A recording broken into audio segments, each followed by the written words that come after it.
In just a moment, Suspense with Edward G. Robinson. Boy, have I got the hiccups. I'll say you have. And the way you're sputtering, you sound like a car that needs a set of new Autolite spark Now, plugs. Hap, it isn't funny. Billy, have you tried drinking a glass of water while you hold your breath? Mom, I'm so full of water now, I feel like an Autolite stay full battery. Men never take anything seriously. Maybe what Billy needs is a hiccup. I mean a checkup at an Autolite ignition service station. It might help if I could get my mind on something else. Say, I know what'll make you forget those hiccups and give you a bunch of thrills to boot. Switch to Autolite, Mary. It's time for Suspense.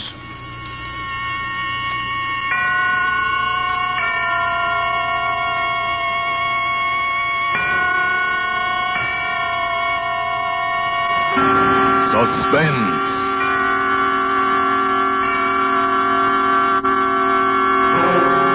Autolite and its 60,000 dealers and service stations bring you radio's outstanding theater of thrills.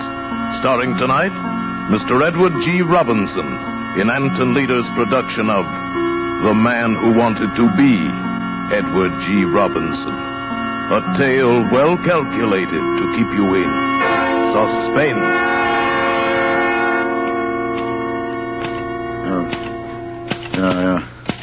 I'm making this statement in accordance with a promise to a very dear friend. It's a complete statement in every detail, even including those matters which are to me personally most incriminating.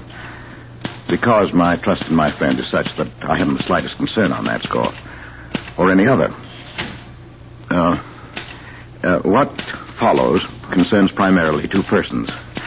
Myself, Homer J. Hubbard, and my wife, Ada Sampsey Hubbard. Even when I was courting Ada, I was aware that hers was a strong and domineering personality, to say the least. And after we were married, well, at first I put up with Ada's constant nagging and petty persecutions as best I could. I put up with them for 20 long years. It wasn't until a memorable evening a little over a year ago that the first dim outlines of an escape and finally a plan began to take shape in my mind. You see, I never was much of a one for movies, but Ada and I had gone to see a picture called Little Caesar. It was a reissue, I think they call it, with an actor in it whom I'd never even heard of before. Oh, so you thought you rat on me, huh? Well, get this. Nobody rats on Little Caesar, see?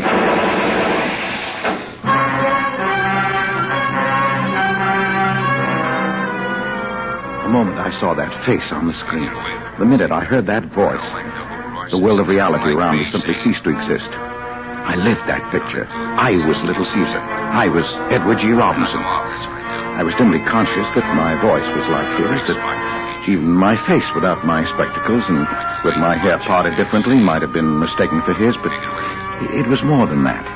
It was his personality that fascinated me, and that I assumed. Calm, assured, tough. Kind of a man who made people do what he wanted done, the way he wanted it done. Walking out of the movie theater afterward, I knew something had happened that was going to change my whole life. Well, there's a man. Yes. Little Caesar, they call him, and well they may. Yes. And that Edward G. Robinson, I'll wager he's no cast for milk toast either. Yes, dear. Is that all you have to say? Well, yes, dear. What does it take to arouse a little enthusiasm in you, anyway? Well, Here you've seen a fine performance. A picture that'd get anybody in the world excited. That's and right. all you can say is, yes, dear. Mm-hmm. I wish you were half the man that Robinson is.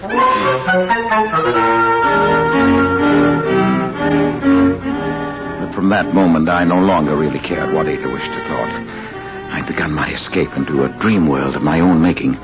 A world in which I was Edward G. Robinson. As the weeks went by, I began to identify myself with him more and more.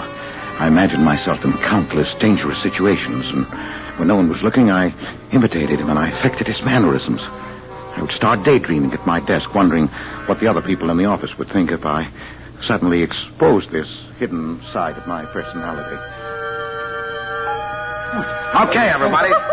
Stay where you are. Will you? Hold your hands over your head. What is this? I don't want any monkey business, see? Now stand back there, Ryan. Why? Any funny stuff from you, and I'll let you have it. Hubbard, this is preposterous. What do you mean by such behavior? Is this your idea of a joke? You'll see whether it's a joke or not if you make one false move. Now, this isn't a water pistol I'm holding here, you know. Hubbard, you're fired. Leave this office immediately. Well, I'm getting out all right, but I'm not fired, see? I'm leaving well heeled, and that's where you come in, Mr. Ryan. Oh, please, Hubbard, be reasonable. Now, shut up and do what I tell you. Keep your hands up in the air, will you? Walk over to that safe. Open it up. Get all the money out of it and put it right here on the desk in front of me. Now, get moving. I don't want to have any trouble with you, Ryan. I'm going to count 3, and if you're not moving when I finish, you'll never move again, see? 1, 2... Hubbard. What are you doing daydreaming? Oh. Better get busy. I shall be forced to report you to Mr. Pemberton again. Yeah. I'm so sorry, Mr. Ryan. I'm terribly sorry. I can't understand what could have come over me. Well, that's the way it went. At the office, walking down the street, riding home on the bus. My life, outwardly calm and well ordered, possibly even dull, was actually 24 hours of harrowing adventure, with myself as the central figure. I saw every Edward G. Robinson picture that came out. It was the day after seeing Key Largo for the 3rd time that Ada finally caught me. I was lathering my face and talking to myself. Okay, rats, you asked for it. You don't come out, see? We're coming in and get you, see? And we're coming in shooting, see? What's that? Oh, yeah? And only a dirty yellow rat would say that. Okay, boys, let him have it.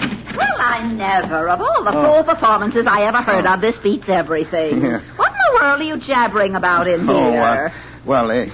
It's really nothing, dear Ada. I was just sort of trying to imitate Edward G. Robinson.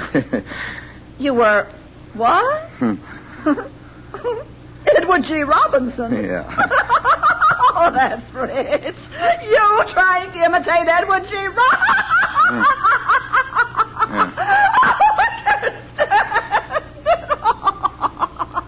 Don't stop. Don't let me interrupt the performance, Mr. Movie Star. Come on. Do your act for me. Well, dear, I don't see anything so funny about it. Oh, maybe you don't, but you're the only person in the world who wants Oh, my. Oh, well, I'll leave you to your rehearsing. Why don't you imitate Eddie Bracken or Margaret O'Brien? I think you'll find it easier. It was right then that I decided to kill her.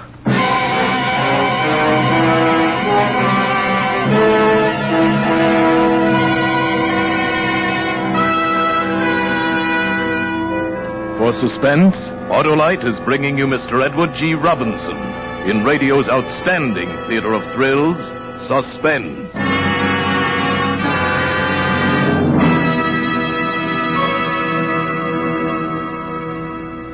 Say, Mary, looks like Billy's all over those hiccups, thanks to Edward G. Robinson and Suspense. Shh, don't mention hiccups again. He might get 'em back. Let's switch his mind to something else. Well, you know how he is about anything Autolite makes. Mm-hmm. Let's listen to Frank Martin. That'll do the trick. Friends, money can't buy better electrical equipment for your car than Autolite. And here's why. In the first place, Autolite is the world's largest independent manufacturer of automotive electrical equipment. Original factory equipment for many of the finest cars and trucks in America. In its 26 nationwide plants, Autolite manufactures distributors, generators, starting motors, spark plugs, batteries, wire, not to mention such things as bumpers, die castings, horns, instruments and gauges, lights, ornamental plastics, and over 400 other products. What's more, Autolite service stations all over the country are staffed with trained men and specialized machines to give your car the best possible electrical service. So, friends, when your car's electrical equipment needs attention, drive into your nearest Autolite service station or the dealer who sells your make of car and ask for original factory parts and service. Remember, Autolite service stations are listed in your classified telephone directory under Automotive Electrical Equipment. And now, Autolite brings back to our Hollywood soundstage Mr. Edward G. Robinson in The Man Who Wanted to Be Edward G. Robinson. A tale well calculated to keep you in suspense.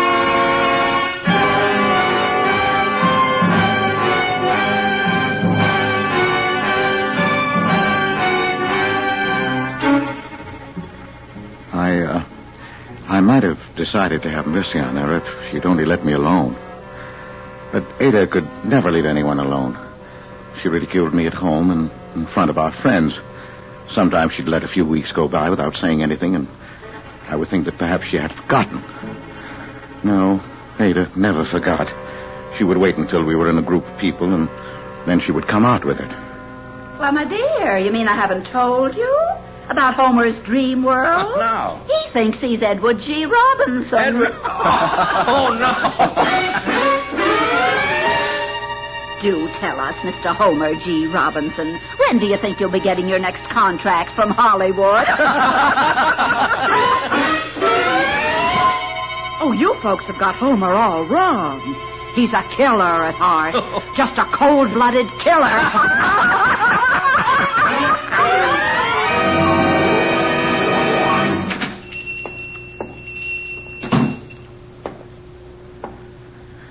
I want to buy a gun. Yes, sir. What kind of a gun? I don't know much about guns, but that one looks all right. Oh, yes. It's a nice little gun. Yes, isn't it? $28.50. Do I have to have a license? Oh, not unless you're going to carry it on your person. Oh. Otherwise, we just register it for the police records under your name. Oh, yeah. What's the name? Edward G. Robinson. I beg your pardon. You heard me, Mug. Edward G. Robinson. See?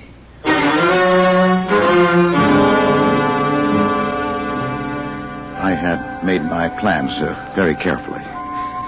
My plan was that her murder would look like suicide. It would be a night when the moon was full, so that I could see a head on the pillow and aim carefully. I would fire the shot through the temple, quickly wipe my fingerprints from the handle of the gun, and then push it into her hand. And as the shocked and bereaved husband, I would call Dr. Wallace. The police wouldn't come until later, and when they did, I would be ready for them. I was so busy laying my plans that I hadn't been reading the papers and had to be told the big news. Homer? Oh, I beg your pardon. Mr. Robinson. Oh, please. Would you mind passing the spinach?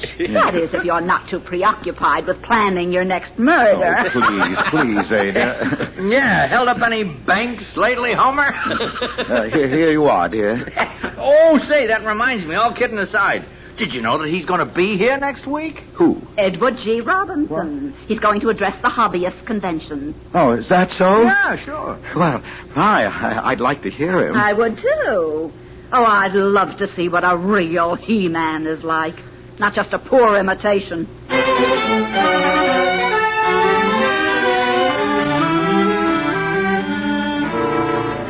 We went. And at first, it was the most terrible disappointment of my life. Because he wasn't tough or hard-boiled or anything like it. He seemed to be a mild-mannered little fellow, a little shy, almost like me. And he talked about orchids and modern art. They were his hobbies, he said, raising orchids and collecting paintings, modern paintings. Yes, but as the lecture went on, I began to understand. By the time it was over, I knew. And so, ladies and gentlemen, I consider myself twice blessed. Every man is blessed who has a hobby, but I am among the fortunate few who have two hobbies.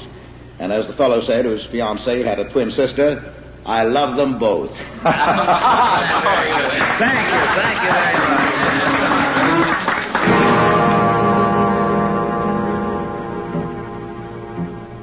Later that evening, I made an excuse to get away from Ada and went down to the hotel where I knew Mr. Robinson was staying. I bribed the bellboy $1.75 to tell me which was his room. I went down the hall and knocked at the door of 708. Yeah? Western Union. Come on in. Just put it on the... Well, say, Western Union dresses their boys up pretty snappy in this town, don't they? I must apologize for adopting the subterfuge, Mr. Robinson, but I have something of the utmost importance to discuss with you, and I was afraid you might not see me since, well, we've never been formally introduced. Formally introduced? Why, that's all right. What is it, autograph? I'm afraid it's something a good deal more serious than that, Mr. Robinson. Yeah? Well, you caught me right in the middle of shaving, as you see, but if you don't mind my finishing the job while you talk, why, come right along inside. Tell me all about it. Thank you. Well, now, what's on your mind? Well, Mr. Robinson, I have a problem, and I feel you are the person best fitted in the world to tell me what to do. That's so. Well, what is the problem? Mr. Robinson, suppose, of course, this is purely hypothetical, but suppose you were going to kill somebody. Kill somebody? Yes, in your own home, somebody who's, shall we say, related to you. Yeah, now, hold on a minute, Mr. Hubbard. Homer J. Hubbard. Mr. Hubbard. I may look like a bad guy on the screen, but when I'm not working, I'm just a plain, peace-loving citizen like anybody else. You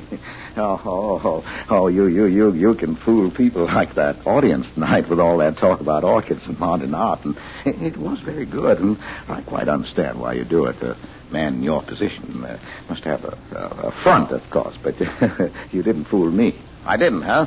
Well, I know, rather, I knew I could come to you and be perfectly frank. Yeah, about what?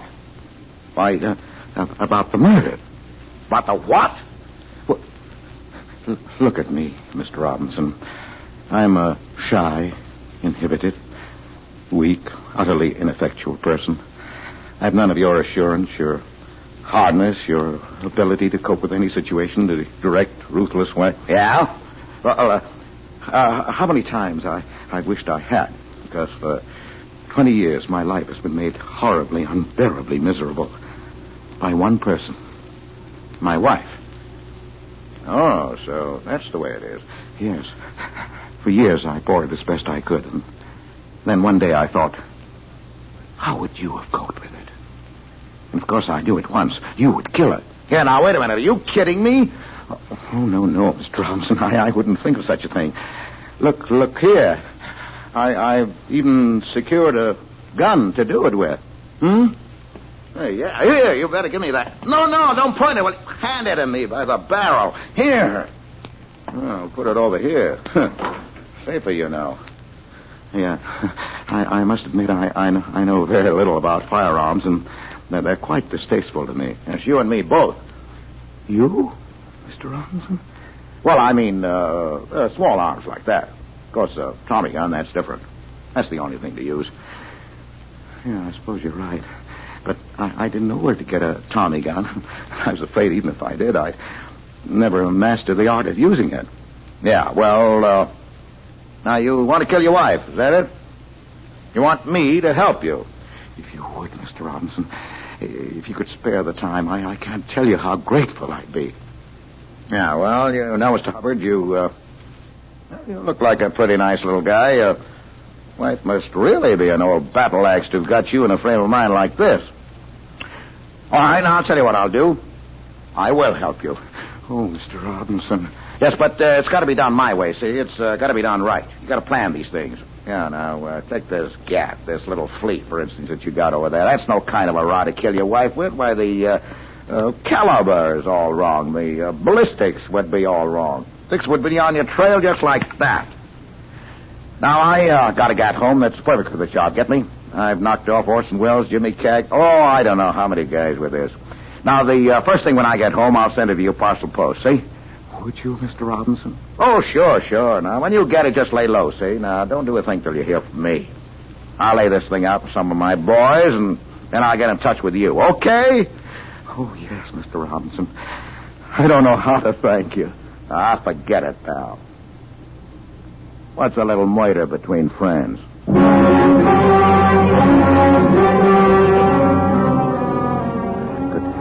I could scarcely maintain my composure in the 2 days that followed. The second day, sure enough, the gun arrived. It was a great, heavy thing, the kind that's referred to, I think, as an automatic. Remembering its history, I handle it with the utmost care and reverence. I hid it in the garage where I keep my pipe that Ada won't let me smoke in the house. It was the next afternoon, a Saturday, that the phone rang. I rushed into the bedroom to answer it and close the door after me so Ada wouldn't hear in case it was. Hello, Homer. Yes? This is Eddie. Eddie? Yeah, you know, Eddie Robinson. Oh, yes, Miss... Eddie. You get that package I sent you? Oh, yes, I got it. Okay, but don't fool around with it, will you, until the time comes. Kind of tricky. Oh, no, I won't. Now, listen. The deadline is tomorrow night. Midnight, got it? Yes? Now, here's the layout. Tomorrow night, you go to bed, just as always, but have that cat handy and leave the front door open, see? I understand. Oh, say, wait a minute. I meant to ask you, is it safe to talk where you are? Oh, yes. The phone's in the bedroom and the door is closed. The bedroom, huh? That's swell. Well, now, listen. A little before midnight, you get up, see? When she's asleep, you take a spot just outside the bedroom door, see? Where you can keep an eye on her and on the front door, too, see? Yes? Well, at midnight, I'll contact you. We'll do your job and then make a quick getaway and you can hold up in the hideout until the heat's off. Get it? Tomorrow night, midnight. I'll do everything just as you say, Eddie. I followed his instructions to the letter. It seemed hours before Ada went to sleep that night. It seemed days until my watch finally crept around towards midnight. But at last, the time had come. I crept out of bed, got the gun out of my coat pocket, and took my position on the landing outside the bedroom door as he had told me to. And then suddenly the phone rang. The plan was ruined. Even Edward G. Robinson couldn't have foreseen this. I rushed back into the bedroom, hoping against hope that I could catch it before Ada woke up. But she already had the light on. Homer! What in the world are you doing prowling around at this time of night with a gun in your hand? Why, I thought I heard a burglar. Burglar? When I've answered this phone, I want to talk to you, Homer Jeremiah Hubbard. Yeah. Hello? Yes. What? Oh. What? Homer, there is a burglar. Is there? Someone just saw him trying to get into the house. Oh, are you sure? Of course I am. A man just phoned that he saw the burglar. Well, don't just stand there. No. You've got a gun. Go on down and stop him. Yes, but Ada... Come on. Do you want us to be killed in our beds? No. Go on, I say. Oh, Ada, why do you have to spoil everything? There was nothing to do but go. I crept down the stairs in the darkness. I knew what Edward G. Robinson would have done. He would have gone down and captured the burglar without the slightest trouble and turned him over to the police after giving him the beating he deserved. But somehow I didn't feel much like Edward G. Robinson just then. It was at that moment that the terrible thought occurred to me that maybe it wasn't a burglar. Maybe this was Edward G. Robinson. I had no time to pursue the thought further. Let him have it! Suddenly, there was a barrage of shots and a confused yelling of voices. In my terror, I suppose I squeezed the trigger of my own gun. So it began jumping and twisting in my hand. I tripped on something, and the next thing I knew, I was tumbling headlong down the stairs, and that was the last I remember.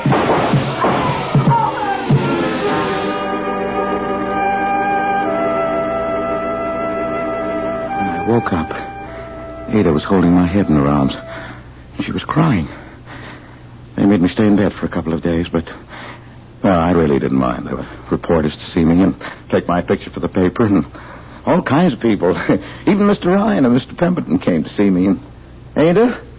Well, Ada was simply a changed person. Nothing was too good for me. My slightest wish was literally her command. If the whole thing hadn't been an accident, if I planned it that way, it couldn't have turned out better. And then as the final climax that afternoon when the phone rang by my bed. Yes?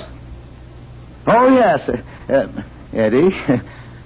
You did, huh? Oh, nothing really. Yes? Oh. Well, about that, things have changed. Oh, yes, they've changed quite a lot. I don't think we'll have to go through with it. Yeah, that's right. Oh, sure, she's right here. Just a minute. Eddie wants to talk to you, Ada. Eddie? Yeah, Eddie Robinson. Quite a pal of mine. You mean Edward G. Robinson? Oh, yes. We had quite a little chat that night. He was in town after I left you. We got pretty chummy. Yeah, go on. Hello? Oh, yes. Oh, yes, Mr. Robinson. Oh, I know he is. Oh, I certainly will, Mr. Robinson. Yes, I know. I'm very lucky. All right, Mr. Robinson. Goodbye. Oh, Homer, he knew all about it. He'd seen it in the papers. Yeah, so he said. And he said you were a hero. A real hero. Bigger than any movie hero that ever was. He did, huh? Oh, Homer. Well, if Eddie Robinson says I'm a hero, I guess maybe I am.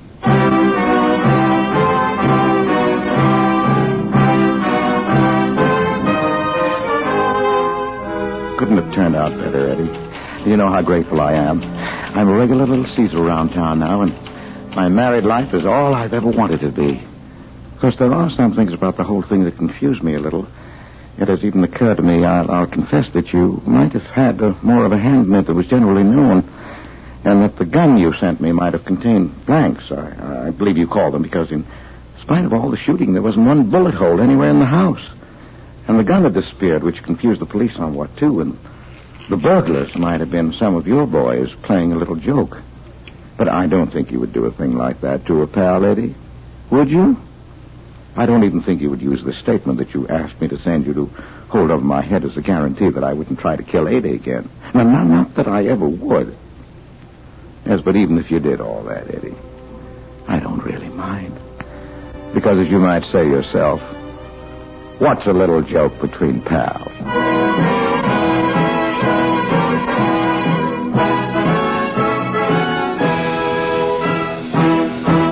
Thank you, Edward G. Robinson, for a splendid performance. Mr. Robinson will return in just a moment. My, that was a wonderful performance, wasn't it, Hap? Sure was. Oh, say, Billy, how are the hiccups? All gone, Dad. I think I lost them during Mr. Martin's last Autolite commercial. Well, that's fine. Well, I guess it's time to... Oh, my gosh.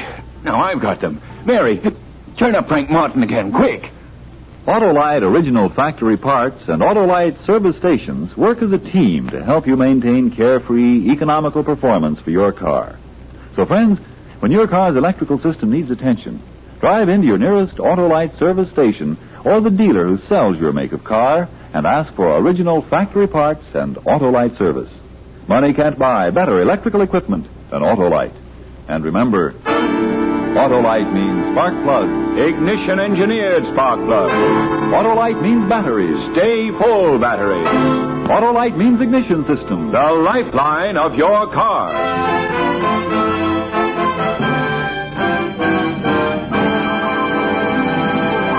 And now here again is Mr. Edward G. Robinson. It's been fun appearing in our suspense story tonight, but just so nobody gets the wrong idea, it was only a story. I'm not really so tough. Only get this. I'm telling you, see, you better listen to Suspense next week, see? Because Ray Milan will be here in the story called Night Cry by William L. Stewart. Another gripping study in... Suspense. Edward G. Robinson may soon be seen in the Paramount production Night Has 1,000 Eyes. Tonight's suspense play was written by Leslie Raditz, with music composed by Lucien Morawick and conducted by Lud Gluskin. The entire production was under the direction of Anton M. Leader. In the coming weeks, Suspense will present such stars as William Powell, Lucille Ball, John Garfield, Sidney Greenstreet, and many others. Make it a point to listen each Thursday to Suspense, radio's outstanding theater of thrills. And next Thursday, same time, hear Ray Milland in Night Cry.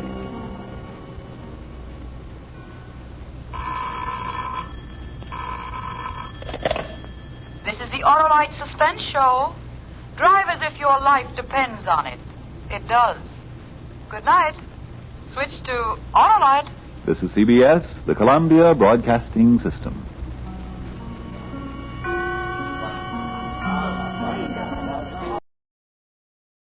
Roma Wines, R-O-M-A, made in California for enjoyment throughout the world. Roma Wines present Suspense. Tonight, Roma Wines bring you Mr. Jack Carson as star of Easy Money, a suspense play produced, edited, and directed for Roma Wines by William Spear.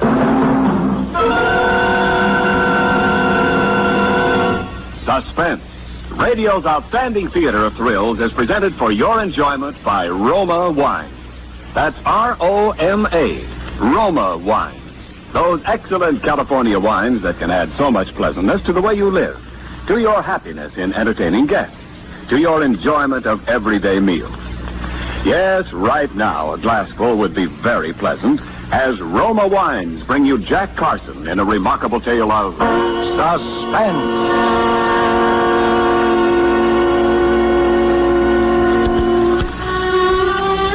Tonight I'm telling about, that Easy Money was hanging up there somewhere just waiting to fall right into my lap. I didn't even know it. All I knew was I had business elsewhere. I was playing the piano at Mario's over in Brooklyn, but that night I slipped out early. I didn't even tell Ellen. I just left. Because for the first time in 14 years, I had a purpose in life, a plan, an objective. And I wanted to think. I was sitting in Gus's grill over a cup of coffee, still thinking, when I looked up suddenly, and there was Ellen. Where'd you come from? I followed you. I think I'll have something to eat, too. Girl can sure work up an appetite chasing a man. Look, go away, will you? I'm depressed. That's all the more reason you need me, darling. The food here is terrible. Some of Gus's customers have to be treated for shock. Well, let's go somewhere else. This is the only place where my credit's still good. I stopped at your rooming house yesterday. Somebody said you had to move. If you need money, Paul, why didn't you tell me? Because I'm through taking money from you. You're only borrowing it. Look, this is a terrible blow to my pride, darling, but for the 10th time, will you marry me? Nope. Why not? It'd make me terribly happy. You'd be happy for a month and miserable for the rest of your life. Is this a kind way of telling me that you don't love me? You're never out of my mind. By just walking in the street, I get lonely for you. Then marry me, Paul. I'd be good for you. I'd always be nagging you and driving you to work harder and get someplace. I'm just exactly where I belong, mauling a piano at Mario's for those lecherous leg breakers. Oh, I know better. You know, a couple of times I was there when you stayed after closing. You thought you were all alone. I heard you playing. How did you ever get like this? You're imagining things. Well, you never tell me anything about yourself. Paul, when I stopped at your room yesterday, I saw something on the floor that kind of puzzled me. You did? A page torn out of last week's Destiny magazine. What's so puzzling about that? Well, it was all carefully folded. It looked like something you'd been carrying in your pocket. I thought maybe you dropped it, so I brought it along. What would I want that for? I don't know. It's just a full-page ad about the Diary of Martha Lathrop that's starting next week. It says, after 10 years abroad, Martha Lathrop has just come back to America. Her authoritative books have opened the secret doors of politics. Her keen mind has alerted America on world affairs and punctured the stuffed shirts of important men. Now read the sensational story behind all her stories. Extraordinary woman. Yeah. Well, you didn't answer my question yet. Which question? The only one that really interests a woman. Are you going to marry me? I'm already married. You're married? That happens to men, you know. Oh, why didn't you ever tell me, Paul? Well, because it's something that happened a long time ago. It's 14 years since I last saw her. 14 years? And you never did anything about it? There was nothing I could do until now. Until Martha came back to this country. Martha? You mean this woman in... Yeah, she's my wife. Martha Lathrop? Your wife? I'm going to see her tonight. But why? In all these years, why didn't you ever... Because sometimes marriage really seems to mean what it says. Till death do us part.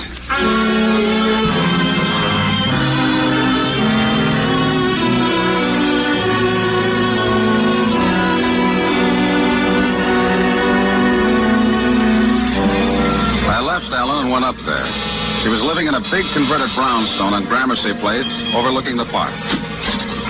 The door was opened by a rough-looking character who would have been a lot more convincing as a private dick than as a butler, which is what he was apparently supposed to be. For a moment, I wondered if he knew anything about me. If this watchdog might be the one person she could have told to warn him against me. But of course I was wrong. Not with her pride, not her, not Martha. Yes? I want to see Miss Lathrop. You have an appointment? No, but... Then you can't see her. Now, wait a minute. Without an appointment, you can't see her. Nobody can see her. Miss Lathrop is a very sick woman. Sick? The newspapers didn't say anything about Never it. mind what the newspapers said.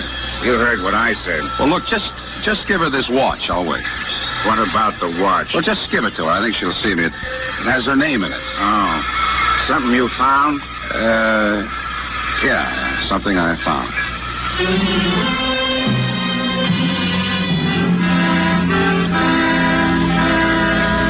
took the watch and went upstairs. I knew the watch would work because Martha herself had given it to me as a wedding present. I knew exactly how it would work, up to a point. And if she still wouldn't give me what I wanted, I was ready for that, too. But there was something about the whole setup that I didn't get. The house itself, dark and somber as a prison. The pug-ugly butler. The part about her being sick. It didn't fit. It just didn't fit with what I knew about Martha Lathrop. I sat down in the living room to wait. It almost jumped out of my skin. It was a big bird like a parrot, a macaw or macaw, whatever it's called, peering at me through the bars of a cage. I remembered now reading about how some big game hunter had given it to her. It was big and bright-colored and mean-looking, with a green stripe between its eyes, which gave a really quite startling impression that the thing was wearing spectacles. I was still staring at it when I turned and I saw Martha. For the first time in 14 years. She was pale, thinner than I remembered, but with the same hard, intense blue eyes. The same air of cold condescension, but there was something else. Suddenly I knew what it was. It was fear. A look of hidden fear that was almost shocking to me, who had always known Martha as utterly, even cruelly fearless. I was in for another shock. She didn't speak to me. She spoke to the butler. Robert, have you searched him? Not yet, Miss Lathrop. Please do. Turn around. What's the idea? I said turn around. Well, he's all right, Miss Lathrop. Very well. You may go now, Robert. Yes, Miss Lathrop.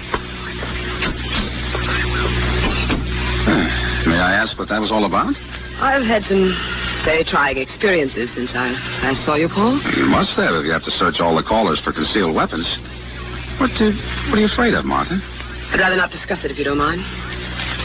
What do you want? You're not exactly overjoyed to see me, are you? I said, what do you want? Well, I read about your diary. I came to congratulate you. Congratulate me and get out. Look, Martha, that bird seems to be as bad-tempered as you are. Can you keep him out of this conversation? This conversation is over. Not my end of it, no. What did you come here for? Money? Because the answer's no. No, not this time. This time I want something money can't buy. One of the very few things it can't. What's that? To be free, Martha. Why? So that I can marry again. Did I happen to say something funny? I suppose that some people love isn't funny, is it?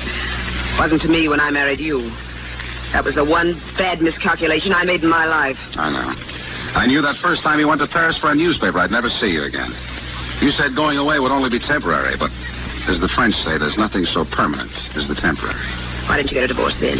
Why didn't you think then that someday you might want to marry again? After my experience with you?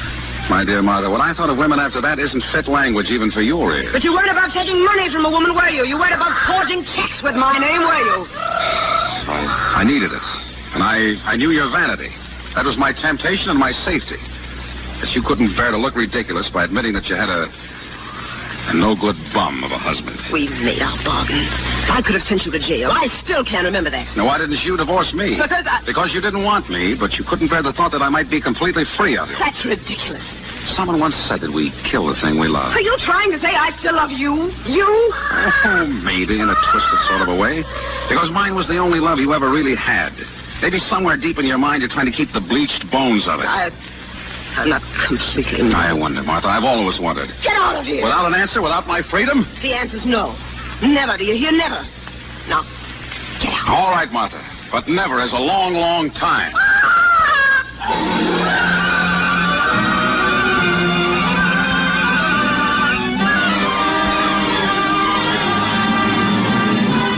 For Suspense, Roma Wines are bringing you Jack Carson in Easy Money, a radio play by Sidney Renthal. Roma Wines' presentation tonight in radio's outstanding theater of thrills, Suspense.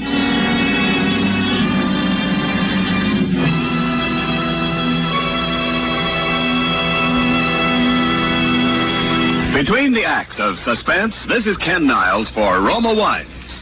Whether you've been hunting ducks or houses, there's no pleasanter ending to a busy day than a quiet family evening at home. Lights low, fire lit, and a tempting glass of Roma wine to enjoy. For Roma California Sherry, Port, or Muscatel, add mellowness to any occasion. And better tasting Roma wines are sure to please, because more Americans enjoy Roma than any other wine. To give you better tasting wine, Roma starts with California's choicest grapes.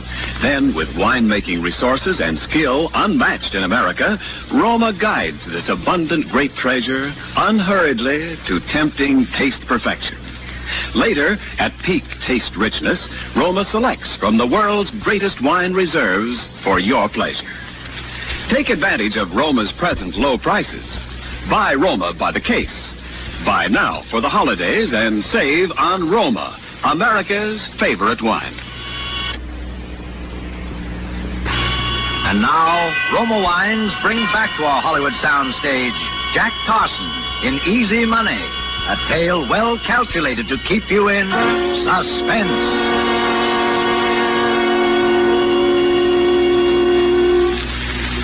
So, Martha wouldn't give me a divorce. All right, I could have stood that. But that business about sending me to jail, that was different.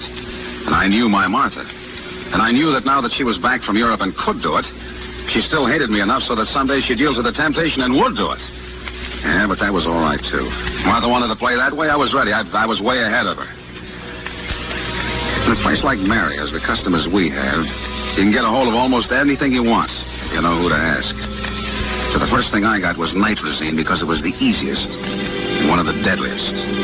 And the next was a bunch of keys, passkeys. And that was all I needed. So the next night after I left Mario's, I just waited out in the park across the street. I was prepared to wait there every night for a week if I had to. But it was less than an hour. A taxi drove up in front of the house. A well-dressed, well-heeled looking gent got out and went in. The taxi. In about 10 minutes, he came out again with Martha and they drove off. A little time after that, the butler left. I walked across the street. And the third key I tried let me in the door.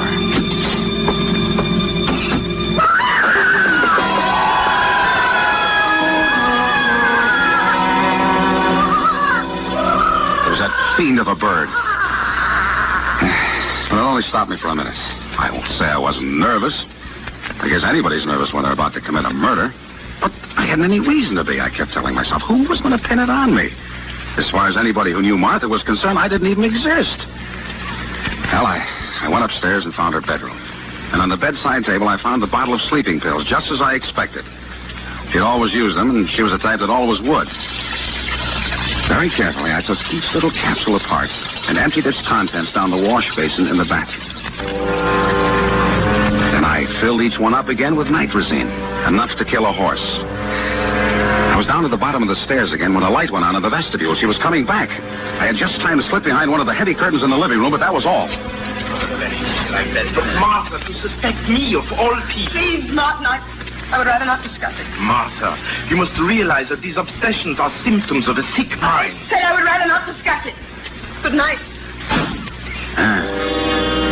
had a quarrel with someone. That was good. Now I knew she'd take the sleeping pills. She went directly upstairs. I waited. 5 minutes later, the butler came in. But he went straight on to his own quarters somewhere in the back of the house. I waited some more. It seemed like hours, but I suppose it was only a few minutes. I wondered if she'd taken the sleeping pills yet. I wondered if I'd hear her when she fell. Finally, I didn't dare wait any longer. I slipped out from behind the curtain and crossed the living room. I just closed the front door quietly behind me when a light went on inside. I pressed into a corner of the vestibule. Through the glass panel of the door, I could see Martha in a negligee coming down the stairs, and she had a bottle in her hand. The bottle of sleeping pills. For a second, I thought she must have found out somehow that she was going to call the police.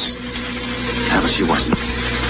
Moving like a sleepwalker, she crossed the living room. She was dumping one of the pills out of the bottle into her hand, and then she stopped. She stopped in front of the cage of that bird.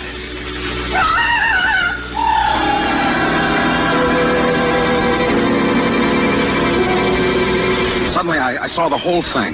The tough butler who said she was sick and searched people for weapons. The fear behind her eyes. The man she just quarreled with about obsessions and symptoms of a sick mind. Martha was insane. I watched while she took the sleeping pill in her fingers and held it through the bars of the cage for the bird. I saw the bird grab it in his beak, but I didn't wait for the rest. Softly as I could, I opened the outer door and went down to the street. Martha was insane. And because she was insane, because she thought people were trying to kill her, I couldn't kill her. Nobody could ever kill her.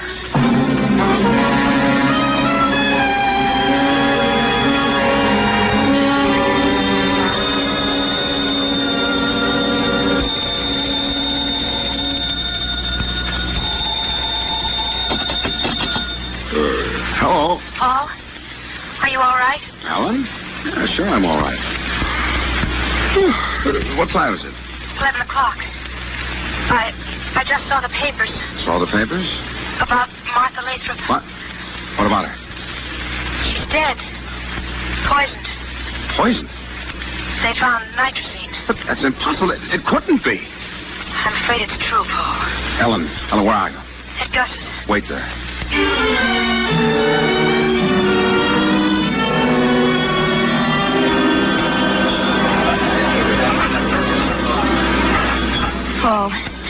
Paul, let's go away. With what? I've got a little money.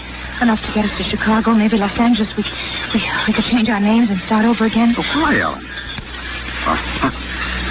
You think I killed her, don't you?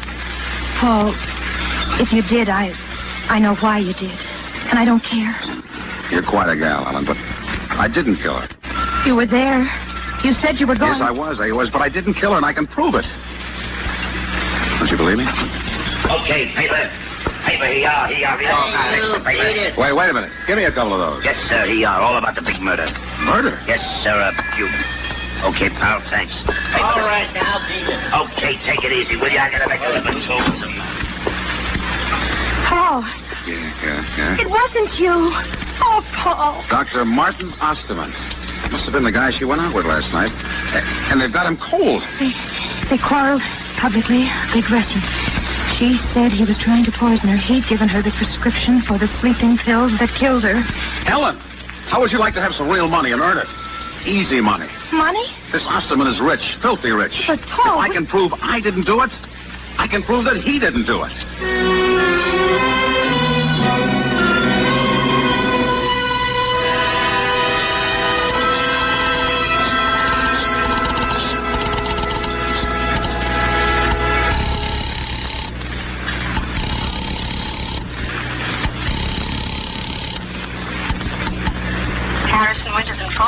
Which one is handling the Osterman case? I'll give you Mr. Harrison.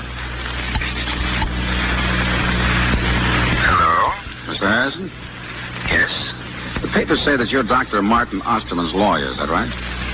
Well, yes, that's right. Who is this? Your client's in a pretty bad way, isn't he? Look here, I'm not in the habit of speaking over the phone to people that You'll speak to me, because I can prove he's innocent. You can what? That's what I said. I can prove it. Well, Mr. whatever your name is, If you have any evidence, I'd certainly be glad if you'd come down to my office and... Well, I'll send somebody else down. My secretary. She'll want money. Well, $50,000. $50,000? You get in touch with Dr. Osman and see if he doesn't think his life is worth that. What you're suggesting is not only against the law, but I don't care about the law, and I don't think Osterman will either. I'll have somebody down there in an hour. Can you arrange it by then? Well, possibly. All right. And we'll want the money in cash.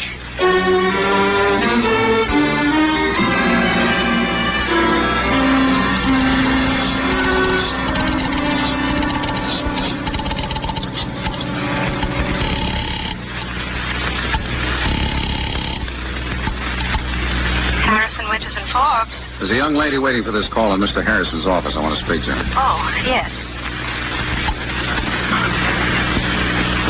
Hello? Paul, Ellen. Have they given you the money? Yes. Did she count it? Yes. All right, put Harrison on, and then start for Grand Central Station. All right, Paul. He wants to talk to you. Thank you. Hello? Mr. Harrison? Yes. All right, here's the dope. Martha Lathrop was not murdered. She committed suicide. What? Suicide? And here's the proof. She was suffering from delusions. She thought people were trying to kill her, poison and so on. Dr. Osman confirms that, of course. Yes, What he doesn't know is that it had gone so far she was trying out things she ate on that big parrot she had. The macaw? Yeah, the butler will confirm that. Anyway, she tried out those sleeping pills on the bird before she took them. And you'll find a dead bird in the house to confirm that. Good heavens. So she knew those pills were poison before she took them. Martha Lathrop killed herself.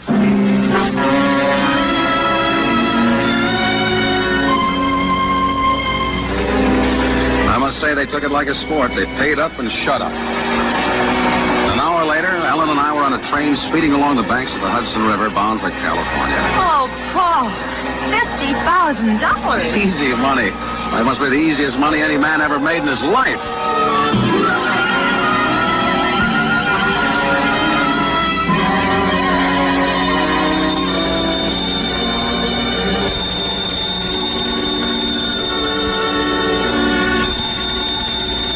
Must have been about 2 weeks after we got to California that I got the phone call. Is Mr. Bentley? Yeah? My name's McNulty. I run a pet shop downtown. You must have the wrong number. Oh, no, I don't think so. I got something down here you might be interested in. A bird.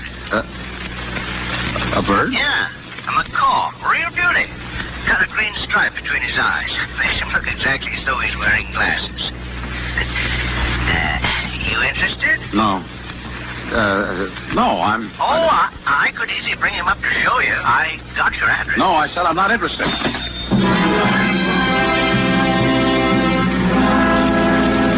That night, I told Helen I'd found bugs in the place, so we moved. 2 nights later, I was alone, and there was a knock on the door.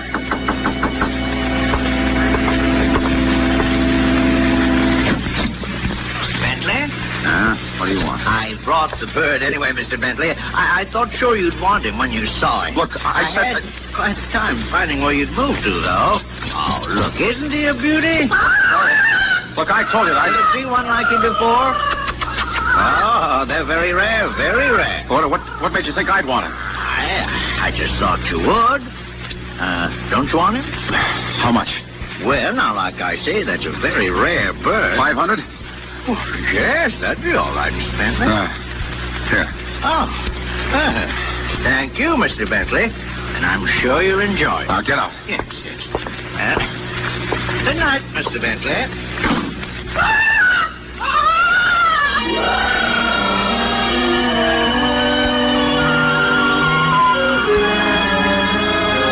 There could be no doubt about it. It was the same bird. I opened the cage and roughed his feathers to see if the markings might have been painted on. Hey! He bit me. But it was the same bird. He sat there staring evilly at me through those spectacles of his, laughing at me. I reached in the cage again. Wrang his neck.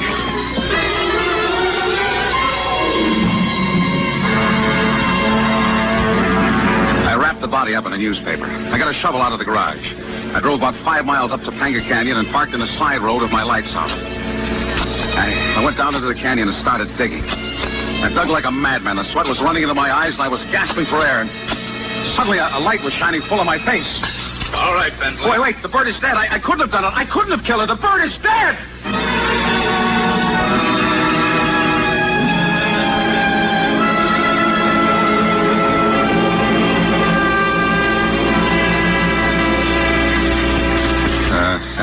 Ellen had nothing to do with it. She thought I was innocent all along. Okay, we got nothing against her. But the bird, Well, Bentley, that was what you might call psychological warfare. We knew you were guilty, though, when you bought it. I mean, the poison. Oh, we found poison, all right. Still traces on its beak and claws when we got there. But there was one thing we couldn't understand for quite a while. Dr. Ditmars of the Bronx Zoo finally tipped us off. But if Martha took the poison, I saw her give it to that bird. I saw the bird gobble it up. Why didn't it die? Yeah. You see, with this nitrosine, some birds can take that stuff by the spoonful, and it won't even faze them. You just picked the wrong kind of poison. And the wrong kind of bird.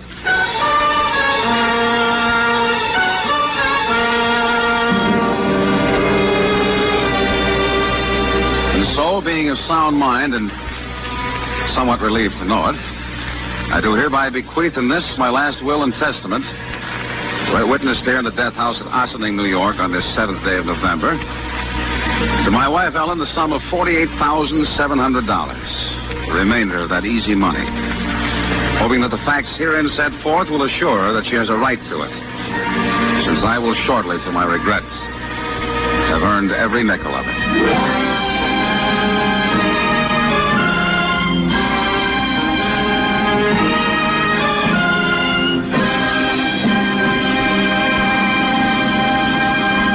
Suspense. Presented by Roma Wines, R-O-M-A, made in California for enjoyment throughout the world. This is Ken Niles presenting our suspense star of the evening, the handsomest man in Hollywood, Jack Carson. Jack, you can stop twisting my arm now. I said it. Oh, I suppose I'm not really the handsomest, just one of the best looking. Well, Jack, when it comes to looks, I'll take Hedy Lamarr. But as an actor, believe me, Jack Carson ranks with the best. Gee, thanks, Ken. I'm sorry about your arm. Oh, that's all right, Jack. My arm is still in good enough shape to give you this gift basket of fine Roma wines with the compliments of Roma, your host tonight. Wonderful. That's a grand present, Ken. Why, thanks to Roma. So you folks really make me feel at home. Well, Roma wine has a way of doing that, Jack. That's why your Roma gift basket includes Roma California Sherry. When friends drop in, share with them golden amber, fragrant Roma Sherry. Roma Sherry's tempting nut-like taste is the favorite of hosts and guests for afternoon or evening entertaining. And millions enjoy Roma Sherry daily as the perfect first call to dinner. I'll buy that, Ken. And Jack, because Roma and only Roma selects from the world's greatest reserves of fine wines, Roma Sherry, like all Roma wines, is better tasting every time. Yes, no other vintner selects for your pleasure from so vast a treasure of good taste. No other vintner can equal Roma in winemaking skills and resources. No wonder more Americans enjoy Roma than any other wine. Makes sense to me, Ken. Well, I must be going. Thanks for everything, and sincerely, it's been a stimulating and exciting experience tonight. I never miss Suspense, and I've been looking forward to my appearance here for a long time. I hope you'll have me back again. Well, thank you, Jack. We thought you were great in your newest Warner Brothers picture, Two Guys from Milwaukee. And we'll be hearing you on your regular Wednesday night show for Campbell Soups. And give a listen to us next Thursday on Suspense. We'll have Hume Cronin as our star. I'll do it. Night. Next Thursday, same time, you will hear Hume Cronin as star of Suspense. Produced and directed by William Spear for the Roma Wine Company of Fresno, California. In the coming weeks, Suspense will present such stars as Judy Garland, Chester Morris, Olivia de Havilland, Cary Grant, Joseph Cotton, Roddy McDowell, and others. Make it a point to listen each Thursday to Suspense, radio's outstanding theater of thrills. Suspense is broadcast from coast to coast and to our men and women overseas by shortwave and through the worldwide facilities of the Armed Forces Radio Service.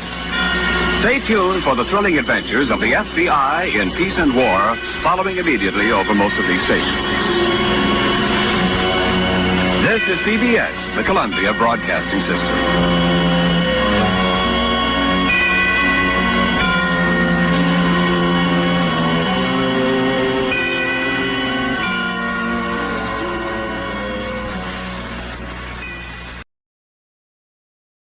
Suspense.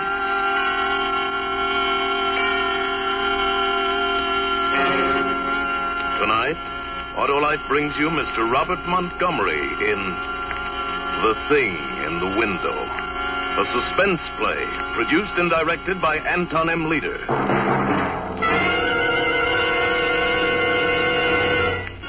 Suspense.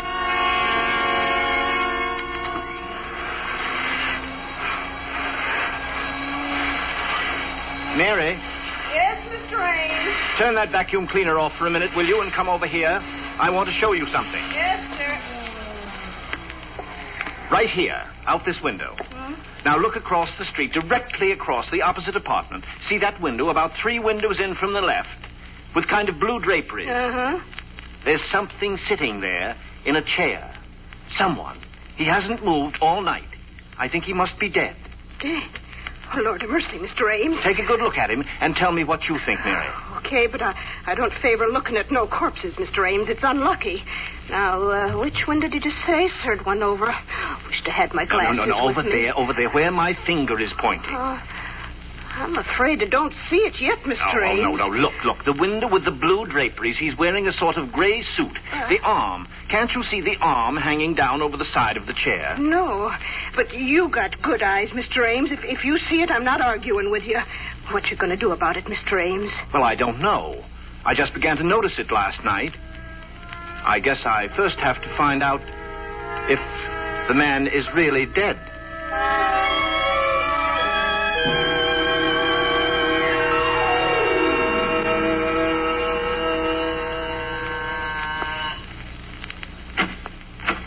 Yeah? Hello. I'm Martin Ames. Are you the superintendent of this apartment house? That's what it says on the door. I've come to inquire about one of your tenants. What is it you want to know? Well, I live across the street, and, I'll be frank with you, sir. I've been looking out my window across to this building now for 2.5 days, and there seems to be someone dead in one of the windows. Yeah? Which window? Well, it's on the 10th floor. I've counted up from the street, and it's 10 stories up. There's the window with blue draperies, about 3 windows in from the left, facing toward me, that is, and there's a man sitting there, slumped down in a chair. Just a minute. I'll get out my chart. 10th floor up from the street. That's the 9th floor. The lobby counts 1. We got 3 apartments there along the front of the house. It's in the front. That's right. Now, 3 windows in from the left. That'd be 9B. A 4-room. No, it couldn't be right. 9B is 2 ladies. And you say this is a man? Yes. Young or old? Well, I can't tell. The face isn't clearly visible. The head's slumped forward, but he's wearing a gray suit, and he's sitting in a high, wing-back chair. Don't place him. Well, maybe he doesn't belong in the house. Maybe he was visiting somebody. As I say, this is all conjecture, of course. He may not be dead, but I've watched him a good deal. I'm home a lot in the daytime. My profession, the stage, doesn't take up too much of my time, and it looks mighty suspicious. Okay. I'll check it. Do you mind if I stay around? No. Sit down. I'll give 9B a ring first on the house phone.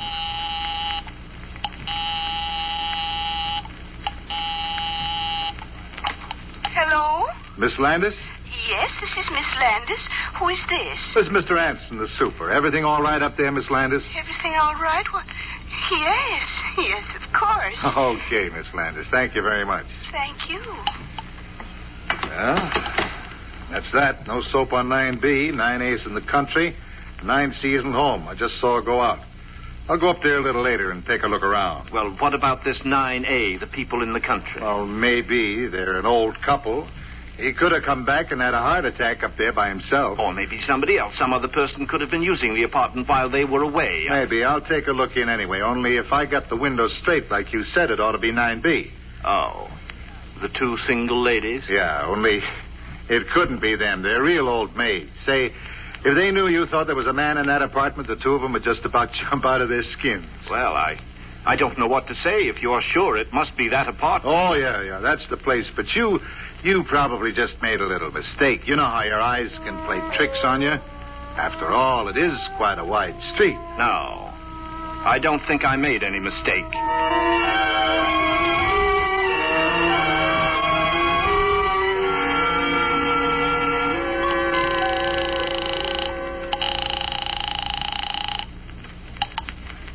Anson speaking. Oh, hello, Mr. Anson. This is Mr. Ames. Again?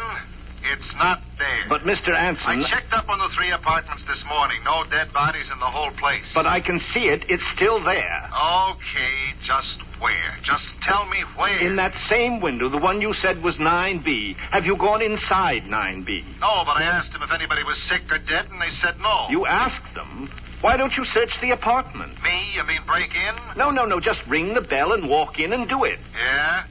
Without a search warrant from the police. These apartments, don't belong to me. I just take care of the building for the company. Well, then let's call the police. Not me, mister. I didn't see no dead body up there. Then I will. After all, somebody's got to do something.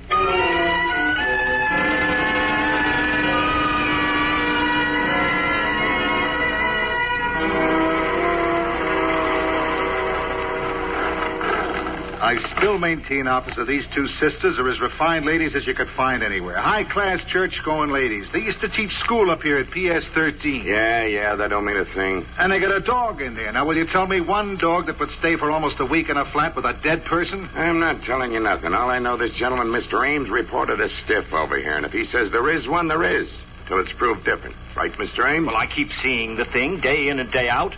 I'm not working at the moment at being home so much. None of the other neighbors have complained. Dead bodies ain't exactly... Okay. Right this way, please. I hope they're home. Well, if they ain't home, you got a pass key, haven't you? Yeah, but we're not supposed to use it, though, unless for an emergency. This is an emergency. The dog bite? Sometimes.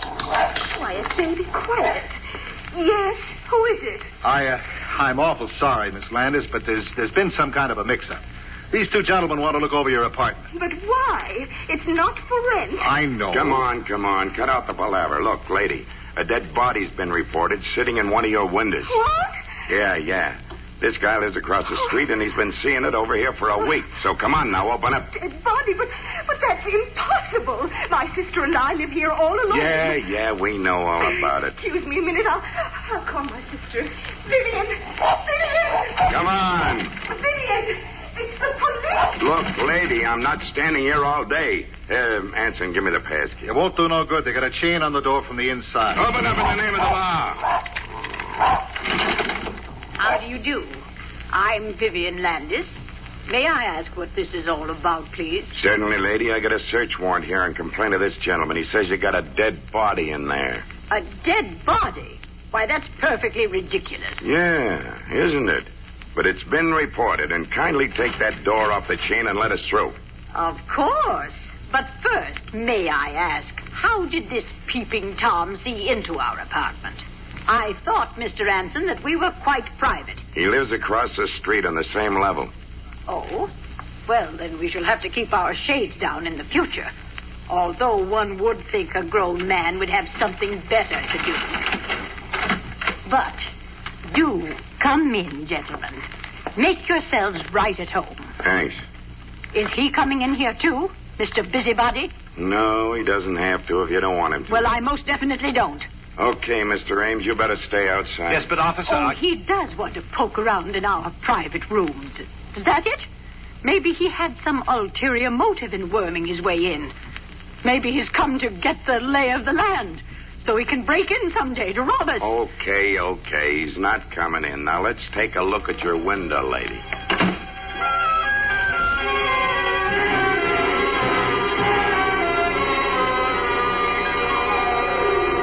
Ames. Yes, officer? What's the big idea?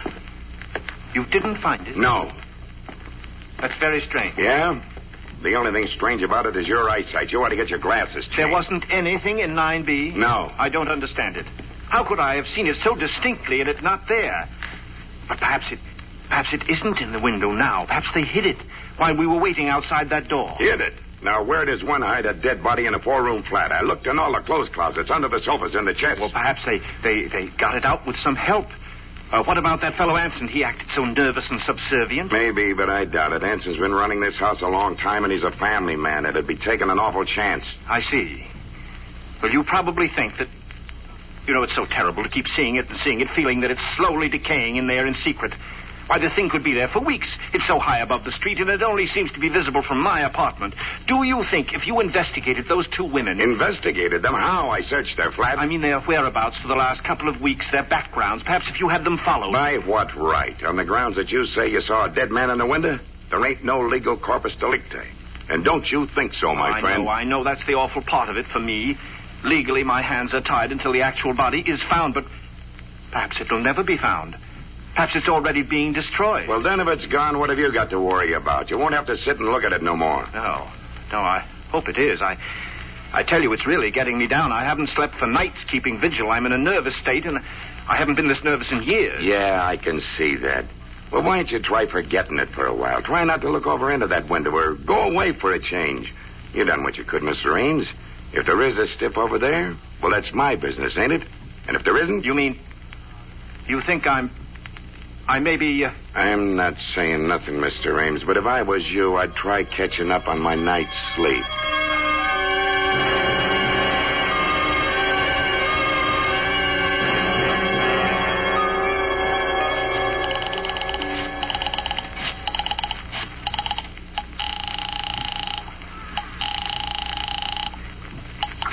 Hello?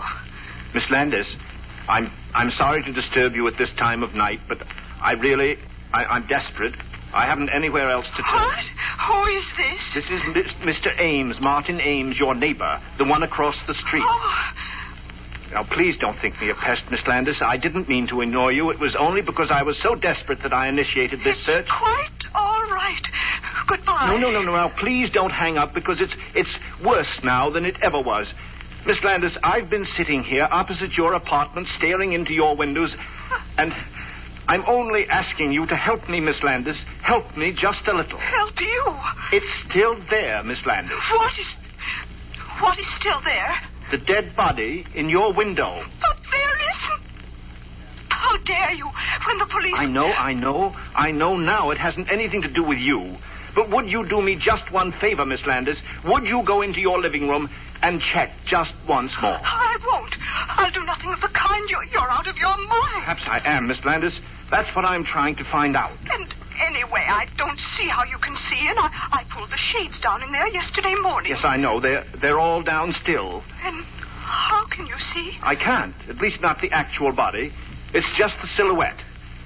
I'm not maligning you or your sister, Miss Landis. If there's someone dead in there, it's not you who are doing it, but think of me. If you could just be here and look over and see the shadow of those quiet fingers and that shoulder and that head. Oh, please, stop it. Stop it. It's not here. It isn't. Tell me just one thing, Miss Landis. There is a chair by that window, though, isn't there? Yes, there's a chair. A high-backed wing chair. Yes. And have you anything on it? Anything piled up, I mean, like curtains or cushions or a dressmaker's dummy? Oh, of course not. Then would you do me just one more favor, Miss Landis, please? As an experiment, would you just go into the living room and move that chair away from that window? If I do it, will you stop pestering us? Will you let us alone forever? Yes, if it works. What do you mean? Do you mean... I can't tell you, Miss Landis, until you move the chair. Oh, all right.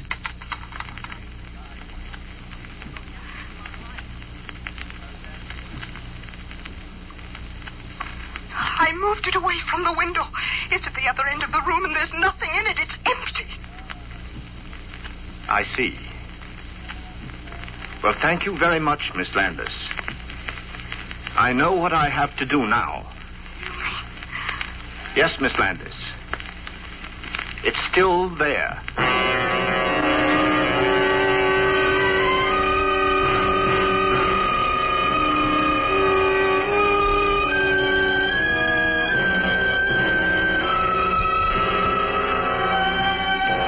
For Suspense, Autolite is bringing you Mr. Robert Montgomery in radio's outstanding theater of thrills, Suspense.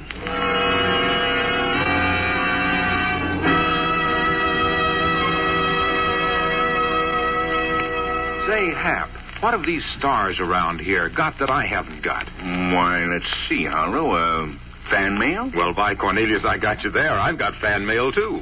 Leastwise, Autolite resistor spark plugs has. And by happy coincidence, you just happen to have a letter here. Right you are. One from Mr. Neil Miller of Longmont, Colorado, who says in his letter, Dear Harlow, that's me, a short time ago I put a set of Autolite resistor spark plugs in my new car. And let me tell you, they more than live up to the peerless, punchy, power-packed Wilcox praise you give them on Suspense. And guy's got the facts down. He sure has. And the letter goes on, since I switched to wide gap Autolite resistor spark plugs, my car idles smoother, gives better performance at low speeds, and runs better on lean gas mixtures. What's more, I noticed that Autolite resistor spark plugs cut down spark plug interference with my own and friends' radios. What do you think of that, Hap? He should be writing your material. Well, friends, Autolite resistor spark plugs give you all the advantages Mr. Miller writes about because of its unique built-in resistor. And only Autolite offers car and truck owners everywhere the sensational advantages of Autolite resistor spark plugs. So switch to wide gap Autolite resistor spark plugs tomorrow. Remember, you're right with Autolite. And now, Autolite brings back to our Hollywood soundstage Mr. Robert Montgomery as Martin Ames in Lucille Fletcher's story, The Thing in the Window. A tale well calculated to keep you in suspense. When you can plainly see a corpse in the window of an apartment across the street, a corpse that no one else can see, not even the police you send to investigate, what are you to think? And what are the tenants of that other apartment to think?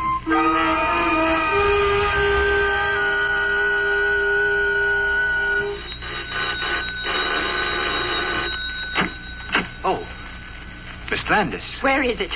I want to see it at once. Yes, Miss Landis, come in. I do hope you'll excuse my appearance. I've just passed another sleepless night. So has my sister, and so have I. What do you mean by all this business, Mr. Ames? You've frightened my poor sister nearly to death, seeing things that aren't there when you know they're not. I know they're not. I wish they weren't. I wish to heaven I'd never looked out that window. I wish these walls were solid stone, and your walls, too. You're a sick man, Mr. Ames. Oh, am I? I wish I were. But I'm perfectly sane and well. I went to a psychiatrist yesterday, and guess what he told me? There's nothing wrong with me, nothing. I can't believe that. To you, I suppose it's a form of madness to persist in seeing this hideous image. But not to me, Miss Landis. I've finally come to an entirely different conclusion. And what is that? The supernatural. The supernatural? A ghost? What nonsense, Mr. Ames. Yes, I suppose it is nonsense to you, isn't it? You've been a school teacher. You believe in logic, common sense, the things that give a pretense of solidity to this frail little life of ours. But I'm an artist. I've always had a feeling for the thing beyond, the intangible, the shadowy. And sometimes out of the shadows we glimpse the yawning fangs of the eternal. You put things rather oddly, Mr. Ames. Just exactly what do you mean? Simply this. I checked on that building with the real estate agents yesterday afternoon after I'd left my psychiatrist, and there was a murder. In our apartment? The report didn't say. You know how they try to hush these things up, but it was a man, a young man, the lover of one of the tenants, a Miss Sweetser. Sweetser? Why, that's the name of the people who lived there before us. But they were an elderly couple, Mr. and Mrs. Sweetser. I never saw any Miss Sweetser. She died. She was the daughter. She killed herself afterwards by jumping out one of the windows. Oh, how perfectly awful. It's rather a ghastly coincidence, isn't it? Was it out our window? Who knows? She must have been a very neurotic person, though, this Miss Sweetser. Half crazed almost with love or jealousy. I checked on the details in an old newspaper. She cut his throat, nearly decapitated him. And it said that when they lifted his body out of the chair later... Excuse me, Mr. Ames. I'd rather not hear. I still can't believe... If there is something, if there could possibly be something, why haven't we seen it, too? Why should you... Haven't you seen it, Miss Landis? No. You're sure? Never?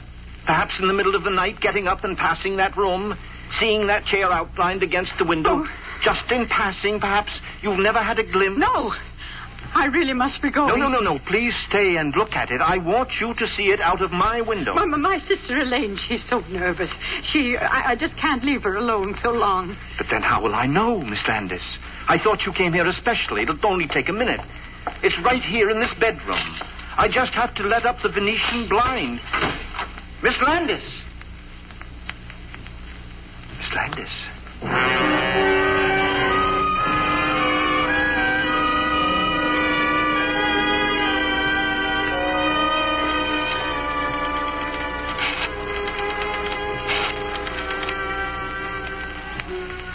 Hello? Sergeant? This is Ames, Martin Ames. I just called to let you know that I think you're right about that good night's sleep. Yes, I'm going away tomorrow for a long rest. Shutting up my apartment. Yes, I'm all tied up in knots. I don't know what to think. Oh, they did. Yes, I saw the moving van in front of the house, but I didn't know it was those sisters. Couldn't take it, eh? Well, I can't take it much longer myself.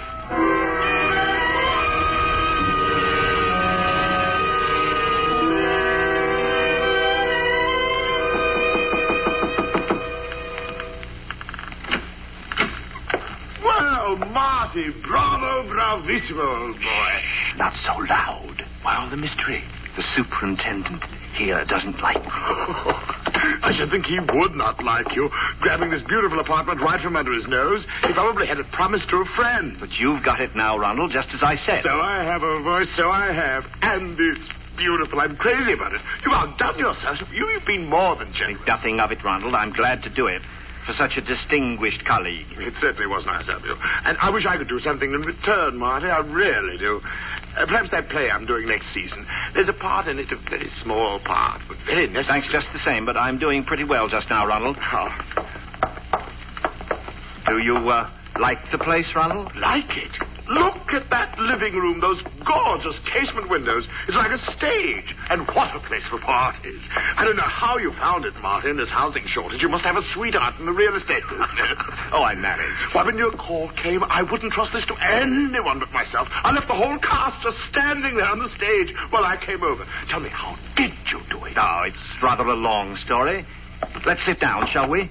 Here, in the living room. No. You take the chair. Oh. I guess they must have left it when they moved out. Well, to be frank, Ronald, I got this apartment by a ruse. A ruse? What kind of a ruse? Oh, it was a nasty one, all right. I frightened the last tenants away. I told them I saw a dead man sitting here in this window. Oh, no, not really. How clever of you. But, of course, there wasn't. No, of course not. I made him up out of whole cloth. You see, I live across the street, directly across, in that apartment with the striped curtains. Oh? They were very scary women. I used to watch them from my own place, always going to bed early, always pulling down the shades at night. Then there was this chair by the window. That very one that you're sitting in now. Really? One night, just sitting there late, I got an amusing thought. There was a kind of shadow across the chair that night. Reminded me a little bit of a corpse. It came to me that it might be fun to create a part, a character, a corpse that wasn't there. I don't follow you quite. Some actors need a play, Ronald, to create a role. Others, the great ones, work out their own dramas. I proceeded to invent a part for myself. I was the eyewitness, the innocent bystander across the street who saw the corpse in here. I kept seeing it, and finally, by the power of suggestion, it became real enough to frighten them away. It's very clever, but rather drastic. Not at all. Proved my point, didn't it? Oh, yes. And it got you the apartment. Well, really, that was very kind. I've always hoped we'd be neighbors, Ronald. As a matter of fact, the whole idea for this thing came to me on that day last May when you turned me down for that part. Outside of Sardis, do you remember? You said you were looking for a place then. Did I? Oh, yes. It was then that I first thought how nice it would be to see you. Right across the street, sitting in this window. I simply had to bring it about. That was the night I went to work on the thing in earnest. No, Ronald, don't get up. I'm not through. Oh, really, old boy? I'm afraid the gang at the theater, they don't even know I'm here. They'll wait. People always wait for you, don't they, Ronald? I could call them for you, of course, but the phone's been disconnected. I'm afraid which way's the door, old boy? Really, Marty, it's been very kind of you. What's the matter? Don't you like the apartment? Aren't you going to take it after all my work? Oh, yes, I like it very much, but The door's locked. Yes, Ronald. I'm afraid you'll have to find your way out. Alone.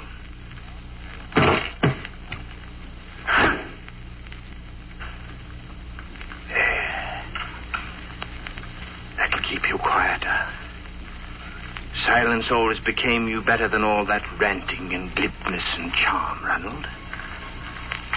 And now, I've got the part for you. A part to end all parts. You play it, of course, entirely in a chair. There isn't much action. Not a line to say. You just sit, Ronald. You sit in this chair by the window. It'll be the greatest performance of your career. You liked to hog all the fattest roles for yourself, didn't you? Well, this is a part that's been talked about up and down this street for weeks. You'll play the part of a ghost, of a corpse that never was, an hallucination in my brain.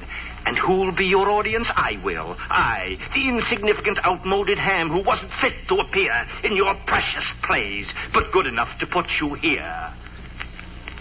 Who's the better actor now, Ronald? Goodbye, Ronald. No one will see me go out, but I'll see you across the street. Okay, Miss Landis, I got the pass key right here. So kind of you, Mr. Ransom. Personally, I begged her to leave the old thing here and have you throw it out, but Elaine listened.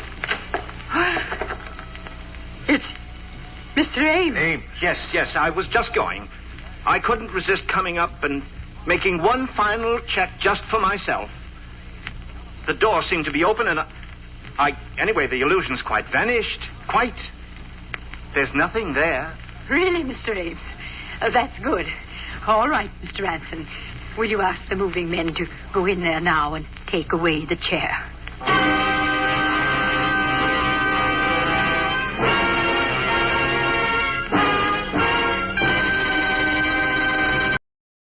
Tonight in our Suspense Theater, we celebrate the talents of two distinguished ladies. Our play is by Agatha Christie, England's #1 suspense specialist, and our heroine is the distinguished Continental star, who has recently come to join our Hollywood film colony, Miss Lily Palmer. But before we ring up the curtain on tonight's play and on the performance of Miss Palmer, let me make a suggestion. Rich in tradition is the custom of bidding the old year farewell with champagne. And rich in rare taste pleasure is that custom when you say it with Roma. For brilliant, bubbling Roma California champagne lends unforgettable distinction to your New Year's hospitality. And pale gold, sprightly dry Roma champagne, naturally fermented by the world-famed Charmant bulk process, is sparkling wine at its best. So make those golden moments live forever. Say it with Roma champagne. Roma champagne tastes better because the heritage of character that distinguishes Roma champagne begins with choicest grapes, carefully selected. Then Roma vintner's ancient skill, with the magic of necessary time and America's finest winemaking resources, guide this grape treasure to taste luxury. Finally, from the famed Roma champagne cellars, to you comes Roma champagne, the finest in sparkling enjoyment. So welcome the new year with Roma champagne, golden masterpiece of Roma, America's greatest vintner. Yes, right now, a glassful would be very pleasant, as Roma wines bring you Miss Lily Palmer as Alex Martin, with Raymond E. Lewis as her husband Gerald in Philomel Cottage, a tale well calculated to keep you in suspense. Philomel Cottage. What's that, Alex? Oh, I was just reading the sign over the gate. What does Philomel mean? Why, you little foreigner, we've been here for 3 weeks and you still don't know. Philomel is another name for the bird that's supposed to sing only for lovers. We've been hearing it every twilight. Nightingale. Of course. That sign, Philomel Cottage, is the main reason I wanted this place for us. Glad you bought it? Oh, Gerald, this was a 50-50 investment, and you know it. 50-50. £1,000 from me and £2 from you. But we did have to have the place, didn't we? Oh, what an utterly hopeless romantic I am. Well, you can't get out of it now. Oh, Gerald, do you know what day today is? Today, it's the 13th. It's our anniversary, darling. We've known each other exactly a month. No, exactly 30 days. Oh, Gerald, really now. Hi. Oh, what is it, dear? Do you have that pain again? No. It's just a little indigestion, I think. Oh, Gerald. Let me help. There. Do you want me to get your... No.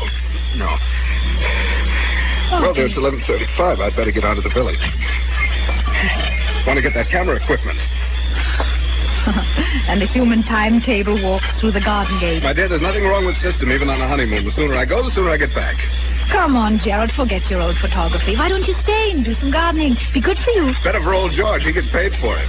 He's not with you again until Saturday. The place will go to rack and ruin. Over my dead body. Goodbye, dear. Don't walk too fast, dear. Remember last time? And be careful, darling.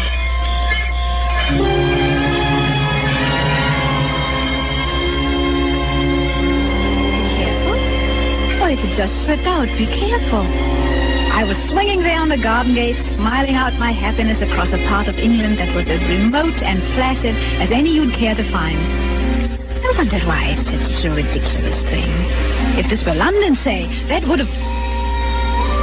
London? And slowly my smile fell away. I knew then that the memory of that last week in London had never really been far from my mind. That and that last talk with Dick on the top deck of the bus crossing Trafalgar Square. I'd never seen him like that before. Gerald Martin. I tell you, Alex, the man's a perfect stranger to you. You know nothing about him. I know that I love him. How can you know in a week? You've only met him. Well, it doesn't take everyone 7 years to find out they're in love with a girl. That's meant for me, isn't it, Alex? It's Alex. no use, Dick. Alex, don't you know what it's been for me not being able to tell you? I couldn't, not with the income I had. And then I decided I couldn't wait any more. I was going to tell you anyway. And you know what happened. Oh, I'm afraid I don't. Yes, you do. That money you inherited. That money from your cousin or uncle, whoever it was. But I don't see what... You didn't think that I could ask you to marry me then, do you? You didn't think I could live off your money? I'm sorry, Dick. Believe me, I am, but I... It really doesn't matter now, one way or the other. Doesn't matter, does it? You can bet it matters to that Martin chap. That's what he's after. You mark my words, he's after your money. Dick, it might interest you to know that Gerald has money of his own. Far more than I have. And more than I am. Maybe that's the difference. I've had enough of this. I'm getting off at the next stop. Alex, please. All right. But let me tell you something. If you think I'm going to let Gerald cut me out and not do anything about it, you're very much mistaken. I'll catch up with him, do you hear? I'll catch up with him if it's the last thing I do.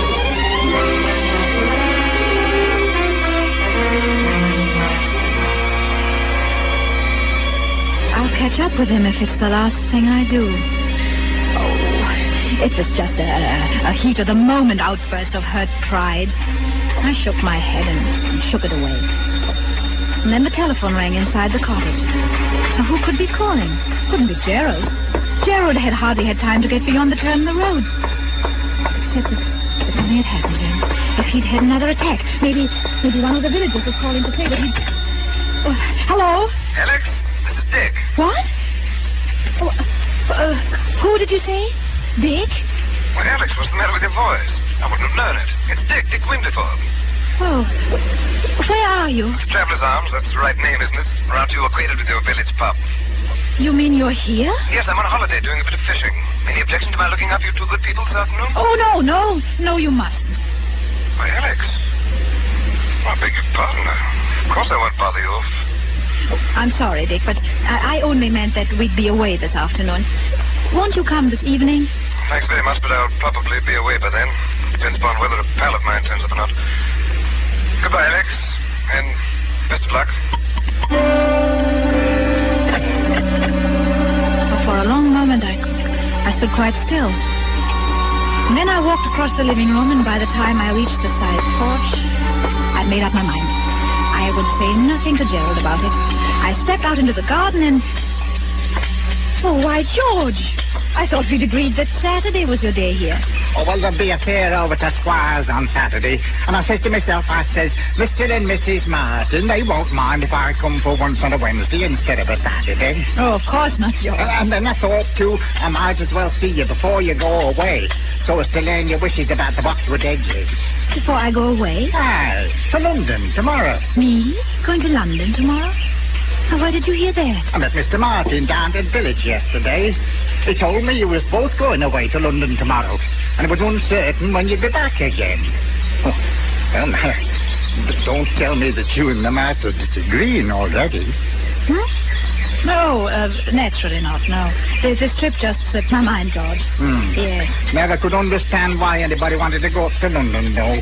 Like Mr. Ames, what sold you this house. He went up there, and to live, mind you. And after fixing up this place like he did, with taps all over everywhere. You're going to take a loss, I says to him, when I seen you put the place up for sale. It's not everyone that'll have your fad for washing themselves in every room in the house, like. But George, he says to me, I'll get every penny at £2,000 for this house. And by gummy did. You got 3,000. 2,000. The sum he was asking was talked of at the time, and a very high figure it was thought to be. No, George, you see, I gave to him. Well, it really was 3,000. Mr. Ames had the cheek to say 3,000 to you. Well, he didn't say it to me. He said it to my husband. I reckon I'll do some spading now. And the price was 2,000.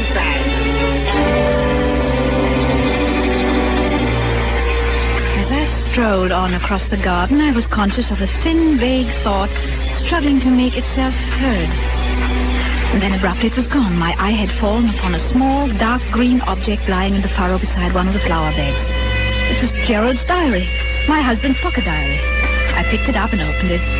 I remember I scanned the entries with some amusement, once again reminded of Gerald's enslavement to time and system. On page 21 there was an entry. April 14th, Mary Alex at St. Peter's Church, 2:30. And then I looked at today's date, Wednesday, May 13th. Only one thing was written there in red pencil. It said, 6 p.m. Huh? Now, what did it mean? What was to happen at 6 p.m.? And something just... Oh, no. But this is ridiculous. What am I afraid of? Gerald is my husband. I love him. I trust him. Then I looked again at that cryptic entry. 6 p.m.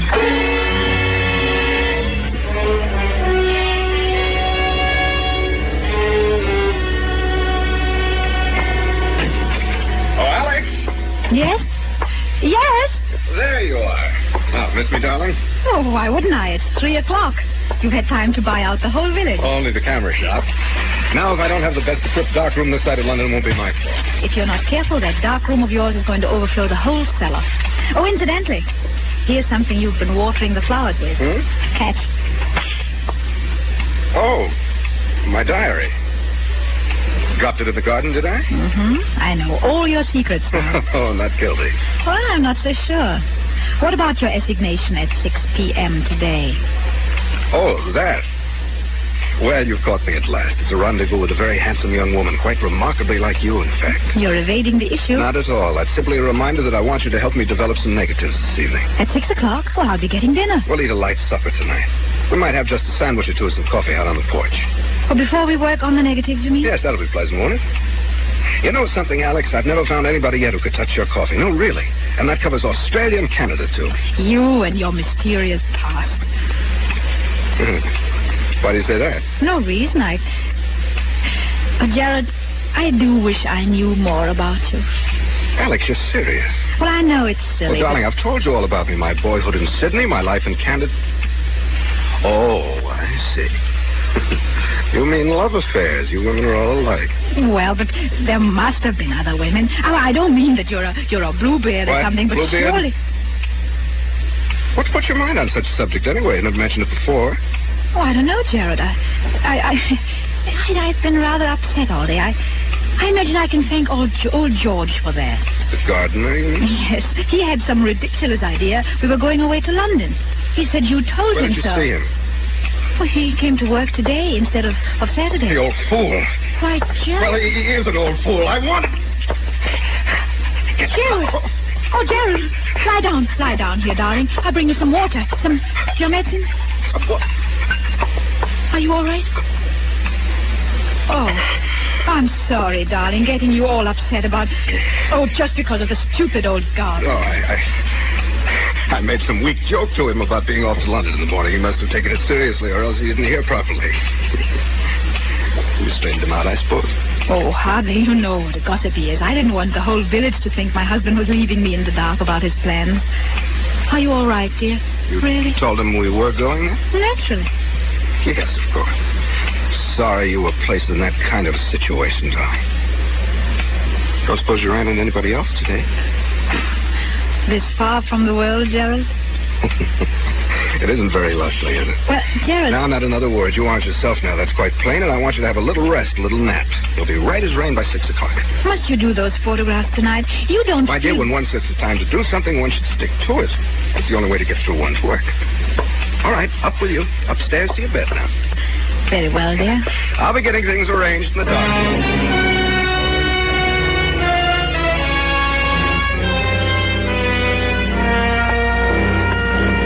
I went upstairs to my room. I told myself there was no basis whatever for my state of mind.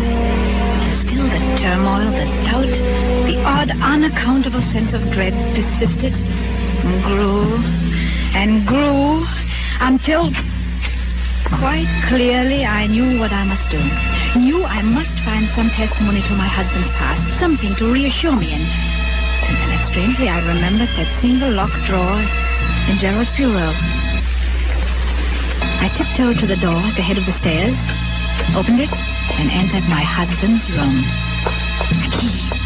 If only I could find the key to that locked drawer. But there was none in sight. The closet, and then his coat pockets, and then... there at my feet. There on the floor. I saw it.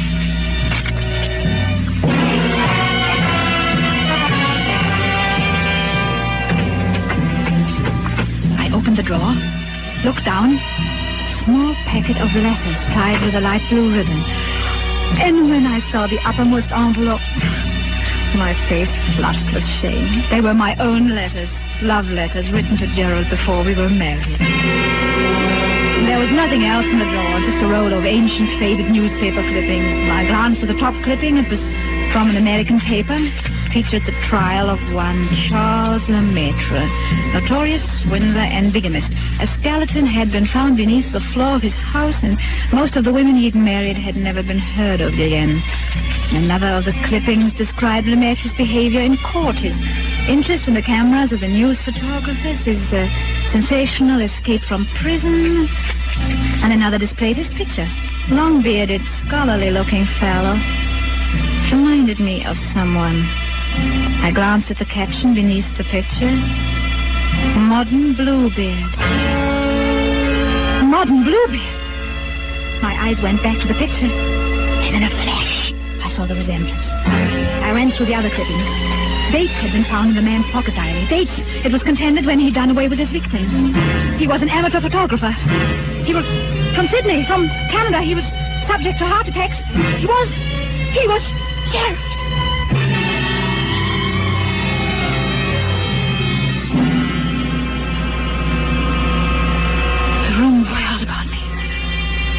Dick had tried to warn me.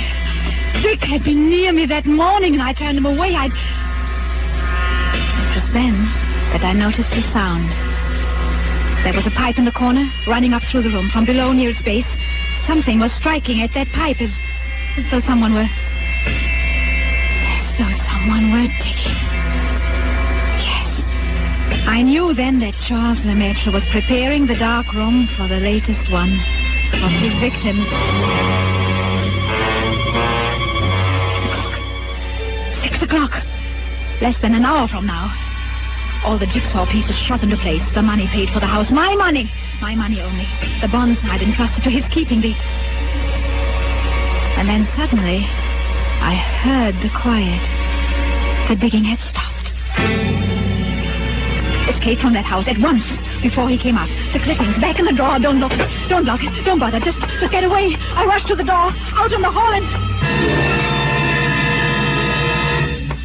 Yes, my dear? Oh, you startled me. I was just trying to find your nail file. Were you, dear? Well, that's nothing to look so guilty about now, is it? Better come on down. Getting late, you know. Gerald, We'll just have time to make the coffee and sandwiches before we do the pictures, then. Well, I'll be right down, darling, as soon as... We really mustn't delay, must we? Coming, Alex? Very well. Now, that's better. Never mind, Gerald. It's... Why, Alex, how cold you are. Cold? Oh, yes. Yes, I am rather. Well, that will soon pass away, I'm sure. Hurry along, dear. Hurry along? Yes, into the kitchen. Alex, what is the matter? Oh, nothing. No, I'll be all right. The kitchen. Here. Yeah, yes, I'll fix something in a second. You just sit here in the living room and... Oh, no, the porch. That'll be more comfortable, won't it? And I'll be right with you. Splendid, Alex. I'll just go... Why, no, of course not. What, Gerald? How rotten of me not to have suggested it. Since you're feeling a bit under par, you can probably do with some help. I'll come with you.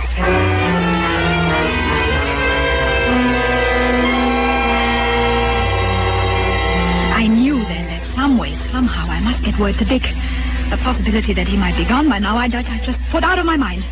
No more panic. No more panic. When I carried the coffee out on the porch, I glanced at the clock on the mantel. It was 10 minutes till 6. A pity you're so abstracted, my dear. Huh? Why do you say that? Because you're missing the loveliest sight you're likely to see again. Look out beyond the garden. The first soft shades of twilight. Twilight over Philomel Cottage. I say, Alex, you are below par. What do you mean? Well, it's the first time you've ever slipped on the coffee. You must have tossed in the entire canister. I'll be more careful after this. Oh, dear. That reminds me. Alex, where are you going? Nothing to get excited about, Gerald. I forgot to order things for tomorrow. I'm just going to phone the grocer. Grocer, this time of evening? Oh, he generally stays late on Wednesdays. I'll be right back, darling. Well, don't shut the door, Alex. Oh, it keeps the insects out of the living room. Oh, you're not afraid I'm going to make love to the grocer, are you? Operator. Exchange. Operator, get me the traveler's arms. Please hurry. Hello? Traveler's arms. Hello? Mr. Windyfoot, please. Will you? What? You don't know if he's still there? Oh, well, see, won't you? It's most important. Don't let me disturb you. Oh, darling, you do. I hate anyone listening when I telephone. But I do, Gerald, truly. You're quite sure you're really calling the grocer? Why, as a matter of fact, I'm not sure. What? What I mean is, I'm afraid I've got the wrong person. A perfect stranger. I don't understand. Someone I know nothing about. Know nothing about? Then why don't you hang up? Here, who's at the end of that wire? Let me see. Hello? Hello? Oh, it's dead. All right, my dear. Might as well get started. Oh, we're late now. Late? For the pictures? It's precisely 3 minutes after 6. Oh, why, Gerald, it won't be 6 o'clock for 8 minutes. Look at the clock there on the mantel. Oh, I don't go by that relic. I go by my own wristwatch. Gerald, listen. Stop pacing and listen to me. I don't feel up to it tonight. I'm upset and I'm tired. Alex, I promise you won't be a bit tired after it's over. No, I'm not going to wait 1 minute longer. No, I won't do it. I'm not coming with you. Come along, Alex, or I'll carry you there. No! You will, dear. Here, you will. Gerald, stop! I've got something to tell you. I've got something to confess. Confess? Yes, to confess. Something I ought to have told you before. I've had my secret past, too. A former lover, I suppose. Well, in a way, but something else. You'd call it... Yes, I expect you'd call it a crime. A crime? You? I don't believe it. You'd better sit down now, Gerald. There. I told you I'd never been married before, and that was not entirely true. There was a marriage when I was 22 in Vienna. He was an elderly man with a little property. Go on. I induced him to insure his life in my favor. And at one time I was a nurse with access to a number of poisons. And there's one poison, a white powder. You know something about poisons, perhaps? No, I know very little about them. Oh. Well, this one is absolutely untraceable. Any doctor would give a certificate of heart failure, and that. Oh, no! No, I can't. Go on, I want to hear. Well, all right, I always made his coffee for him, and one evening I put a pinch of this poison in his cup. I remember that evening how very much like this it was, how peaceful. He gasped a little and tried to move from his chair, but couldn't, and presently he died. How much was the insurance money? About £2,000. I speculated, so I lost it. And it was over 2 years before I married again. Hmm? And he was a much younger man. Quite well off. There was a will in my favor. He liked me to make his coffee, too, just as my first husband had done. I make very good coffee. Alex. It was the same, along about twilight. Coffee. It was the same as the other. He just sat there in his chair. The coffee. And died. Our village doctor pronounced it heart failure. My husband did have a weak heart, you see. And that helped. It helped a great deal. Alex, listen. That netted me over £4,000. I didn't speculate with... Coffee. That's why I tasted that way, you devil. You poisoned me. You poisoned me. I'll kill you. Yes, I poisoned you. And already the poison is working, you see. You can't move from your chair. You're lying. I'll kill you. I'll kill you.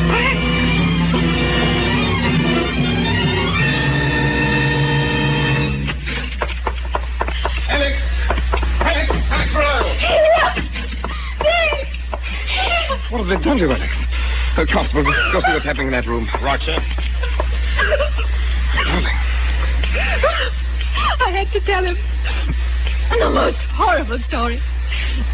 Oh, I couldn't have kept it up any longer. You came just in time, Dick. You understood on the phone, didn't you? Good, darling, when I heard you say you'd got the wrong person, someone you knew nothing about. Excuse me, sir. What did you find, Constable? A man sitting in a chair, sir. Heart trouble, it looks like, and, Yes? Well, sir, he's dead. Your husband, ma'am? You might say a perfect stranger. He was just sitting in his chair. And presently, he died.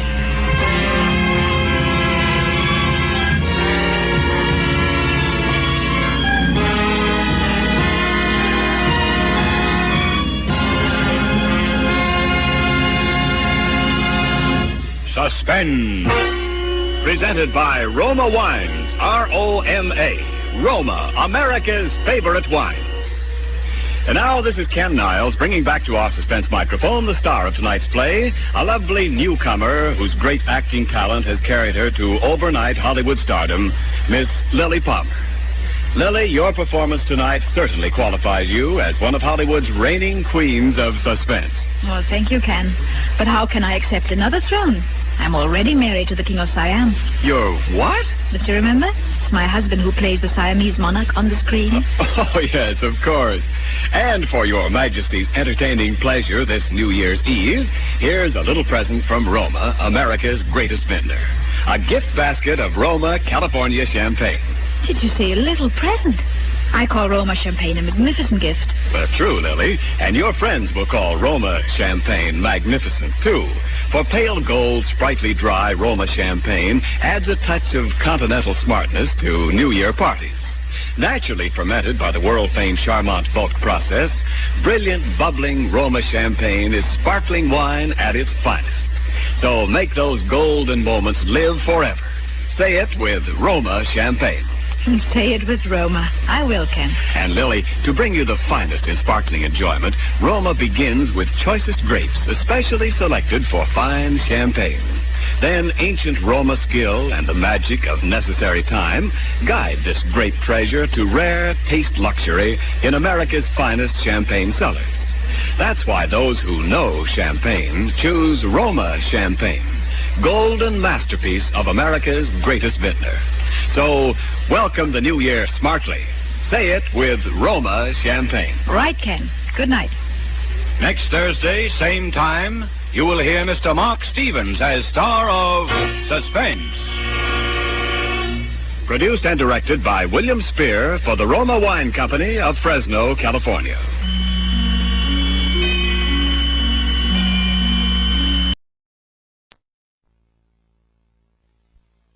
Yes, Roma wines taste better because only Roma selects from the world's greatest wine reserves for your pleasure.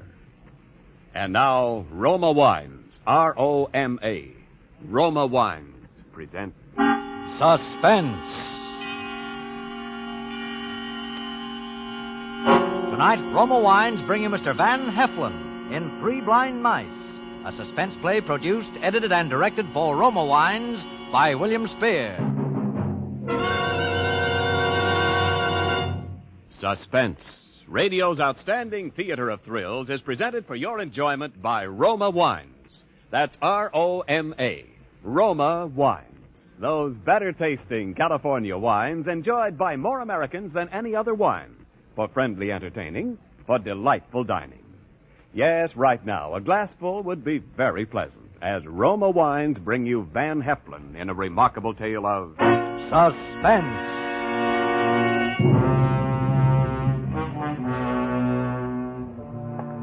Lockwood, Bentley, and Walsh Publishing. It still said it on the big brass nameplate. Going down. Oh, good evening, Mr. Lockwood. Good evening. Sure, the elevator operators were nice to me. Most of the office boys remembered to knock on my door before they came in. And even some of the stenographers still spoke to me. But everybody else above the rank of junior story reader knew it was just a question of time before that big brass nameplate in the lobby came down and another one went up in its place. Bentley and Walsh Publishing. No more Lockwood. If ever a man hated his partners, I did. Main Fawcett. Well, I went out of the building and across the street to the Savoy for dinner. Even the head waiter must have heard the rumor. He gave me the dime-sized table over in the corner that's generally reserved for out-of-town ribbon clerks. That's all right, Bob. There'll be another day. I'd gotten to coffee and dessert when I saw Helen Conover. Well, that just about summed it up.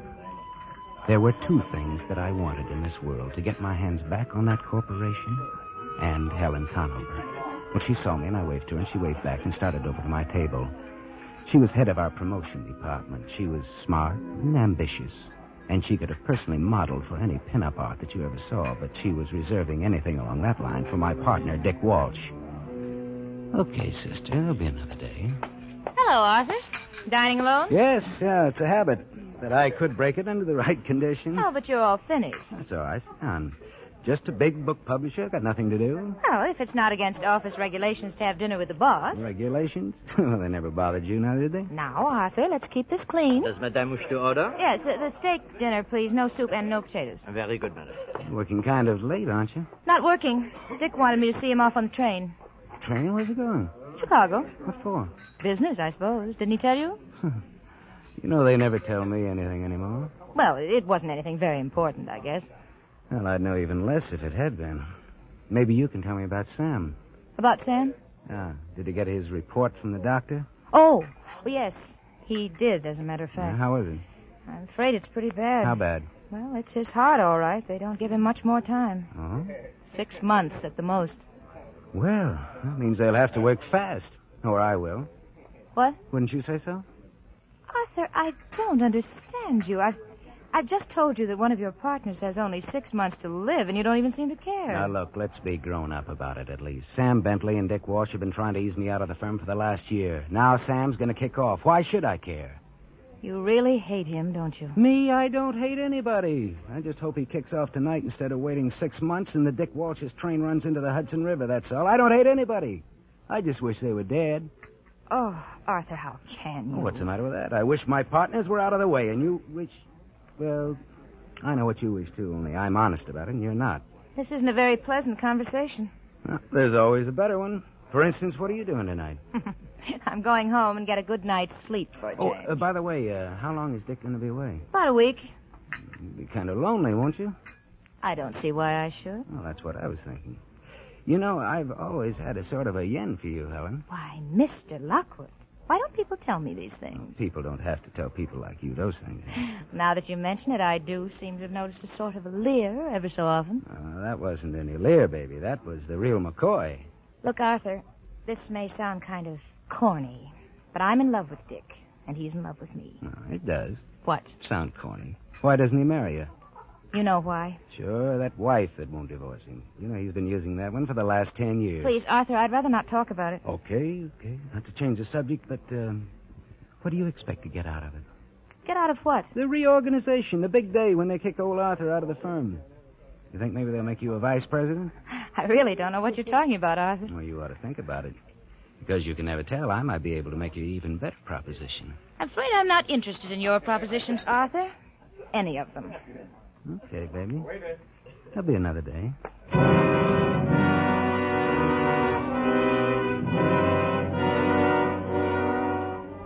It was mostly bluff, and she knew it.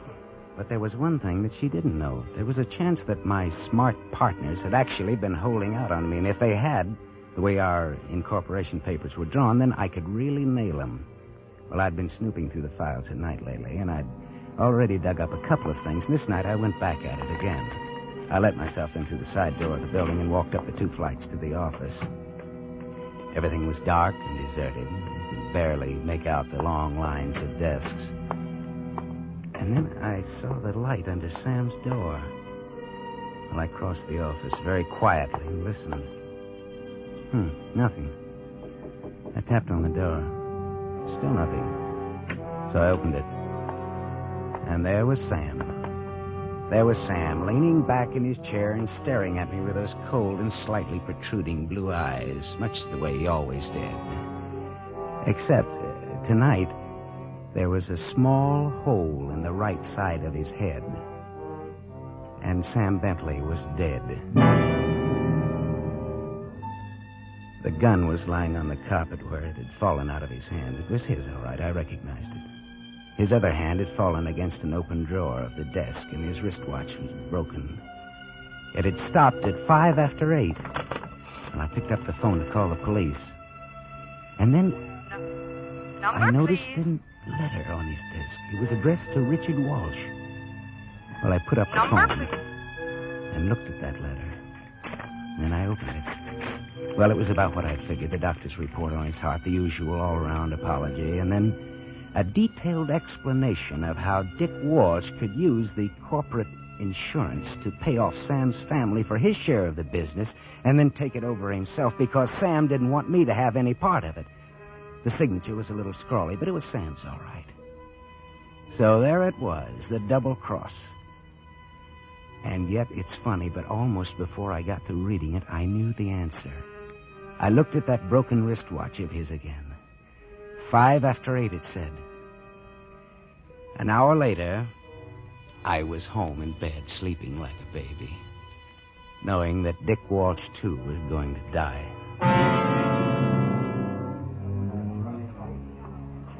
I strolled into the office the next morning about 10 just to be on the safe side, but of course they'd already found him. All over the office there were little huddles that broke up furtively at my approach. Well, I played it for what it was worth and headed for the largest and most important huddle, the executive huddle outside of Sam's door. They were all there, including Helen Conover. And she was looking pretty sick.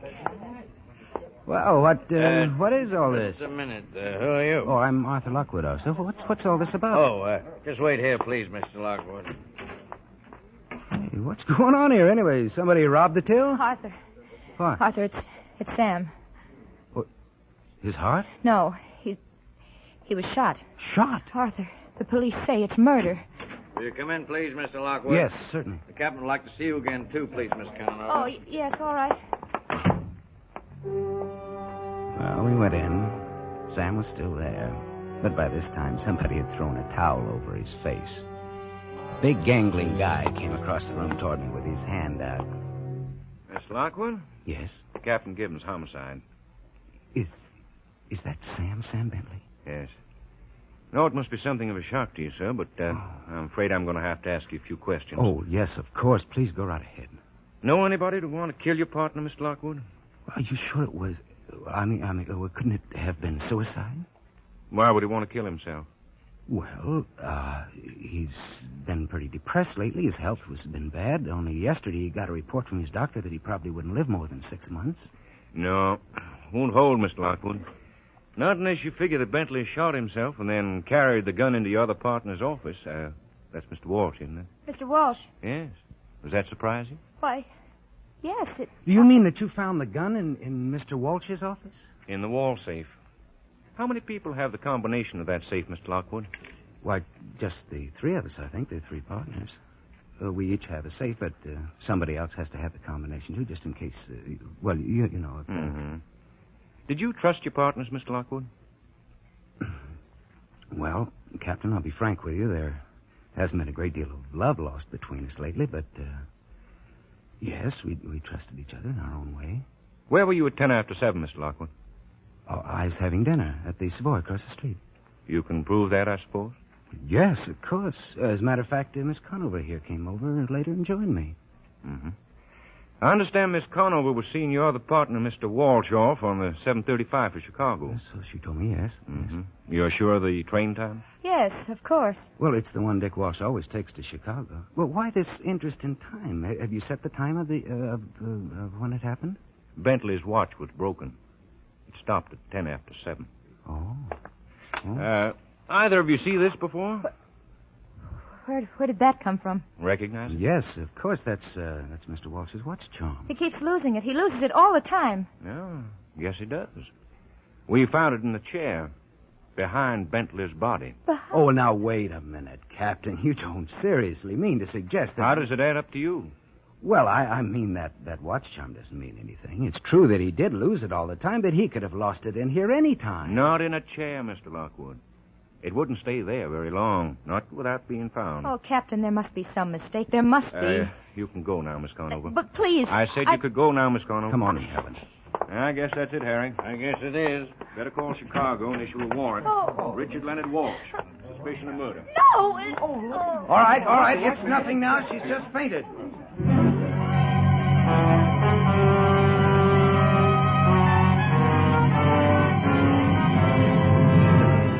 For Suspense, Roma Wines are bringing you Van Heflin in Three Blind Mice. Roma Wines' presentation tonight in radio's outstanding theater of thrills, Suspense.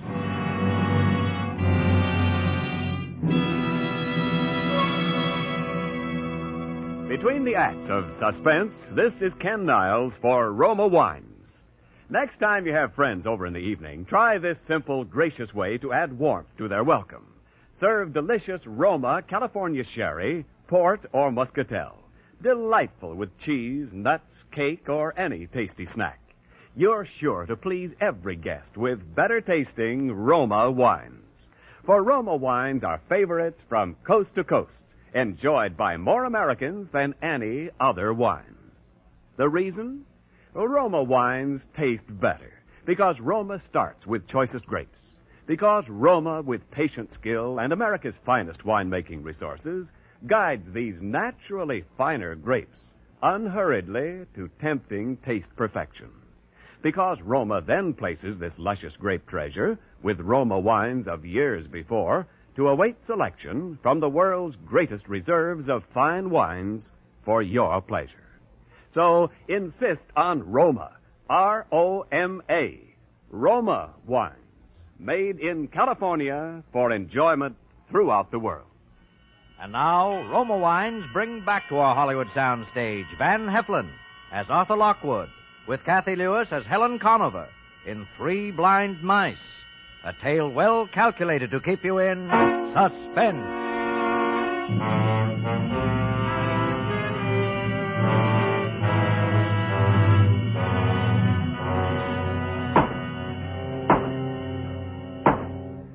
The defendant will rise and face the court.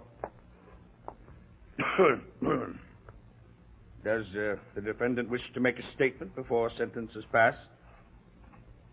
If not, we will proceed. Richard Leonard Walsh, having been tried and found guilty of the murder of Samuel Bentley in the first degree, you are hereby remanded to the custody of the warden of the state penitentiary, where at such time as the state shall deem appropriate, you will be executed in the manner prescribed by law. It's a nice, May easy God way have of mercy. getting along in the publishing business, if you're lucky. One of your partners commits suicide. You rig the evidence to frame the other partner for his murder. Net result, a new firm, Arthur Lockwood, Incorporated. Arthur Lockwood being me. Of course, there were the usual appeals, and the thing dragged on, but that didn't worry me. I had other things to think about. And number one on that list was Helen Conover. But there, I'll admit, I was surprised, because Dick knew that he'd been framed and must have suspected me, and Helen was supposed to be in love with Dick. Well, I played it very carefully. The paternal approach, the sorrowing friend, dinner and the theater and stuff like that. But never a word, never a wrong word or gesture. And then one night, about a week before Dick Walsh was scheduled to be executed, I'd just brought Helen home from a sedate little tour of some of our most upper-crust hot boxes, and we were at her apartment. Well, it's a swell evening, Arthur. You've been awfully sweet to me. Well, it's the least I can do, Helen. No, you mustn't feel that way, Arthur. What way? But you sort of owe me something. Oh, you something? Well, why should I? It's just that I know how you feel. I wonder and if you do. Well, yes, I think so. You've been awfully brave about it, but I think I know. Arthur, once you said that something I said was corny. Remember? Yes, I remember. Well, it was. It wasn't even true. You weren't in love with him? Afraid I'm a pretty heartless little girl, Arthur. I'm afraid I love myself too much to be really in love with anybody. Well, that's not heartless. That's just honest. You know that he's to be executed next week, don't you? Yes. Then he's not much good to me now, is he? Even if he did want to marry me. Oh. Now you know I'm heartless and cold-blooded and cruel. I ought to, but I don't. No. No, I don't have to be that way. I can be other ways. What other ways? Like this. Helen.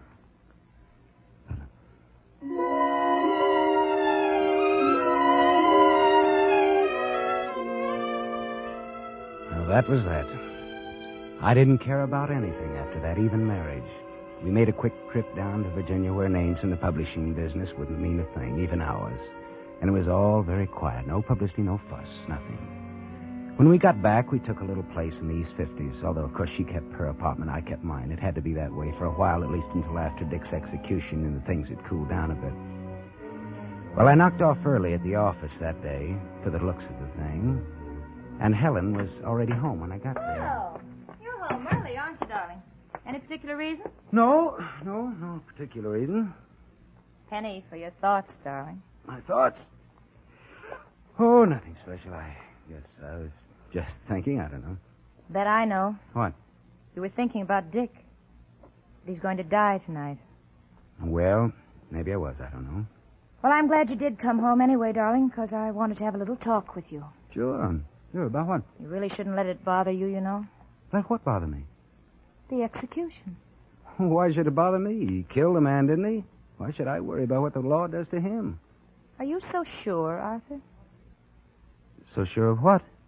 So sure that he did kill a man? Well, right then it hit me. That all the time I'd been thinking how slick everything was. Something was wrong, terribly wrong. That all this time she'd been playing with me like a smart young cat with a silly, blind old mouse. 3 mice, and one of them dead. And another with them as good as dead. And I was left. All the evidence and everything. Wasn't like Dick to do a thing like that. You don't think he killed him? Arthur, do you remember, it was a long time ago, you asked me what I expected to get out of it? If Sam and Dick squeezed you out of the firm. Yeah, I remember. And you said you might have a better proposition? Yeah? Well, I've decided what I want. Sure.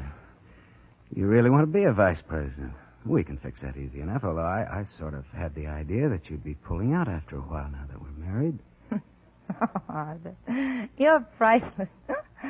No, I'm afraid a vice presidency isn't at all what I have in mind. And I don't know where you got the idea that I'd be pulling out of the firm. Ever. All right. What do you want? I want a full partnership, Arthur. A partnership? Yes. Is that so strange? Well, we are partners now, in a way. You're my wife. No. I mean a real partnership. A corporate partnership. Look, Helen, you're asking me out of a clear sky to give you a half a share in $1 million business. Yes. Well, that'll take some thinking about. Yes. I suppose it will.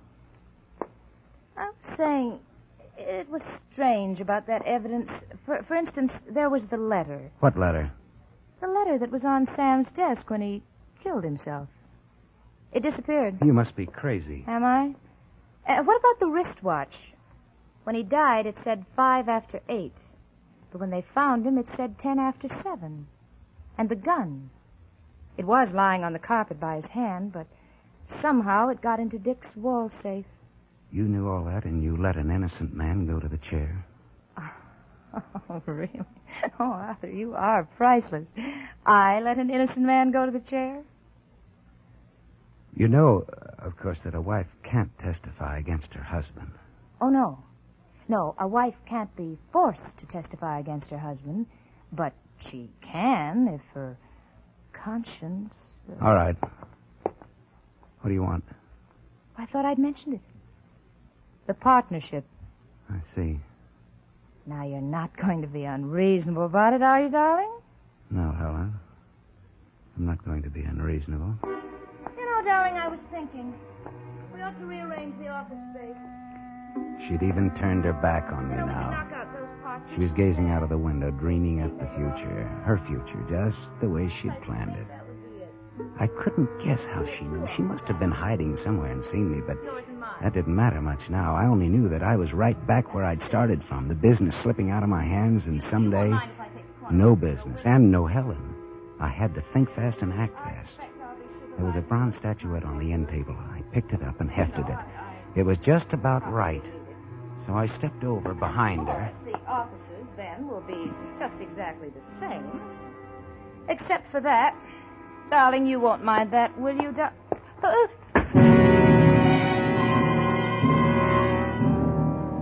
I hit her hard, but not too hard. Because this was one suicide that was going to come off right. I carried her out to the kitchen and propped her up in a chair in front of the kitchen table. And then I went into the bathroom and got some towels. That wouldn't leave any marks. And I tied her hands and feet and gagged her, so that even if she did come to in a few minutes, it wouldn't matter. All I had to do was come back in a couple of hours and put the towels away and make everything look just as natural as I could. It was a risk, those 2 hours, and I knew it. The whole thing was a risk. But it was the best I could do. I looked at her once more before I left. She hadn't moved a muscle. And then I turned on the gas.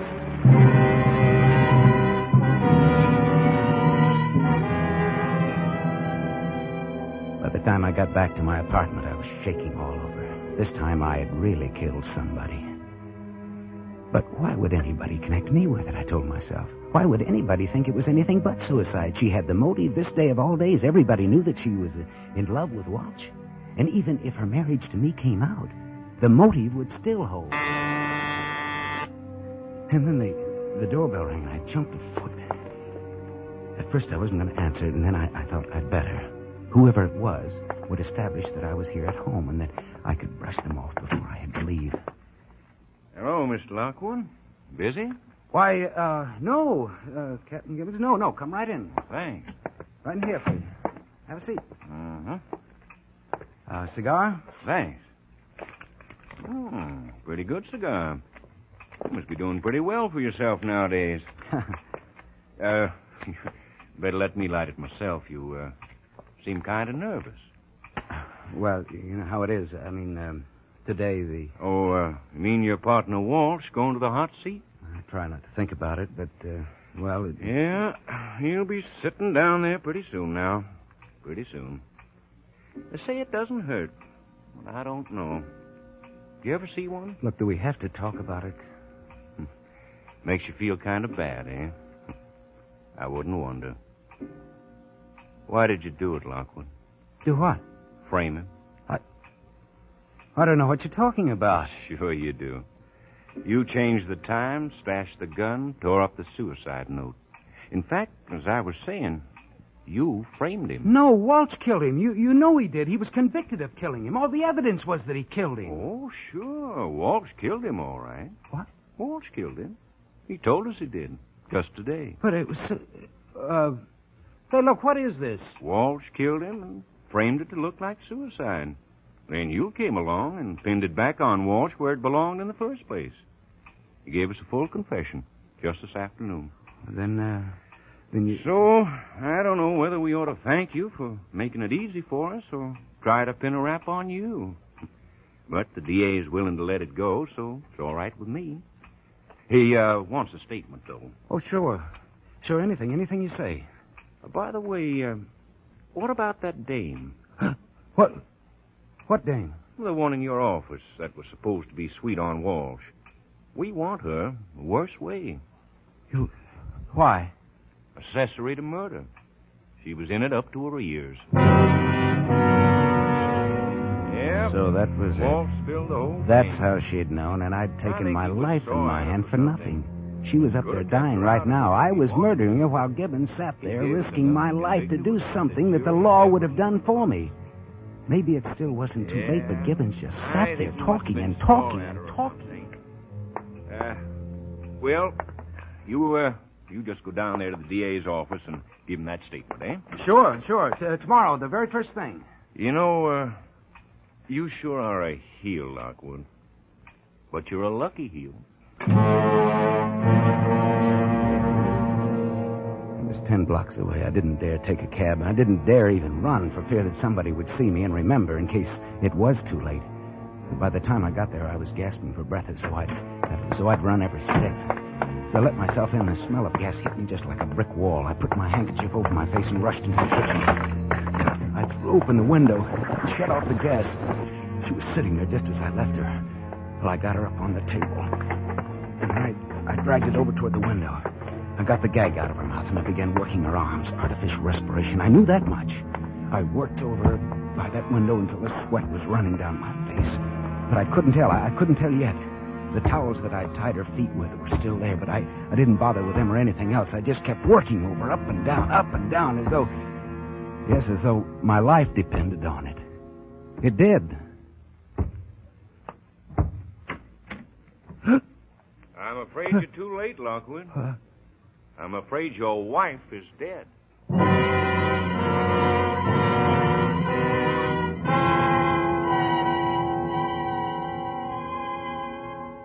He was a smart cop, that Gibbons. He knew a lot. He says now he's pretty sure it doesn't hurt. The electric chair, I mean. Well, tonight I'm going to find out.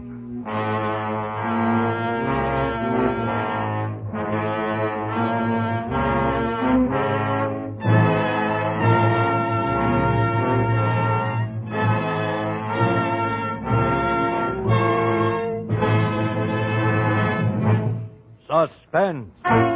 Presented by Roma Wines, R-O-M-A, Roma, America's favorite wine. Well, this is Ken Niles bringing back to our microphone the distinguished star of tonight's suspense play, Van Heflin. Van, you played the part of a publisher tonight. How about publishing a few tips on Roma Wines? Well, with wine like Roma, Ken, all you need to do is publish the facts. Well, fact number one is that Roma, America's greatest vintner, has asked me to present you with this basket of Roma wines for your wonderful performance tonight. Well, that's a very good beginning, Ken. My thanks to you and to Roma. Fact number two, Van, is that your friends will enjoy the Roma California Sherry in your gift basket. For golden amber, fragrant Roma Sherry with tempting nut-like taste is the perfect first call to dinner. The ideal wine for entertaining any time. Right, Ken. But tell the people why Roma Sherry is so good. Give them the facts, my boy, the facts. All right, you are, Professor Heflin. Fact number three. Roma Sherry, like all Roma wines, begins with California's choicest grapes. Then Roma vintners, with America's finest winemaking resources, guide these select grapes unhurriedly to tempting taste perfection and place them with Roma wines of years before.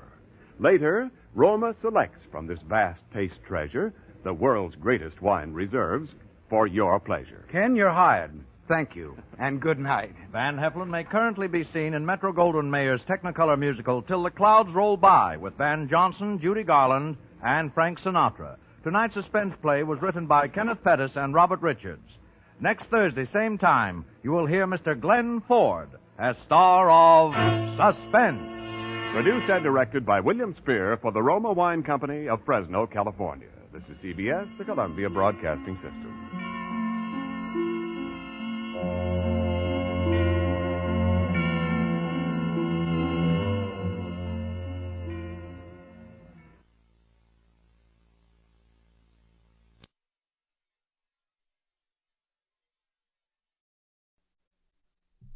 Yes, Roma wines taste better because only Roma selects from the world's greatest wine reserves for your pleasure.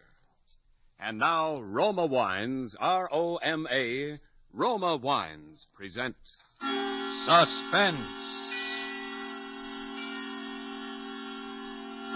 Tonight, Roma Wines bring you Mr. Eddie Bracken in Elwood, a suspense play produced and edited for Roma Wines by William Spear.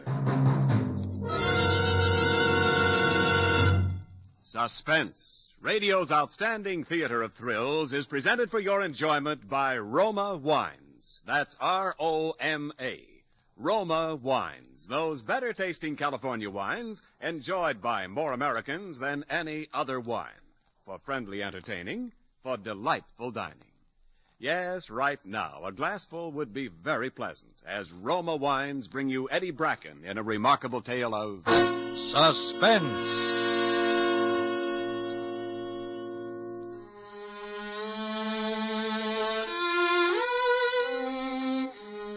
Mr. Obermeyer wasn't around, so I closed the gas station early that day and started home.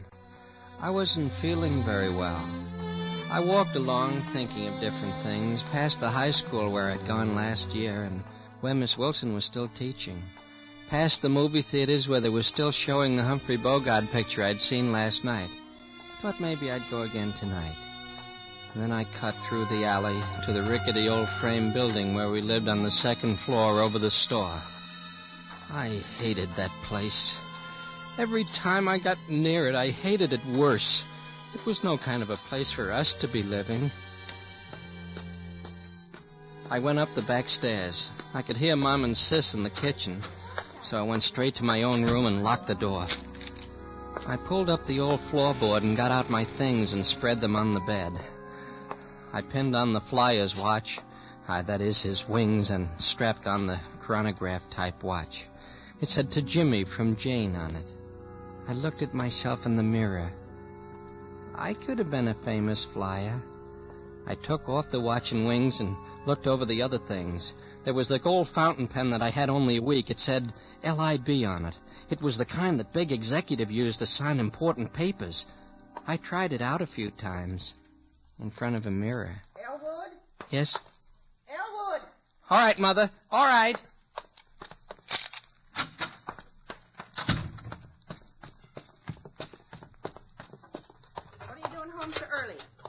Fired? No, I just closed up a little early. Well, you will get fired. Mr. Obermeyer catches you closing up early. Oh, no, I won't. And don't think you're going to lie around this house when you do.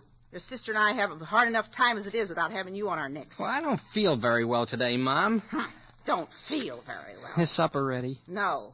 Is that all you can think about when you come home? Food? There isn't much else, is there? Is that so? Well, any time you get tired of using this place as a boarding house... Forget it, Mom. What's this? Leave it alone. Do you have to look at everything? Well, what is it? An old album of snapshots I found in the trunk today. Didn't know I still had it. Gee. Is this me? Let me see. Well, that's you. How old was I then? Well, let me see, about 6. You were real cute then. Are there any pictures of Dad? No. Say, I remember this place. This is where we lived just before we came to Fairfield, wasn't it? Quite a while before. You were about 8 then. Who's this? Who's this man? You ought to remember him. You were almost 9 when he went away. I don't. Who was he? He was your stepfather. What's the idea of tearing that up? Unless I want to. Cut it out. You got no right to tear up that picture. The Lord knows I got no use for that man, but you got no right to tear it up. Oh, and you had no right to marry him either. Shut up! Oh, get out of here before I hit you again. Get out of here! Get out!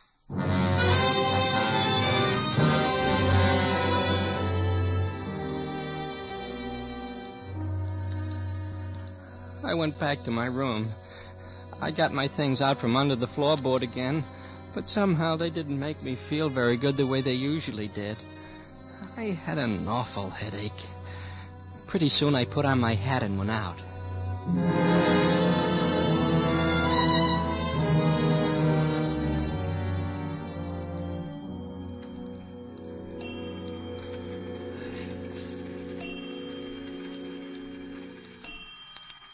Is the oil and water all right, Miss Wilson? I think it is, Elwood, yes. Well, that'll be $1.80 then. All right. Here. Thanks. How's the new term going, Miss Wilson? Oh, fine so far. I am sorry you're not with us, though, Elwood. I was so looking forward to having you in my class Well, this year. some things just can't be helped this year, I guess. Do the students like your course, Miss Wilson? They seem to like it fine. I wish I could be there. Is there anything about abnormal psychology, Miss Wilson? We touch on it towards the end of the course. Oh, I read something about it. I read some of the Freud and Adler stuff, too. Have you, Elwood? Sometimes I think you get more real education staying out of school than the rest of them do staying in. Well, I try to keep up with what's going on in the world. You're way ahead of most people, Elwood. I hope someday you can get away from this town, someplace where you can really use your ability. You can go a long way, Elwood. Oh, I'm going to. I'm going to do something about it someday, all right. I know you are. Maybe between us we can figure out something. Huh? Maybe we can. Can I come over and listen to your records again sometime, Miss Wilson? Of course you can, Elwood. Anytime you feel... Oh, hey, Elwood. What's the matter? Elwood, we got a phone for Dr. Parker and the police. What's up? Why? Well, it's Mr. Granby. They just found him over there in the lot. Henry Granby? Yes. Our phone. You go on over, Elwood. Maybe you can do something. All right. You want to come, Miss Wilson? Yes, I will. I guess it must be over there on the corner where the people are. Yeah, people crowd around awful quick at something like this, don't they? Oh, they certainly do. Maybe you don't want to look. Well, no. Oh, that's Mr. Granby, all right. Elwood, what happened to him? There's not much use in calling a doctor. Oh, dear, is he? Well, you can see. He's been strangled, Miss Wilson. He's dead.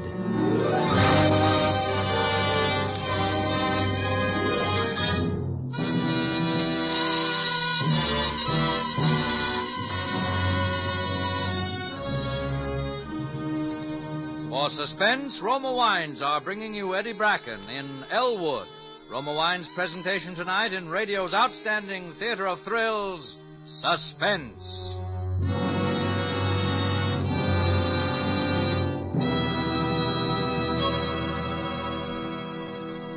Between the acts of Suspense, this is Ken Niles for Roma Wines. Whenever you entertain and for everyday pleasure, your best buy in good taste is better tasting Roma wine.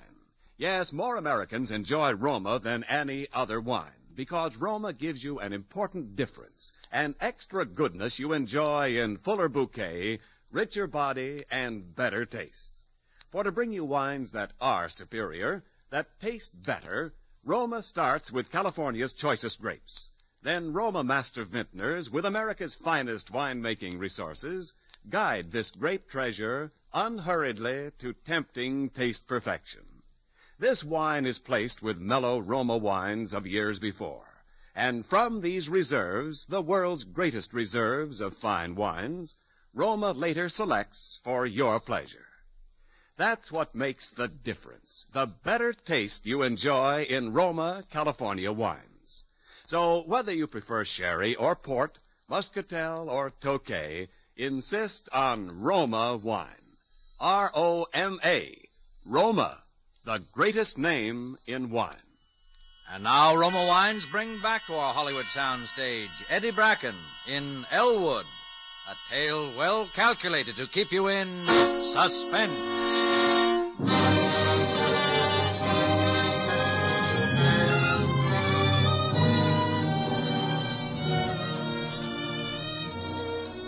Finding Mr. Granby murdered created a terrific commotion. At first they thought some tramp did it, But they couldn't find anything missing except a Phi Beta Kappa key. So they figured someone in town must have done it, because there were quite a lot of people who didn't like Mr. Granby at all. You can imagine how that made them feel. A little town like ours where everybody knew everybody else, and someone you might say hello to a dozen times a day was a murderer. Friday was my afternoon off, and I was walking around town, and I ran into Miss Wilson and Winnie Hawks. Why, hello, Elwood. Oh, hello, Miss Wilson. Hi, Winnie. Elwood Parsons. I do wish you'd stop calling me Winnie. My name is Winifred. In fact, it's Miss Hawks to mere acquaintances. I always used to call you Winnie. That was years ago when I was just a child. Winifred's 17 now, Elwood. She's a young lady. Well, at least I'm old enough to be addressed by my right name. Okay, Winnie. All right, then, Ellie. Say, Winnie, what's that? What? That hanging on your bracelet. Oh, that. That's just a little gold football. Andy Sawyer gave it to me. Gee, that's nice. Oh, it's all right. The whole varsity got them. Anybody might have one. Anybody? Yes, even you, if you'd ever taken the trouble to go out for the team. The football equipment cost too much. Say, hear anything new about the murder? New?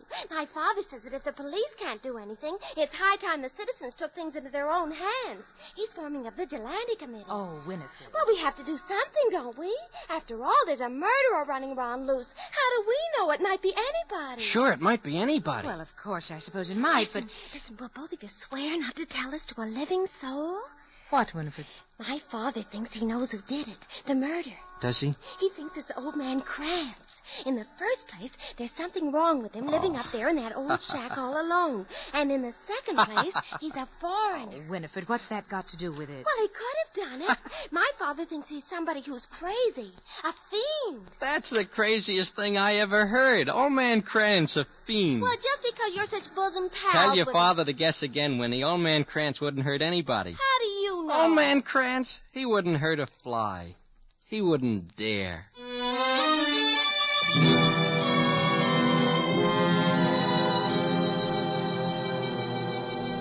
Old man Krantz was a little funny, all right, but it was funnier still, them thinking that he'd done it. That gave me the idea to go up and see him. His big dog Bismarck started making an awful fuss the way he always did, but I just banged on the door anyway. Who is it? It's me, Mr. Krantz. Elwood. Oh, why didn't you say so? Quiet, Bismarck. Wait a minute. I'll unbar the door. Hello, Bismarck, old fella.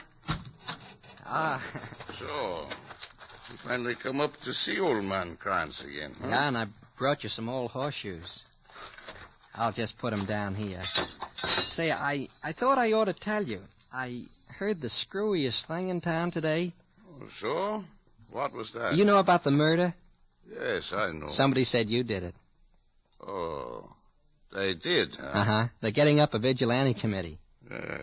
Well, let them come with their vigilante committee. I got my shotgun. I take care of myself. Oh, they won't bother you, Mr. Krantz. I told them they were crazy. They better not bother me. As far as that goes, I don't think they'll ever find out who did it. No? I don't think so. Do you?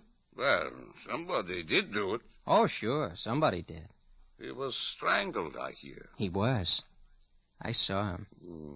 Take a strong pair of hands to do that. Yeah, I guess it would. Well, what have you been doing lately, Mr. Krantz? Oh, nothing. Reading little philosophy this last few days. No more psychology? Oh, sure, but now I read a little philosophy just for a change. Been reading Schopenhauer. You know how he says it's the only way to escape the world? Suicide. Suicide? Yeah, but he's crazy. My way of living is better than his way of dying. Well, why do you want to escape from the world, Mr. Krantz? Why? Look at it. Just look at it and tell me why I shouldn't want to escape from it. Well, I don't know, Mr. Krantz. There are a lot of things wrong with the world. Wrong? You just show me one thing that's right. Just one thing, and I'll go back. That's right. I'll go back. But in the meantime, while you got nothing else to do, we play a game of horseshoes, huh? Ah. Come on, I got the stakes all laid out. Okay. Say, what kind of horseshoes are these? They're all bent. Well, I didn't want to ask Charlie Vander for new ones. They're old ones that he takes off the horses. They just have to be straightened out a little. Yeah, that's right. You got a hammer or an axe Hammer? somewhere? You think I'm an old man and I'm weak, huh? You don't know how much strength I got. There, look. I straighten it with my bare hands. Shucks, I bet I can do it. Huh. Go ahead, try. All right. There. See? Yes. It's just as straight as yours. Yes, Elwood. It takes a strong pair of hands to do that.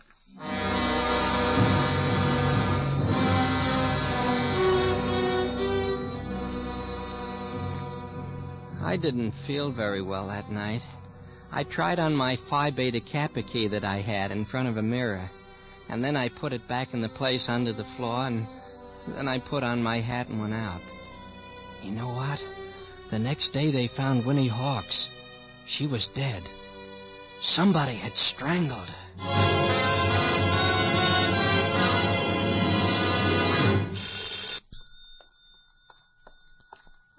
Hello, Elwood.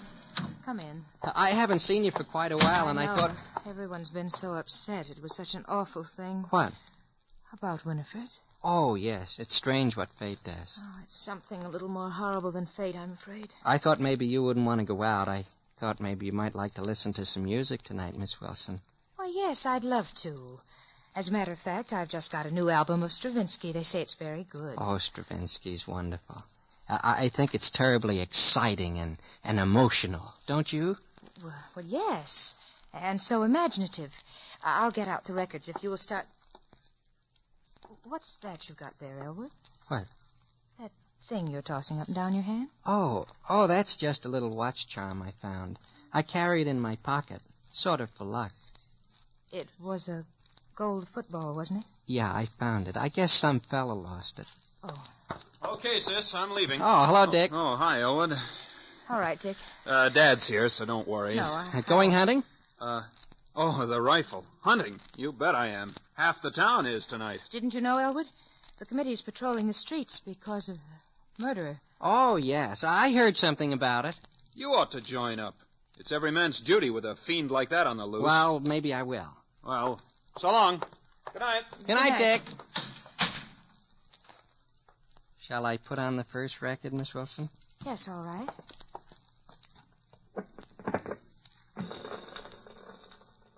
Elwood. Yes? Where did you find that gold football?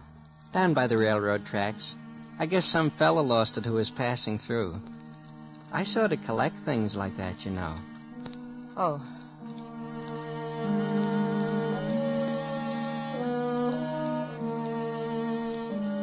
Oh, that music is wonderful. It makes me want to do things, big things. You've been a wonderful help to me, Miss Wilson. I like to help people that I think will benefit by it. So perhaps someday they can accomplish something. I'm going to accomplish something someday, Miss Wilson. In a way, I already have. Sometimes I thought, if I were only a little bit older, or you were a little younger, we... That's one thing we know we can't accomplish, isn't it? We can't change our ages. No, we can't accomplish that. That's a lovely watch you have on, Miss Wilson. Oh, this. I've never seen you wear that one before. A friend of mine brought it back from Europe. May I see it? Of course. It's kind of complicated, isn't it? Yes, it's one of those Swiss ones. It tells the day of the month, too. Oh, it's really lovely. I'm glad you like it. I'd like to have a watch like that. Elwood, I can't listen anymore. I hope you'll excuse me. What's the matter, Miss Wilson? I'm very sorry, but suddenly I have a very bad headache. Oh, of course. I understand, Miss Wilson. Thank you, Elwood. Oh, you have nothing to thank me for, Miss Wilson. I'll go now. All right. Good night, Elwood. Good night, Miss Wilson.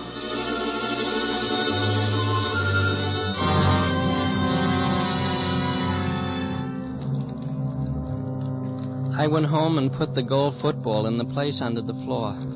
I thought I'd go to sleep, but I felt worse that night than I ever had. So after a while, I put on my hat and went out. I walked around for quite a while. Once I saw some of the fellows driving around in a hopped-up Ford, all with rifles and shotguns. How are things at the station, Elwood? I just waved to them and kept on walking. I was down around the station just as the 1140 was pulling out. A man had gotten off and was crossing the tracks to take the shortcut. It was dark. I couldn't see who he was. But he had a brand new briefcase, a lovely one. The kind they call a dispatch case. I followed him. The shortcut is a path up over the ridge below Mr. Krantz's shack. It winds quite a lot, so at first he didn't notice I was following him. I got pretty close before he did, and he turned his head. He began walking faster, and so did I. In a minute, he looked back again, and it must have come to him who I was because he started to run. Then I ran, too. When he saw he couldn't get away, all at once he made a quick turn up the hill towards the lights in Old Man Krantz's shack.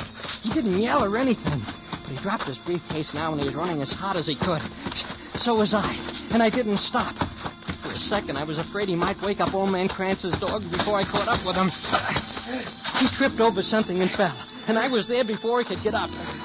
He turned his face. Then suddenly it happened again. The same thing that happened with Winnie Hawks and Mr. Granby. It wasn't his face that I saw. It was the face in that picture. The face of my stepfather. My hands were closing around his throat.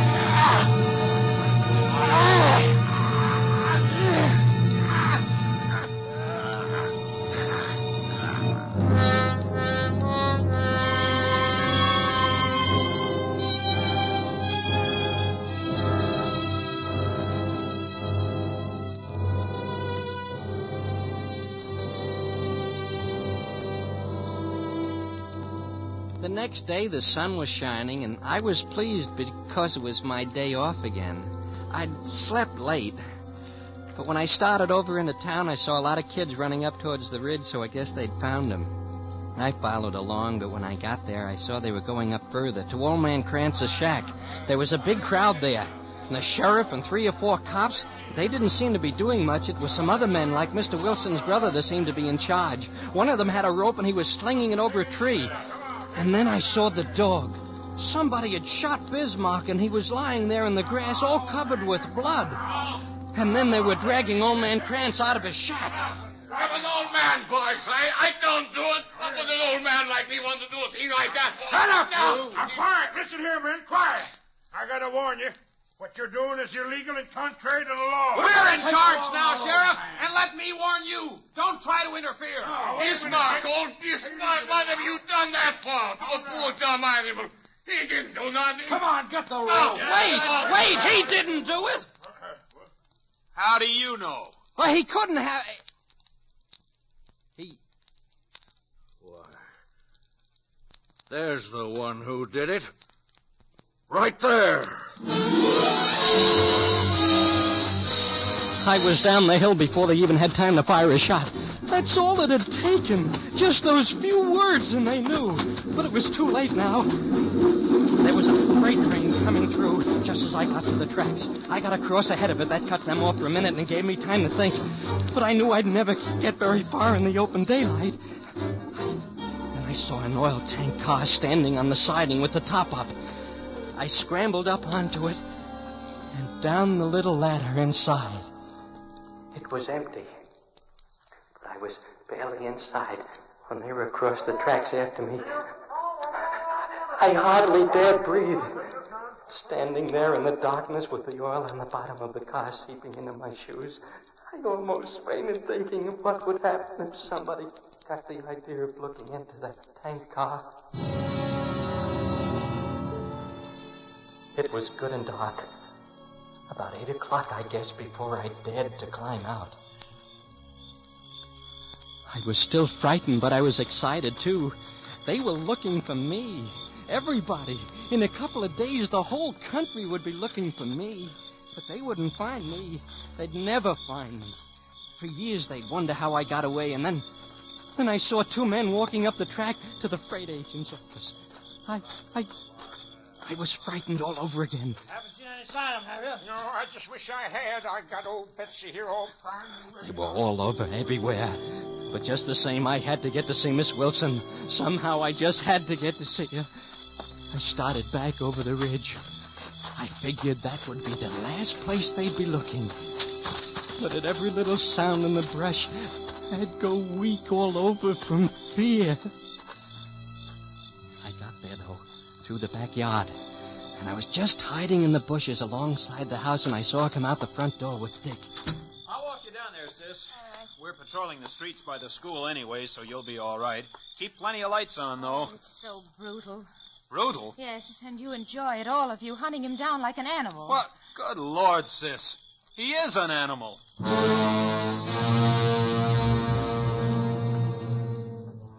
So I was an animal. Well, all right then, I was an animal, but I was a lot smarter animal than any of them. I knew she was going to the school, and I knew how to get into the basement. It was awful easy, really. And I was already inside when I heard her arrive. She had the place blazing with lights, but her room was right next to the basement stairway, and there was a fuse box just at the head of the stairs. It was almost too easy. Of course, I couldn't see her in there when I opened the door. Oh, who's there? Miss Wilson? Don't be afraid, Miss Wilson. Elwood? I just want to talk to you, Miss Wilson. Elwood, no. I just wanted to tell you why I did those things.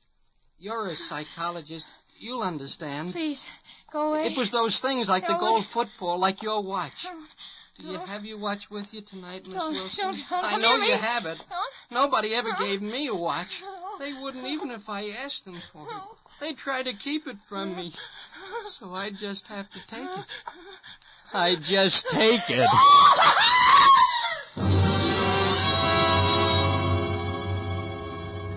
They were coming down the hall.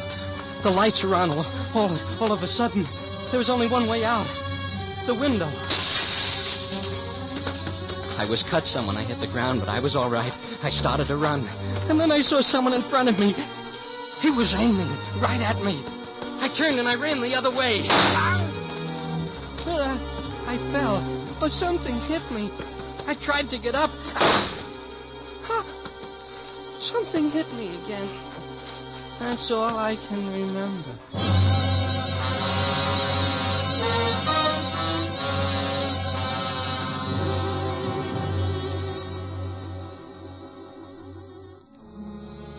They say I'm what's called a criminal psychopath. They say I took those things because they were symbols of love that I never had. They say I killed those people because they represented my stepfather. And I thought he'd kept me from being loved. They say they don't know whether I should be sent to an asylum or go to a trial. But I don't see why they go to all this trouble. Because they say anyway, I'm going to die.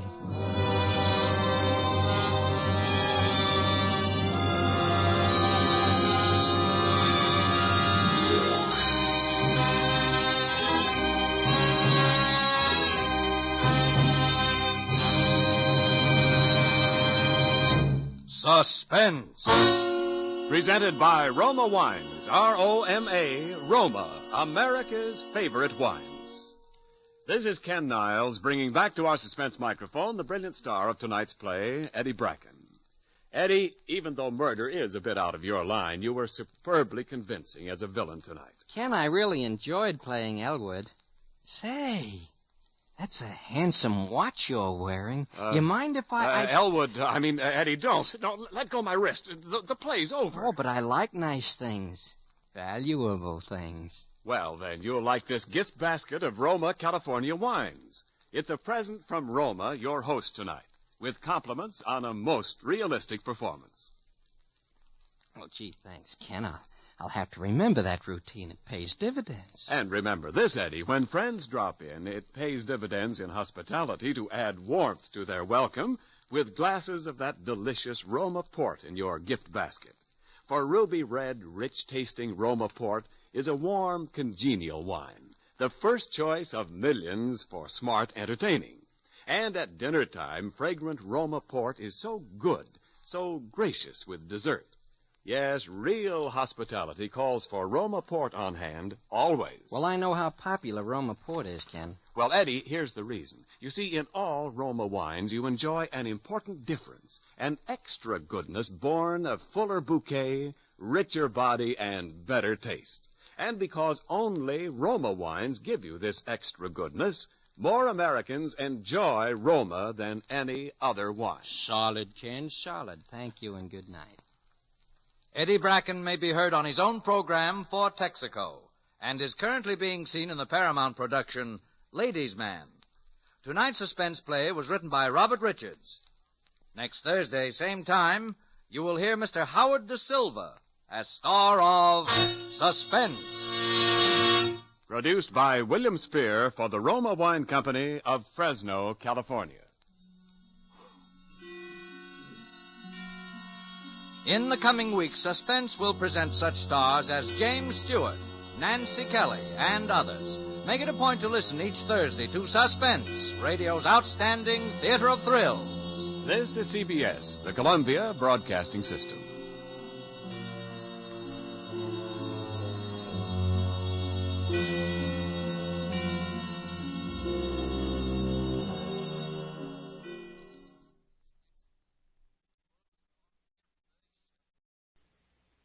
And now, Roma Wines, R-O-M-A. Roma Wines present Suspense.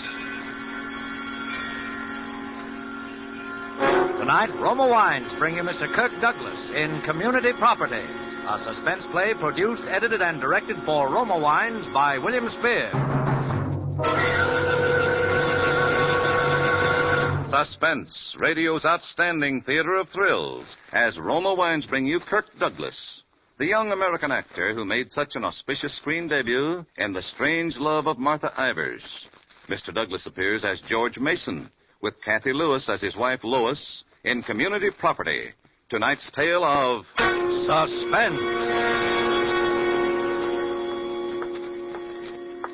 You sure manage to look sloppy in the mornings, don't you? Thanks. Coffee? Yeah. Maybe I shouldn't have qualified it. You look sloppy most of the times nowadays. Why should I waste my time looking glamorous for you? Oh, don't mind me. I'm just your husband. I just pay the bills. That's all I do. What bills? I should look like one of the 10 best women of the year on what I can squeeze out of you, I suppose. I'm not talking about clothes. You could get your hair out of your face and put on a little lipstick for a change. Sure.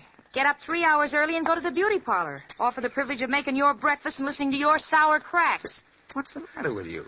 Didn't you sleep well? What do you care? I thought maybe you'd been lying awake nights again, wondering how you're going to spend your share of Uncle Bert's $50,000. I'd never lie awake nights wondering how to spend any money that you ever got your hands on first. Well, you got something there. I've got better use for that money than letting it go into freak hats and imitation furs. Well, then stop harping about it. I don't care about the money. I don't want to see the money. I don't want to hear about the money. What you call this, coffee? That's what it says on the can. Yeah, you could even make stuff out of a can taste rotten. Look, if you don't like it, go get your breakfast at Schwab's drugstore. It's no pleasure for me. Well, I would if I could afford it. You know, you're not kidding me any, Lois. Kidding you? I've stopped even trying to communicate with you. And that doesn't prevent you trying to make my life as miserable as possible, though, does it? Your life. What kind of a life do you think I've had this past year? I can't even remember the last time I had a civil conversation with you. And as for anything else, I'm nothing more than a housekeeper around here, a housekeeper that doesn't get paid. Yeah, it's tough. Sometimes I wonder how you stand it. So do I. But I know why, all right. Oh, you know everything. I told you you weren't kidding me any. As long as you think I'm going to get that inheritance from Uncle Bert, you'll stick to me like a leech, won't you? I told you I don't care about the money, and I don't want to hear about the money. Heard enough about it. Even if your uncle is fool enough to leave it to you, which I doubt. Oh, sure, you don't care about the money. Not much. All I care about is having a decent life. I've about come to the conclusion it's impossible for you to be decent to anybody. Well, if it's as bad as all that, why don't you get a divorce? Well, maybe I should. Maybe it's what time we talk divorce, George. Maybe it's just high time. Well, what's stopping you? Sometimes I wonder. Well, I don't. You'll never get a divorce as long as you think I might inherit $50,000. That's what you think. Yeah. Well, I've thought about it. I've thought about it plenty. Then why don't you do something about it? Because I know you're too cheap to pay alimony and the lawyer's fees. That's why. Is that honestly all that's worrying you? Well, I'm certainly not worried by any illusions I might ever have had about you. All right. I'll pay the lawyer's fees in advance, and any reasonable alimony you can get a judge to grant you. Do you mean that, George? I never meant anything more in my life. Brother, you've got yourself a divorce.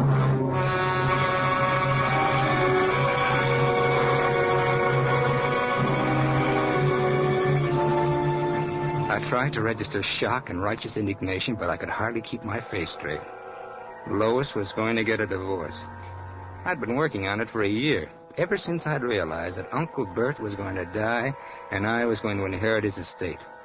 Ever since I'd realized that under the community property laws of California, Lois would get half of it. Half of $50,000, I figured. Maybe even more. $50,000. I wasn't going to share that with Lois or anybody else. For a year, I'd been nagging her and insulting her and even knocking her around a little, but it was no use. He just turned sullen and took it. And so I'd just about given up thinking about divorce. I'd begun to think about something else for Lois. I'd begun to think about murder.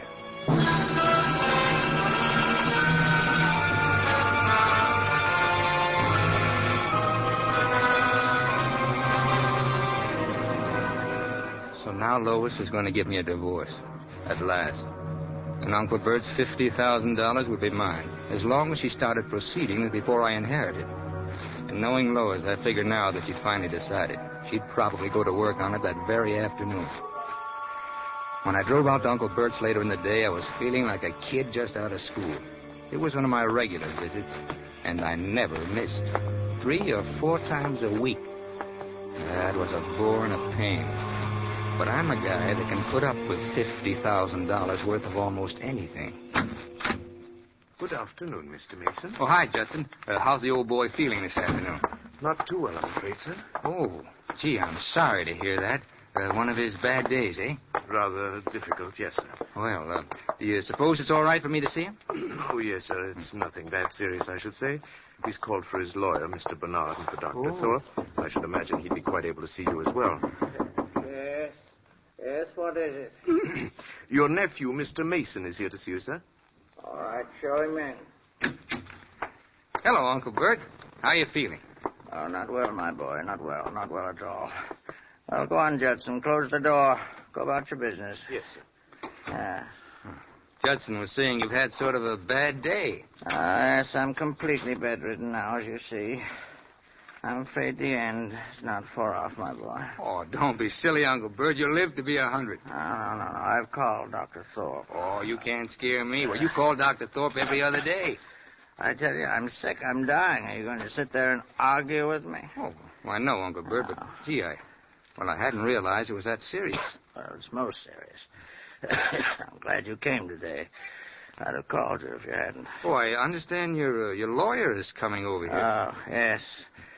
I wish to be absolutely certain that my affairs are all in order before the end. Gee, Uncle Bert, well, gosh, it's hard to believe that anything could happen like that. I mean... Ah, my boy, there's no disputing with the Grim Reaper when your time comes. Oh, pull your chair a little closer. Sure. That's it. Now, George, you've always been a good nephew to me. Of course, I know you're always thinking of the money. But that's only natural. I don't care. Uncle Bert, now that's not fair. You're a liar, George. But you're a good liar. And that's a comfort to an old man. Of course, I don't know what you're like in daily life. I've been ill so long. Just average, I guess. Well, I wouldn't think so. Now, I imagine you're mean and greedy and thoroughly dishonest when it's safe to be. As I was. It runs in the family. It's only natural, too. You make me sound like a pretty bad guy, Uncle Bert. Only true to human nature, George, with a little dash of Mason family thrown in. Yes, you've always been a good nephew to me, George. Even though you may have been a hypocrite about it. And that's all anyone has a right to expect at my age. You won't have any reason to regret it. Well, I wish you wouldn't talk that way, Uncle Bert. What way? Well, about the money and things like that. Don't you want to hear about it? Well, have I ever asked you about it? No, you haven't, George. You've been very clever about that. But you may as well know now. Well, As my will stands now, my estate will be divided into 2 parts. Oh. Yes. 1/2 of my estate will go as an endowment to my old school, Weymouth College. Half? Yes. Oh, who's that? Come in. Well, hello, Mr. Mason. How are we today? Old man's handing out bad news today. Hmm? Now, in your case, I'm afraid you're about to lose a steady source of income, Doctor. Oh? Meaning... Meaning me. Yes, I'm afraid you're going to have to find some other victim to pay your office rent very soon now. Oh. Well... Yeah, you know my nephew, Costa. Sure. Hi, Doc. Hello, George. Oh, by the way, George, here. Here's a prescription your wife asked me to write out for her. You might have it filled on your way home if you have the time. Sure, thanks. Yes, bad news all around. Now, George here, I've just informed him that I'm leaving half my money to my old school. He looks mighty disappointed, doesn't he? Oh, now, Uncle Bert, it's your money. Why should I be sore? Now, the pulse, please, Mr. Mason. Yeah. Thank you. Of course, I haven't told him all of it yet. You want to hear the rest, George, huh? Well, whatever you say, Uncle Bert. Really, Mr. Mason, you shouldn't be talking too much. Your condition's not as good today as it might be. Oh, I know that. But as I was saying, George, what was I saying? Oh, yes, the will. As a matter of fact, I'm leaving you fairly well provided for, George. Enough to give you a little start in life, anyway. Now, take it easy, Uncle Bert. It's you I care about, not the money. You're an accomplished liar, George. That's the only word for it. But you can relax again. The other half is going to you. Well, you know you didn't have to do that, Uncle Bert. Well, not that I don't appreciate it, but... I think it will help a little, George. You'll be able to use $500,000, won't you? What'd you say?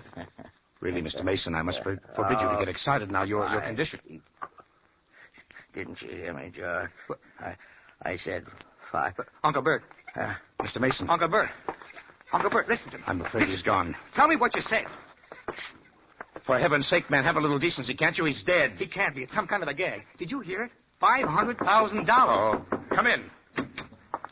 Mr. Bernard is here to see. I'm afraid you're too late, Bernie. Oh, Bernie, you drew up the will. You'll know. Oh, hello, George. Bernie, he said 500,000. 500,000. You mean your inheritance? That's roughly what it comes to. Wow, $500,000. And permit me to be the first to congratulate you, George, on bearing up so well under your bereavement, that is. $500,000, and he never told me. Why, the rotten old liar.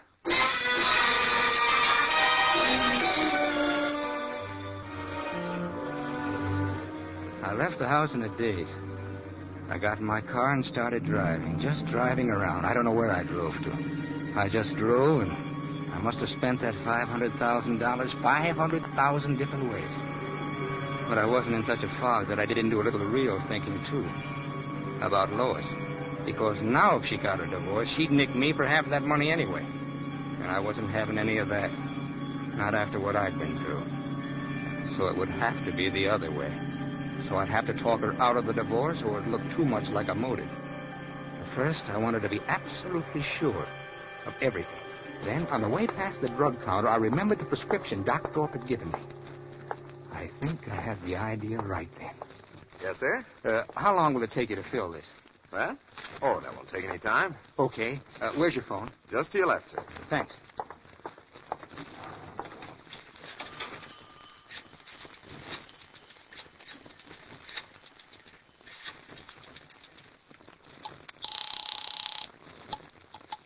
Hello? Bernie? Yes. George Mason. Why, hello, George. I'm afraid you can't have the money tonight, old boy, but come in first thing tomorrow. Great kidder, aren't you? Listen, Bernie, I wanted to ask you something. Anything you ask will be charged against you from now on, George. Now, seriously, though, I met a friend of mine today, a Texas oil man, but he married out here, and, well, he's having a little trouble with his wife. Send him around. I'll give him a discount. Well, maybe I'll do that, but all he wants now is free advice. You see, he's worried about this community property law. Well, it seems he came into quite a hunk of dough out here lately, and... Oh, coincidence department, huh? Well, not exactly. This was, a deal, real estate. Well, he wants to know if there's any way he can keep his wife from cutting in on it. Oh, a heel, huh? That's right. Not a chance, my boy. Any property accumulated in the normal course of affairs after the marriage is community property. That's the law. Yeah, that's what he was afraid of. Now, listen, though, George. You want to know something cute? It had nothing to do with your friend. Well, I gotta go, Bernie. I'm late. I'll call you tomorrow. But I'm trying to tell you Well, something. save it till tomorrow, huh? Good night, Bernie. I was in no mood to listen to bright sayings. I had too much else to do. At the drug counter, I picked up the prescription. It was what I thought it was. Sedative, it said. She'd been taking stuff to make her sleep for quite a while now. At the next corner, I bought her the biggest box of candy I could find. Then I went home to kill her.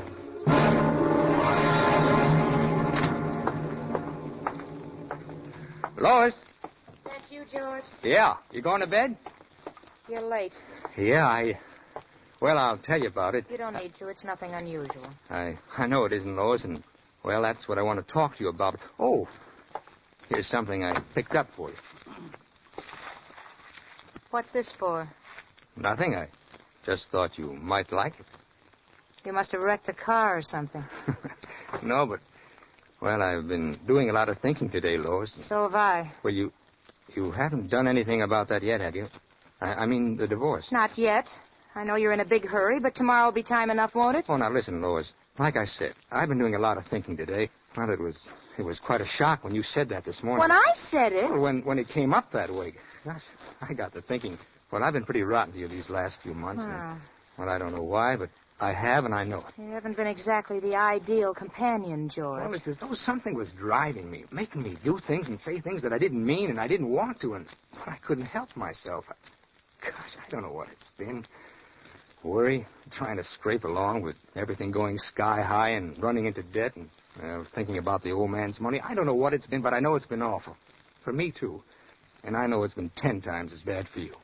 I know, George, but everybody has those kinds of worries nowadays. Well, I know, and, well, they don't take it out on somebody else the way I have, but when you talked about divorce, well, gosh, it made me realize I love you, Lois.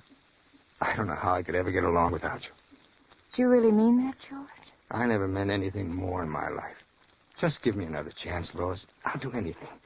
I'll go to a psychiatrist or something. I know it's been my fault, but I can change. If you'll help me, I can change overnight. It'll be the way it used to be, huh? Oh, George. Oh, now, darling, I know I've been a terrible heel. I knew it wasn't really you. It hasn't been all your fault either. There. I've been sullen and nasty. But I had to do something just in self-defense, just to keep from going crazy. Because I love you so. Oh, now, there, baby. It's going to be different now. I've learned my lesson, honest. George, I know it will if we try, if we both just try. We used to be so happy. I'm going to be happy again, too. You see, happier than ever. No. I think I'll really sleep tonight for the first time in months. Good. I've been so nervous lately, I've just been a wreck. Oh, say, that reminds me. I ran into Doc Thorpe today, and he gave me a prescription of yours. I had it filled on the way home. Here. Oh, my sleeping pills. That's funny. You're thinking about that now, and I probably won't need them anymore. Well, you better take one anyway, just to be on the safe side, huh? Say, maybe I'll take one, too. Gee, it's been a pretty tough day. All right.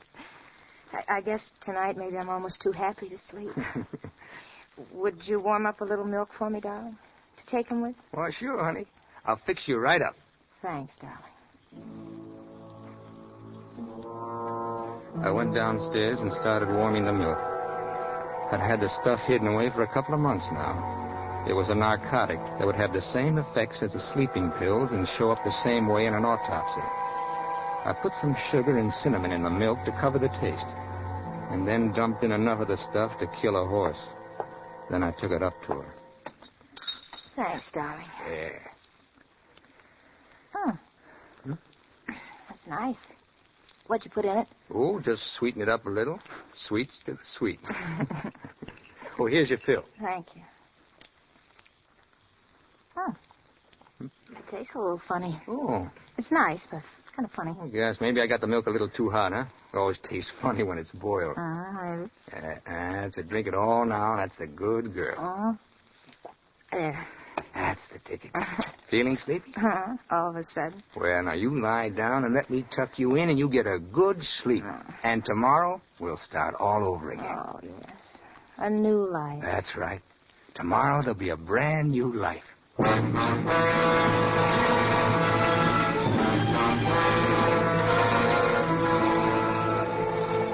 I took the glass downstairs and washed it out thoroughly and brought it back again half empty.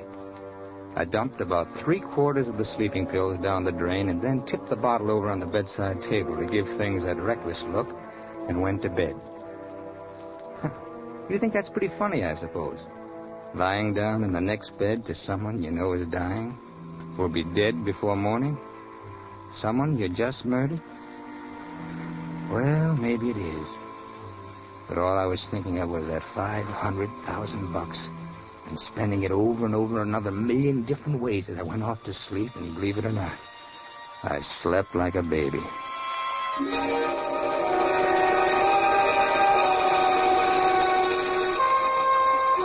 I woke up early feeling great, not knowing why for a minute, and then I remembered. I went over to look at Lois. She was lying just the way I'd left her. I put out my hand and touched her arm. That was all I needed to know. She was cold. Stone cold.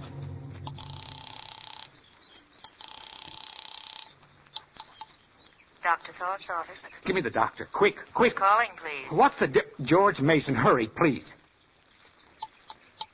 Hello, George. Oh, Doc, listen, you got to come right over here. Something's happened, something terrible. What is it, George? Lois, those pills you gave her. She's taken almost all of them. I can't get her to move. Now, wait a minute, George. Wait a minute.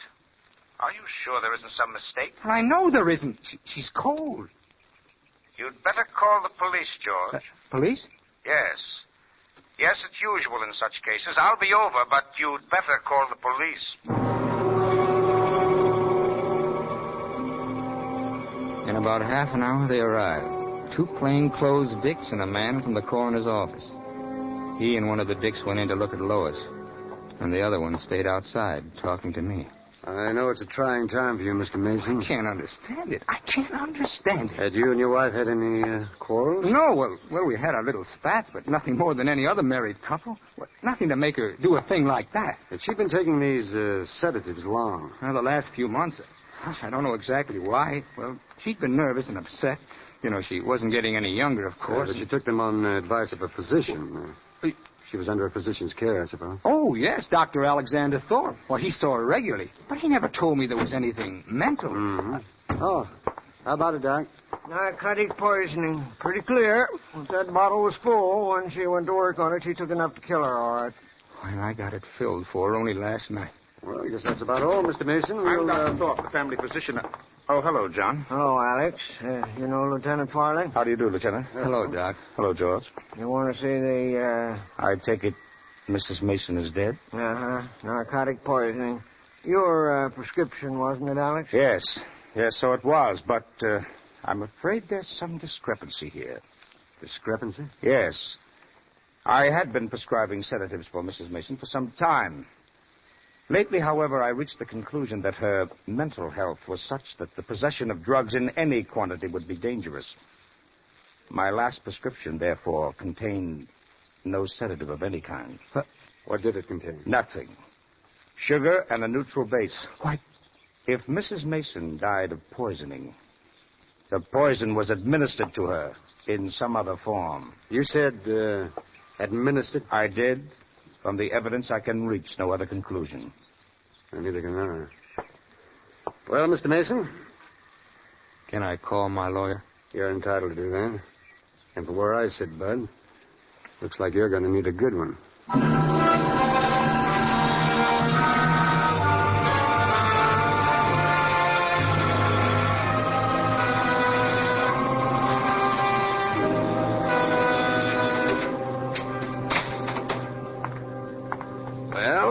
That'd be a lesson to you, George. Before you commit a murder, always check with your attorney. Great kidder, huh, Bernie? Sure. If you'd only told me this on the phone yesterday instead of that cock and bull story about a friend from Texas, I could have saved you a lot of trouble. How? I tried to tell you. Money that you earn or make in business is community property. Money that you inherit is not. What? That $500,000 would have been all yours, George. You see what I mean? Next time, check with your attorney.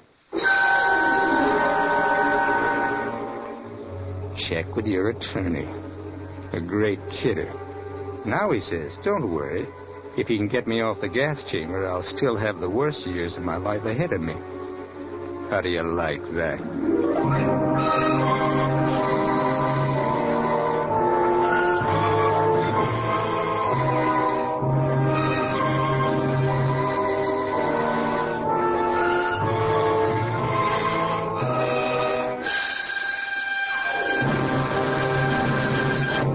Suspense.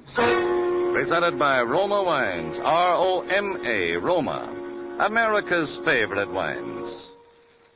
This is Truman Bradley, bringing back for a curtain call our suspense star of the evening, Kirk Douglas.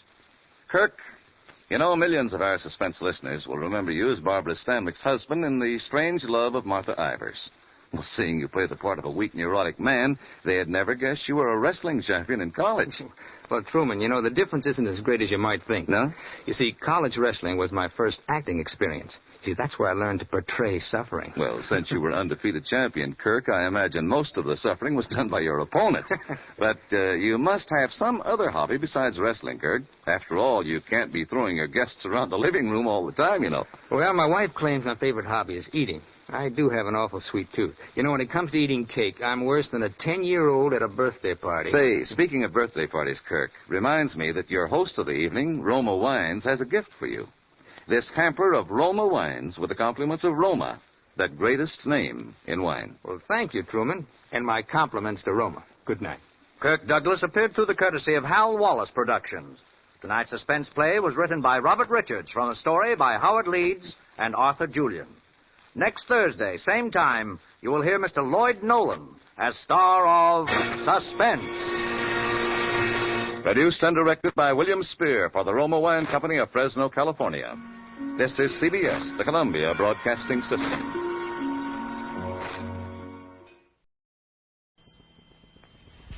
Yes, Roma wines taste better because only Roma selects from the world's greatest wine reserves for your pleasure. And now, Roma Wines, R-O-M-A. Roma Wines present Suspense. Tonight, Roma Wines bring you Mr. Richard Conte in Wind, Place, and Murder, a suspense play produced, edited, and directed for Roma Wines by William Spear. Suspense, radio's outstanding theater of thrills, is presented for your enjoyment by Roma Wines. That's R-O-M-A. Roma Wines. Those better tasting California wines enjoyed by more Americans than any other wine. For friendly entertaining, for delightful dining. Yes, right now a glassful would be very pleasant. As Roma Wines bring you Richard Conte in a remarkable tale of Suspense.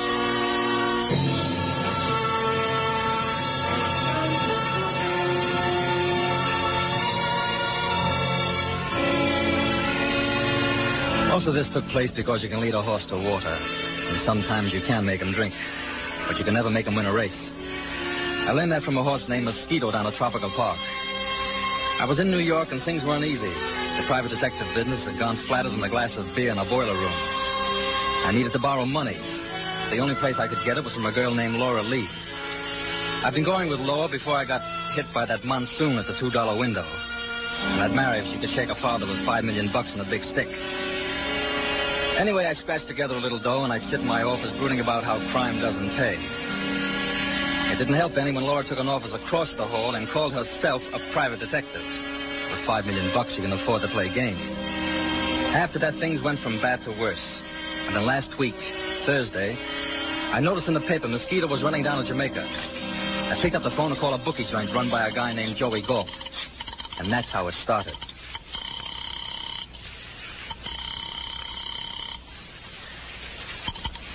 Hello. Let me talk to Joey Galt. I got a bet. He can't talk now. It's only going to take a minute. What do you want him for? I told you, I want to make a bet. Just a minute. Hello? Joey, you know that horse Mosquito? Hold it, mister. This ain't Joey Galt. Look, if I wanted to talk to everybody in town, I'd rent a subway. Let me talk to Galt. Who is this? Chris Draper. I want to give Joey a bet. He's not taking any more bets. What do you mean? I got the right thing at Jamaica. What do you mean he's not taking any more bets? I mean it the way it sounds, Draper. Joey Galt isn't taking any more bets. I should have known then, but I'm the kind of guy finds out about an earthquake when the repair squad arrives. If Joey Galt wouldn't take my bet, somebody would. It was almost 12, so I put on my coat and started for a bookie joint down on 45th. On the door, I hung a sign that said, "Out to lunch, back at 1 o'clock." I always hated to walk out that door because I had to look at the sign across the hall. Laura Lee, licensed private detective. A dame that couldn't find a spoon of sugar in a candy factory. But she had the scratch, and that's what counts. I walked down to 45th Street and put my last $100 on Mosquito to win. It was raining, and so I ducked into a drugstore for a sandwich and a cup of coffee. After that, I strolled up toward my place again. I stopped a couple of times, once in front of a bookstore. The window was full of books on how we had to have a peaceful world.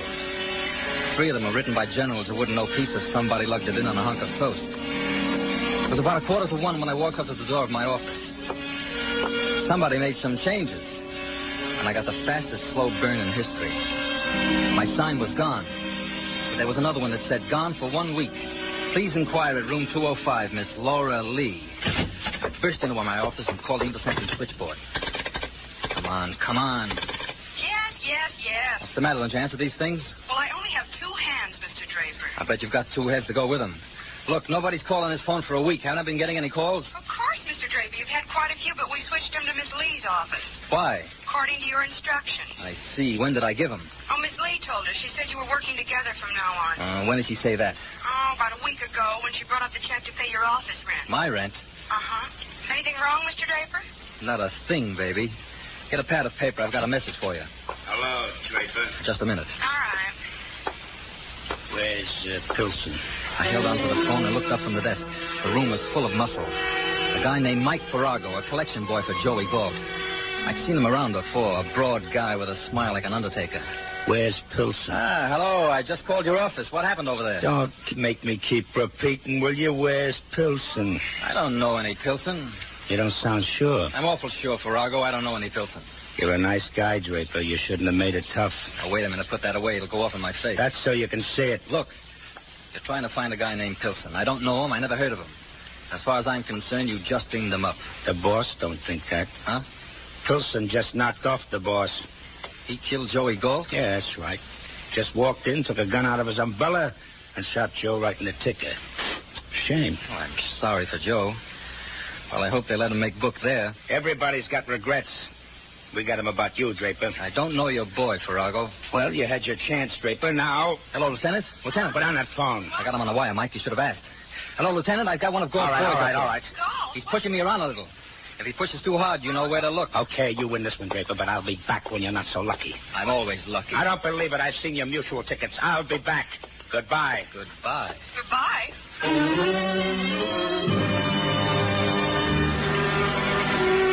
As soon as he walked out, I started hating her again. Laura Lee, girl detective. I knew now where the business was going. For weeks, she'd been bypassing me on every client. I wanted to shoot her in the head, but I controlled myself and started across the hall to strangle her. Look, Laura, I want to talk to you. Watch out, Chris. He's got a gun. Huh? Watch out, will you? Oh. Are you all right, Chris? Who is he? A client. One of mine? Oh, please, Chris, I didn't mean anything with those signs. I just wanted to show you, darling. Please, Chris, if you'd marry me, things like this wouldn't happen. Will you marry me? On my dough? Who is he? Who? This on the floor. He's not a carpet. Who is he? I don't know. He gave me this ticket. Let me see it. Check stand, Grand Central Station. Huh? Now, don't tell me he wanted you to pick up a suitcase. How could you know that? Look, I spent my life in this jungle. I know a phony pitch when I see it. It's not a phony, Christopher. He's a nice old man. All right, he's a nice old man. If you don't mind being shot. He offered me $100 to pick up a suitcase. For 4 bits, any red cap in town will do it. The guy's a phony. Somebody was watching for the bag. He couldn't use a red cap, and I was going to pick it up and meet him at track 17 at 2 o'clock, you see. Help me roll him over. Well, Christopher, he's a very important man. They don't wear ragged collars. So nice. Everything. There. Here's his wallet. Hey, you're right. He is an important man. Let me see. Frank Pilson, age 47, cashier, Everywhere Umbrella Company. Pilson, yeah. Pilson. You got yourself a tough client, baby. This guy's wanted for murder. He couldn't be. He shot up a bookie named Joey Galt. Oh, there's some mistake. Joe doesn't think so. Well, the police will find out. They'll understand. You'll have to make a bigger sale. All the hoods in town want him. Well, I don't believe it. I'm going to take the ticket and meet him with the suitcase. Now, give me that ticket. No, now you stay away from me, Chris. You're not big enough, sweetheart. Let loose. Are you going to marry me, Chris? Not today. All right, Chris. I'm sorry, darling. I'm a big girl now.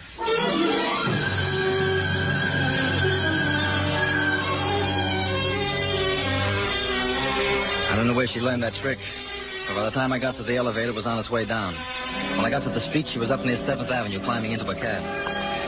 There was only one other cab in sight, but I couldn't do business there because Farrago moved into it and started to follow Laura. If I was going to get there, I had to grab a cab down the street. I turned and ran right into a lieutenant from homicide named Herbie Knapp. A guy that learned how to dress from Brooks and how to talk from Damon Runyon. Hello, Chris. How are the horses? Look, Herbie, I got to run. I asked you how the horses was. Mosquito in the first. Now, let me go by. Herbie, I got to get a cab. Wait. It's a shame. You got to stay here a minute. Likewise, it's a shame about Joey Gall. I don't have the time, Herbie. Somebody walks in an hour ago and shoots him right on the price tag. Yeah, I heard about it. Yeah, you know, it's most uncharitable to kill a bookie, especially he is an honest bookie. Stay here. All right, I'm not going anywhere now. And all and sundry along Broadway say Joey Gilt is honest as the day is long, and part of the night, too. He never welches. Well, this comes about probably because no one ever has a winner with Joey, though. If you got a pitch, make it, Herbie. I am asking you the whereabouts of Pilson. Who? A citizen named Pilson. He drops one of your circulars in Gall's place. Well, that proves I got a printer's bill. That proves more. A few minutes after Joey dies, the phone rings, and it's you, Chris, pretending you want to place a bet. Well, I put 2 and 2 together, and I don't want 4. I want Pilson. All right, he's up in 205. You'll find him up there. We'll both find him, Chris. I gotta go, Herbie. You go on up. You know, being a cop is no fun. Likewise, it's lonely. You'll come, too.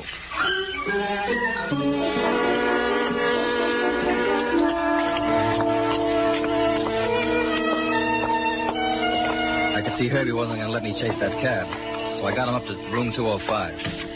I opened the door to Laura's office. He's in here. Check him and let me get...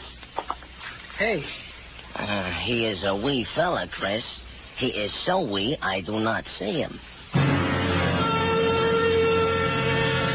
And you know I couldn't see him either. And why I couldn't see him was that he wasn't there. Lieutenant Knapp of Homicide looked at me, and I looked at Lieutenant Knapp of Homicide. But at that moment, he looked better than I did. And that was because I was gaining weight. In a couple of minutes, I expected to be heavier by 13 ounces, which is the standard weight of a pair of handcuffs.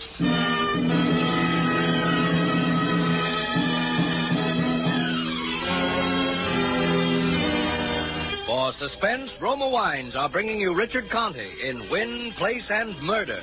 Roma Wines' presentation tonight in radio's outstanding theater of thrills, Suspense.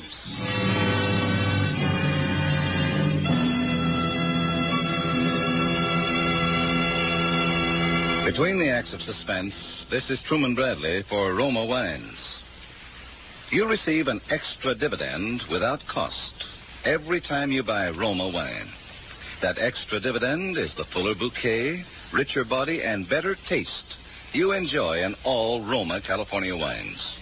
That extra dividend of better taste is the reason why more Americans enjoy Roma than any other wine. Yes, Roma wines taste better because Roma selects and presses California's choicest grapes. Then, with ancient skill and resources unmatched in America, Roma master vintners guide this grape treasure unhurriedly to tempting taste perfection. These choice wines are placed with mellow Roma wines of years before, and from these reserves, the world's greatest reserves of fine wines, Roma later selects for your pleasure. Whether your favorite is sherry, port, or muscatel, you'll find more real enjoyment with Roma. So, buy Roma tomorrow. That's R-O-M-A, Roma wine. Your best buy in good taste. And now, Roma Wines bring back to our Hollywood soundstage Richard Conte as Chris Draper, with Wally Mayer as Mike Farrago in Win, Place, and Murder, a tale well calculated to keep you in suspense.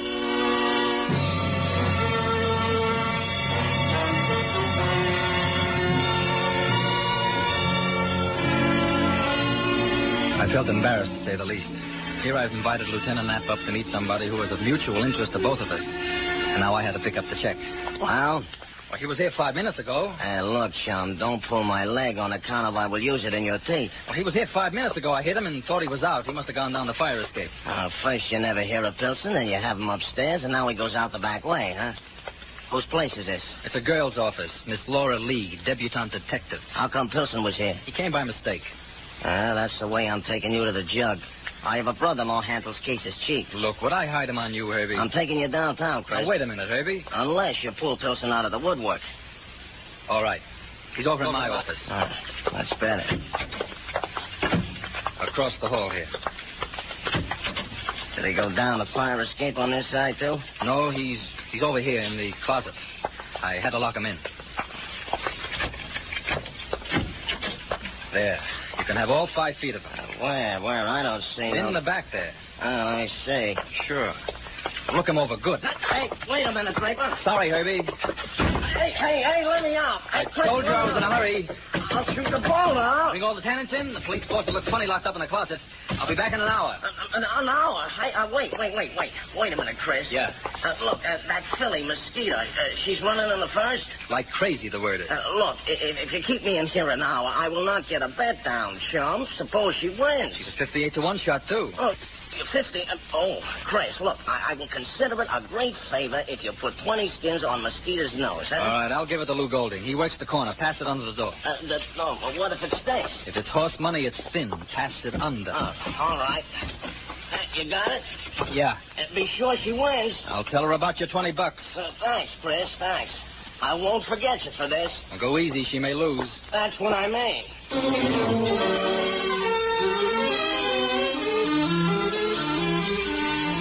It looked like a good trick, but I knew it wasn't. If I didn't find Pilson, Herbie'd come out of that closet burning like horseriders in a floor furnace. And that give and take about the horses didn't mean a thing. Because he's the kind of guy who could win the Grand National and put the kids to bed without supper. I had to get to track 17, and I had to head off Laura somewhere in between. I walked to the corner and got down Herbie's bet. Then I cut down 44th Street to Grand Central. The station was jammed with Scarsdale club women trying to look 36 with 46 hips. But I spotted Farrago right away. You couldn't miss with his face. Most witch doctors would have turned it down. He was standing over by the telegraph window watching the check stand. And Laura was there looking around nervously. And finally, the guy behind the counter handed her a small black bag, and she started for the Vanderbilt Avenue exit. Farrago dropped the telegram blank and started after her. If he ever got to her, she'd be counting the bruises with a slide rule. So I cut across and bumped into Farrago near the stairway. What shot? It's too late to get on now, Farrago. Get out of my way. Come around either way, mister. Okay, bum you asked for it. Come on, break it up. Come on, now. There. If you want to fight, get a matchmaker. You're a cop. He was bothering a lady. Where is she? She's gone now. What did she do, ride a deer? I just walked up. Were you bothering a lady? I don't know none. Well, forget about it, both of you. Get out of here. Okay. I'll tag you later, Draper. And you get moving, too, fella. I'm sorry about this trouble. Here, you want a cigar? Is it one of those nickel things? Yeah. You keep it. I don't smoke nickel cigars. I didn't say you had to smoke it, officer. Just chew it.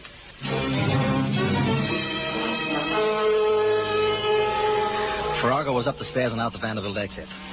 But I knew Laura had time to disappear in the crowd, and Farrago didn't know about gate 17. I went over toward the information desk and then walked back to the gate. I didn't see Laura at first. The crowd was starting to gather for the Chicago train. Laura was over on one side, scared and hugging the wall so tight she could have hired out as a mural. Chris! Well, give me that bag. No, you get out of here, Chris. Hand me the bag. I'm taking over from You here. go away, Christopher. If you don't go away, I'll scream. If you stick around, you'll be screaming out of a hole in your throat. I told you up in the office. Homicide wants your boy. You didn't kill anybody, Chris. I don't want you to make a mistake. Look, baby, I'd like your knees, but not on my neck. No. I got homicide breathing hard. Now give me the bag. No, I'm not. No, Christopher. Hold it. Officer, Who are you saving this time, fella? Now, wait a minute, officer. You need a white horse. Is he bothering you, lady? Yes. I'm not bothering her. I know her. She works across the hall. Sometimes that helps. Goodbye, fella. I never saw this man before in all my born days. Now, look, don't get the wrong idea. This is important. On your way, fella. Stop bothering a lady. It's important, I tell you. It's a matter of life and death. That's the first time I ever heard a guy put it that way.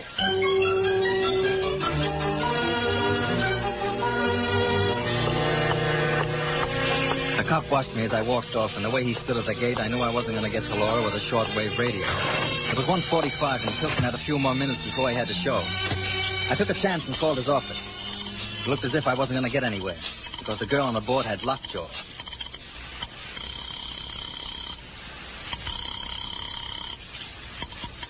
Hello. Ever wear umbrella? I want to talk to Mr. Pilson. He's not here. He'll be back at 2. Is he the cashier over there? Yes. How long's he been there? Who is this, please? Insurance company. We're just investigating a policy. Well, he's been here for 15 years. He was with the company at the start. Oh. How about his personal habits? I beg your pardon? His habits, the big two, women and gambling. Oh, I don't think so. Are you sure? And I don't think he gambles. You have to take a vote on the women. He's over 40. Now, that doesn't change anything but the blood pressure. He gave a Mr. Galt as a reference. Do you know if he ever calls up there? Why, yes, I think he does. It's a brokerage house, isn't it? It used to be. Do you know if he went there today? I don't think so. He had to pick up the payroll during his lunch hour. What payroll?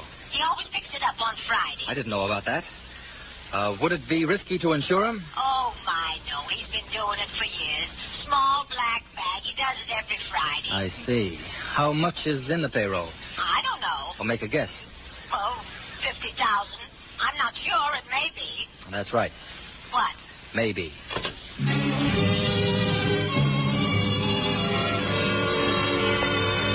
I was out of the woods on that one anyway. Pilson had taken the payroll to square up with Joey Galt. Why did Pilson knock him off? And why did Joey Galt let a 5 and dimer run up a tab like that?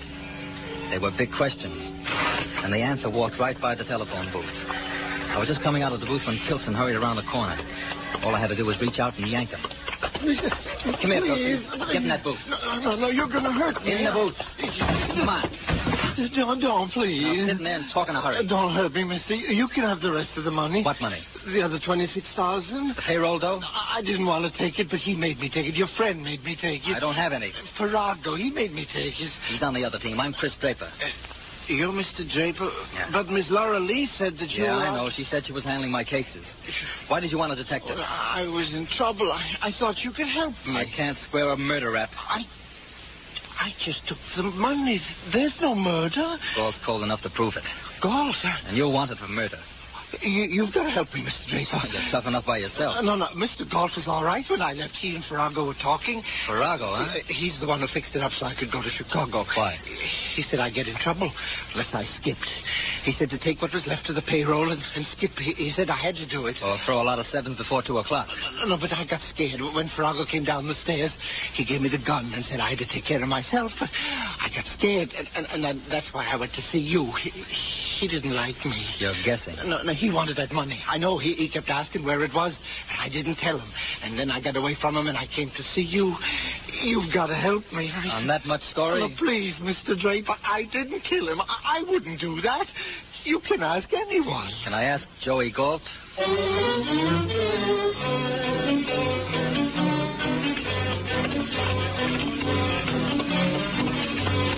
I rushed Pilson up to my office. Kirby was banging around the closet like a carpenter's apprentice. Hey, let me on it. All right. Let me on it there. All right, come on out, Herbie. How was it? Oh, how was it? Humiliating, that's how it was. By the same token, it is distressing. Yeah. Likewise, it is distressing to throw you in the clink. You don't have to. Here's your boy, Pilson.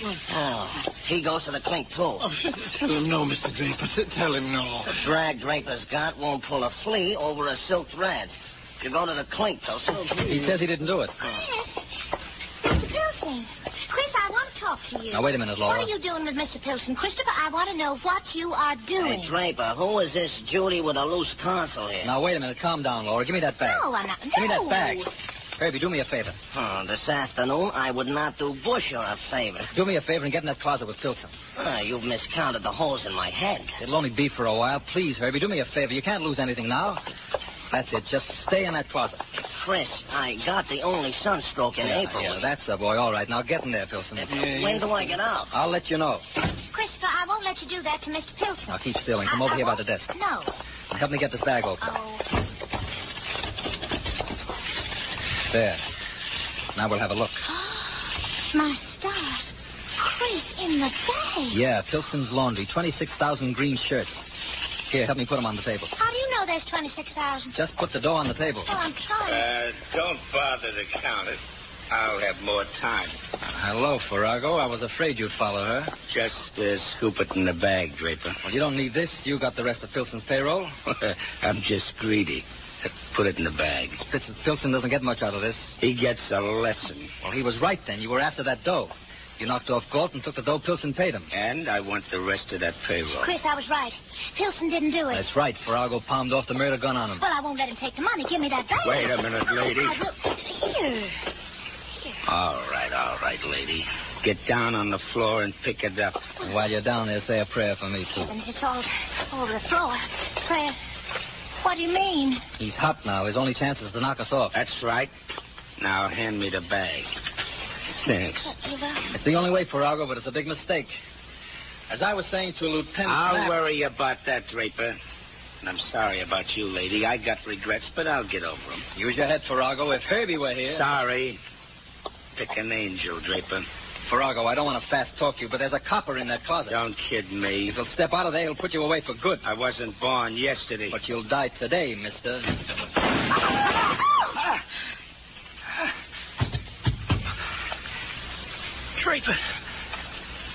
Draper, you're a bum horse player.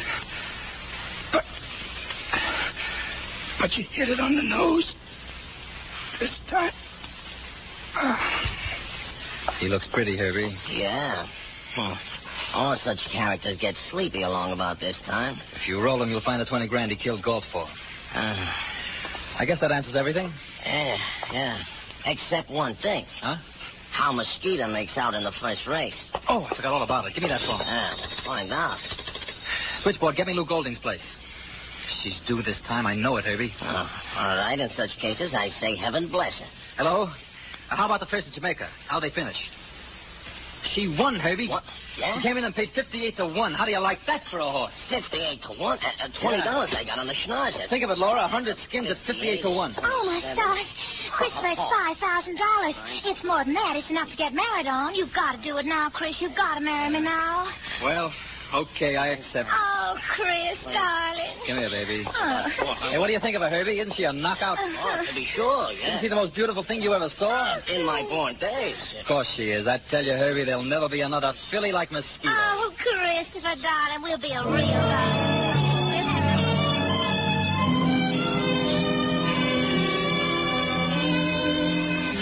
But there's always a kicker along Broadway. That price of 58 to 1 was too big. Lou Golding couldn't stand the belt. When Herbie and I went around to collect, they said he skipped town. Now I'm broke. And Laura, top heavy with dough, won't let me out of that marriage deal. She even claims Herbie for a witness. I could get a smart lawyer and wriggle out. But I got a sure thing at Hialeah next Tuesday. So I need $100. Laura says she'll give it to me if I marry her.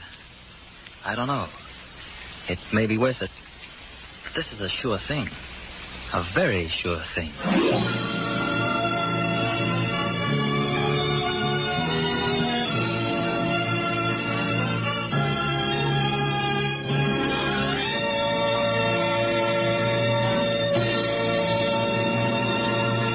Suspense.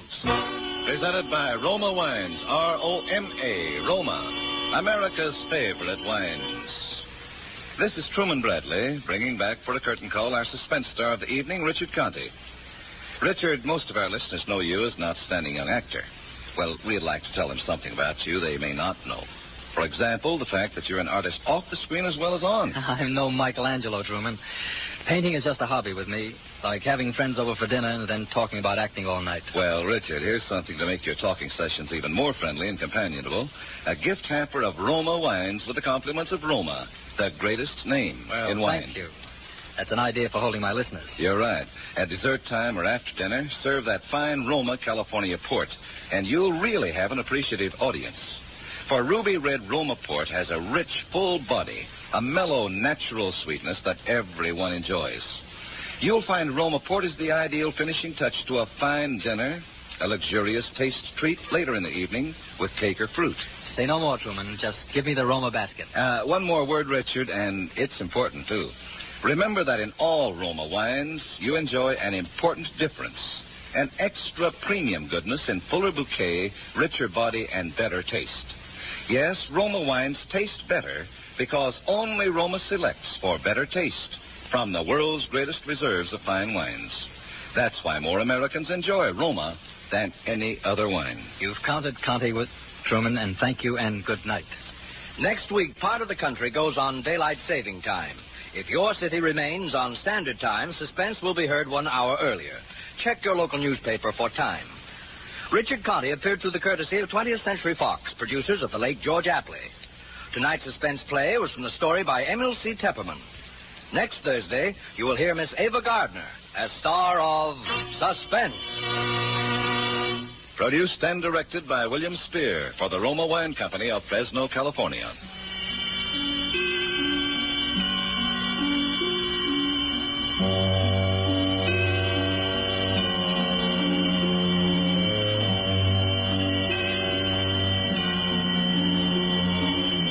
This is CBS, the Columbia Broadcasting System.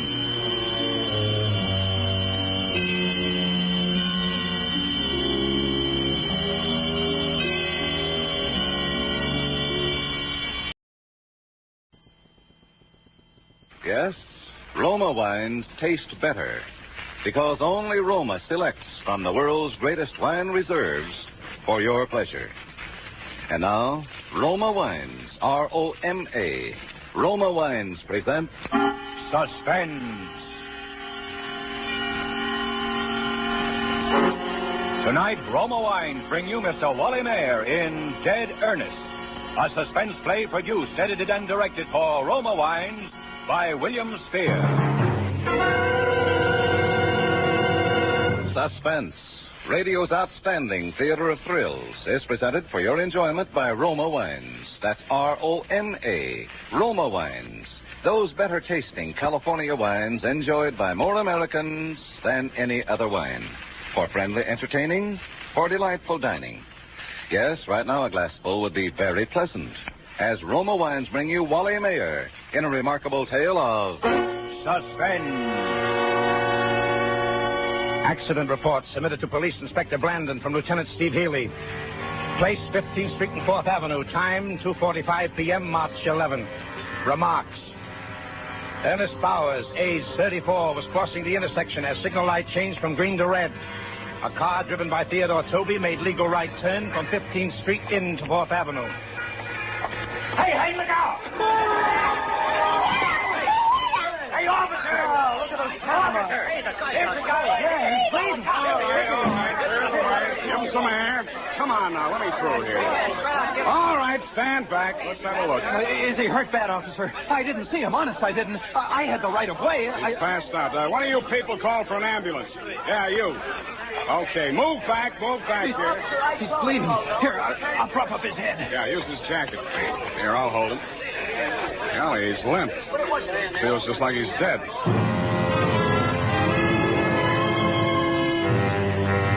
Yes, Ernest Bowers felt like he was dead. Ernest Bowers suffered from catalepsy, a strange disease. He carried at all times a note in his inside coat pocket stating that he was a cataleptic and that in the event of seeming death, his wife should be immediately notified, or his doctor in the event his wife is unavailable. The letter also requested that no autopsy or embalming should be performed on his body for 72 hours, although in his particular case, the duration of the attacks were usually 4 hours or less. Ernest Bowers also wore a sterling silver bracelet with an inscription reading, "Do not embalm me. I am not dead." Catalepsy is a disease of the nerves and mind. The physical condition of the cataleptic when he is under a spell closely resembles death in all aspects, including the primary stages of rigor mortis. Officer Abbott was at the scene of the accident. He administered first aid to the injured man before making out his report. There, that ought to stop the bleeding. Looks like just a cut on his forehead when he hit the ground.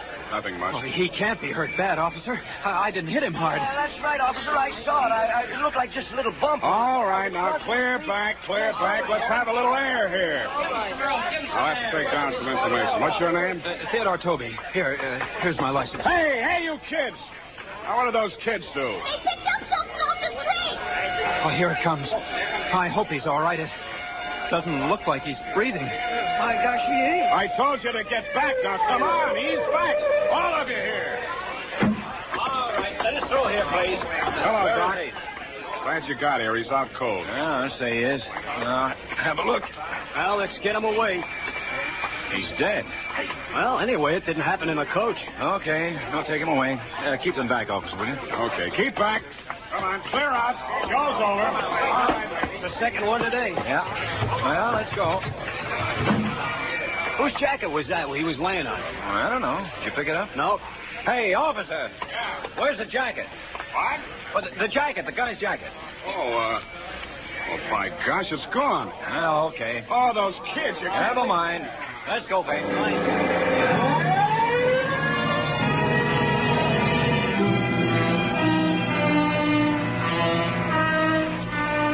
Ernest Bowers had lost the identification of his condition. The letter was in the inside pocket of his jacket. The silver chain he wore on his left wrist had snapped and fallen to the pavement. Two youngsters picked up the chain, Robert Manelli, age 9.5, and Tommy Stoner, 8. Hey, that cop yelled at us. Did you hear him? Yeah. Maybe we should give it back. No, what for? So he can keep it? Let's go around the back to your father's shop, Bob. Sure is a nice chain. Hey, there's writing on it. Maybe it's the guy's name. Was he hurt bad? Hey, what's it say? Oh, just a second. We'll be out of the alley. Yeah, Pop's gone home to eat. Can you read it now? Wait a second, will you? It says, do not something me. I am not dead. That's screwy. What do we do with it? Sell it, Dopey. Oh, that's stealing, Bob. It ain't stealing. We found it, didn't we? When we try to sell it, they'll ask us where we got it. What do we tell them? Nothing. Use your head. You know what we'll do? What? We'll use Pop's welding torch. We'll melt it down. But he told us not to use it. Pop ain't here, is he? No. Well, come on. Oh, there it is. Yeah. Now, here, you put it on that brick. Okay? Yeah. Better be careful. What are you kids doing? What? Oh, hello, Pop. Nothing, Mr. Manelli. We ain't doing nothing. Nothing, eh? I thought I told you kids not to go near the torch. Well, we want to melt this down. Come on, give me that. Now, what's it all about? Well, we found this chain, Papa, and we want to melt it down and sell it. Chain and melt? Whose is it?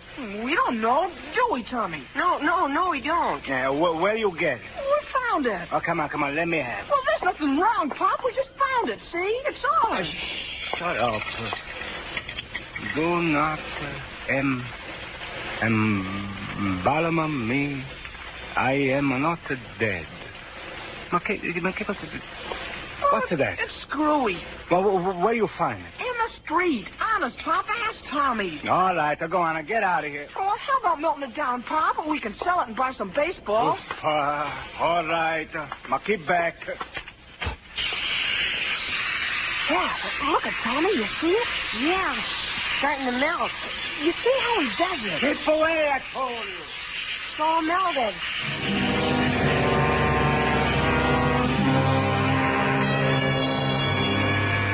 They sold the melted chain for $1.30 to a dealer.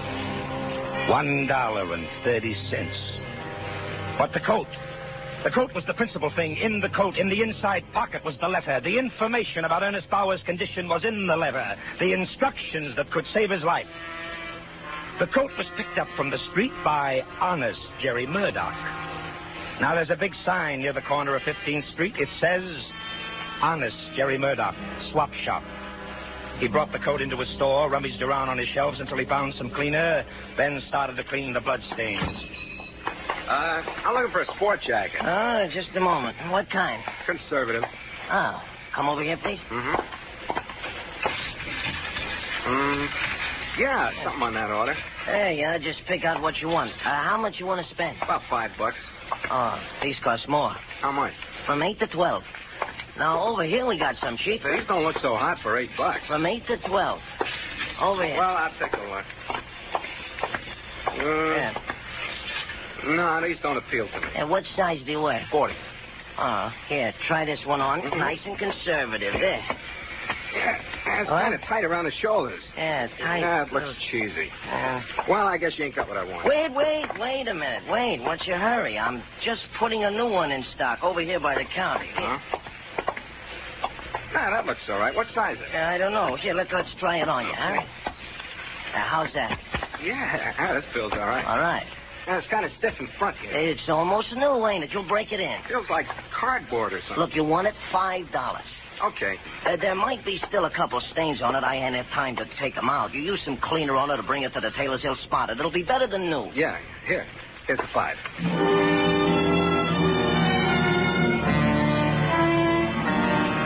Ernest Bowers was brought to the receiving room of the Veta General Hospital. The time, 4:10.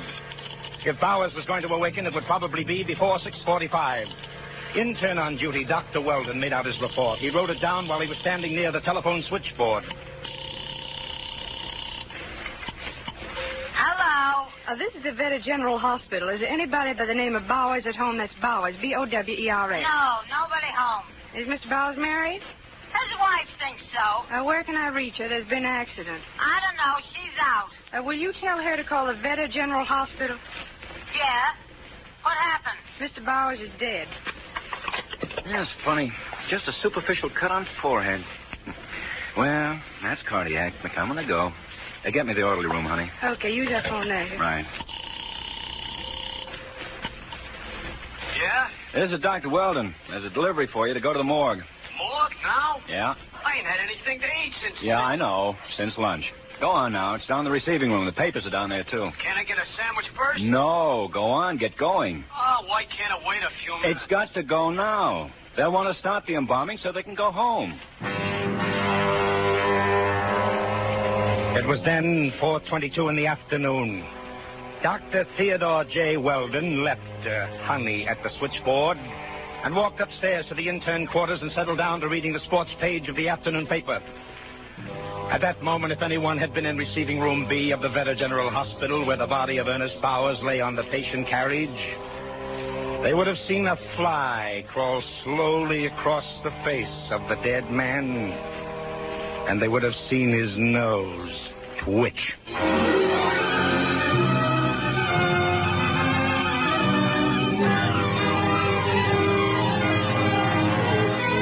For Suspense, Roma Wines are bringing you an all-star cast of Hollywood radio players headed by Wally Mayer in Dead Earnest, a radio play by Selig Lester and Merwin Gerard.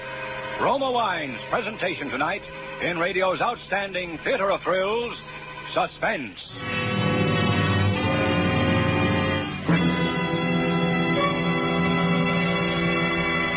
Between the acts of Suspense, this is Truman Bradley for Roma Wines. In Roma Wine, you enjoy an important difference. Yes, Roma gives you an extra dividend of enjoyment in fuller bouquet, richer body, and better taste. To bring you better tasting wines every time, Roma selects from California's choicest grapes. Then, with ancient skill and America's finest wine-making resources, Roma master vintners guide this grape treasure to tempting taste perfection. These choice wines are placed with mellow Roma wines of years before. And from these reserves, the world's greatest reserves of fine wines, Roma later selects for your pleasure. That's why more Americans enjoy Roma than any other wine. That's why you will find Roma California wine your best buy in good taste. So, whether you prefer sherry or port, muscatel or tokay, insist on Roma wine. R-O-M-A, Roma, the greatest name in wine. And now, Roma Wines bring back to our Hollywood soundstage Wally Mayer, who, as Police Lieutenant Healy, heads an all-star cast of Hollywood radio players in Dead Earnest, a tale well calculated to keep you in suspense.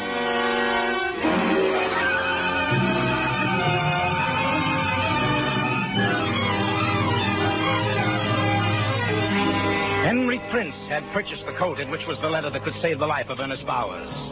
When Henry Prince left honest Jerry Murdoch's second-hand store, he stopped to have a chat with some friends, made some purchases at the grocery store, and then started home.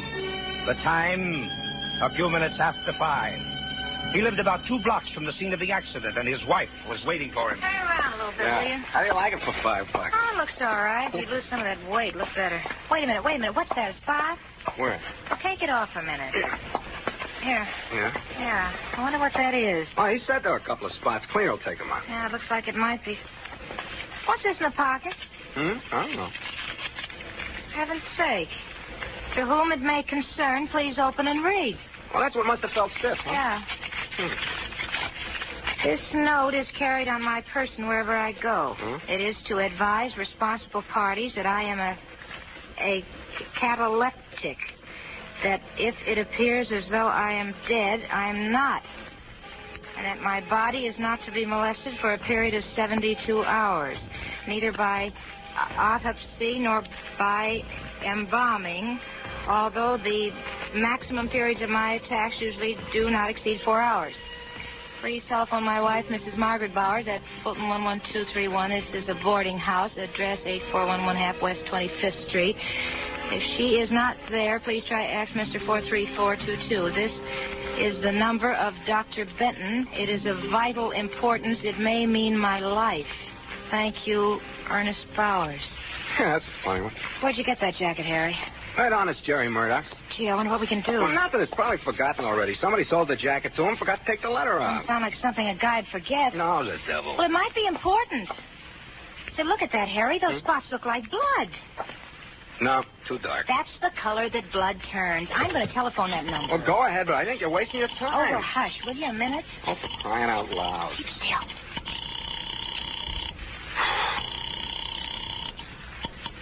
Hello. I'd like to talk to Mrs.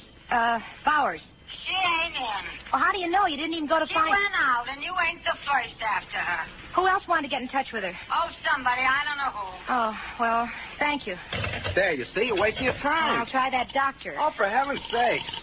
Turn into a regular busybody. Well, think of somebody else.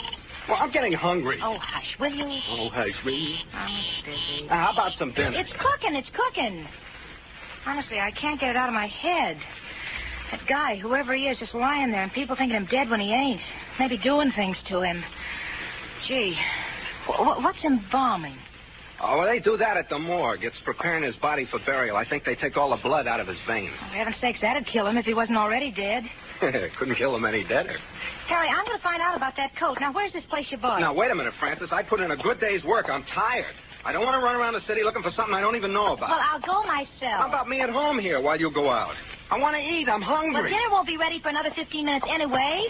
Where's the place? Oh, all right. I'll go with you.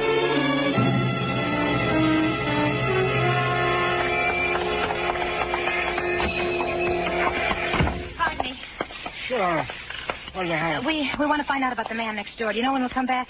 Oh, Alice Jerry? Yeah. No. Are you there? No, he isn't. Harry, listen, go take another look. I'll try that number again. Oh, Brad, for heaven's sake, I'm hungry.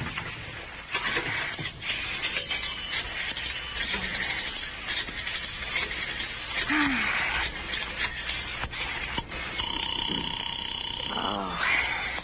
Well, they answered. I'm using this... Oh. Well, he ain't back yet. Well, what does this sign say, 10 minutes? Yeah, but those guys put up signs like that if they're going away for an hour. Well, we'll just wait a couple of more minutes. Oh, come on, Francis. Oh, wait. I'm going to run out. Is Mrs. Bowers in? No. Mr. Bowers. He's dead. He is? That's what they tell me. Well, look, listen, will you You're please... bothering me, lady. I got a meal set up on the table. I can't be answering a million questions. All I want to know is when Mr. Bowers died. How do I know? Ask Mrs. Bowers. She'll be home soon. Yeah, well, thanks. Well? Mr. Bowers is dead. I found that out. Oh, you see? I told you. Well, what about the letter, then? What if he ain't dead? What if they only think he's dead? Well, what do you want to do, wait here all night? If I have to. Well, without me, then. Well, just do as you please. I'll be home. I'm hungry. It's after 6. If you think more of a crazy letter than you do of feeding your own husband, then that's all. What do you mean, that's all? Just what I said. That's all. all. Harry, the trouble with you is you haven't got any imagination. No, I haven't got any imagination. I'm just a home-loving guy. That's all. I don't go sticking my nose where it don't belong. Oh, well, for heaven's sakes, go home then. I'll find out about it. Think of something besides your stomach once in a while. Officer! Yes, ma'am? Do you know where the fellow who owns that swap shop lives? Honest Jerry Murdoch? No, ma'am, I don't. Oh, dear. Gee, I want to get in touch with him, and there's a sign on his door saying... Why don't you ask him, ma'am? There he is now. Huh? He's going in over there. Gee, thank you. Mr. Murdoch? Oh, gee. Sure glad you came back. Oh, come in. Just out having a bite to eat. Yeah, listen, you sold my husband a jacket, a sport jacket this afternoon? Did I? What kind? Well, a light blue one with little red boxes in it. It had a few stains on it. Oh, sorry. I can't take anything back once it's No, sold. I don't want to give it back. Listen, where did you get it, Mr. Murdoch? How can I remember where I got it? Long ago? Was it very long ago? I don't see what's any of your business where I got it. Well, it may be important. I've been trying to reach the numbers. The doctor's number's always busy, and his wife isn't home yet. Well, I don't know what you're talking about. Look, tell me one thing, just one thing. Did you have the jacket in here a long time? Well... Oh, please, listen, it's very important. Well, no, I just got it in this afternoon. Oh, where did you get it? Look, you said one question, you asked it, I answered it, that's all. There was blood on it. Well, that I can't help. Listen, if that man's alive and they do anything to him, I'll just never get over it. I'll never be able to live with myself. What are you talking about? Listen to me. There was a letter in the inside pocket of that jacket, you see. It said that Ernest Bowers was a cataleptic. What's that? He goes into fits? No. A cataleptic is somebody who looks like he's dead at times, and he isn't. He goes into a spell, and it looks as though he's dead. You see, sometimes they take dead bodies to the morgue. They embalm them. That means they take all the blood out of their veins. Now this fellow Bowers is a cataleptic. I don't know whether he's dead or alive, or even if he's worrying about this letter, but I got to find out. There was... What? An accident before. Where? Who was in it? I don't know. Believe me, lady, I didn't know anything about all this. You think that this guy was taken away in an ambulance was a catalepsy? That coat, was it his? Yeah, lady, but it was left there in the street. They drove away and left. Who? The ambulance. What ambulance? I don't know. It was on the corner. The cop was there. He told somebody to call an ambulance. It came and took away the man. Is that the cop out there right now? Yeah, but look, you gotta protect me. I ain't done anything wrong. I didn't know anything like this had happened. I've never taken a coat of... Officer!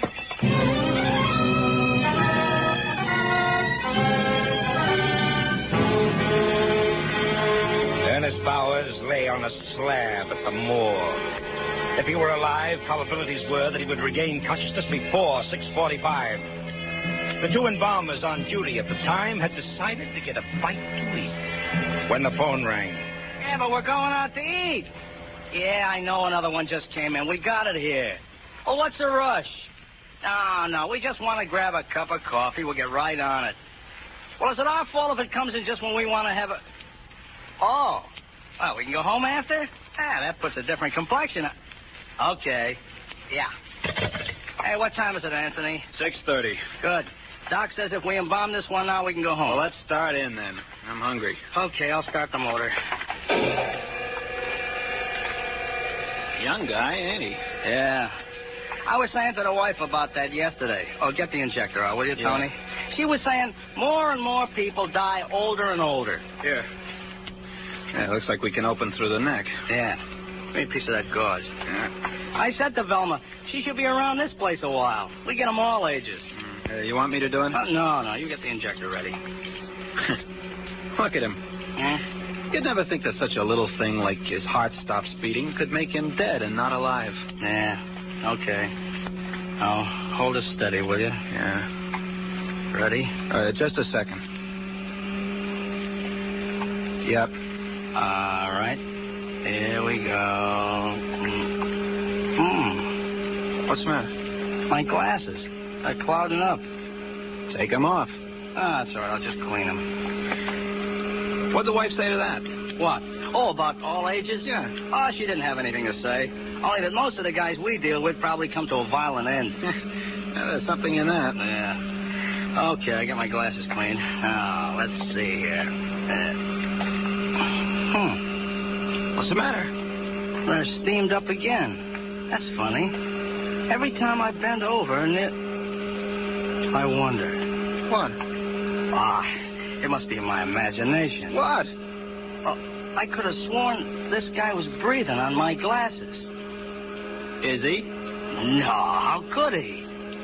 Well, come on, then, let's go. It's 6:45 already. Yeah. Oh, hold it. I'll get the phone. No, let's get this started first. Okay. We'll just... Now. Huh? What's the matter with you? I thought I saw this guy's hand twitch. Oh, don't be silly.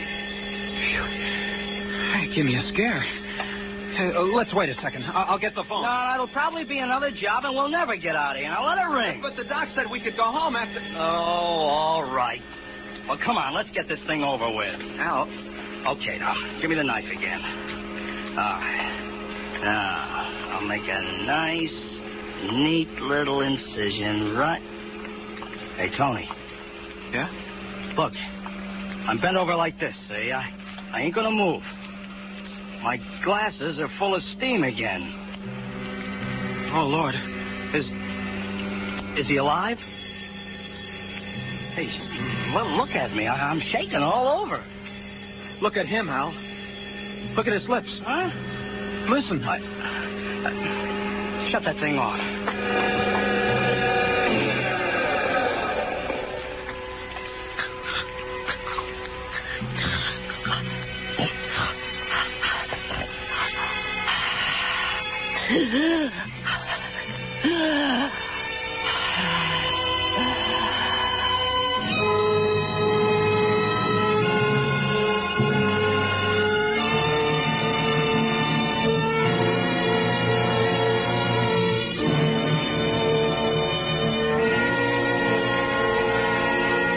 Apparently, the life of Ernest Bowers was worth $1.30 for a silver bracelet to the boys who ran away with it, and $5 for a blood-stained jacket to honest Jerry Murdoch.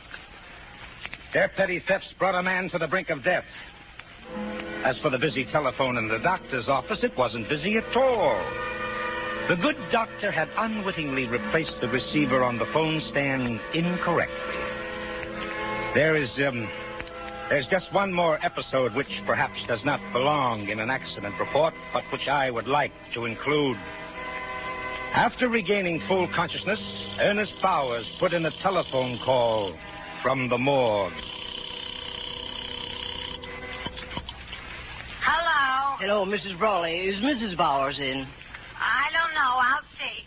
Josie, see if Mrs. Bowers is home. Who is it? This is Mr. Bowers. Who? Mr. Bowers? They told me you was dead. The hospital called and said... I know, Mrs. Brawley, but they made a mistake. Oh, well, here she is. Hello. Ernest, where are you? Well, darling, it's quite a long story. Well, You never see, mind. You get right home, you hear? Your dinner's getting ice cold.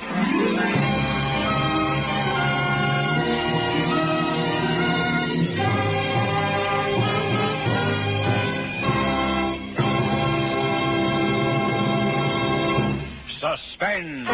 Presented by Roma Wines, R-O-M-A, Roma, America's favorite wines. In just one moment, we'll have a special announcement of interest to our Suspense listeners. This is Truman Bradley reminding you that Roma wines taste better because Roma selects better tasting wines from the world's greatest wine reserves. Yes, in Roma wine, you enjoy an extra premium goodness in fuller bouquet, richer body, and better taste. That's why more Americans enjoy Roma than any other wine. So insist on Roma, a premium wine in everything but price. Tomorrow, enjoy the ruby richness of Roma California port. Delicious after dinner, ideal for entertaining. Now, it is my pleasure to introduce Mr. Don Thornburg, Vice President of the Columbia Broadcasting System. Ladies and gentlemen, your regular Suspense listeners will, I'm sure, be pleased to know that your Suspense program has won the 1946 George Foster Peabody Award for Outstanding Excellence in Radio Drama. In behalf of the Columbia Broadcasting System, I congratulate producer William Spear, the actors, the musicians, sound effects men, technicians, announcers, and the sponsor, Roma Wines, whose combined efforts have earned for Suspense the well-deserved title of radio's outstanding theater of thrills. Dead Ernest, heard this evening, is one of the plays upon which the Peabody Award was based. It was repeated by popular request. Next Thursday, same time, Roma Wines bring you Mr. Robert Mitchum as star of Suspense, radio's outstanding theater of thrills. Produced and directed by William Spear for the Roma Wine Company of Fresno, California.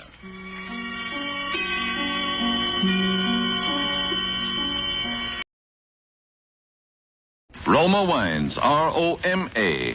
Roma Wines present Suspense. Tonight, Roma Wines bring you Mr. Robert Mitchum in Death at Live Oak. a suspense play produced, edited, and directed for Roma Wines by William Spear. Suspense, radio's outstanding theater of thrills, is presented for your enjoyment by Roma Wines. That's R-O-M-A, Roma Wines. Those better-tasting California wines enjoyed by more Americans than any other wine.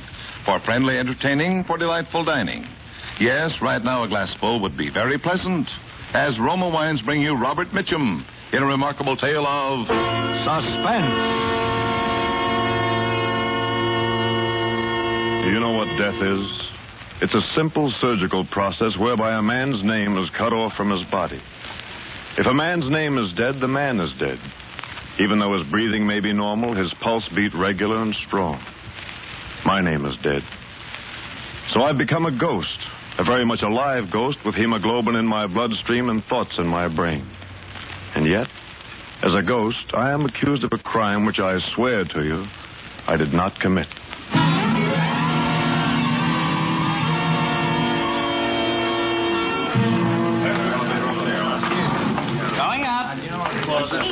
Name your floors, please. Seven, please. Thank I had you. just finished a rather harrowing day with my attorney, and I wanted a few moments' relaxation at the Sky Room before driving home to Palo Alto.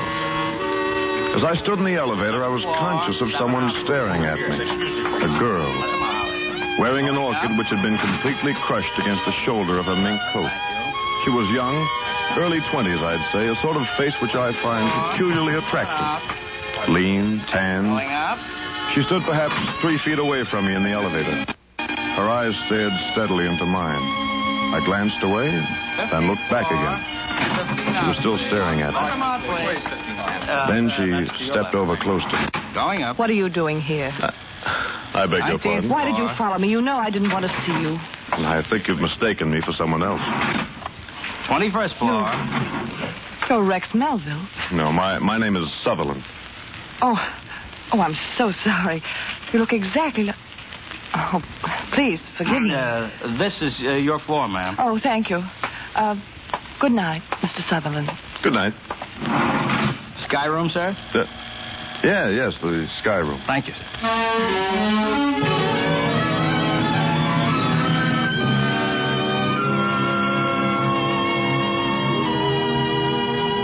I'm a flyer, and I like to look down on the lights of cities from high places.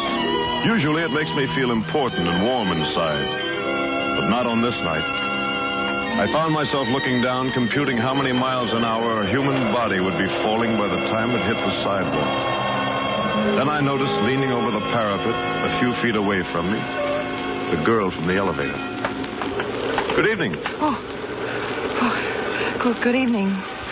It looks as if I am following you. It doesn't seem possible.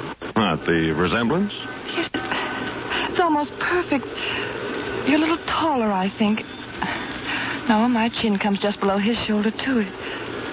You're exactly the same height as Rex. And who is Rex? A friend. You told me your name on the elevator. I've forgotten it. David Sutherland. I'm Diana Blake. Miss Blake? Yes. Oh, would you care for something to eat, Miss Blake? Yes, I would.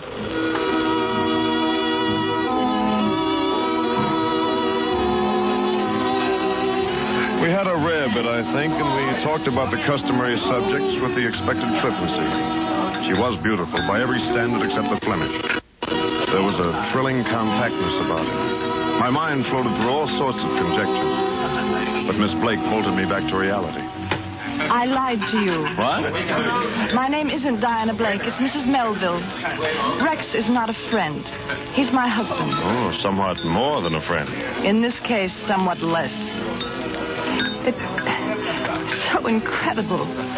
So utterly incredible to sit across the table from someone who looks exactly like my husband and have a good time.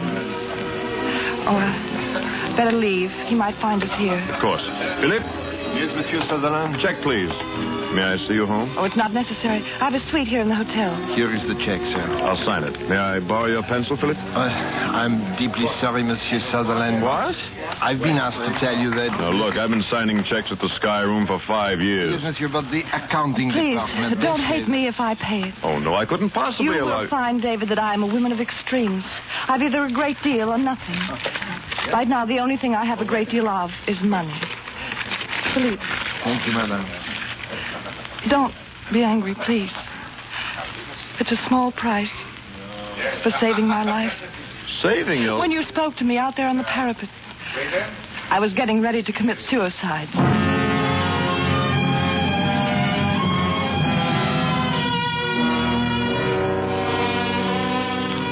I saw her to the door of her hotel suite, kissed her, mentally, and bade her a formal good night. It's been pleasant meeting you, Mrs. Melville, etc. But inside, I knew what had happened to me. And by 4 in the morning, I knew I'd have to do something about it.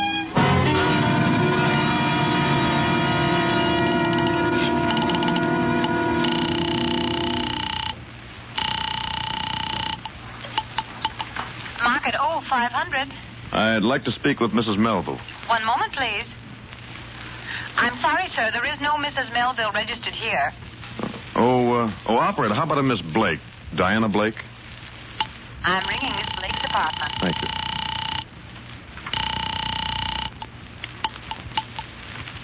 Hello? Forgive me for calling this late. David Sutherland. I wasn't asleep. I thought you'd call. I've got to see you. I know. As soon as possible. Let me see, it's 4:15. I'll meet you in the hotel lobby at, better make it an hour from now. Oh, no, not the lobby. There's a little coffee shop, Radnick's, around the corner on Post Street. I'll be there. 5:15.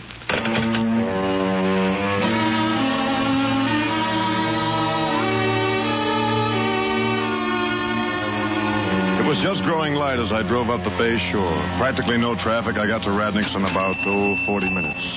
She was there waiting for me. We ordered coffee. Anything else? Eggs, toast? No, I'm not hungry. Do you know what I want to talk with you about? I think I know. There are a few things we have to get clear. Are you married? Yes. The hotel has you registered as Miss Blake. I've been separated from Rex for 3 years. I met him in Buenos Aires. We were married. Didn't work, so I left him. No divorce? I hate scandal. Nobody knew I'd been married. It was foolish, but I came back here and became Diana Blake again. And he dropped out of your life? Until last week.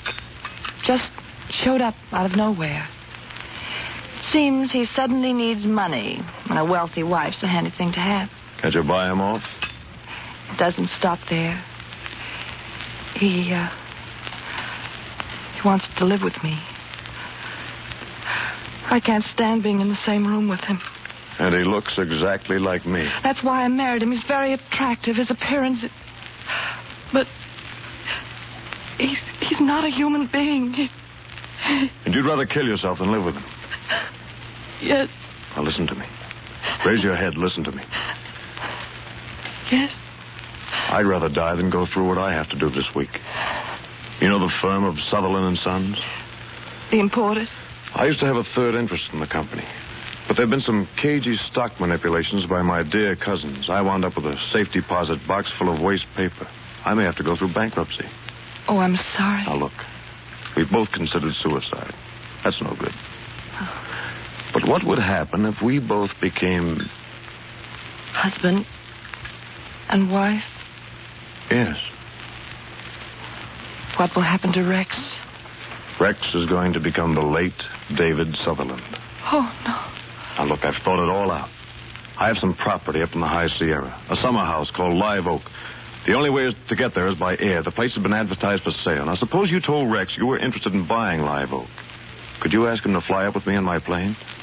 Well, he likes to fly, but he might be suspicious. You can make it sound logical. Tell him you want to try to make a go of your marriage. Live Oak seems to be an ideal place for a second honeymoon. Yes, I'll try. Does he have any friends in San Francisco? None that I know of. He's lived in Argentina for years. Oh, one thing, his voice. It's a little higher pitched than yours, and he speaks more precisely. I can get by. What accounts does he have here? Bank accounts? Doesn't have any. Using traveler's checks and the money I've had to give him. Will he stay with you tonight? If I let him. Good. That'll give me a chance to go through his hotel room. Where's he staying? The Park Row. Room? I don't... Oh, yes, 518. 518. Now, tonight, Diana, you tell him about Live Oak. Say I'm a real estate broker and make some remark about the resemblance. Yeah, all right. Tell him that tomorrow night is the only time I can fly him up to the summer house. I'll meet him at the Palo Alto airport at 9 o'clock. In the evening? The air is smoother at night. Can you land at Live Oak after dark? No, Diana. But Mr. Melville will never land anywhere alive.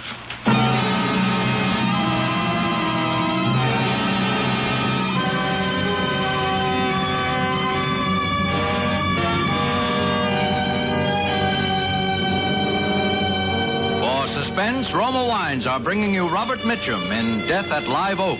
Roma Wines' presentation tonight in radio's outstanding theater of thrills, Suspense.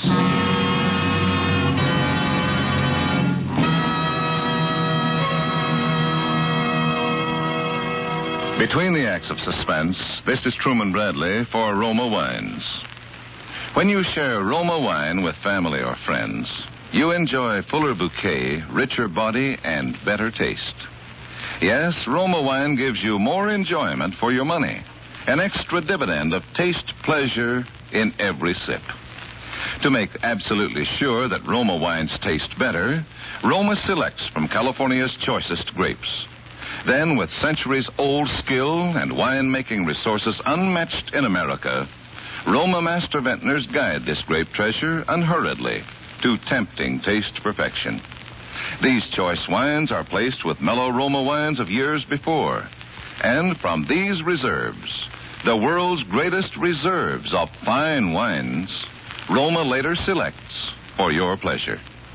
Tomorrow night with dinner, enjoy the superiority, the better taste of Roma California Burgundy or Sauterne. Discover for yourself why more Americans enjoy Roma than any other wine. That's R-O-M-A, Roma. Your best buy in good taste. And now, Roma Wines bring back to our Hollywood soundstage Robert Mitchum as David Sutherland, with Mary Jane Croft as Diana Blake in Death at Live Oak, a tale well calculated to keep you in suspense.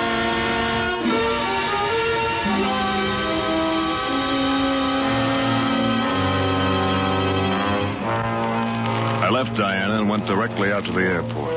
I loosened the screws around the cowling of the instrument panel of my airplane.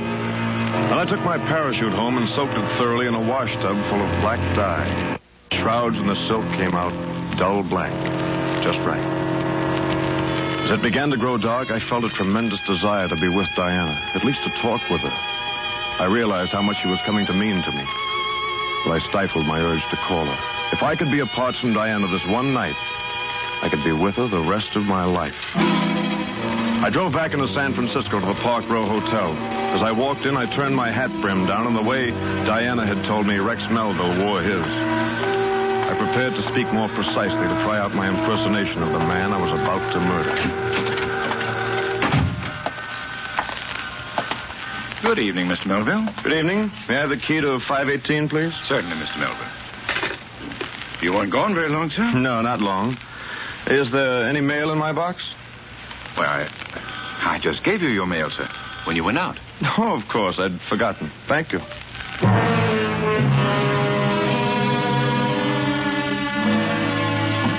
I went on up and unlocked the door to Rex Melville's room.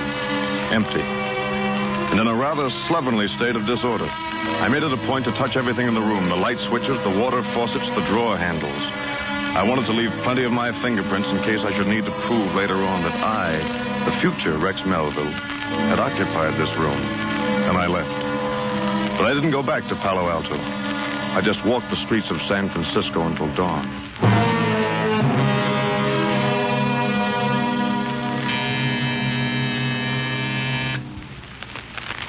Who is it? David. Just a moment. Oh, Diana. Oh, David. I thought the morning would never come.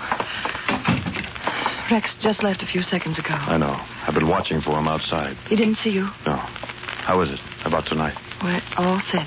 It wasn't easy, but I convinced him. He'll meet you at the Palo Alto airport at 9. Perfect. I took his billfold out of his coat pocket. Here. His signature's on the traveler's check. Good. This is just what I needed. Oh, David. When will it be over? Before midnight. I'll be back with you by this time tomorrow morning. Be careful. Do you know something? I've never kissed you. Oh, my darling. Forgive me. I didn't blot my lipstick. Who could that be? Rex. Hide the billfold. Yes? Who is it? Let me in, will you? I forgot something. Just a moment. I left my wallet. Well, hello. This is the real estate man I told you about. My name is Sutherland. You're right, honey. He's a dead ringer for me. Yes. I understand we're taking a little trip tonight. Yeah, say, you make your business calls pretty early in the morning, don't you, Mr. Sutherland? He stopped in to find out about tonight. I was just leaving. Good. Now, what about the wallet, honey? It's not here. You sure? If I find it, I'll call you. All right. Say, why don't we ride down in the elevator together, Mr. Sutherland? You can tell me something about this place at Live Oak. Oh, but Rex... I'll be glad to. Goodbye, Mrs. Melville. I'll see you later, honey. Goodbye.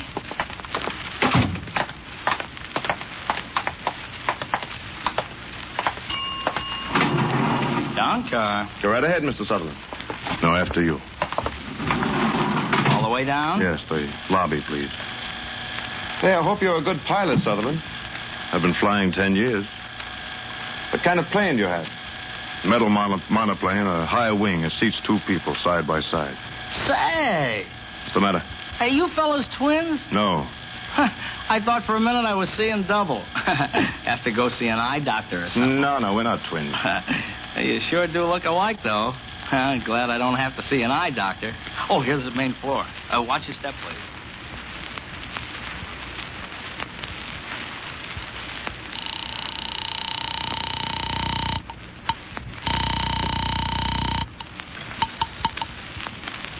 Hello?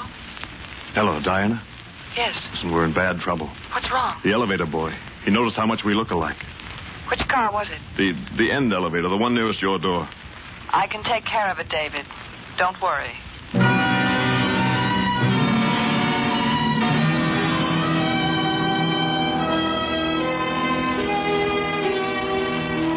It was a ghastly day of waiting. I wired the Ambassador Hotel in Los Angeles to reserve a room in the name of David Sutherland. I remarked casually to one of my neighbors that I was flying down to Los Angeles in the evening. Promptly at 9 o'clock, I drove to the airfield.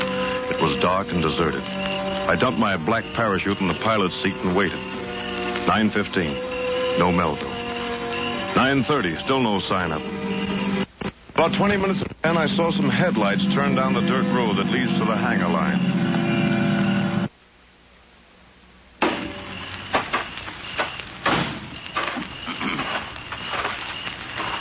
Is that you, Sutherland? I've been waiting for you. Well, I'm sorry to be late. I was delayed in town. You all set to go? All set.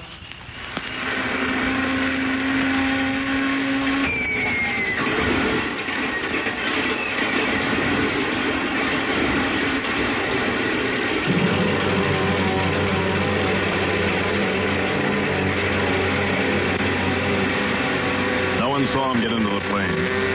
The airport isn't normally equipped for night operations. I didn't waste much time warming up the engine. This would be the last takeoff for my ship, so it didn't make much difference. I gave a full throttle roar down the asphalt runway and banked sharply out over the bay.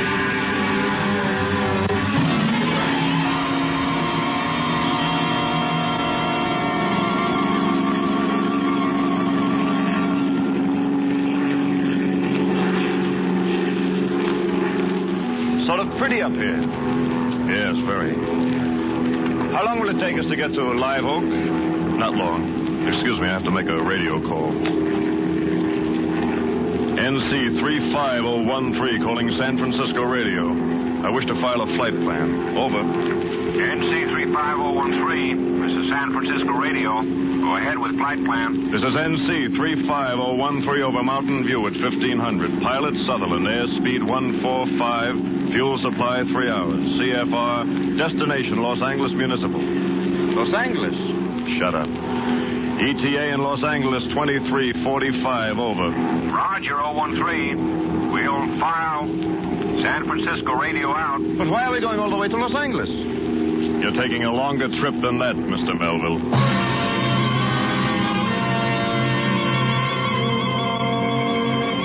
I grasped the loose cowling from my instrument panel and swung it squarely against his head.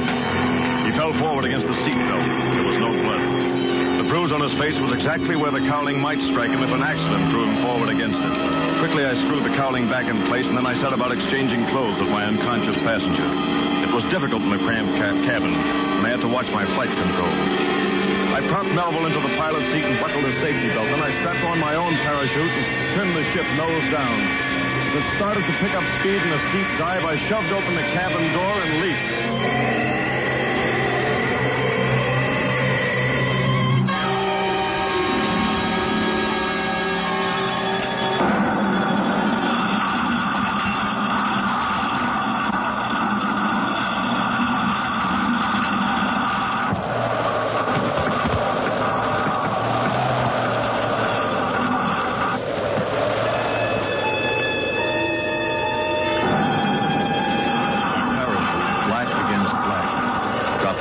Into the meadow a few hundred yards from my burning ship. The wreckage was complete. I pulled in the chute, wadded it up, and tossed it onto my funeral pyre. Sleep well, Mr. David Sutherland.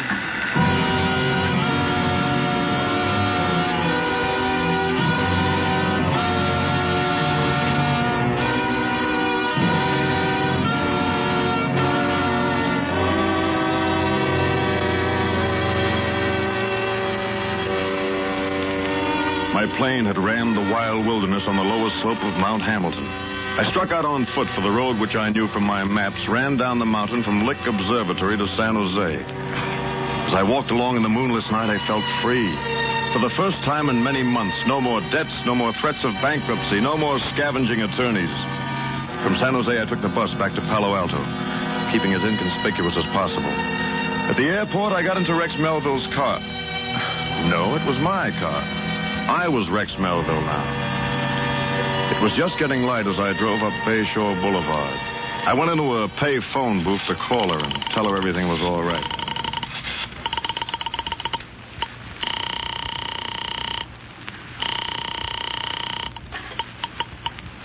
Market 0500. Miss Blake's apartment, please. Miss Blake? Diana Blake. One moment, sir.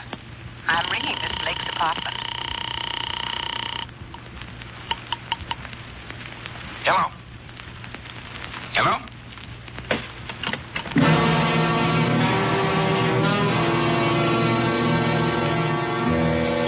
Why should a man's voice answer in Diana's room?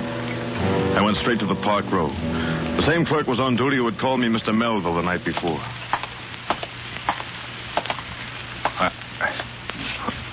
Good morning, sir. Good morning. The key to 518, please. Yes. Yes, Mr. Melville.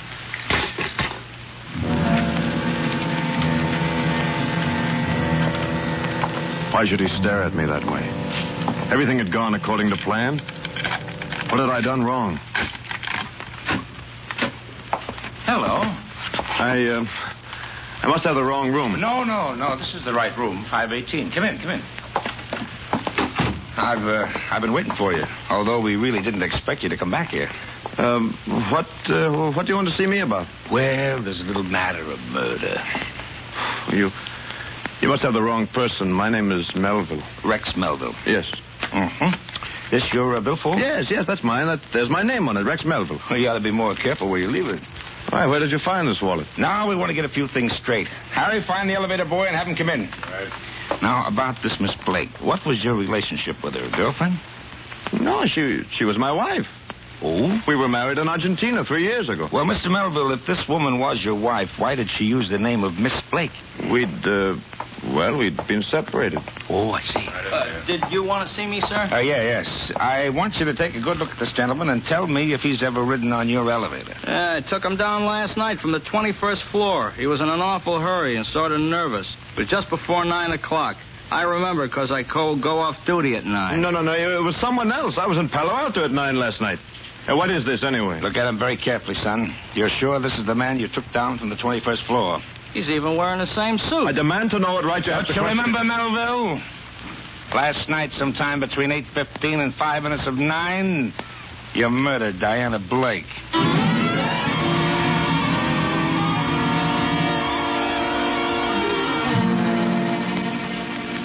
I don't remember the next hour at all.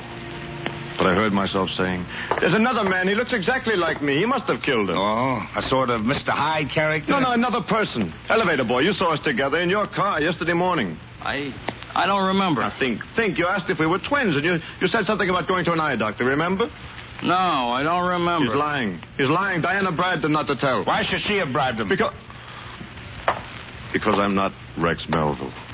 My name is David Sutherland. I live at 18016 Willow Road, Palo Alto. I didn't kill her, I tell you. I loved her. David Sutherland was killed last night in an airplane crash on Mount Hamilton. No, it was Melville who died. Sutherland radioed a flight plan at 9:55 for Los Angeles. He had a reservation at the Los Angeles hotel for last night. He never got there. I'm Sutherland. I jumped in a black parachute. Melville, the murderer, he's the one who died. Why are your fingerprints on every doorknob and every water faucet of Rex Melville's room in the hotel here? I didn't kill Diana Blake. I loved her. You've been separated from her for 3 years. You're the murderer. I'm a murderer, yes. I killed Rex Melville. But not Diana. I didn't kill Diana.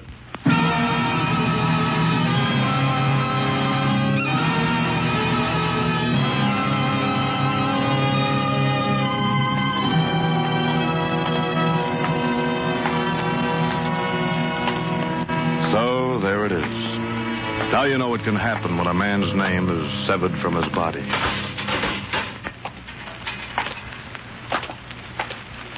And in a few more moments, I shall know what happens when a man's body is severed from his soul.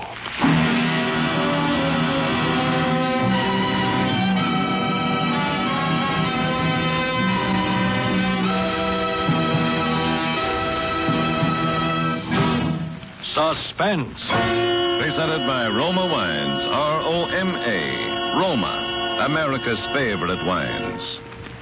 Before we hear again from Robert Mitchum, star of tonight's suspense play, this is Truman Bradley, inviting you to enjoy the important difference, the extra dividend of pleasure you find in all Roma wines. In fuller bouquet, richer body, and better taste. Yes, Roma wines taste better because Roma, and only Roma, selects for better taste from the world's greatest wine reserves. That's why more Americans enjoy Roma than any other wine. Enjoy the better taste of Roma California Burgundy with your dinner tomorrow. Insist on Roma wines. R-O-M-A, Roma, a premium wine in everything but price. And now, Robert Mitchum. Ladies and gentlemen, it's been a great pleasure appearing for you on Suspense. I hope you enjoyed it as much as I did. I know you'll like next week's Suspense show when Roma Wines brings you Virginia Bruce in a very unusual play about a lonely woman who unknowingly invites murder into her home. I'll see you soon. Thank you. Good night. Robert Mitchum will soon be seen in RKO's Crossfire with Robert Young and Bob Ryan. Tonight's suspense story was written by Robert E. Lee and E. Jack Newman. Next Thursday, same time, you will hear Miss Virginia Bruce as star of Suspense. Produced and directed by William Spear for the Roma Wine Company of Fresno, California.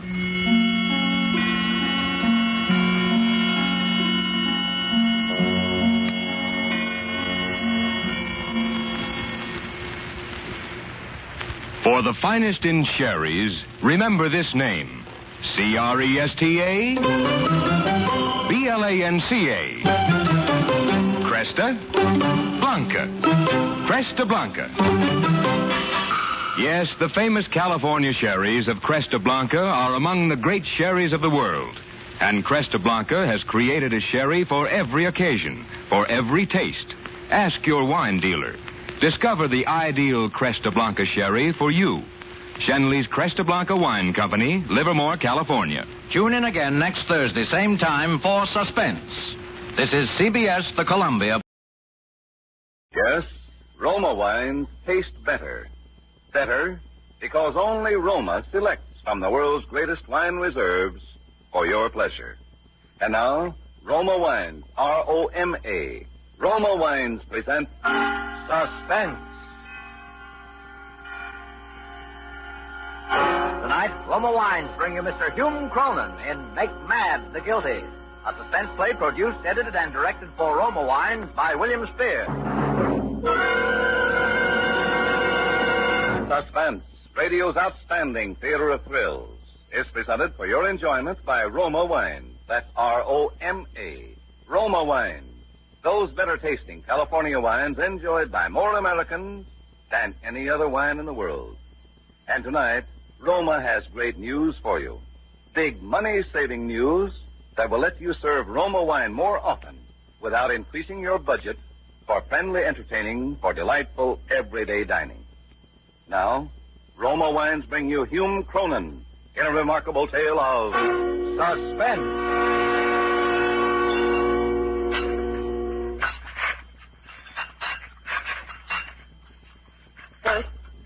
Bert. Yes, my dear. Well, have you found anything? I'm looking, my dear. On the theatrical page, I suppose. Of course, my dear. Looking. You've been doing that kind of looking for 6 months. Give me that paper. Bet I'll find your job in about 6 minutes. Yes, my dear. It is true that theatrical season, particularly in San Francisco, particularly for Shakespearean actors, was inclined to be sluggish. And it is true that I had never had the great leading roles. Hamlet, Othello, Lear. Although my success in supporting parts amongst amateur groups had been little short of dazzling. It is also true that these successes were of some 15 seasons past. Still, the talent of your true artist is not to be thwarted or denied. But this was a matter which I had never properly succeeded in demonstrating to my wife, Elizabeth. Until at last, perforce, I was persuaded that the poor creature's life was dominated by only the most mercenary considerations. Face it, little man. You were washed up as an actor before you started. You've just been looking in the wrong part of this paper. Merciful heavens, desist! Have I not, in deference to your penurious concern, found you a boarder? Young Longstreet? Him. A sublime specimen of lusty manhood. Don't try to change the subject. Yes, my dear. Oh, hey, here's something. Listen to this. Yes, my dear. A man with personality, poise, presence, to appear before the public, must be able to dress and act the part of impeccable good taste. What do you think of that? Why, sounds most promising. All right, little man, the job is practically yours. What is the nature of the position? Floor walker at Burdock's department store. Floor walker? My dear, that's impossible. Listen, I'm through supporting you as of today, understand? Yes, my dear, but then... And you'll take the job and like it. Yes, my dear.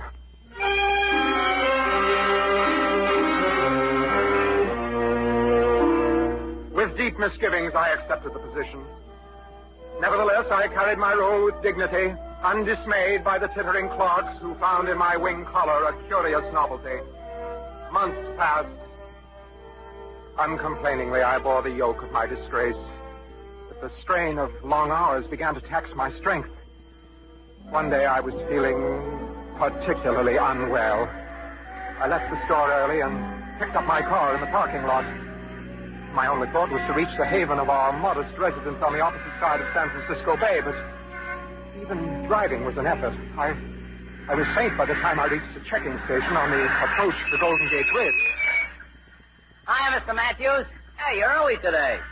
Hey, what's the matter? You look It's my head again. Probably migraine. Here's your change. You want to take better care of yourself, Mr. Matthews. Now, if I was yes, you... I'll be all right. That's the thing, Mr. Matthews. Now, I say it. As I drove slowly across the great high span of the bridge and on through the Marin County hills, I knew, by some sixth sense perhaps, that this would be the day. The discovery. Elizabeth, my wife, and our boarder, young Longstreet. A broad-shouldered, athletic nitwit. A swimming beach idol. I was returning early, you understand, and unexpectedly. Cautiously, I avoided the flagstone walk. On the soft lawn, my footsteps were noiseless. Quietly, I crossed the porch. I threw open the door. Sure enough, suitcases packed for flight stood ready on the floor. Bert, you... Oh, Mr. Matthews, Oh, shame. Oh, despair. Oh, nuts. Don't look so shocked. What did you expect? This is my burden of grief, my cross to bear. Oh, shame, where is thy blush? Come down off your high horse, Bert. You wanted to get rid of me, didn't you? Well, I'm leaving. If you don't like it, you know what you can do. In silence, I have suffered your petty deceptions, your taunts, your gross vulgarities. But now, at long last, the worm turns. Bert, put down that gun. Hey, hold on a minute, Mr. Matthews. My heart has turned to stone. Bert, you're ridiculous. Don't make me laugh. Ridiculous? On the contrary, my dear wife, I am, for the first time in 15 years, a man. Now listen, Mr. Matthews. Look at him. Always the tragic actor, the great tragedian. You're positively silly with that revolver trembling in your hand. Give it to me. Keep your distance. I warn you. Now look here, Mr. Matthews. Betty and I have got... Don't worry, handsome. The little man won't shoot. I know him too well. Now give me that gun. I warned you. I said give me that gun. Oh, that you had 40,000 lives. One is too poor, too weak for my revenge.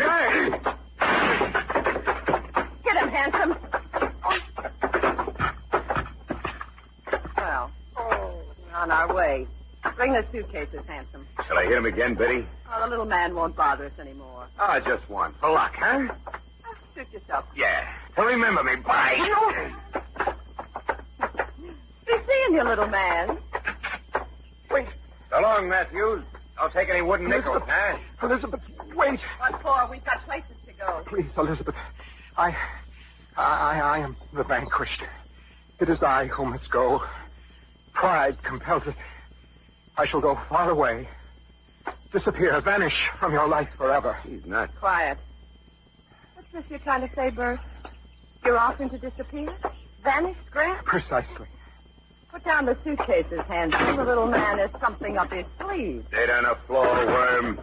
Remember, we haven't got all day to talk. Please understand, dear wife. In my disappearance, in my seeming death, if you will, there are certain advantages to be derived for all concerned. I'm listening. My life insurance policy, for instance. $20,000. Not an inconsiderable sum. Say, I'd forgotten about that. Yes, but softly, dear wife, softly, let me finish. I was thinking rather of other advantages you would derive. My sudden death, presumptive, of course, would give you freedom to marry your healthy milkweed. This handsome nonentity. Hey, watch yourself, Matthews. I don't like that stuff. My deepest apologies, handsome. Oh.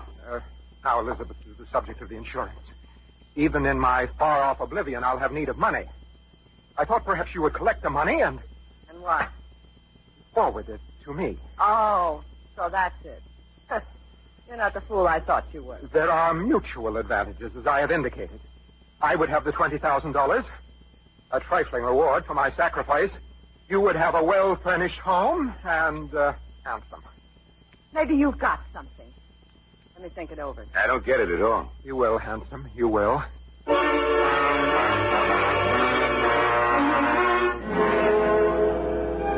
Elizabeth agreed, as I knew she would. She was, in fact, delighted. Longstreet gave us brief pause, but in the end, my charming wife persuaded him. Due to early training in the theater, the strategy of my demise was masterful. After 3 days' rehearsal with my two accomplices, I drove to the checking station of the Golden Gate Bridge. I was careful to enter the gate manned by my acquaintance. How you feeling today, Mr. Matthews? I protest, sir, with emphatic emphasis. I don't get you. This toll levy upon the use of a public thoroughfare, by my conscience, is unsocial, immoral, a downright swindle. Hey, what's got into you? Come on, pay your fare. I know you not, magpie. Huh? Are you carrion? Who, me? Are you fowl, flesh, or fish?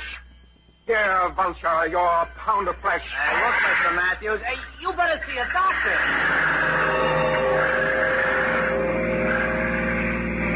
Doctor, indeed. But the fellow would remember me. I drove slowly, watching in the rearview mirror. Near the center of the great bridge, high above the foaming sea, Longstreet and Elizabeth pulled in behind me. A break came in the traffic. I signaled Longstreet. He pulled his car alongside mine. Quickly, I leaped to the car, leaving mine abandoned at the very center of the bridge. The abandoned car, the suicide note I'd left on the seat, would bear mute testimony to my tragic fate. And by my conscience, the word of the fellow at the checking station would tip the scales. There remained but to vanish from the eyes of all who'd known me, and my desperate deed was done. Elizabeth and Longstreet drove me to Sacramento. I boarded the train for Mexico. The frail, meek little floor walker was no more. I was dead. Gone. Kaput. Presumptive death, indeed. In truth, I was reborn. And on some not too distant tomorrow, I would return, and the lives of Elizabeth and Handsome would be forfeit.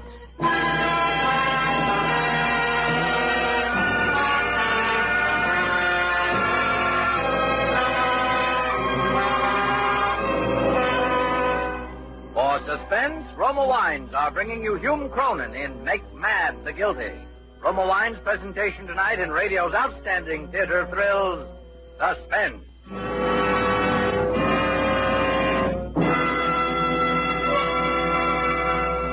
Between the acts of Suspense, this is Truman Bradley for Roma Wines. There's a big reason why more Americans enjoy Roma than any other wines. It's because Roma gives you an extra pleasure dividend in fuller bouquet, richer body, and better taste.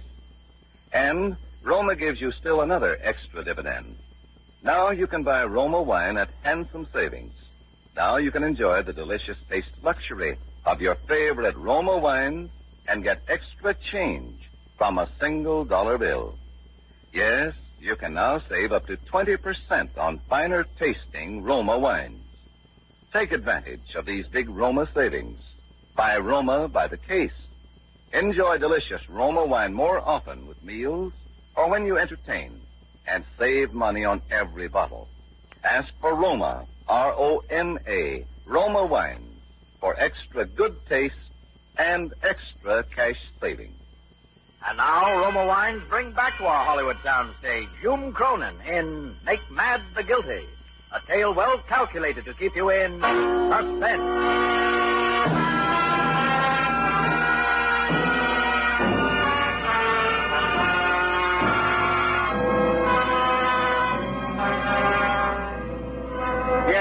The frail and meek little floor walker was no more. In Mexico, a new man wore my shoes. I became a man of purpose and daring. Through the art of makeup and disguise, I gave myself a villainous and frightful appearance, corresponding to my new character. I returned boldly to San Francisco with no fear of recognition. Thus was I privileged to read in the local papers of my own suicide and later of my wife's marriage to young Longstreet. Weeks passed. I learned Elizabeth had received the insurance money. I was well aware, of course, that she had no intention of giving me any part of it. The moment of final settlement had arrived.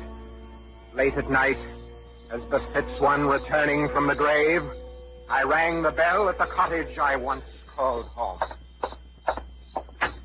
Oh! It is I, your lately deceased husband. Bert, you... Handsome! May the dead enter with the quick? Permit me to force my entry. Handsome! On my word, you're frightened. Oh, that ridiculous makeup you have on. Why do you have to go around like a scarecrow frightening people? Hey, what goes on here? Hurry, Bert's here. Ah, handsome. In nightshirt and armed with a kitchen knife. An heroic figure, to be sure. Matthews. Gosh, your face. The face of Lazarus, risen from the dead, transformed by the chemistry of death. Don't be funny, Bert. What do you want? The insurance money. $20,000. Are you surprised? Oh, you hadn't ought to come back, Matthews. A bargain is a bargain. Here's all the money I have in the house. Take it. Now, will you go? May I repeat, a bargain is a bargain. Damn, that's stupid. What are you waiting for? Well, what do you want me to do, Benny? Shall I... The knife gleams in the hand of the shirt-tail killer. Get him, Handsome. Now, Matthews, You've observed this automatic in my hand. Also observe as I remove the safety catch. I see your face grows pale. Now, wait a minute, Bert. What do you want? Dear me, hadn't I made that clear? I thought I had. I want my $20,000. Now, listen, Matthews, take it easy. We only collected it yesterday. Precisely. Hence my timely arrival this evening. Well? Bert, I can't give it to you. Tonight, I haven't got it. You forget, my dear, that I have lived with you in apparent connubial bliss for nearly 15 years. I know your habits all too well. I would venture to say that not only have you the money in cash, but that I know where you've hidden it. Oh, no. I know she didn't do that. No? And what is this? Oh, you did. Why, I could have told you that she wasn't to be trusted. Dear me, you have so much to learn, handsome. And so little time to learn. No, Matthews, wait. Bert, you killed him.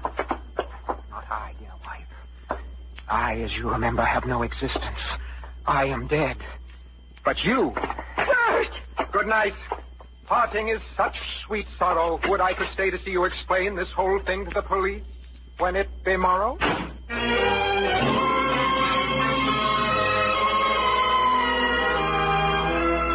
Perhaps you see it now, eh? Perhaps now you fully understand the sweep and majesty and genius of it. For you must know I had planned it. Yes, planned it every step of the way from the day I introduced Elizabeth to Longstreet until the poor wretch was found hovering over his corpse. Had ever a man played and conceived so magnificent a role, and in no tawdry theater for the make-believe, but in the vast arena of life itself, that one thing lacking. That one ingredient so essential to the full savoring by the artist of his creative genius. An audience. And even that I had foreseen. I had my audience ready-made. Elizabeth should be my audience. Her frantic protestations of innocence, her unbelieved cries and lamentations that the ingenuity of my plot would be meat and drink and the very breath of life to me.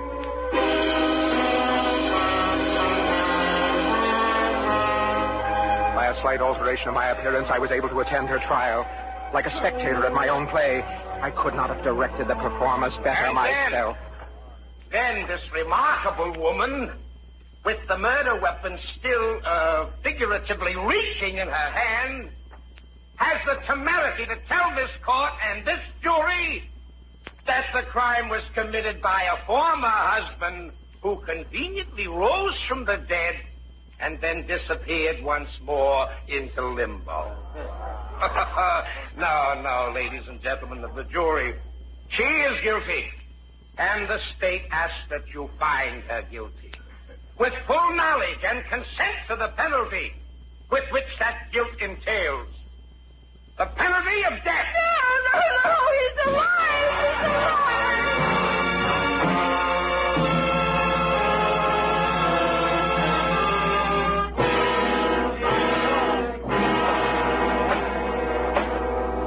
Now, ladies and gentlemen of the jury, have you reached a verdict? We have. I'll find you the defendant, Elizabeth Longstreet, guilty or not guilty. Guilty.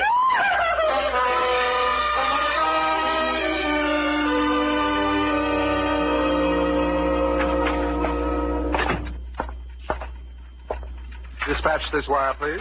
All right. This is Elizabeth Longstreet, death row. Oh. You can deliver it, can you not? Oh, sure. You have a rendezvous with death. From the depths of experience, can assure you he is by no means an unfriendly companion. Unfriendly? Oh, unfriendly companion. Heartfelt sympathy, courage. 39 words. Let's see, that'll be 78 cents out of $1.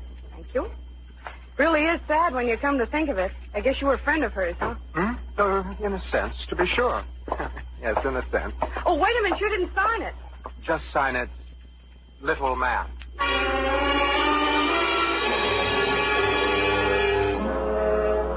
The next day, I eagerly scanned the papers for the outburst that this sensational communication must certainly cause. But there was nothing. So I sent a letter, something a little more direct. I scanned the press anew. But still no sign. No single word to tell me how she had received it. What was it? A conspiracy of silence? I was like a player performing to a cold and empty house. Clearly, some stronger medicine was needed. Yes, sir? Ah, lilies. The symbol of purity and death. They are lovely, aren't they? Fresh cut this morning, Sweet too. poetry of flowers. A most delicate yet firm reminder of my unwavering concern. Do you wish to make a purchase, sir, or... decidedly. Give me all you have. I wish them sent by special messenger. The season is propitious. Yes, sir. Where to, sir? To Mrs. Elizabeth Longstreet, Tehachapi Prison, the death house. Mrs. Elizabeth? And would you mind writing a card? As you can see, my right hand has suffered a slight injury. Very well, sir. What do you wish me to write? Just say, from the little man who wasn't there. And sign it, Bert.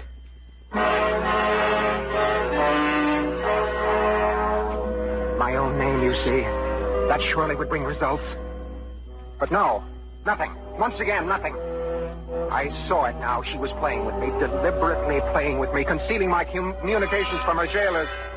And my time was running out. The execution was within the week.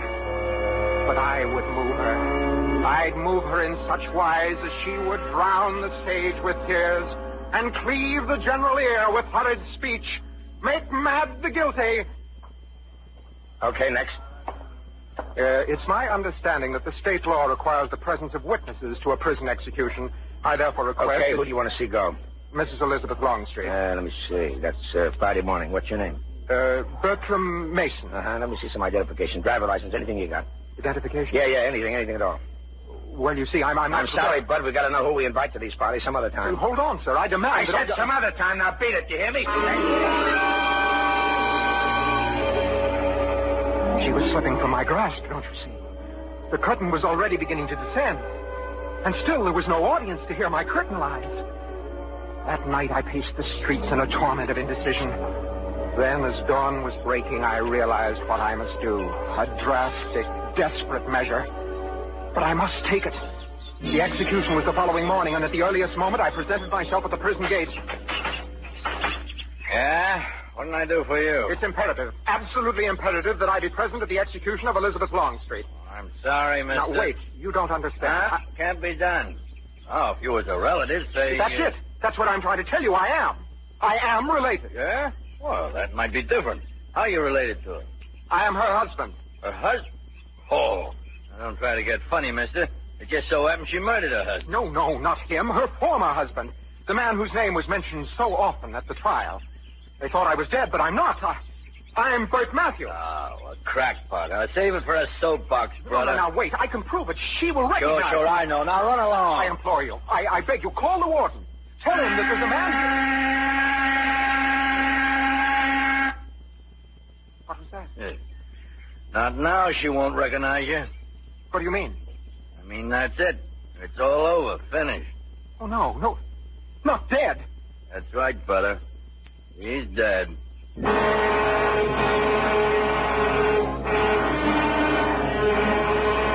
Suddenly, my life was empty, and all my plans of triumph were as ashes in my mouth. Hers had been the triumph, not mine. Hers the tragic spectacle, hers the hour upon the stage. Now, in truth, was I really dead? Or who now would applaud my artistry? Who would believe my tale or even recognize my face? Only tragedy and death gain recognition. Yes. And therein was my answer. Therein at last would I breach the portals of undying fame, leaving behind me a manuscript setting forth the facts in full detail. I would actually die. The first man in history to die and come to life, and die again since Lazarus.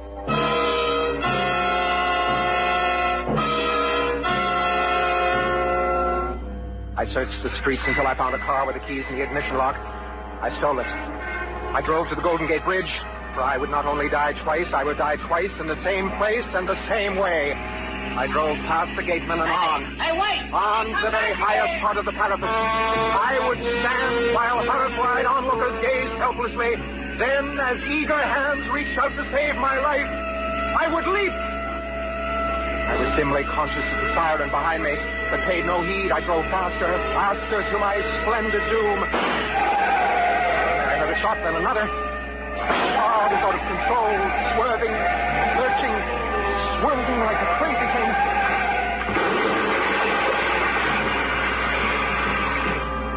I think for a moment I lost consciousness. And when next I knew what I was doing, I had crawled from the wreckage and was staggering towards the railing of the bridge. And I was being pursued.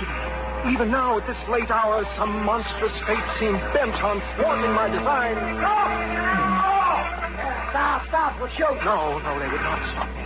I would not be thwarted. I staggered on. Searing pain in my shoulder. I fell. I struggled to my feet again. The railing was almost within my grasp. Another shot. That winding, tearing agony of the bullet through my chest. I was on my knees again. But I must.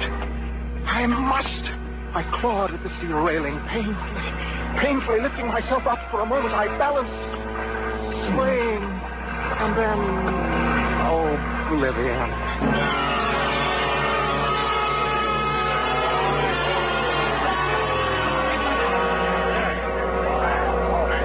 I heard their voices coming to me from a long way off, like voices of the dead. Stand back. What? This guy is Playboy Evan. The same license number. Oh, I wonder why he ran. Yeah, it's tough. He looks like such a harmless little guy.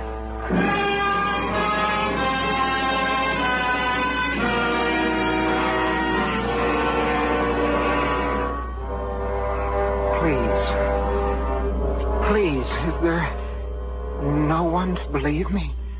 Just one. The lowliest of men, the tiniest of lisping children, just one. Before this stage is dark, before I shuffle off this mortal coil, before I die.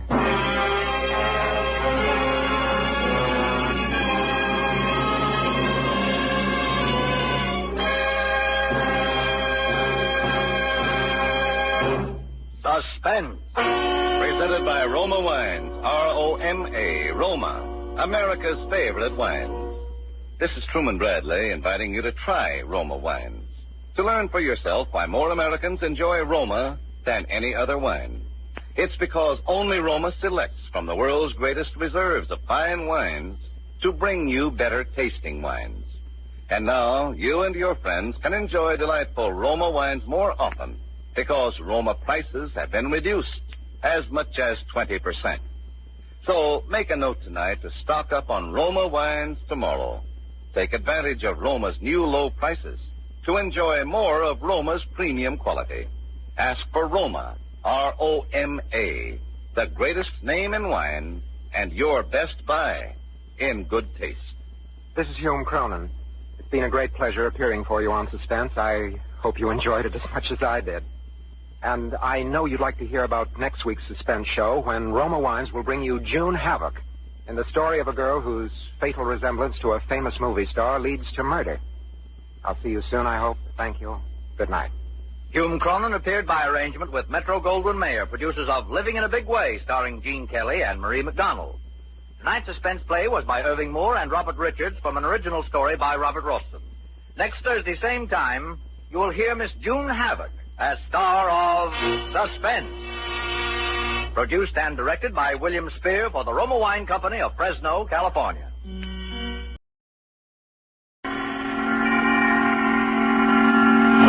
Tonight, Roma Wines bring you Miss June Havoc in Stand-In, a suspense play produced, edited, and directed for Shenley by William Spear. Suspense, radio's outstanding theater of thrills, is presented for your enjoyment by Roma Wines. That's R-O-M-A. Roma Wines. Those better tasting California wines enjoyed by more Americans than any other wine in the world. And thanks to this tremendous popularity, you can now serve Roma wine more often. Roma prices have been reduced to save you money on every bottle you and your friends enjoy. We'll tell you more about this money-saving opportunity later on. And now, Roma Wines bring you Miss June Havoc in a remarkable tale of suspense. She's here, Diana. Get WC. Tell him, will you? Jensen, take on those 40 Western Union boys that were supposed to come out and sing Here Comes the Bride. Very good, sir. And everybody take it easy now. Keep calm. What do you want to do? Give her a nervous breakdown? Playboys. Hello, darlings. Hello, everybody. Madame is home again.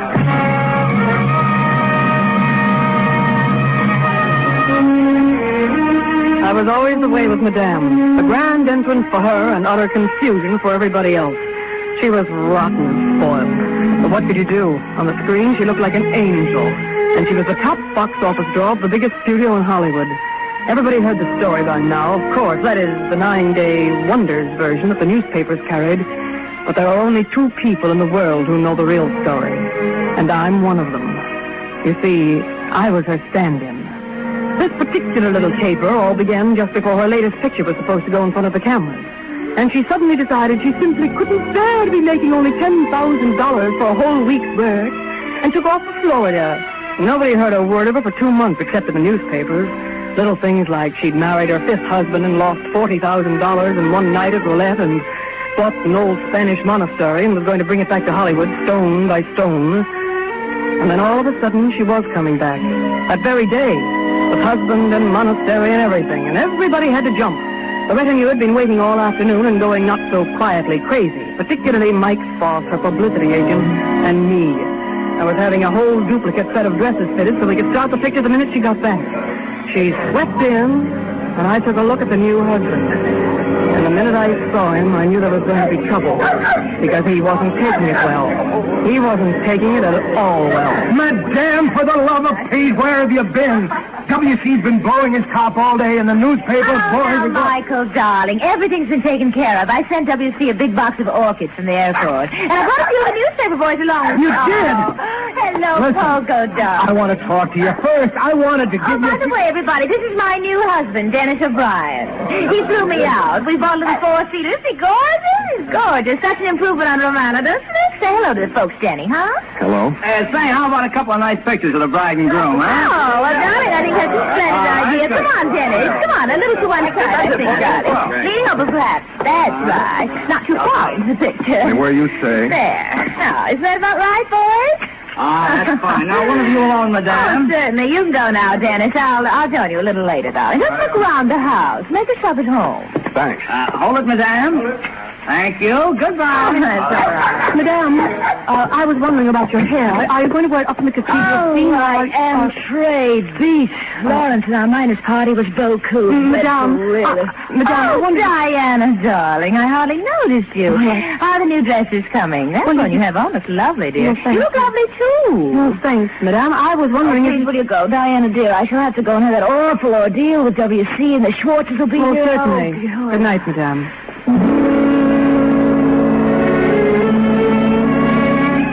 You see what I mean? I won't say I didn't hate her, because I did.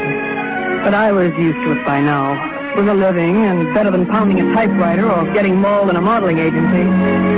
Now I made my way back to the big gloomy house to the study where I'd left my things.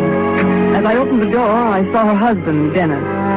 He was standing with his back to me in the semi-darkness, looking out the big French windows that lead to the formal garden. He turned his head a little when I came in, and then back again, staring out the window. But even from where I stood, I could see that his big shoulders were bunched into knots. I could kill you when you're like that, Maggie. Who do you think I am, one of your Great Danes that you're going to haul around on a leash and put through parlor tricks? I'm not listening now, Maggie. I'm telling you. Now, cut it out. Cut it out, or so help me some night I'll murder you. Sorry, Mr. O'Brien. I didn't mean it. Oh, I thought it was Maggie. Oh, so I gather. Excuse me. Oh, that's all right. Forget it. I know you didn't mean it. No. That's where you're wrong, sister. Oh? I meant every word of it.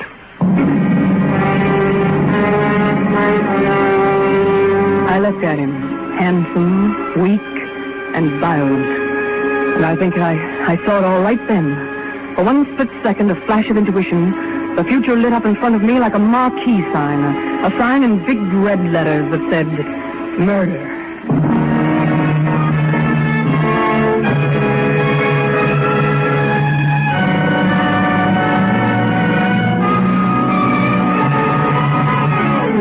Suspense, Roma Wines are bringing you June Havoc in Stand-In.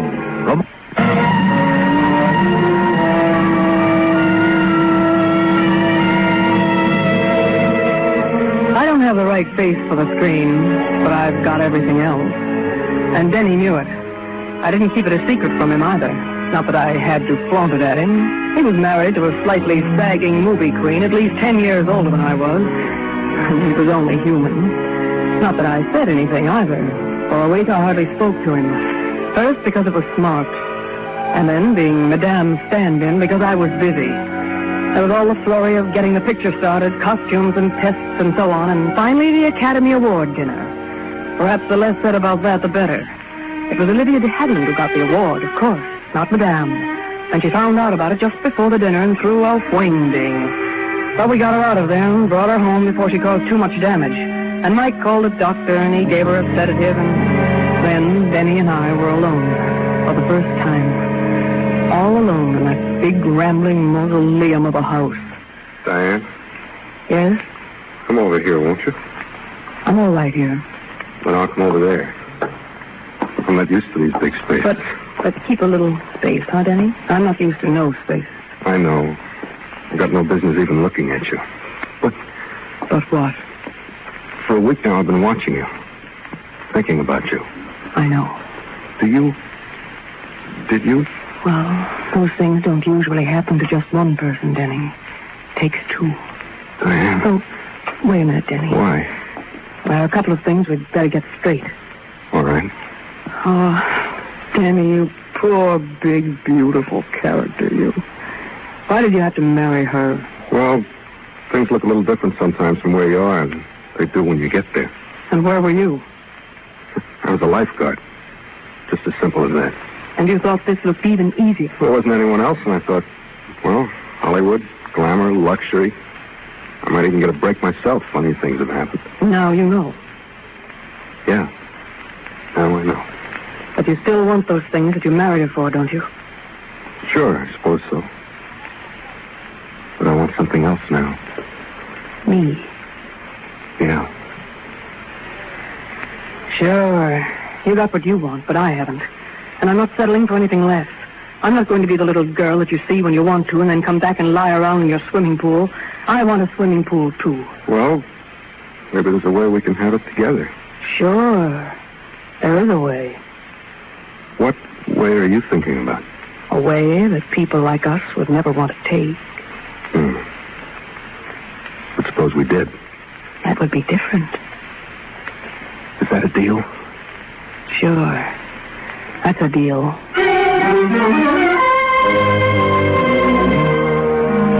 Casual. The light touch. But it was there just the same. We never spoke about it after that. Things went along and, well, I'm only human, too. But there was always that understanding between us. All that time we were just waiting, I guess, for what they call in the crime stories the opportunity. And then on the last week of the shooting schedule on Madame's new picture, it came. There was only one more take before we knocked off that day, so I was free to go home. But everybody else was jumpy and irritable as usual, particularly Madame. And then I saw Denny walking down the stage. Don't blame me for holding up the picture. You're the director, I'm not. Oh, please, Madame. I'll be ready any time you say. Make it 10 minutes. Well, really. Okay, fellas, move in for the close-up. Oh, hello there, Maggie. Oh, it's you. Yeah, we ain't quitting. Oh, Dennis, how do I know? I'm not the director. I'm merely the star. You know, we're supposed to be aboard the yacht by 7:30. There'll be people working. All right, let them wait. Yeah, but yesterday you said that Oh, you wanted... yesterday I said one thing. Today I am working. Now shut up and leave me alone. Don't talk to me that way, Maggie. What? I'm your husband, remember? Yes, and I've had about all of that I can stand, too. Now you get out of here. Do you hear me? Get out of here. Okay, Maggie. And you might start looking for a good divorce lawyer. I think you're going to need one. All right, come on now. Hello. Oh, hello, Diane. Let's take a little stroll out to the gate, shall we? I could use some fresh air. Come on. We'll check out the big stage door here. Okay. Well, it doesn't look like I have much longer, does it? Not much. Now or never. I'm not quite sure I know what you're talking about, Denny. Let's quit kidding ourselves. You know what I'm talking about. If she divorces me, we're finished. You're finished. All right, I'm finished. So if we are ever going to do anything, it's got to be now. All right, let's quit kidding ourselves. Are we going to do anything? I would, if I knew how. There's the guard at the gate. Good evening, Mr. O'Brien. Miss Burke? Hey, Madame, I please have your autograph? Afraid you got the wrong gal, Sonny. I'm not Madame. You can't fool me, Madame. You're shooting that picture, Carmelita. Go on, Peter, will you? I even seen you in the same dress lots of Oh, times. sure, they fixed me up to look like Madame, but I'm not. I'm only her stand-in. Stand-in? Come on, Diane. Wait a minute. Look, Sonny. They gotta have somebody standing in there so they can focus everything just right, and that's me. Then when they're ready to shoot the scene, Madame comes out all fresh and pretty and plays it. You see now? Oh, You sure look like her, though. Well, that's what they pay me for. Diane. What? That's it. That's the how, right there. The what? How. The kid just told us just now. Don't you get it? The how? How do you... Sure. Out of the mouths of babes. How to murder your wife. The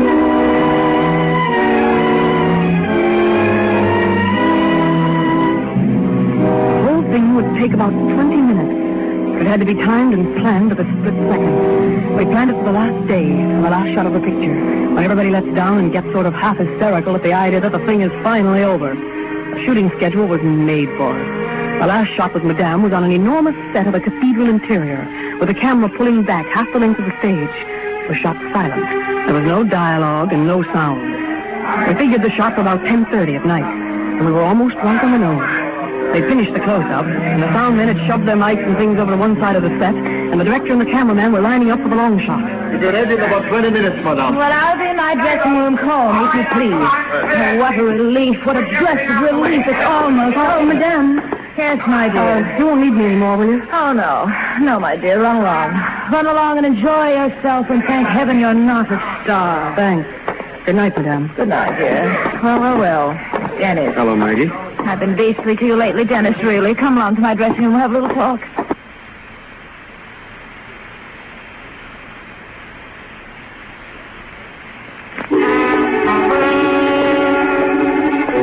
As I was leaving the stage, Denny was taking her back to her dressing room.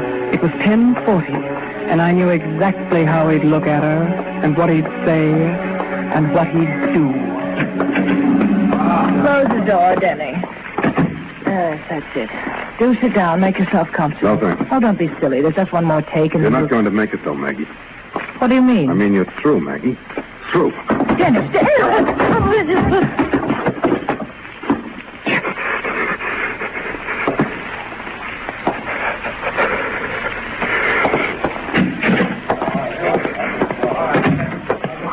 You leaving yet, Denny? Yeah, I got my orders. She said to call her when you're ready. Okay. Night, then. Night. 7 minutes. 7 minutes were gone. Now he'd be passing the guard at the stage door. Good night, Mr. O'Brien. Night. And now he'd be walking down the studio street and turning the corner at the other end of stage 1 and strolling over to the guard at the main gate. Oh, hello, Mr. O'Brien. Going home now? I wish I knew. You married, Matt?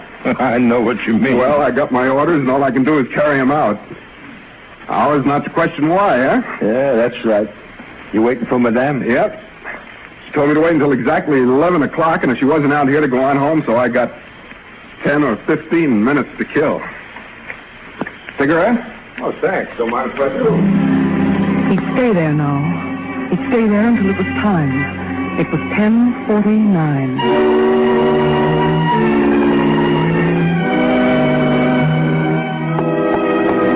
Just 5 minutes before, I had passed that same guard on the stage door. Good night, Miss Burke. Night.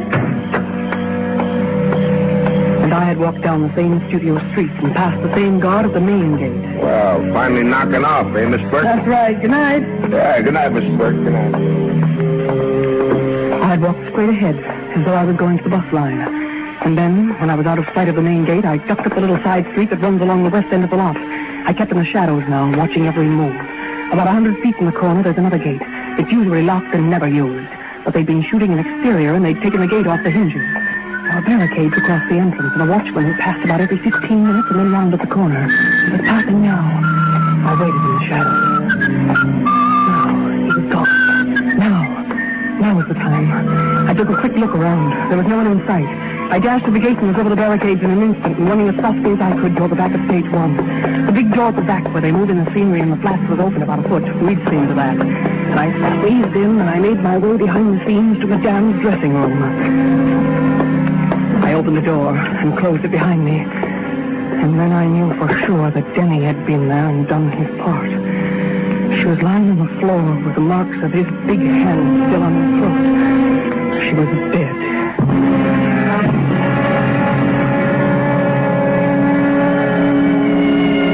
It was 10:57. I had on the costume with the veil over my face, and there was nothing to do but wait. Wait, there, shut up in a little room with a dead woman. For them to call her, and for me to play her part. I tried not to look at her lying there, and finally... We're all ready, madame. I waited for the steps to die away. And then I opened the door. As Denny had said, it was now or never. I walked out and took my place on the steps. You ready, madame? I nodded my head. Rolling. Speed. Action.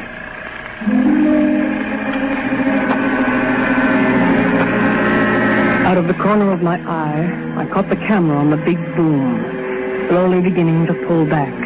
It seemed a million miles away. I began walking down the aisle of the cathedral. There was no sound, so I was getting direction all the way. That's it, madame. Slowly now. Slowly. Remember, you're overwhelmed with grief. Now you kneel. That's it. Now you clasp your hands together. Now cast your eyes upward. That's it. Perfect. Now hold it. A little longer. Just a little longer. Cut! That's all, boys. Put it in the car!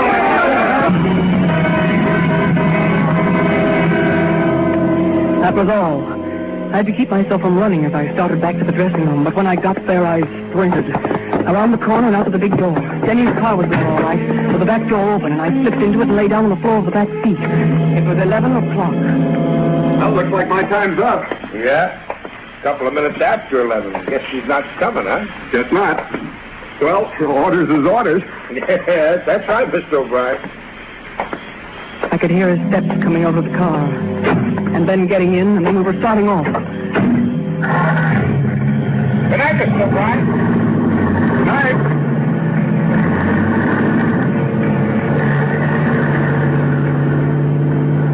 You back there, Diane? Yes, I'm here. Well, we made it, baby. We made it.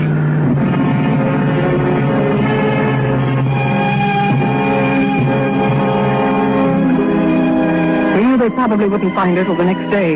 Even a director wouldn't dare disturb her if he got no answer at the dressing room door, and that's what happened. We got the news about mid-morning, and of course everybody on the lot was grief-stricken. And that afternoon, everybody who'd be on the Carmelita set or had anything to do with Madame was called into projection room A.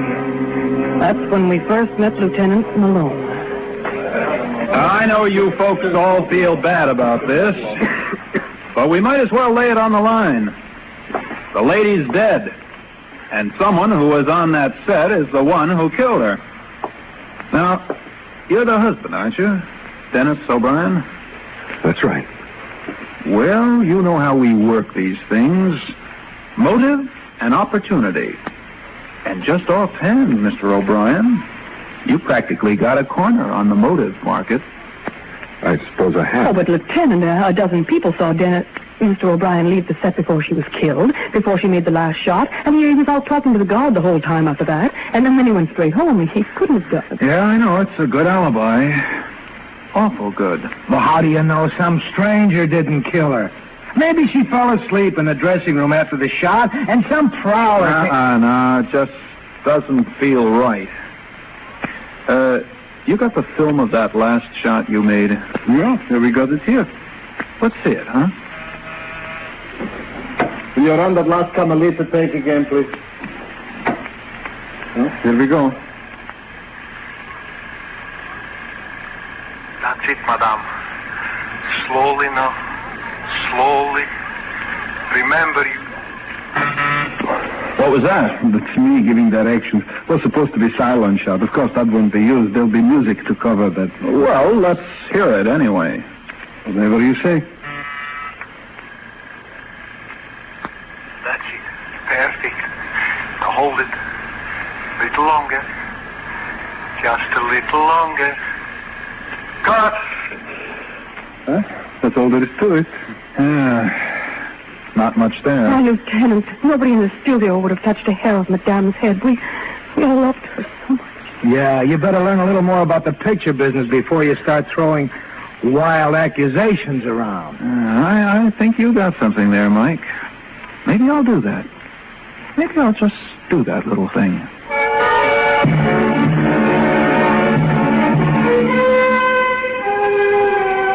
A month went by. Of course, Denny and I didn't dare see much of each other, but things were going along. I'd even had a couple of small parts. On the strength of all the publicity about Madame, somebody discovered that maybe I did have the right face for the screen. And then one day we got a call to go to projection room A. And there was Lieutenant Malone again. Just make yourselves comfortable, folks. I got something to show you. I hope it's more than you had the last time. Yeah, Mike, yeah. I've been learning the picture business, like you said. I learned a lot, too. All about silent shots and sound shots and wild track and dubbing and stand-ins. You were Madame Stand-In, weren't you, Miss Burke? Yes, I was. Uh-huh. You look quite a lot like her, too. Well, a little, I suppose. Oh, you'd fool me all right if your back was turned. Well, I've been fooling around down in the cutting rooms. I never realized before how much stuff got thrown away. I made a little collection of it. I want to show it to you. Here we go.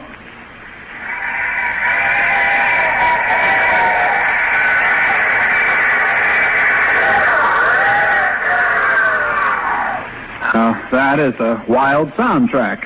You make that separate and mix it in after you've made your film, right? You can make sound without pictures just the same as you can make pictures without sound, right? Now, that day you folks were making that last shot of Carmelita, the sound engineers were sort of slap-happy, it being the last day and all, and so they just pushed their microphones out of the way. But they forgot to turn off the sound. And they pushed that mic right up against Madame's dressing room before the last shot. And the cameraman was running some test film, and here's what he got. I found this in a cutting room trash bin. Close the door, Denny. Yes, that's it. Do sit down. Make yourself comfortable. No, thanks. Oh, don't be silly. There's just one more take, and then You're not going to make it, though, Maggie. What do you mean? I mean, you're through, Maggie. Through. Dennis!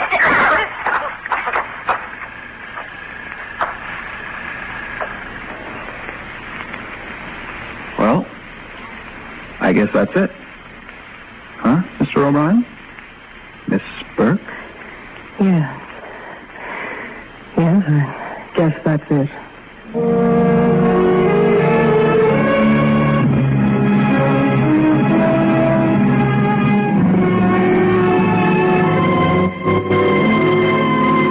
I haven't seen Denny since the trial. I wonder if I'll see him afterwards. If what the preachers say is right, I suppose I will. And, of course, Madame will be down there, too. I can't think of any worse punishment than being her stand-in through all eternity. So I suppose that's what I'll get.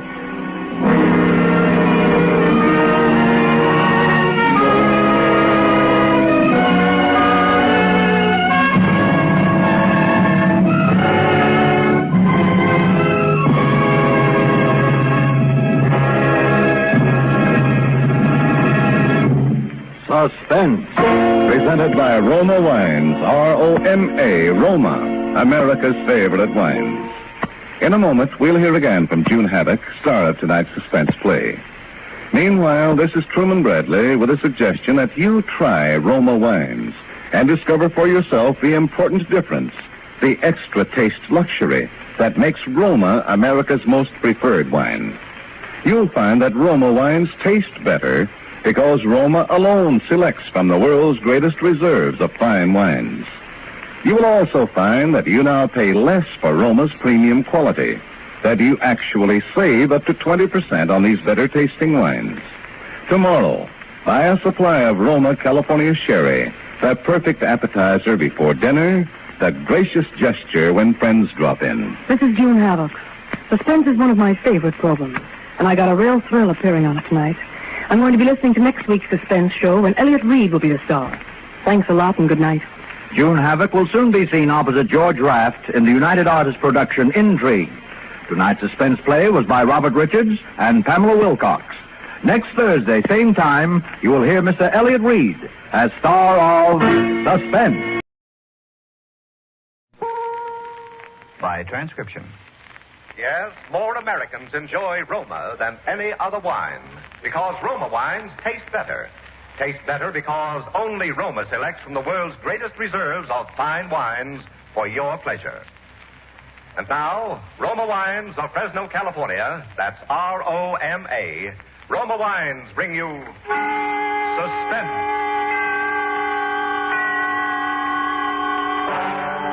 Tonight from New York, Roma Wines present Miss Eva Le Gallienne, distinguished star of the New York stage in Phobia, a suspense play produced, edited, and directed for Shenley by William Spear.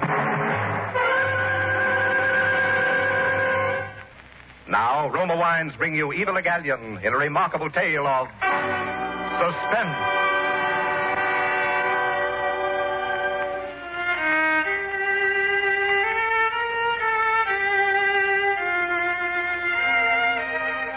Yes, I'm the Emily Haven whose pictures you saw in the papers. You can tell, of course, by the wheelchair.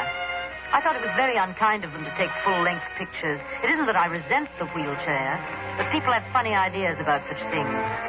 The way they wrote about me being a sweet little lady, you'd have thought I was at least 100 and a helpless invalid. Well, I can tell you right now I'm neither. I'm not supposed to have any excitement, but goodness knows we've had enough of that around here with the murder and all. You probably wonder why, with all our money, I don't have one of those new type modern chairs. It's just that I can't stand the feel of metal. No metal.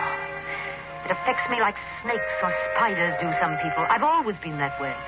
When I was a child, Mother let me use knives and forks with bone handles, and I still use them. I'm certainly glad that the papers didn't find out about that or about Grace. They almost found out about Grace once and printed large headlines. Police question wealthy woman. You probably don't remember it because they never did learn why she was questioned. That was some time ago. Grace had just returned from shopping. Emily, I'm home.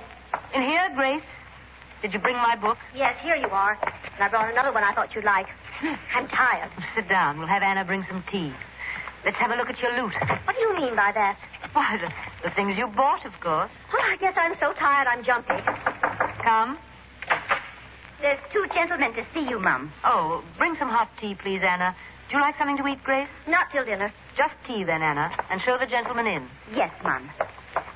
Why don't we let her go and get someone who doesn't answer yes, Mum, to everything? Well, you know we couldn't replace Anna. She knows us too well. Why do you say that? Well, you are jumpy. I only meant that she knows our likes and dislikes and humors us. I suppose you're right, but I don't like the way she watches us. Oh, that's just Anna's way. She doesn't mean anything by it. Miss Haven. Yes? I am Henry Lane. I'm assistant store manager at Bradlock's. Oh, yes, Mr. Lane? One of our store detectives observed your sister's unusual actions today and reported them to Sergeant Cole. Oh, pardon me, this is Sergeant Cole. How do you do? I didn't want to turn it in till I talked to Lane here. Yes. Yes, Sergeant Cole wisely came to me, and we are here to rectify the error. I'm afraid I don't follow you, Mr. Lane. I'm sure there's a satisfactory explanation to your sister's behavior. Well, get to the point. What he's trying to say is that I took some things from the store without paying for them. Grace! That's what was reported to me. You admit that you took these things? I just admitted it. Why, Grace? Impulse, I guess. But you have plenty of money. I know. I think that's what starts the impulse. You mean you've had the impulse before? Is that an official or a social question? Well, don't be flippant. I'm not. The whole thing is a farce. We've always gotten everything we want by signing a check, and we'll continue to do so. Do you think if I were anyone else, we'd be sitting here like this? Miss Haven, No, I'd be sitting in jail waiting to be questioned. I'm at a loss. I've taken things before and probably will again. Mostly I don't even want the things. It's the thrill of taking them. You've said enough, Grace. Are you going to arrest me now, Sergeant? Arrest you? Grace, will you see if Anna's made tea and bring 2 extra cups? And a checkbook? Grace. I'm sorry. This comes as a shock to me. Beats anything I ever heard. Believe me, I regret having to trouble you like this. Oh, you've been very considerate. I'm sure we can rectify the entire matter. If you'd care to estimate the amount. Sounds like a bribe. No, not at all. Let us say retribution. Oh, I don't know. I feel that it's only right that you should receive something for your time and regard, Sergeant. I don't know, lady. I don't want to press charges. And in the future, Mr. Lane, if you will assign someone to watch my sister when she's shopping in your store, you may send the bill for the unpaid items to me. Yes. There may be a slight fee. Oh, yes, I understand. Now, if you'll hand me my pen and checkbook. Of course. Thank you. Now, let me see. There you are. Haven, I think I hear Anna coming with the tea.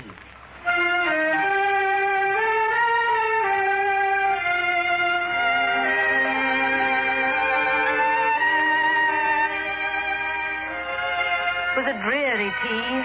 There were little frosted cakes. Sergeant Cole dropped crumbs all over the rug. And Mr. Lane said, between noisy sips. Grace seemed to enjoy it, though. She sat and watched one and then the other. She has an unusual sense of humor. That was the way Mr. Lane started coming to our house. I don't know how it happened, but eventually we were calling him Henry. He was pleasant enough, and I think we might have been friends if he hadn't learned about me, too, entirely by accident. He'd been bringing up presents from the store, and although I suspected that he'd gotten them in the same manner that Grace did, it was a nice, thoughtful thing to do. One night when he came, he was feeling playful. Well, how are the two lovely ladies tonight? Oh, very well, thank you. Henry? Isn't he gallant tonight? It isn't difficult to be gallant with you. Now put your heels together and kiss our hands. Oh, great. Want to see what I brought for you? Yes, Uncle Henry. Uncle? Oh, you have such a charming way of jesting. Yes, we do have our little jokes. Don't tease, Henry. Show us what you brought. You shall be surprised first. How nice. And I will put it on you. Now, turn around with your back to me. Now, don't look. There. A necklace. A silver necklace. Just what I wanted. Very attractive on you, Grace. Thank you, Henry. And now for Emily. Oh, don't ask me to turn my back. No. Just hold out your hand. Close your eyes and hold out your hand. Oh, that seems so childish, Henry. Play the game. Oh, very well. Are you ready? There. Henry, no! Emily. Emily, what is the matter? It's only a silver compact. It's a metal. I can't stand the feel of metal.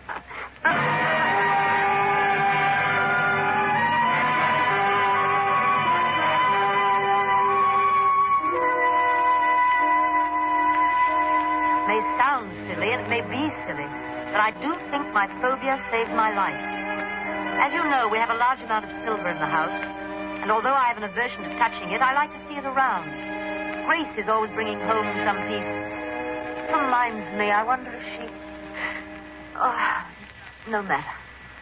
Oh, I'm awfully tired. So awfully tired. Would you excuse me a moment? I think I'll just have to lie down for a moment. Yes.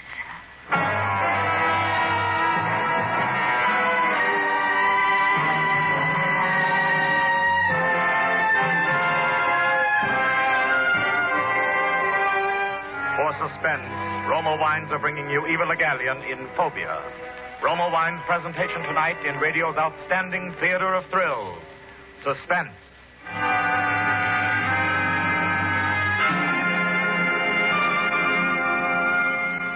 Presented by Roma, R-O-M-A, Roma Wines, those better-tasting California wines that add so much to the daily joy of good living. There's a reason why Roma wines are so much better tasting. The better taste of Roma begins with the lush goodness of choice California grapes, tenderly pressed and guided, unhurriedly, with the ancient skill of Roma master vintners and America's greatest winemaking resources. Then these Roma wines are placed with mellow Roma wines of years before. And from these precious reserves, the world's greatest reserves of fine wines, Roma later brings you those better-tasting Roma wines, America's favorite wines. Tomorrow, add the sparkle of genius to dinner. Delight your family or guests with robust Roma California Burgundy or fragrant Roma Sauterne. Now, at new low prices, Roma table wines are more than ever your best buy in better taste. That's why more Americans enjoy Roma than any other wine. And now, Roma Wines bring back to our New York soundstage Eva Le Gallienne as Emily Haven in Phobia, a tale well calculated to keep you in suspense.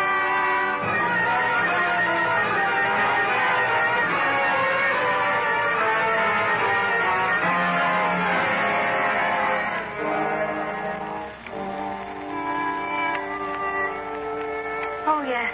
Where was I? Oh, well. One night, Grace was out for the evening, and Anna had gone to bed. I was sitting here in my chair reading. Suddenly, I thought I heard someone moving in the hall. I called out, but no one answered, so I thought it was my imagination. And then I heard it again. I sat very still, listening, and watching the hall door. As I watched, the knob began to turn. Someone was slowly pulling the door open. Anna! Grace! Anna, is that you? Answer me. What? Who are you? Why do you have your face covered? Keep quiet. I will not keep quiet. What do you have in that case? I said keep quiet. Silver. Well, that's our silver. I don't want no trouble with you. You put that silver back or you'll have trouble. I'll phone the police. I'll call for help. This says you won't. Don't point that gun at me. You can't scare me with that. I haven't long to live anyway. You ain't gonna have long to live if you don't stop that yapping. Stay where you are. Do you hear me? Stay away. Now, look here, sister. I ain't kidding. Now, you look here. You ought to be ashamed, a great big man with a gun robbing a helpless lady in a wheelchair. I warned you. Besides that, you're very rude. Take your hat off in the house. Hey, what is this? If you want to come into my house, you learn some manners and then knock on the door. Now, set that silver down and leave the room. Looks like I'm gonna have to tie something over your face so that I can get away. Don't you touch me! Don't touch me!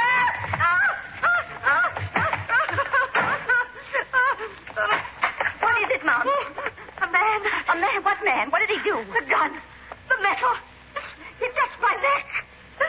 With his gun.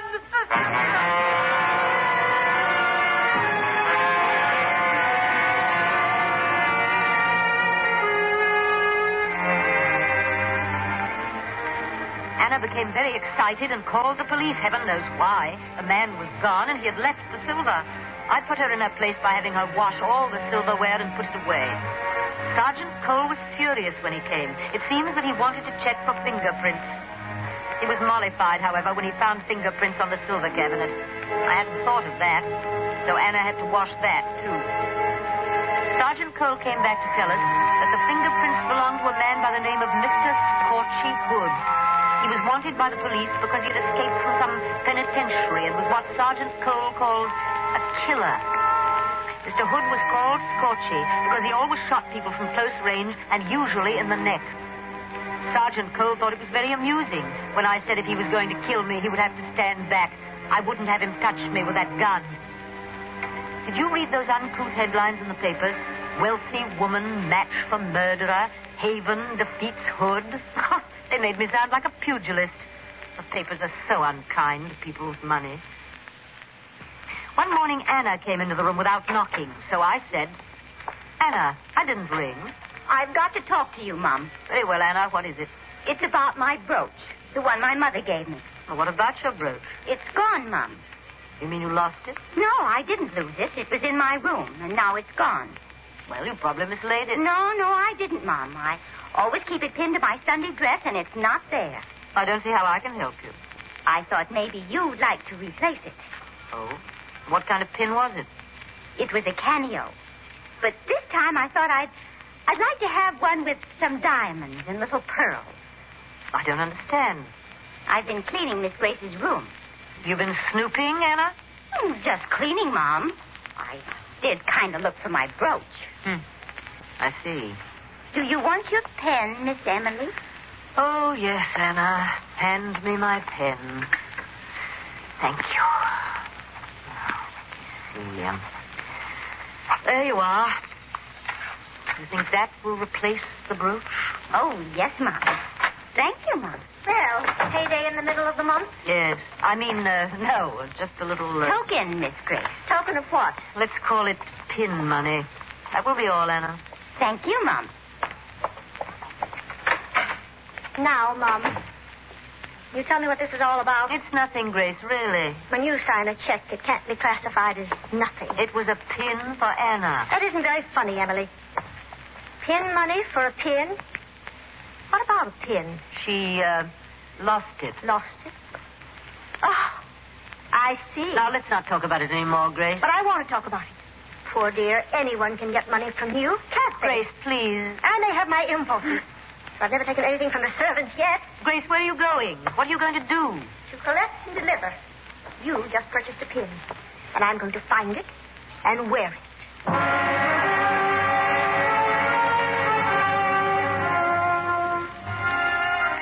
Grace is so impulsive. She's always been good to me. She brings me nice surprises. Sometimes I get a bill for them. And when I don't, I enjoy them even more. Grace is really very serious-minded, and she worries about trifles like leaving me alone with Henry. Henry never was dull, always full of new ideas. I've never told her that he proposed to me. It came as a complete surprise. We were sitting before the fire. Emily, I need more money. I gave you a check last week, Henry, for your relief fund. It isn't very clear in my mind what relief fund that was for. Well, that doesn't matter now. The point is that I need a great deal more money. What is it for this time? For me, Emily. Oh, Henry, you disappoint me. So much more fun when you try to fool me. Oh, I'm tired of that. I think I'd like to marry into the family. Well, that's out of the question. I'm sure Grace would never consider it. Grace? Who else? Good heavens, you don't mean... Oh, yes. You, Emily. Now, why would you want to marry a woman in a wheelchair? You just gave the reason. You haven't long to live, Emily. After you're gone, as your husband, I'd inherit a I think you'd better go, Henry. Go? Not until I've had my answer. What kind of a proposal is that? Will you and your money marry me? Oh, no. You'll have to do better than that. Perhaps I can. Henry, what are you doing with that candlestick? I'm going to persuade you. Oh, you can beat me to death. I won't change my mind. You misunderstand, Emily. I'm not going to beat you. I'm going to caress you with it. Henry, your you hands, wouldn't. Your arms, your throat, your back, perhaps. No, Henry. No. Now, listen to me. Let's talk. I don't want to talk. I want to caress you. No, keep away. Don't touch me. Keep away. I will. Put the candlestick down. Very well. I don't like to excite you like this. It isn't good for you. How soon do you want to be married, Henry? Immediately. How about tomorrow? So soon? When you make up your mind to do something, why wait? I suppose you're right. Oh, I would like some tea. Henry, would you... Shall I ring for Anna? Well, she's asleep by now. Why don't you get it? Yes, leave it to me. Just leave everything to me. I was annoyed at Henry for his crassness. It was very tiresome of him to be so crude. I wheeled my chair about the room. I have a habit of doing that when I'm disturbed. Presently, I heard Henry returning with the tea. Door opened a little. And then there was that deafening explosion of a gun. The house was filled with echoes. The door stood motionless for a moment, then slammed shut. I was too stunned to move. I just sat and looked at the door. I tried once to open it, but it wouldn't budge. I was still sitting there when the police came. It wasn't Sergeant Cole. It was a new man called Inspector Wells. I think there was a man with him, but I'm a little confused about that night. Henry had been shot and was lying against the door. That was why the door wouldn't open. The gun was on the floor beside him. The inspector asked a lot of questions, and everyone talked at once. I'll tell you like I told him. After the shot, I don't remember hearing footsteps or the door outside close. It may have happened, but I was too excited to remember. Anna tried to make the inspector believe that Grace had killed Henry. She told him about the gun. Anna has spells of being difficult. I think it's because of the pin. She doesn't like Grace to wear it. They took Henry away, and we went to bed. The hall was a mess. We had to have the carpet cleaned, and there are still some tea stains on the walls. The next morning, I made a discovery that I thought would interest the inspector, so I phoned him, and he came right out. Morning, Miss Haven. Oh, come in, Inspector. You say you found a brooch in the hall? Yes, this one. Under a chair, Inspector. Do you know who it belongs to? To our maid, Anna. Kind of fancy for a maid, isn't it? Diamonds and small pearls. Emily bought it for her. That's quite a gift. We like to keep our help satisfied. I'd like to talk to her. I'll call her. Who killed Henry, Inspector? Don't know yet. We're having the gun checked for fingerprints. Is that all the police do? Check fingerprints? You ring, Mum. Yes, Anna, come in. The inspector wants to ask you some questions. Yes, Mum. Did you see Henry Lane last night? You mean while he was alive? Yes. Did you see him before he was shot? Only for a minute. When was that? I heard a noise in the kitchen, and I looked in to see who it was. That was when he went for the tea. Trust Anna to look in. Did you speak to him? Maybe a few words. Did you like Mr. Lane? Like him? I did not. He was no gentleman. Why do you say that, Anna? He used to say unkind things to me. Is this your pin? Why, yes. Where'd you get it? It was found under a chair in the hall. It couldn't have been. I didn't have it on last night. You mean you weren't wearing it when you shot him? Shot him? Oh, my goodness, you don't think I shot him? Right now, we suspect everyone. Oh, I didn't kill him. Honest, I didn't. Oh, please, tell him I didn't, Mom. You tell him. Oh, Inspector, it's just occurred to me. I've made a horrible mistake. I remember now that I saw Anna wearing that pin when she served breakfast this morning. So? She couldn't have dropped it last night. Oh, thank you, Mom. Thank you.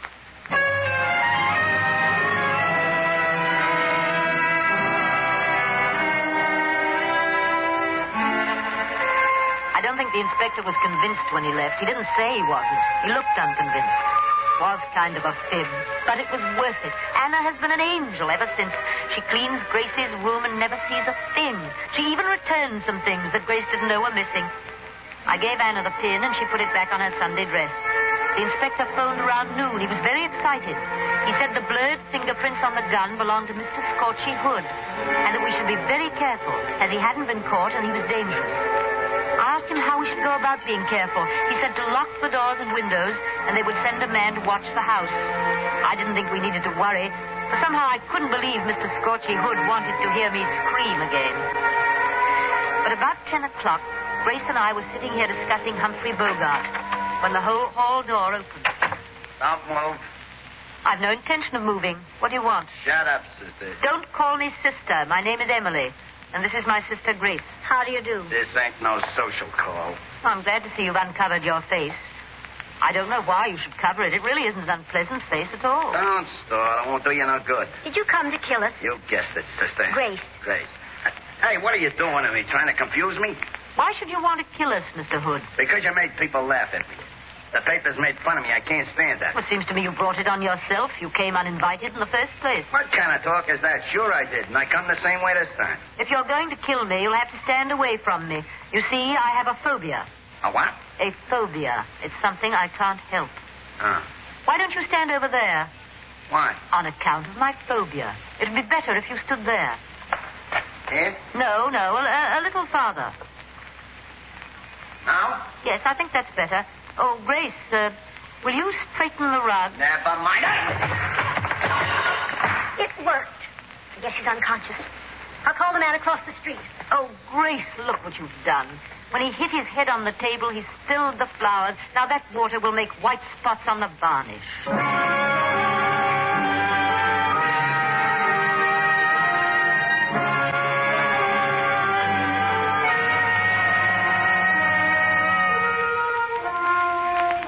That's the way it happened. You know the rest. How Mr. Hood was wanted for several murders, so they executed him. I'm rather sorry it's all over. Seems dull around here now, and I did so want to enjoy my last days. The doctor says I've only 6 months at the most. I haven't told Grace my time is so short. It would cause her to fret. Grace worries so. That's why I didn't tell her that I took the gun and shot Henry as he opened the door, and then tossed the gun into the hall before he slumped against the door and pushed it shut. I hadn't even told her that Mr. Scorchy Hood dropped his gun that time when I screamed. You see, I didn't handle the gun with my shawl to save his fingerprints. It's just that I can't stand the feel of metal. Can't stand the feel of metal. They've been so kind, everybody. Here, I mean, in the prison hospital. Oh, you must excuse me. I'm so drowsy. They've let me have my own bed even from home. I couldn't lie on the prison cot they have, you know. With the metal and all.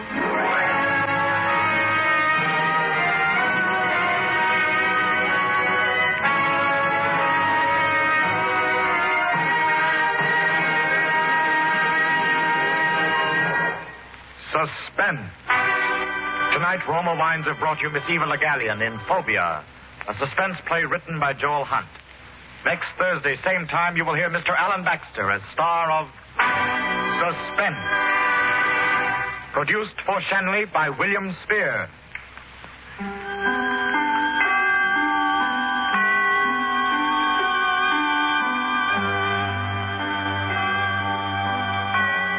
In the coming weeks, Suspense will present such stars as Alan Baxter, Gloria Swanson, and others. Make it a point to listen each Thursday to Suspense, radio's outstanding theater of thrills.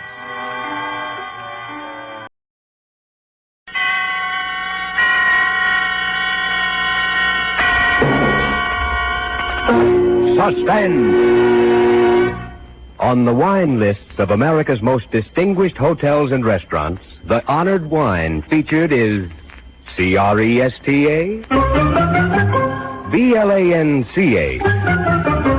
Cresta, Blanca, Cresta Blanca. Cresta Blanca. Yes, Cresta Blanca wines are featured in America's smartest dining places because these treasured wines are favorite selections of those who know fine cuvées. Let Cresta Blanca California wines lend gracious distinction to your dining, too. Enjoy delightful Cresta Blanca Burgundy, Sauterne, or any Cresta Blanca table wine soon. Shenley's Cresta Blanca Wine Company, Livermore, California. And now, Shenley brings you radio's outstanding theater of thrills, Suspense. Presented by Roma Wines. That's R-O-M-A. Roma Wines, for your everyday enjoyment. Tonight, Roma Wines of Fresno, California bring you Jerome Cowan in Mortmain, a suspense play produced, edited, and directed for Shenley by William Spear.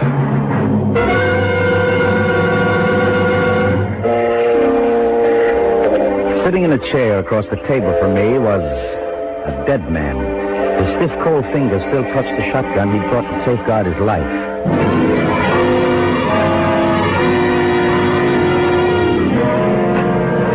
Police Chief Martin couldn't seem to sit still a minute. He kept pacing the floor behind me, back and forth, back and forth. We'd been waiting a couple of hours already for the coroner to arrive and examine Screed's body. Meanwhile, every cop in the city was out looking for George Perry, the obvious murderer. Where the devil was that coroner? You know, it's not the pleasantest thing in the world to sit around a dirty kitchen with nothing to do but stare into the face of a dead man and think. Think how it all started that day less than 3 years ago, when George Perry, my law partner at the time, walked into our office and told me the good news. Sam, old boy, congratulate me. What for? You're looking at the next district attorney. What?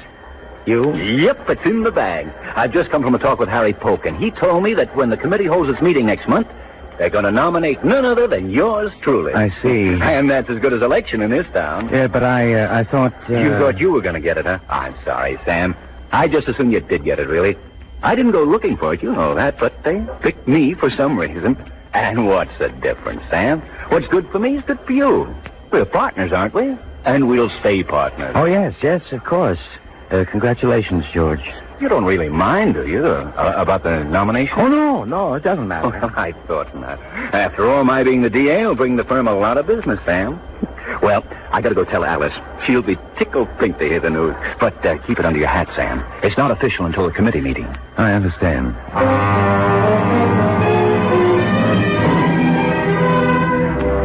I watched George leave the office. George, the smiling and the debonair, the most popular lawyer in town. But it was my work that made him look good in court. My brain that brought him every easy success at the bar. And I hated him for having so easily gotten what I'd have given half my life for. He'd gotten himself engaged to Alice, the girl I wanted almost as much as I wanted to live. Now he'd taken the first step in a political career that could lead anywhere. I'd tried by fair means to get the same things, and failed. Now I would try other means. I picked up my hat and walked out of the office. I went down to the waterfront to see a certain Mr. Screed.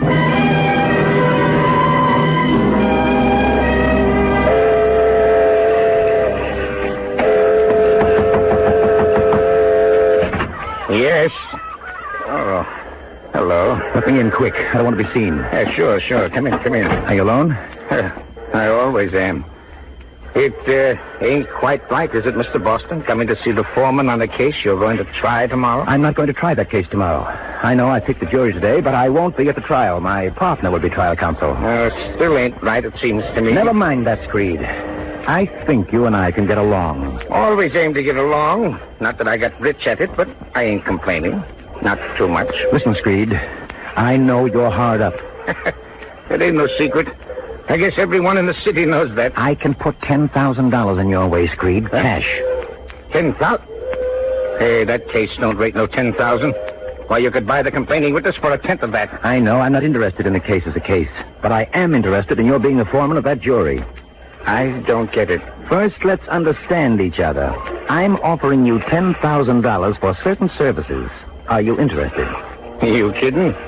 Why, for 10 grand, I'd just about commit murder. I thought I had the right man. Now, listen.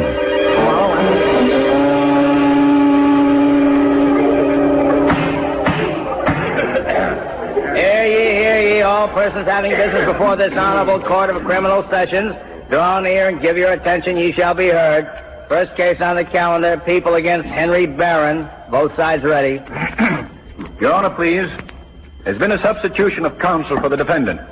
I will try this case in place of Mr. Boston, who was taken ill yesterday afternoon. Very well, Mr. Perry. The clerk will note your appearance. Is the assistant district attorney ready to proceed? Ready, Your Honor. Call your first witness. Just a minute, Judge. What is it, Mr. Screed? Before this case begins, I've got something to say. Does it pertain to this trial? You're not seeking to be excused from jury duty at this late hour, are you? Well, that depends, Your Honor. Maybe I'd better not serve on this jury. Why not? Because the defendant's attorney tried to bribe me last night. What? That's a lie. My partner would do no such thing. I ain't talking about your partner. I'm talking about you, George Perry. What? Come out of that jury box, Mr. Screed. Step up here. Clerk, swear him. You solemnly swear to tell the truth, the whole truth, nothing but the truth, so help you God? I do. You charge Mr. Perry with an attempted bribe, Mr. Screed? I do. Your Honor, I protest. This outrageous You'll charge... have your opportunity to defend yourself, Mr. Perry, in the proper place and at the proper time. Just now I'm interested in this charge. Mr. Screed, you understand you're under oath. I want your entire story. Well, there ain't much to tell. Last night about 10 o'clock, I was home having some coffee. I heard a knock at the door, and I go to answer it. It's Mr. Perry. He comes in and he tells me that his partner is sick and that he's taking over the case. I tell him maybe he oughtn't to be talking to me, but he winks at me and he says it'll be all right. So I let him talk just to see what's in the wind. I was never at his house. The man's lying. Quiet. Proceed, Mr. Screed. He tells me he's out to make a reputation for himself. And while this case is peanuts, still he wants to win it. He knows he can't unless he's got someone on the jury to cooperate. And he thinks maybe I'm his man. He offered me $200 to hold out for an acquittal. Did you take the money? Well, sure. Sure, I played right along, Your Honor. I told him I'd do what he wanted, but all the time, I was just kidding him. See, I was going to tell you what happened just as soon as court opened. Here, Your Honor. Here's the 200. Brand new $100 bills. Why didn't you notify the authorities sooner? Well, there wasn't no hurry, was there, Judge? He wasn't going to run away. And I knew I could spill the beans this morning instead of wasting half the night down at headquarters. Your Honor, may I question that man? You may not. But he's crucifying me with a wicked lie. I should have the right to defend myself, to cross-examine him. You will have that right in the proper forum. I declare a mistrial in the case before me. The assistant district attorney will obtain a copy of the minutes for preparation to the presentation to the grand jury. Bailiff, you will place Mr. Perry under arrest. Court's adjourned.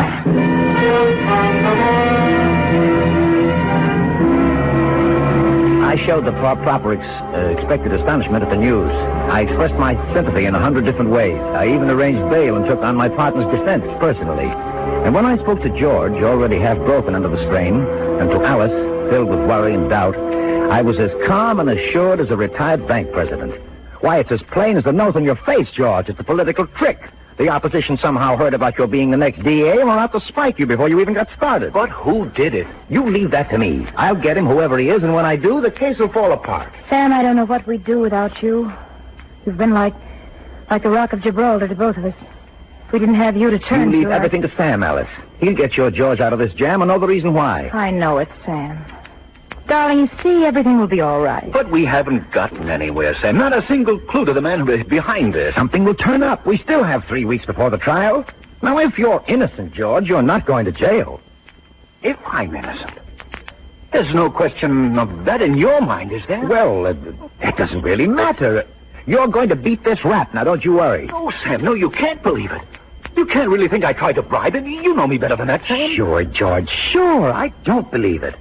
Now, I'm naturally going to give my full time to getting up your defense, and Alice can help me. Oh, Sam, I don't know how to thank you for standing by us. I'll never forget this. Never. Well, you'd do the same for me, wouldn't you? All right, now, you two, don't worry. You've got an awfully good lawyer, you know.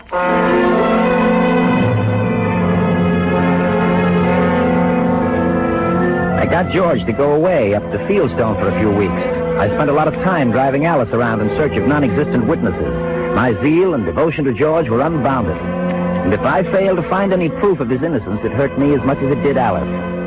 In time, even she began to wonder, to have a gnawing doubt.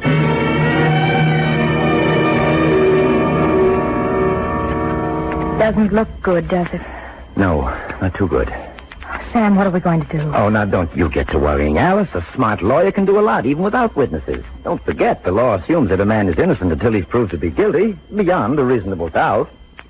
Sam, I've never asked you this. I've always wanted to go on thinking that George was innocent. But I must know. Did he do it? Alice. Did he, Sam? You would know. No, Oh, if I did know, I wouldn't tell you. Why? Why should he have done a thing like that? It wasn't an important case. It didn't really matter if he lost it. Well, he'd just been offered the nomination for district attorney. Maybe that had something to do with it. Who knows? All I can say is I'll do my best to get him off. Sam, you've been just wonderful. I've never really known how wonderful you could be until this past month. You've worked so hard. You've been so understanding, so sympathetic. If it hadn't been for you, I couldn't have gone on. No matter how this turns out, I want you to know I'll always be grateful. Thanks, Alice. Well, tomorrow is our big day in court, and I want to be on my toes. For George and for you. Good night, dear.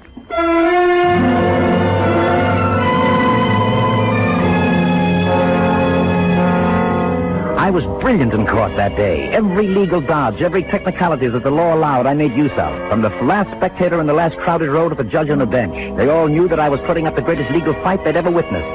But I couldn't break the keystone of the prosecution, the testimony of Screed. No matter how much I went over his testimony, his story stood up, became stronger with every question I hammered home. And when I put George Perry on the stand in his own defense, he still had no alibi for the hours during which he was supposed to have visited Screed. His story that he'd been riding in his car seemed almost ridiculous. When the jury came in with its verdict, I knew very well what it would be. Gentlemen of the jury, have you agreed upon a verdict? We have, Your Honor. And how do you find? Guilty or not guilty? We find the defendant, George Perry, guilty as charged. No! I'm innocent! I'm innocent! Quiet, George. And so say you all? And so say we all. The clerk will record the verdict. George Perry, rise and face the bench. Your Honor, this is a grave miscarriage of justice. The court fully appreciates, Mr. Boston, your tireless energy and diligence on behalf of your partner and friend. However, George Perry, you have been found guilty of bribery of a judicial officer under Section 371 of the Penal Code, which defines a juror as a judicial officer. As provided by law, you are subject to imprisonment for not more than 10 years and fine of not more than $5,000. Because of your previous record of good conduct, I shall impose no fine and shall not subject you to the full term of imprisonment. But you are sentenced to serve 5 years in the state's prison. You're remanded to the custody of the warden of such prison at once.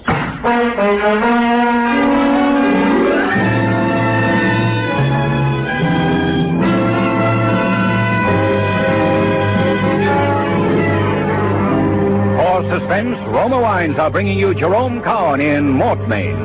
Roma Wines' presentation tonight in radio's outstanding theater of thrills, Suspense.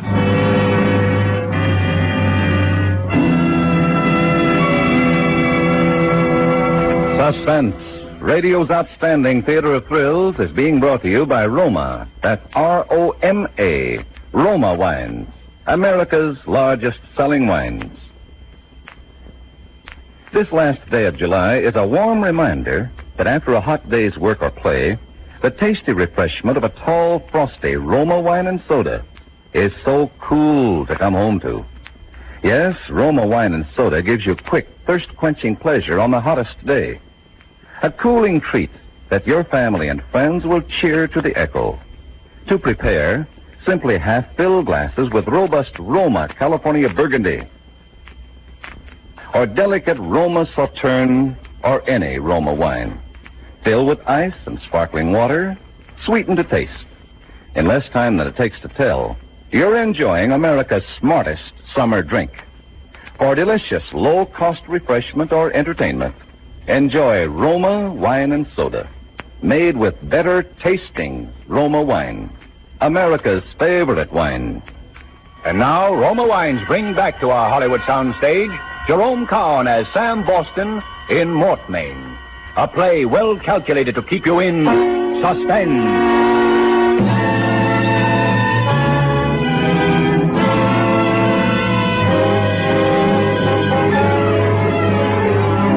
So I lost the case.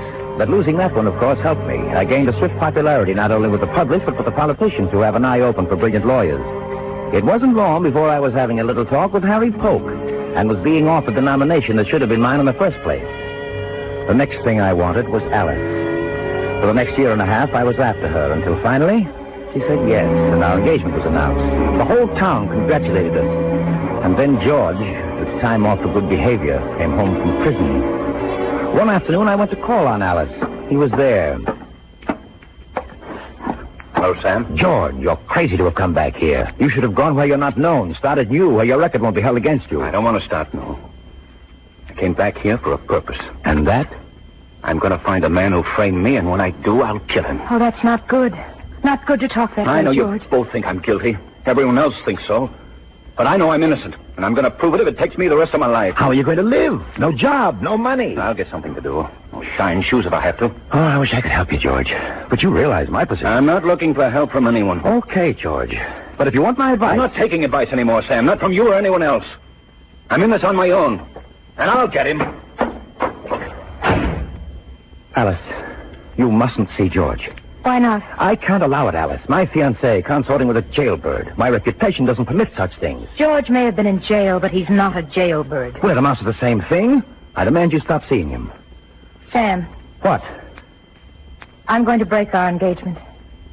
George needs me. He needs me desperately, and I want to help him. Alice, you can't mean you're still in love with him. Oh, I don't know. After all these months, it's hard to say whether I'm in love with him or not. But he needs help, and I'm the only one he can turn to. Well, what about me? You don't need me, Sam. I don't need you the way he does for a prop and a consolation prize. I love you, isn't that enough? You don't love me, Sam. I've always been second to your career. And now you're doing your best to ruin that career for me. How so? Don't you see what it'll mean? You're breaking your engagement at this time just when I'm about to get the nomination for judgeship? Nobody respects a man who's been jilted. Just keep on going with me as though nothing had happened. Afterward, we can break off gradually. Yes. All right, Sam. Now, I think you'd better go.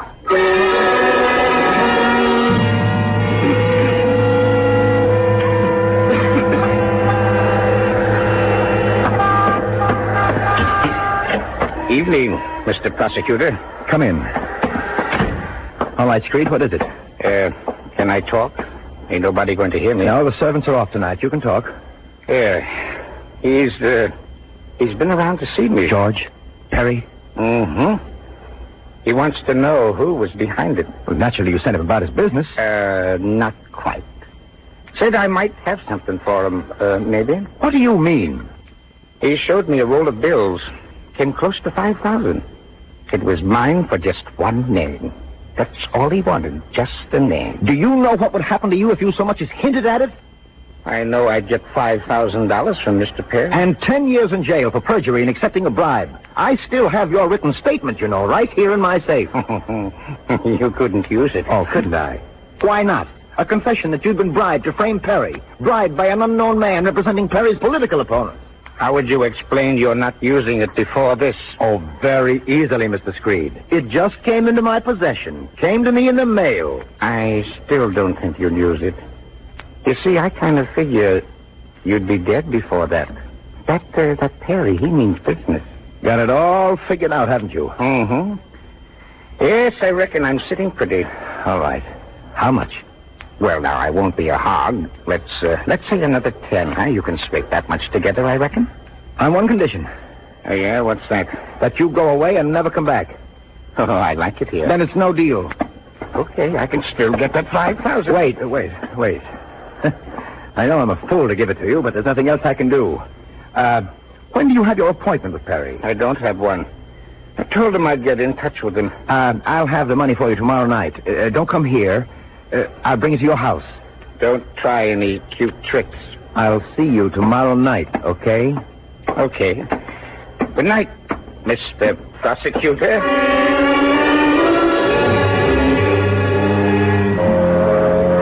After he left, I wore the rug in my library while I thought about it. I knew this payment was only the beginning. Screed would go on with his blackmail until he bled me white. Something had to happen. And it did. I've got to talk to you. George, sure. Come in. Oh, what's on your mind? Two things.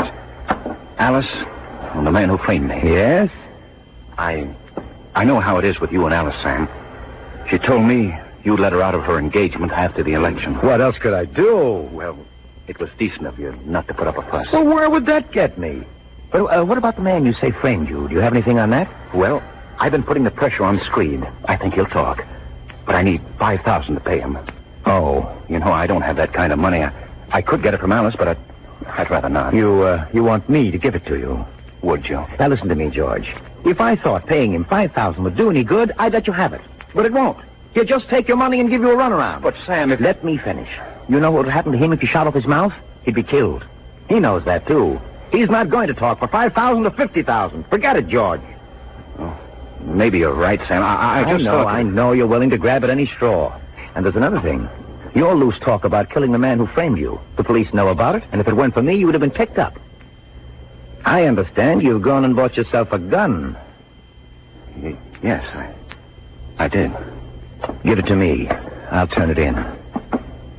All right, Sam. Here it is. Just put it on the desk. Now, you follow my advice. Get out of town. Leave as soon as you can. Oh, I've been a fool. Sam, someone promised me a job out on the coast. I'll go tomorrow night. Alice can follow me after election. And, Sam, thanks. Thanks for pounding some sense into my head. Oh, you know how I feel about you, George. Yes, I know. And I wish you every success in the election, Sam. I know you'll make a good judge. Goodbye, George. And luck to you. You'll need it.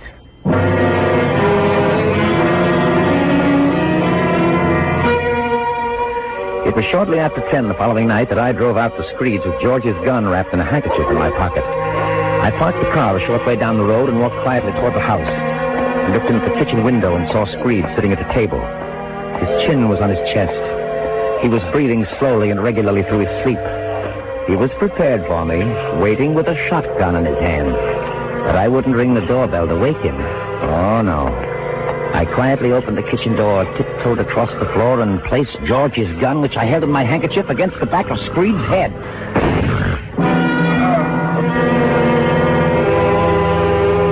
His head bobbed forward, and that was all. His body didn't move. His finger remained motionless on the cut trigger of the shotgun resting on the table. Well, that was that. Two birds with one stone. Screed dead, George Perry the obvious murderer. I dropped the revolver on the floor and went out. When I got home, I phoned Chief Martin. He said... What's on your mind, Sam? Martin, I'm worried. George Perry has been over at my house making all sorts of wild threats about killing the man who testified against him. I wish you'd send someone out there and get the old man to take precautions. Sure, Mr. Boston. I'll do that right away. I heard about Perry's talking wild. Maybe I ought to lock him up just to be on the safe side. Oh, I don't think you can. Not enough to hold him. But it might be a good idea to give Screed a bodyguard until I can have another talk with Perry. I'll tend to it right away.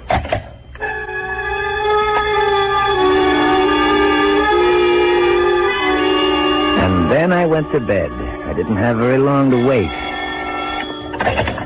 Hello? Mr. Boston, I've got some bad news for you. Our man got out there too late. What do you mean? Screed's dead. Shot right through the head. Good heavens. Better come out here. I'll be there in half an hour.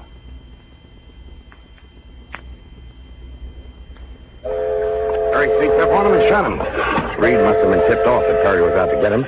Sat up waiting with the shotgun. Have you found Perry yet? No, I have a dragnet out for him, though. He won't get away. I'm having the gun traced and examined for prints.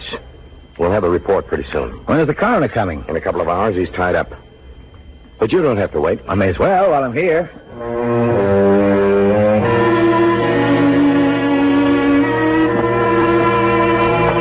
I sat down on the kitchen chair across from Screed. Now he'd never talk. And Alice, any last vestige of feeling she had for George, would disappear with his arrest. Everything was working out fine. I looked at Screed. His position hadn't changed. His hand still clutched the shotgun, and I smiled, thinking how much he'd like to pull that trigger if he was still alive. And even as the smile crossed my face... Mr. Boston! Mr. Boston! Oh, my gosh, what's happened? The gun went off. My chest. Hey, what's the matter here? Let's have a look. Oh, my. Give it to me straight, Doc. Will I live or won't I? A couple of hours, more or less. You're certain? I'm sorry, Mr. Boston. Okay, I've got something to say. Get a stenographer. Take it all down.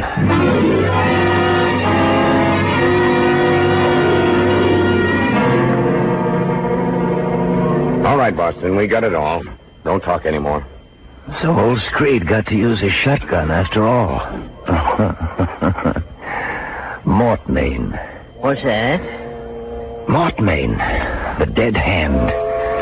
It's a lawyer's joke, Doc. You wouldn't understand. Can't say I do. Oh, never mind. By the way, what was it? Some sort of miracle? Divine justice acting through a corpse? If you want to call it that. Really, just a tightening of the finger muscles that cause the trigger to be pulled back. We doctors call it rigor mortis.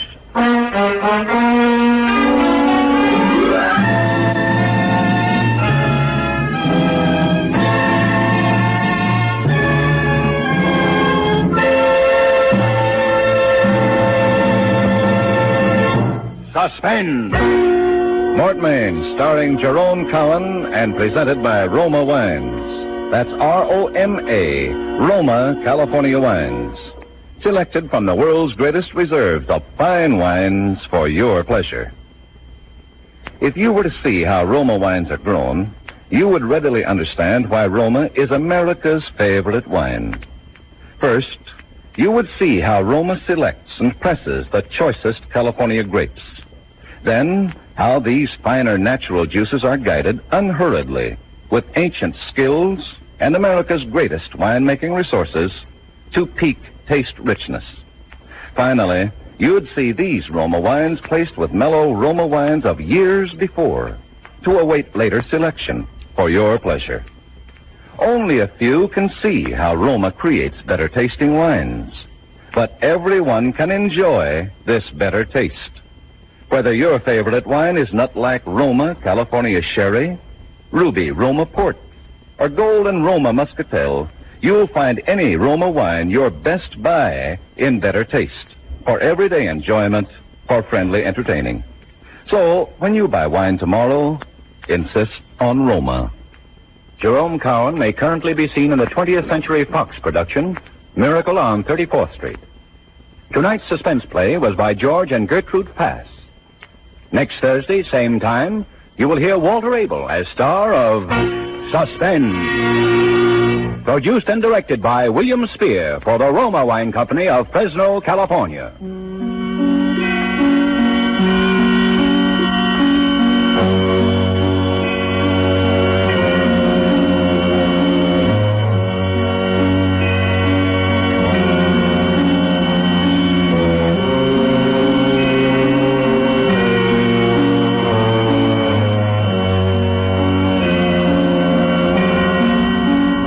the coming weeks, Suspense will present such stars as Donald O'Connor, John Lund, Edmund O'Brien, Lloyd Nolan, and others. Make it a point to listen each Thursday to Suspense, radio's outstanding theater of thrills.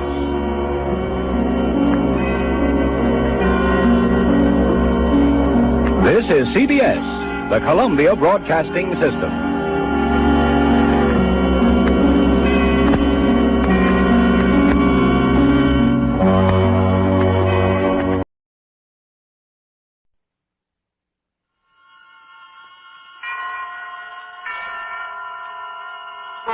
Suspense.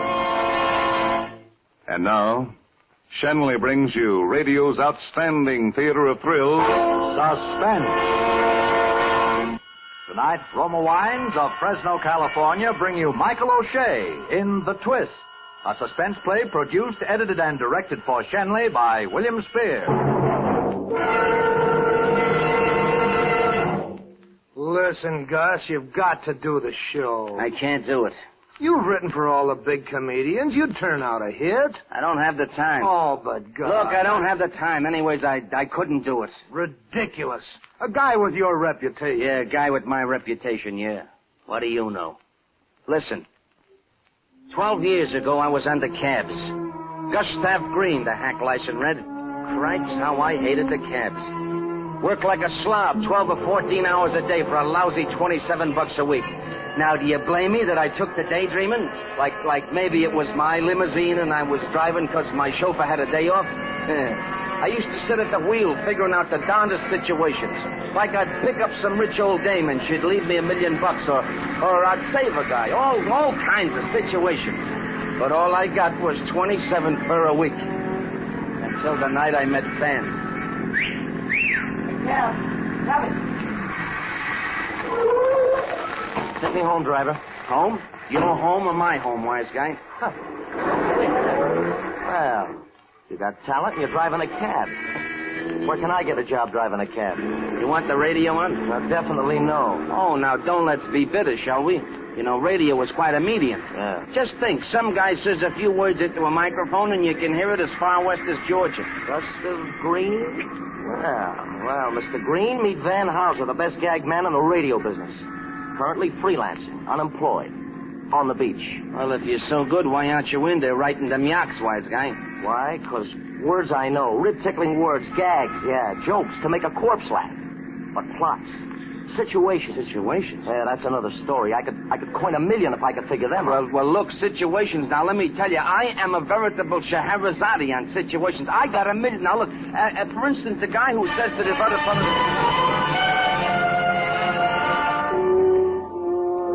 I don't know, something clicked between me and Van Houser. From the beginning, I always hated his guts, the way he talked to me like I was dirt. But up in his room, I started feeding him stories, stuff I dreamed up on the cab. He put it into good words, and it came out very funny, too. Well, inside a couple of years, I was getting $1,500 a week, but I was tied to that guy. I couldn't work with nobody else. I'd sit down with another gag writer and nothing would happen. Yeah, I knew it was Van, $40 a week in some broken-down job. So I hung on to him like a barnacle. I worked with him, ate with him, played with him. My place was just down the hall from his at the hotel. Sometimes I thought I'd go nuts if I had to look at his sneering ugly puss another day. And the only satisfaction I had was that he needed me and hated me just like I needed and hated him. But one day while we were writing a spot for Schmo for a Day, he chose me a very unfunny line. Gus, my goon boy, you may be interested to know that I'm going to marry Julie Phelps. Julie Phelps, a dancer? That's right. Used to be at the club Catalina. She making trouble for you? Cut it. All right. I didn't say nothing against her. All right, you better not. Okay, go ahead and enjoy yourself. Well, thanks. So, Gus, my cornball colleague, we may not be seeing so much of each other hence. Oh, now, look, you don't mean that, but... Hey, now, wait a minute. What's going to be with our partnership here? Well, we'll see. I'll talk it over with Julie. No, Van. Now, look, I mean it. We've always done what we wanted to. Loafed all day, worked all night, ate and slept at any crazy hour. Now, no dame is going to stand for that. Huh? Julie is different. No dame is different. Yeah, she knows how we operate. And she knows you, Gus. Yeah, and she's not exactly crazy about me, neither. I was just coming to that. Now, if you want to stay in with me, be nice to her. Huh? It won't do no good. Listen, Van, she'll make trouble between us. See, she'll work on that as soon as the knot is tied. I said... Now, listen to me. I'm your pal, Van. A dame like that is hard busy. You know what the Club Catalina... She wasn't exactly... Gus, Julia's 1 in a million. A joke man like you comes a dime a dozen. Okay, if that's the way you feel. The way I feel. Pardon me for having any feet, hey. All right, just be nice to her. No crack. Okay, so I'll be nice. Now, look, about Sunday show... I said be nice to her. If you're not, Gus, we're finished.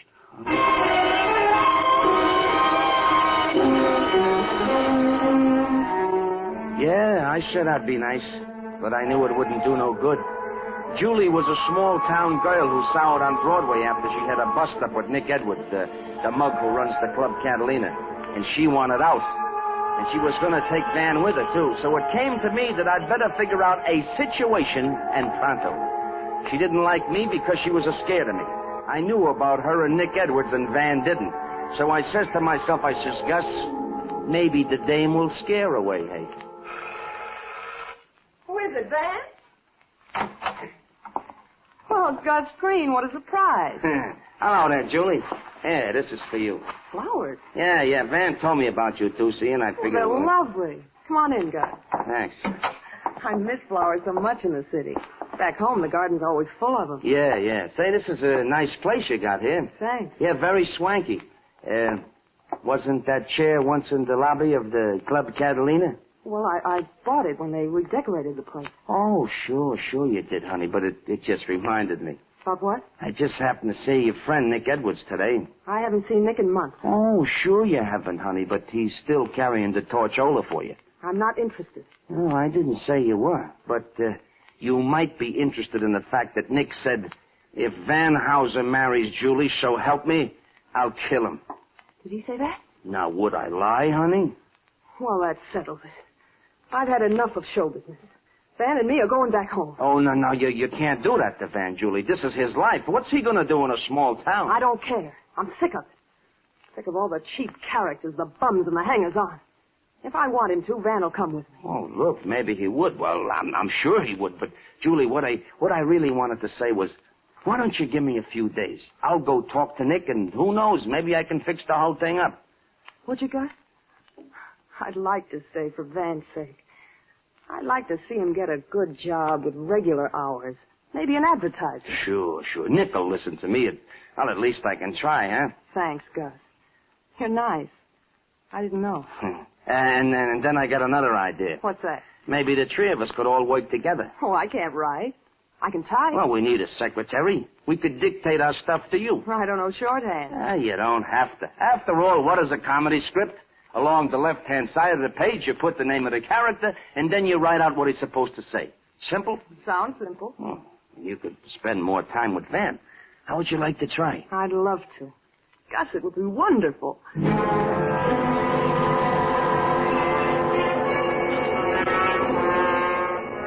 Sure, it'd be wonderful.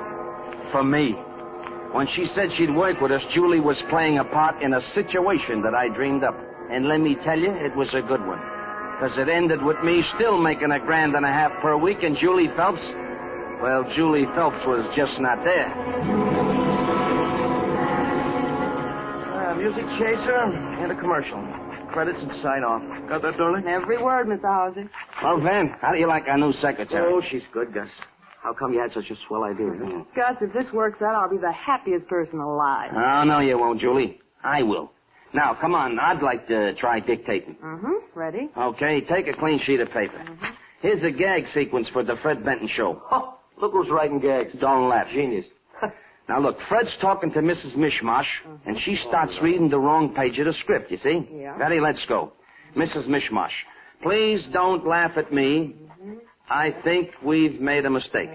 Mistake. Uh-huh. Now, Fred Benton, I know I have. Mrs. M, let's start all over from the beginning. All over from the beginning. Fred, if you love me, you will. That's funny? No, that's charming. Now, this is Mrs. Am I going too fast? No, that's okay, this is Mrs. Mishmash again. I would do anything for you. Anything for you. Fred, he says, I would like to see you. Oh, I'm bored. Okay. Now, Mrs. M again. Let's talk this over. How about tonight? How about tonight? Yeah. Fred, when? At midnight. Midnight. Mrs. M. Come. I'm waiting for you right now. Well, you right now. Did you get it all? Mm-hmm. Good. Type it right up. Wait. What's the matter? Don't bother, Julie. We couldn't use that corn even on the Benton show. All right, wise guy. Give it to me, Julie. I'll file it under sustainers. Look, if you're going to fight, I'm not going to work for either of you. Van, be a dear and get me a pack of cigarettes downstairs, will you? All right, honey. Gus, don't try to write any more of those charming gags. Get lost. Gus? Yeah? Did you get anywhere with Nick? Well, yeah, Julie. He's softening up, but he wants to see you. Gus, I don't want that man near me. Now, look, you'll see him. You better start wearing black for Van. You know Nick Edwards. I know Nick wouldn't stop at killing, but Now, listen, Julie, I haven't got time to argue with you now. Van will come back, but why don't you come to my place tomorrow night at 11? I'll run in a van for sure. Well, then come before 8 and wait for me. We'll have rehearsals till then. What about Van? Tell him you're going to sleep early or something. What if he calls anyway? I'll cover you. I'll probably be with him anyhow. He must never know about Nick. I get it. Now, listen, Julie, you just leave everything to me, and in a couple of days, you won't have to worry about Nick Edwards again. Yeah, just leave everything to me, and you won't have to worry about anything anymore, Julie Phelps. Not even your own funeral.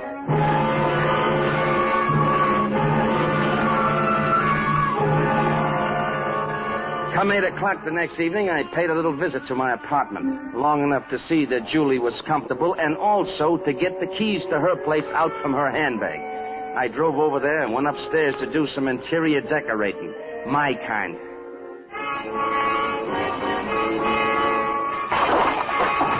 Gonna take Van away from Broadway, are you? Gonna send me back to $40 a week in a pig's ear, you are, Julie Phelps? Get that? In a pig's ear.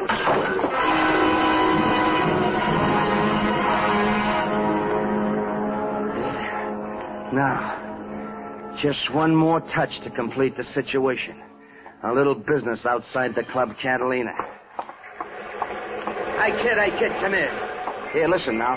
Here's a dime, kid. Take this note in this here envelope and give it to Nick Edwards. And if anyone asks you, say a dame gave it to you. Got that? A beautiful dame.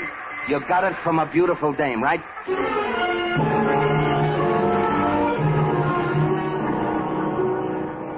Look, Gus, no more work. Let's not go. What's the matter, Van? You tired? No. Well, what's eating you? Oh, you wouldn't understand. All right, so don't tell me. I don't care anyhow. All right, it's Julie. Said she had to go to bed early tonight. So what? It ain't legal? I called a half dozen times, no answer. Uh-huh. Afraid she's two-timing you, huh? I didn't say that. Yeah, but I know how you feel. Yeah, well, mind your own business. Look, my friend, I'll do you a good turn. Leave me dial the number for you. The number's on the pad. Let's see what your fat fingers can do. Okay. You could talk to her while I go down to my room to get my hat and coat. I'll take you for a drive before we hit the sack. Well, sometimes you're even human. Okay, here, take it. It's ringing now. I'll be right back. I see.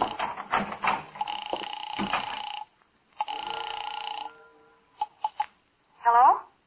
Julie, darling. Van. Honey, I'm sure glad to hear your voice. Where you been?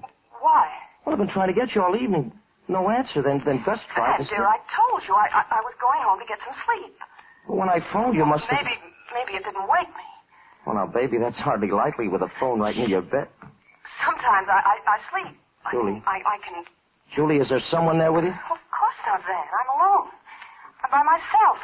What are you... No. Julie. Van! Julie. Van! Julie, what's the matter? Julie!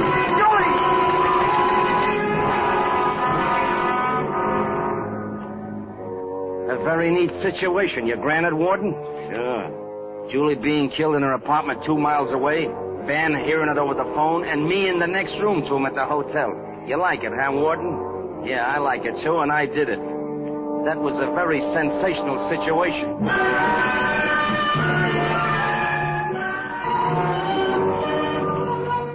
Van was still screaming into the phone when I came down the hall from my place a minute later with hat and coat draped over my very shaking arm. I opened the door. Gus.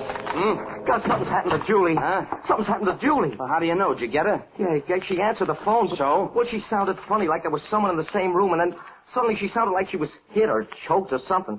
Maybe it's just a gag she was pulling. You know, dames do that sometimes. You think so? Why, sure. No, it couldn't be. I heard her, Gus. Gus, what should I do? Now, come on, keep your shirt on, Van. She screamed. Did you call her back? No, I didn't. Well, why don't you? That's right. So I call her back. That's what I'll do. Sure. Of course I'll call her. Hand me the phone. Yeah.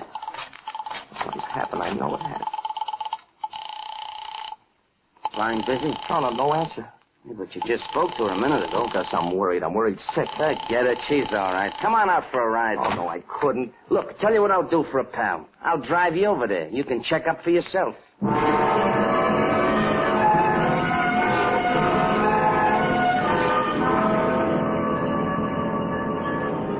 Van looked pretty grim as we drove over to Julie's place in the West 70s. I checked over everything I'd done and figured how I'd work out the rest of the situation. And we turned off Central Park West into the side street where Julie lived on the second floor of a converted brownstone.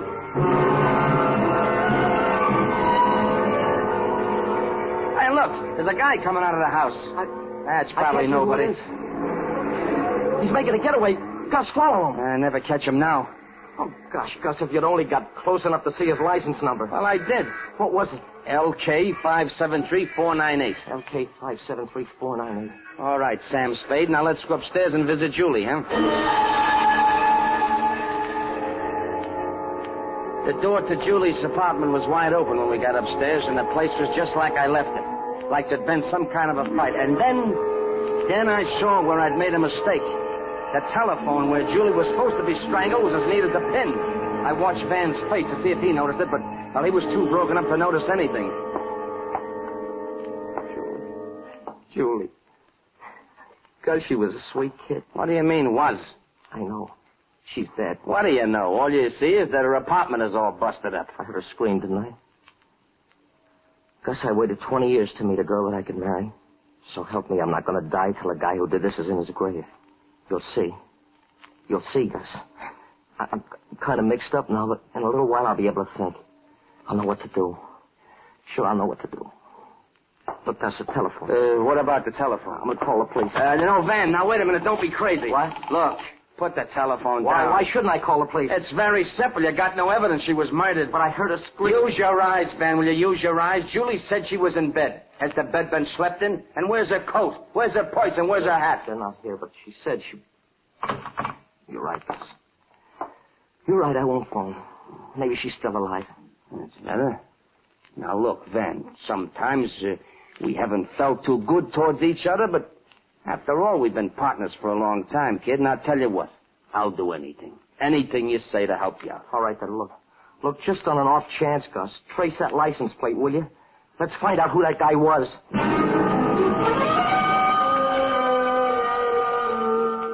We went back to our hotel. I slept like a log because I knew that Julie was 10 feet from my bed in the closet, very dead, where she couldn't come between me and Van anymore. Next morning, I told Van I checked at the license bureau. Whose car was it? Nick Edwards. Catalina Edwards? That's right. Why, that dirty goon. Look, you don't think that he... I don't have to think. I'll let the police... Now, wait a minute. Hold it. Look, Van, I never told you this before, but I knew all along that Julie was playing around with Nick Edwards. With Nick Edwards? Yeah. That's why I never liked her. Now, you better not call the cops. Maybe we was just busting in on a private little party last night. No, I can't believe it. No, not Julie. Well, we gotta find out where she is. And the guy who knows is Nick Edwards. What makes you think he'll tell? I'll tell you what. I'll call him at the club tonight and ask him over. I think maybe he'll accept my invitation. Well, Nick arrived at 11 p.m., and from my window, I watched him park his black car in a dark side street near the hotel, just like I told him to. Then I carried Julie's body down the back stairs and put it in the luggage compartment of Nick's car. Nobody saw me. And a few minutes later, I knocked on Van's door. That you, Gus? Come in. Hiya, Van. Hi, Nick. Good evening, Gus. Nick was just telling me, Gus. Look, I'm just as worried about Julie as you guys are, see? Yeah? That's easy to say. Okay. Don't take my word for it. But I've had her house called every half hour all day. Why'd you go there last night in the first place? You haven't been around long, have you? Never mind that wise guy. Why'd you visit my girl? Who said she was your girl? She was engaged to me. She was tired of you. Why, you Sit down. She told me so herself. When? Yesterday. Then you saw her yesterday, Nick? No, I ain't seen her since she quit working at the club and started to pal around with your friend here. But you just said that... Julie was the only gal who ever had me on the rope, see? But when she called it quits, I went along. She was too good for an ex-con like me anyway, I figured. But last night, someone gives me a note in her handwriting. Oh? What did the note say, Nick? It was the most beautiful thing I've ever seen. I read it over and over until I knew it by heart. Please don't laugh at me. I think we made a mistake. I know I have. Let's start all over from the beginning. If you really love me, you will. I love you. I'll do anything for you. I'd like to see you. Let's talk this over. How about tonight? When? At midnight? Come. Come, I'm waiting for you right now.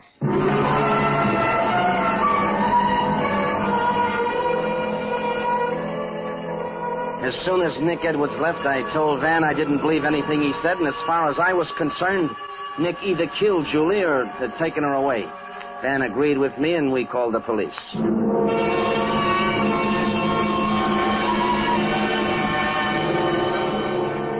Ah, yes, it all made a perfect situation. The best I'd ever dreamed up. All of Nick Edwards' high-powered lawyers couldn't save him from being sentenced to the chair. Yes, sir, life looked pretty sweet, but there was just one thing wrong. Van's comedy was getting worse and worse. Fred Benton told us we'd have to get better or else.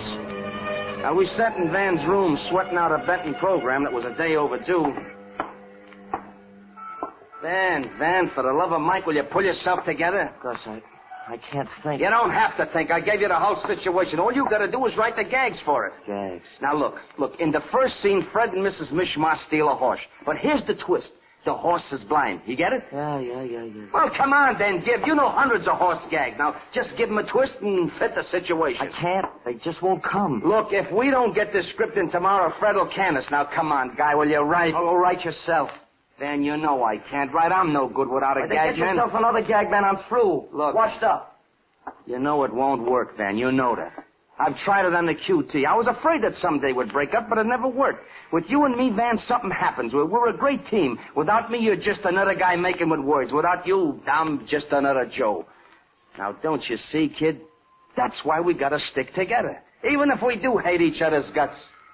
That's why nobody can't never break us up. Now, come on, guy, write, will you? I can't think of anything. Look how we got something in the files we haven't used. You got a scene you dictated to Julie. What was that? Huh? That Mrs. Mishmash No. Fred. Was it please don't laugh at me or something? I think we made a mistake. No, Van, look, that's a no-good situation. That's dead. Let's get something new. It's a good situation. No, a very clever situation. All I need are the lines. Please don't laugh at me. Now, Van, I'm telling you, it's no good. The lines. Please don't laugh at me. I'm telling you, it's no good, Van. Of course. Why didn't I think of that before? Those lines you dictated to Julie. They fit. No, they don't fit. And besides, I can't write gags. You know that. That wasn't a gag, Gus. That was a situation. The most desperate situation you ever invented. Now, wait a minute. What are you beating your gums about here? We'll find out. What are you going to do? Operator, I want to speak to Inspector Martin at police headquarters. Get away from that door, Gus. I got a gun. Now, don't shoot, Van. Wait a minute. Don't move. Police headquarters, Inspector Martin. Oh, Inspector Martin, this is Van Hauser of the Julie Phelps case. Hey, I've been trying to get... Edwards didn't kill Julie. Gus Green did. And I got proof. That makes it even worse.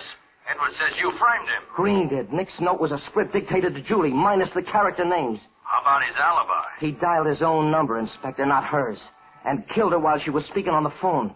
To make things look right, he messed up her apartment. I never could quite figure out why there were no signs of struggle around her telephone. Now I know. He must have stowed her body in Nick's car. Better send some cops over right away before I shoot him. Well, they're coming over, Hauser, to protect you. Edwards broke out about an hour ago. Watch out for him. Nick Edwards? Yes, Nick Edwards. Huh? Edwards. All right, Hauser, come across with that gun. Nick, come on. Nick, you heard what I said, didn't you? So what? I didn't frame you. Gus did. He's a guy with a situation. So what? You took my girl away from me, didn't you? No. All right, give me that gun. Now, Nick, wait a minute. What are you going to do with that? Nothing except give me that gun, Hauser. Don't let him get that gun, Gus. I'm a little too quick for you, Gus. Now, Nick, please. Now, don't shoot me. Let me tell you how this was all. I've had a belly full of your stories. They put me in jail, remember? They're all stuffed to me now, see? But like they say, there ain't no situation that can't take a new twist. Here's the twist to this one. You ain't gonna die for the murder of my poor Julie. No. You're going to die for something you didn't do. What do you mean, Nick? Just this. The murder of Van Hauser.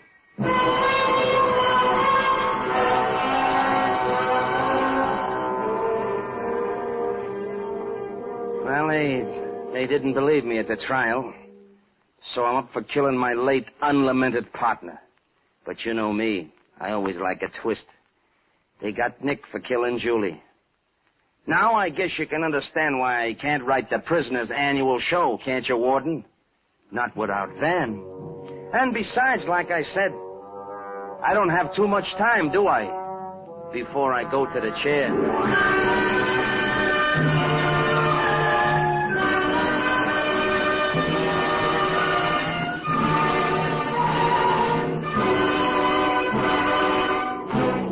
Suspense. The Twist. Starring Michael O'Shea. Tonight's suspense play was by Bafe Blau. Next Thursday, same time, you will hear Donald O'Connor as star of Suspense. Produced and directed by William Spear for the Roma Wine Company of Fresno, California.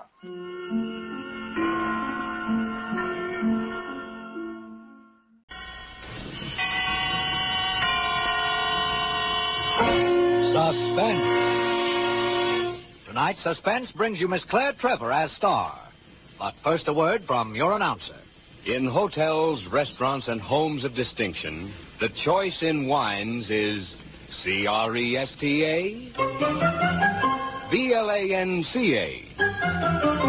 Cresta, Blanca, Cresta, Blanca. Cresta Blanca. Yes, the best serve Cresta Blanca wines, those choice selections created to please the most discriminating tastes. And there's a magnificent Cresta Blanca wine to distinguish your dining, to enrich your entertaining. So always pour Cresta Blanca wines from the finest of the vines. Shenley's Cresta Blanca Wine Company, Livermore, California. And now, Shenley brings you radio's outstanding theater of thrills, Suspense. Presented by Roma Wines. That's R-O-M-A. Roma Wines of Fresno, California. Tonight's star, Miss Claire Trevor in The Blue Hour, a suspense play produced, edited, and directed for Shenley by William Spear.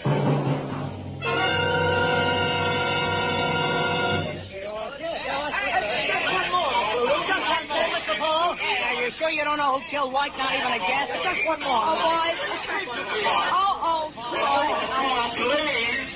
Oh, all right, boys. The show's over. We're taking off now. See you on Broadway. Goodbye. Goodbye. You've all been just grand. Just grand, boys. Love you all. Goodbye. Goodbye.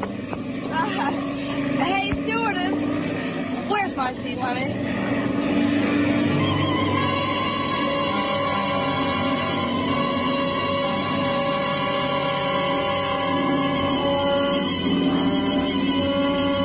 That was that. From then on, I had a nice, quiet ride into New York with nothing to do but look down at the scenery. You never know when the break's going to come in show business. I've been hoping for 6 years now, and the best I ever did was a one-night stand and some greasy clip joint. I know I'm no ballerina from the Ballet Russe de Monte Carlo, but well, I can do a couple of whirls without breaking my neck, and besides, I got looks. That's what the men ask for. At least that's what Jason White asked for. He was my only connection with high society before he passed away. Oh, don't feel sorry for me, because his getting bumped off was my break. They had my legs in every paper in Chicago. That's how I happened to come to New York. I got a contract to dance at an extremely chic joint called the Blue Hour, with a minimum, mind you. All the way from Chicago, I worried no one would meet me when I arrived, but I was wrong. There were about nearly 1 million reporters at LaGuardia Airport. You'd have thought I was Miss America, a Bueller or somebody. I was really intriguing them until he showed up. That man, Mahoney. How about one more picture, Miss LaPaul? A little more leg? That's it. Thank you. Oh, thank you, boys. Come around and see me at the Blue Hour. I'll give an extra good show if I know you're there. Well, you're pretty smooth at extra good shows, aren't you? I beg your pardon? Oh, it's you. Yeah. Mahoney's the name. Alec Mahoney. I didn't ask your name. My, you're touchy. Wouldn't you like to know? Carry your bag for you? I can afford a porter. Oh, I'd like to speak to you. Call me up sometime. Who killed Jason White? Cop or reporter? Why? You got two different answers? Look, Mahoney, if you could read, you'd know from the papers I had nothing to do with Jason White's death. I never read the papers, honey. I'm a reporter. Well, I already gave my interview. Now leave me alone, Mahoney. I went through all this with the Chicago police. Yeah, I know. Well, then why the sudden interest? Because the whole thing smells. Move, Mahoney. You're beginning to bore me. Why were you afraid to tell the police you were at Jason White's apartment the night he was killed? What are we playing? 20 questions? No. Just hunches, honey. Hunches, Look, Mahoney, Jason White was a nice guy. He liked me, I liked his money. We got along swell as long as he was spending it on me. Did you kill him because he stopped spending it? If that's another hunch, get out of my way before I haul off on you. Oh, now look, honey. There's just two things you can do for me. Drop dead.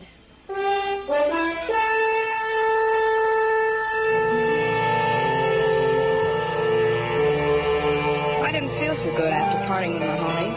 It made me feel uneasy, as if he knew something important. He seemed awfully nosy about who killed Jason White. He sure would have made a good lawyer. Besides, he wasn't half bad looking. Just the same, I hoped I'd never see him again. I finally got a cab and decided to go straight over to the Blue Hour.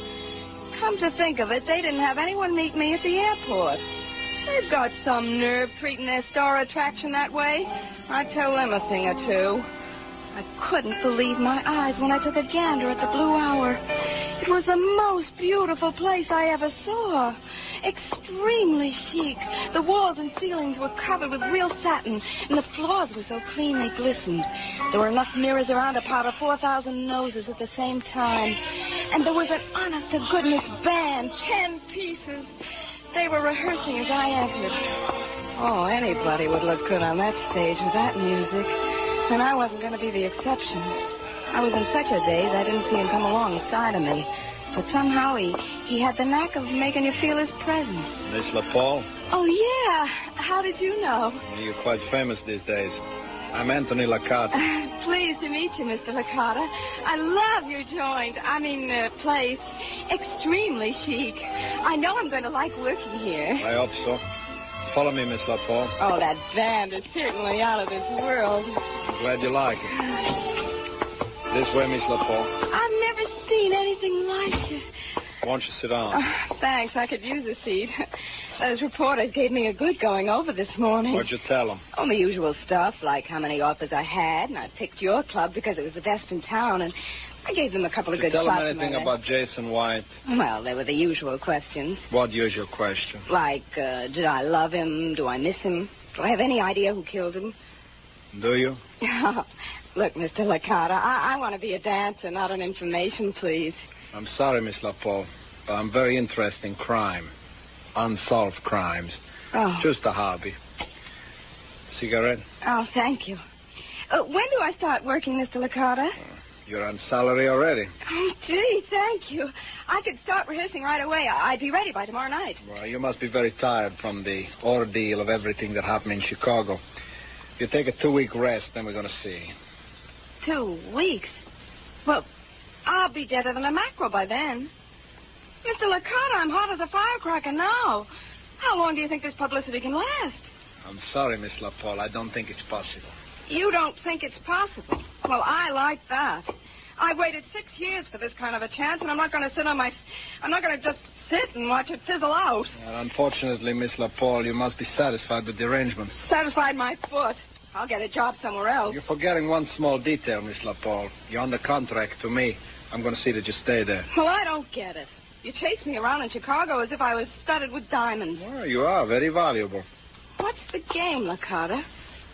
Don't you know? No, I don't know. What a shame, Miss LaPaul. I'm sure that before you finished here, you'll play the game very well.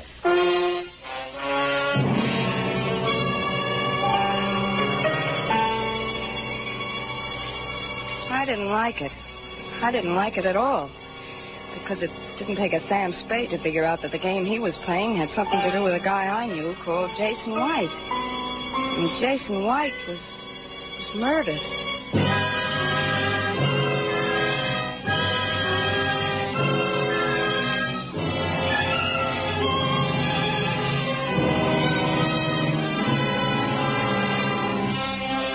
For Suspense, Roma Wines are bringing you Miss Claire Trevor in The Blue Hour.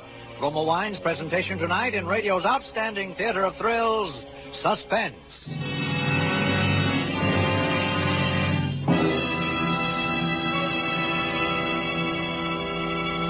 Suspense, radio's outstanding theater of thrills, is presented by better tasting Roma Wines.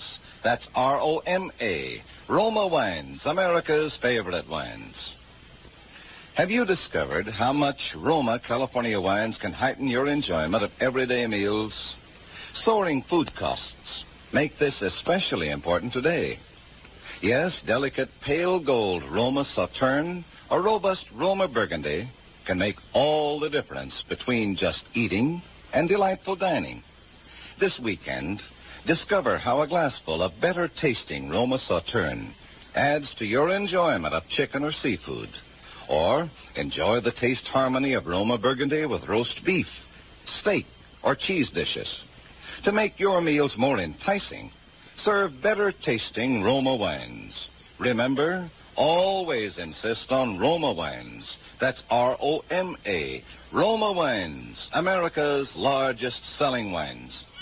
And now, Roma Wines bring back to our Hollywood soundstage Claire Trevor as Lois LaPaul in The Blue Hour, a play well calculated to keep you in suspense.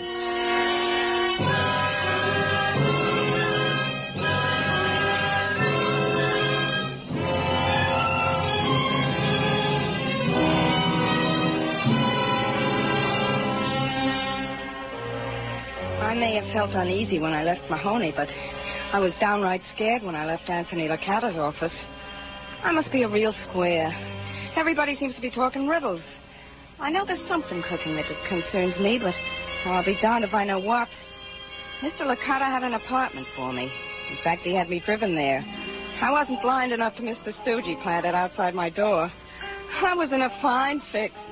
Lois LaPaul, who was going to burn up the big city, stuck in an apartment with a bodyguard. The sad part of it all was I didn't know a soul to turn to for help, except...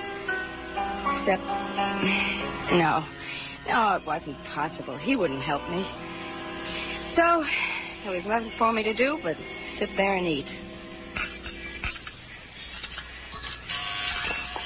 Who is it? Mahoney. Oh. Hello there, beautiful. Shut up and come in.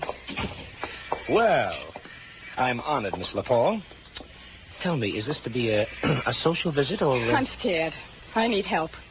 Well, your attitude seems to have changed. Did you see a man outside? An autograph hunter? More like a headhunter. He's planted there to watch me. Who planted him? Anthony Licata of the Blue Hour. Licata, huh? Well, this is developing faster than I figured. He sure is impatient. Nuts, he's impatient. He's making me sit around doing nothing for 2 weeks. It's some game we're playing. Only I don't like games, and I'm scared.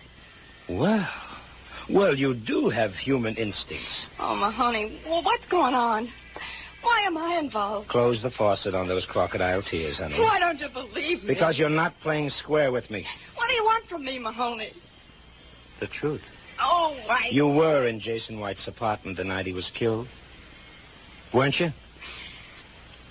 Yes, I was. What were you doing there? I went to see him. Oh, just like that, huh? He called me and asked me to come right up. Do you always run when a man asks you to come up to his apartment? He sounded frightened. He told me to hurry. I grabbed a taxi and got there as fast as I could. I knocked several times, but there was no answer, so I walked in. Every light in the place was lit, and every chair, table, and drawer was upset. You know that from the newspaper stories. Jason was sitting in the one and only chair left upright. I remember he smiled as I walked in. You got here very quickly, my dear. Thank you. Jason, what happened?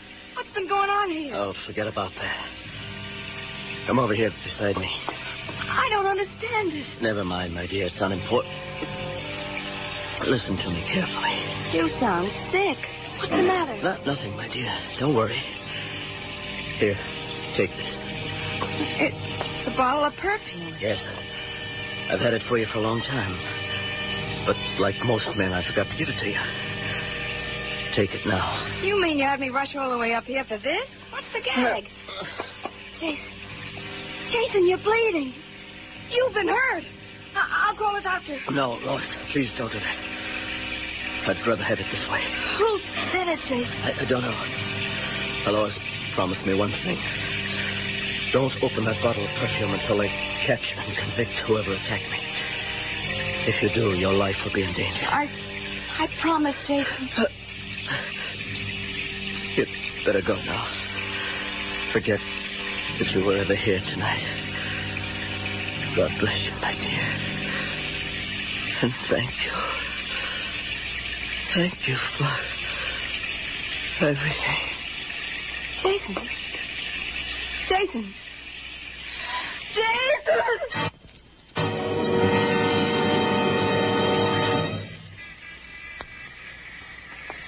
And that's exactly what happened, Mahoney, I swear. Do you still have that bottle of perfume? Of course I have. May I see it? Thinking of using it? Perhaps. Oh, I keep it in my makeup kit. Here. Wow. Very interesting. What's very interesting? Did you notice the name of this perfume? Yeah, it's in French. I have a hard enough time with my English. Bleu, bleu. Huh? Sounds like your tongue got stuck. Oh, I get by, honey, I get by. Bleu means the hour, and bleu means blue. The hour blue. Or better known as the Blue Hour. The Blue Hour? That's the same name as the nightclub. Well. You catch on fast, don't you? And here's something else for you to mull over. Jason White bought a diamond in Antwerp in 1929 called the Blue Hour. It was called that because it was a perfect blue-white stone worth about $500,000. Holy mackerel. Now, do you know what's in this bottle? Perfume? If you're telling the truth, honey, the Blue Hour diamond is floating around in there. You mean $500,000 worth of... Oh, brother. Yeah. Well, we'll find out in just a minute. No, don't. I told you what Jason said about my life being in danger. If that's open before his murderer is convicted. Sugarface, your life is already in danger. Well, cross your fingers. Here goes. Oh, Mahoney. Oh, brother. Look at that thing dazzle. Oh, gee, it's beautiful. So that's the Blue Hour diamond. Boy, on my finger would that look extremely chic. Look, baby. Look, if you want to live to enjoy it, we've got to beat the early bird to the worm. Now, here. Sit down here. You've got a full evening in front of you, honey. Now, here's what you're going to do.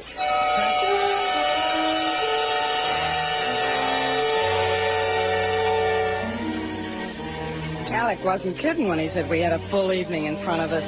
He had a plan, and I had to memorize it. I was going to do some acting. And here I come to New York to be a dancer. I was so mixed up with all that happened, I wasn't sure of anything, except that I fell in love with Alec Mahoney. He didn't know it yet, but as soon as things were settled, I was going to let him know.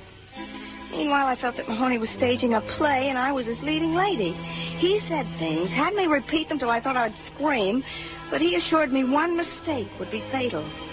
He then picked out my chicest evening gown and had me put it on. I thought I detected a gleam in his eye as I paraded before him, but he pulled himself together, gave me a quick pat on the shoulder, and left. I waited 10 minutes by the clock. We still had Licata's fair-haired boy waiting outside. I then opened the door noisily and stepped out. Hey, you going someplace? Look, stupid, I'm going down to the Blue Hour. If you want to come along, just fall in line behind teacher. N'est-ce pas?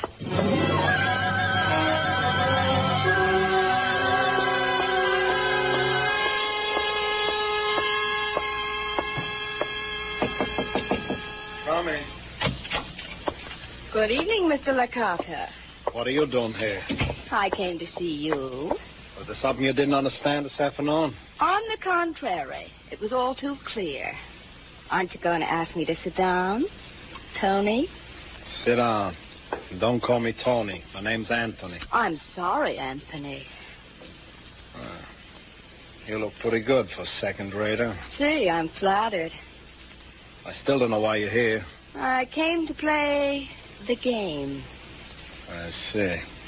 What caused this sudden change of mind? It's a woman's prerogative, isn't it? Maybe. You see, I know something about you, and I think you've guessed something about me. Stop beating around the bush. All right, Anthony. I know you killed Jason White. Yeah, For a dumb babe, you think you know an awful lot. I was in the room when you killed Jason. Can you prove it? If I tried hard enough, I might be able to. But that's not why I'm here. Then what did cause this social visit? I think you know I have the Blue Hour diamond. I have. Put your eyes back in your head, Anthony. So you do have it, huh? Up to this point, you only thought I had it. Isn't that right? What's the deal? I'll make it short and simple. I need money. I couldn't possibly pass that rock. You know your way around. Pass it, split 50-50, and I'll forget I ever saw you in Jason's apartment. I never said I was there. So you didn't. Give me the diamond. Don't be stupid. I never carry it around. It's too heavy. Where is it? Come to my apartment in about half an hour and, come yourself, Anthony. Leave that Harry ape home. If there's any funny business, you'll never get it. I'll be there. Alone. I'm sure you'll do as I say, Anthony, because that diamond must mean a lot to you. After all, you committed murder for it. When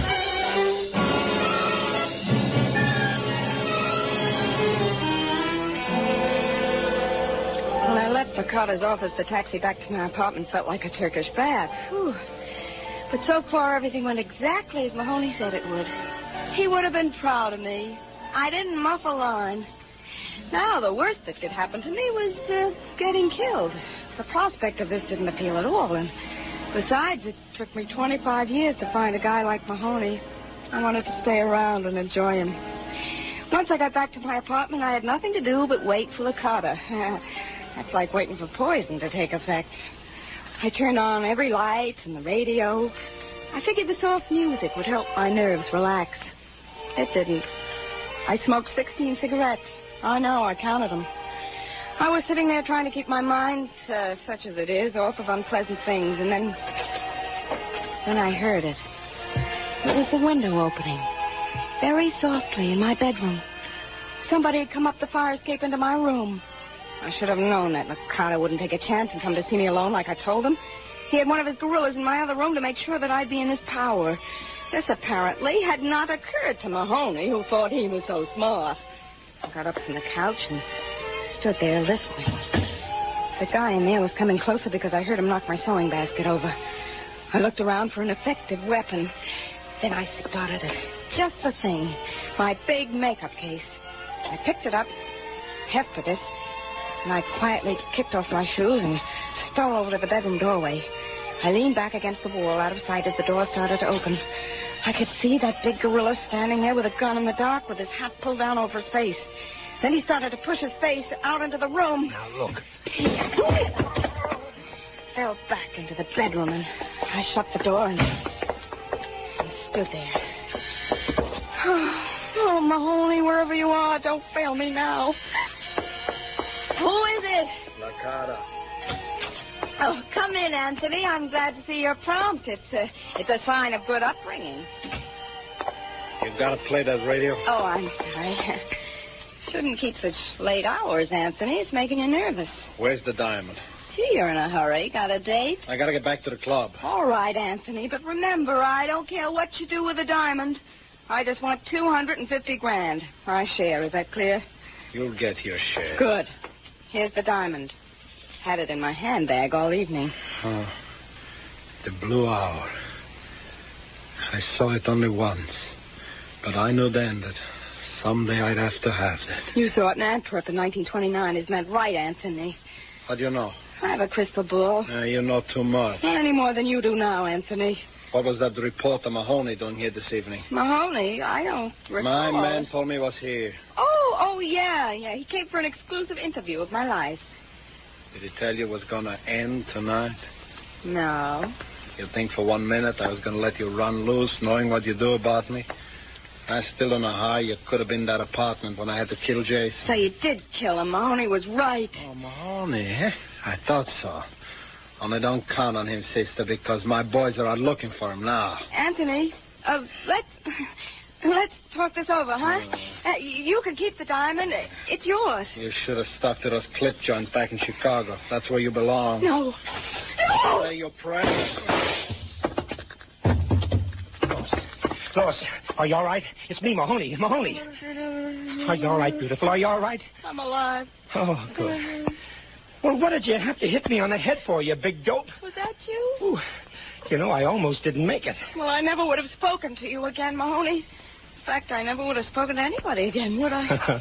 Oh, you're going to be all right now, honey. I must have lost 4 pounds tonight. Well, I never heard a woman complain about that before. Come on. Come on, get up, honey. You're all right. You're not hurt. Hey, what's wrong? Nothing. I'm just saying my prayers.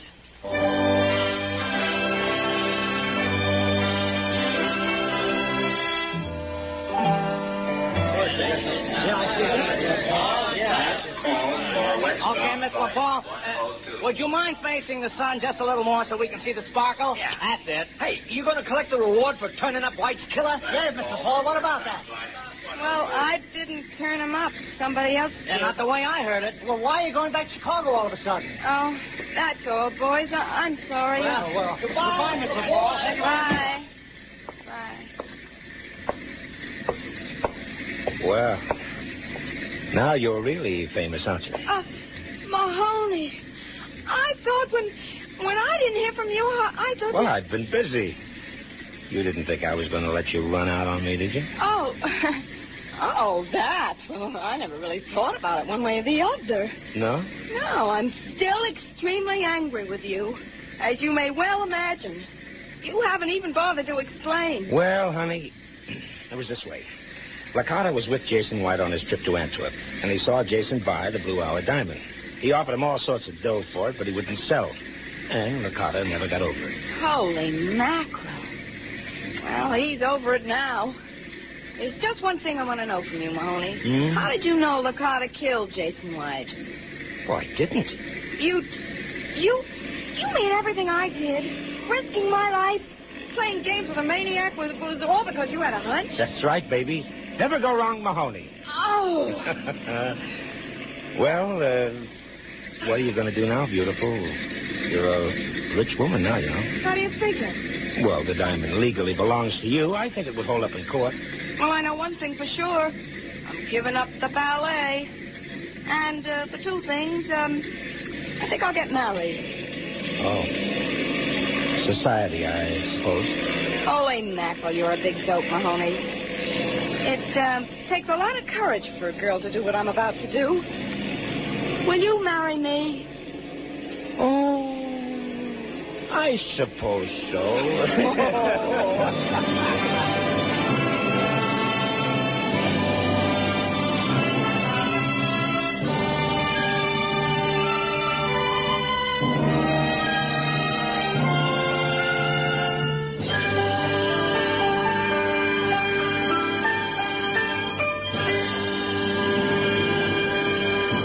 Suspense. The Blue Hour, starring Claire Trevor. Presented by Roma Wines. That's R-O-M-A. Roma Wines. Selected from the world's greatest reserves of fine wines. You get more enjoyment for your money when you serve Roma Wines. Because Roma makes absolutely sure of better taste by pressing only the choicest California grapes. Then, with age-old skills and winemaking resources unmatched in America, Roma master vintners guide this luscious grape treasure unhurriedly to taste perfection. These finer wines are laid aside with mellow Roma wines of years before, and from these, Roma later selects for your pleasure. This weekend, treat your family and friends to glorious nut-like Roma Sherry, fruity Roma Port, or mellow Roma Muscatel. You'll enjoy these fine Roma wines. So delicious, so inexpensive, too. That's why Roma, that's R-O-M-A, Roma Wines, are America's largest selling wines. Miss Trevor will next be seen in the independent artist production, The Velvet Touch. Tonight's play was by Marty Schwartz. Next Thursday, you will hear Kirk Douglas as star of Suspense. Produced and directed by William Spear for the Roma Wine Company of Fresno, California.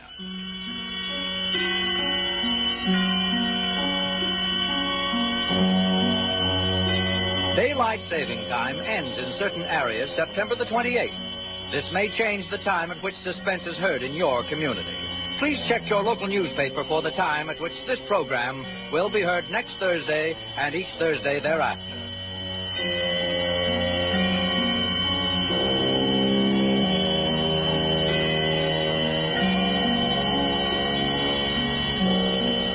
In the coming week, Suspense will present such stars as Louis Jourdain, Agnes Moorehead, and others. Make it a point to listen each Thursday to Suspense, radio's outstanding theater of thrills.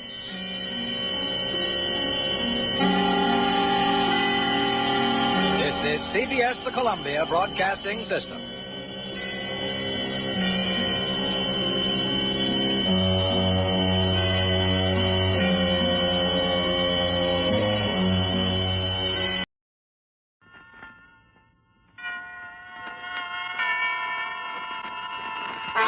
Suspense. Tonight, Suspense brings you as star Mr. Dennis O'Keefe. But first, do you know that on the great ship Queen Elizabeth, where travel is the last word in luxury, the first name in wines is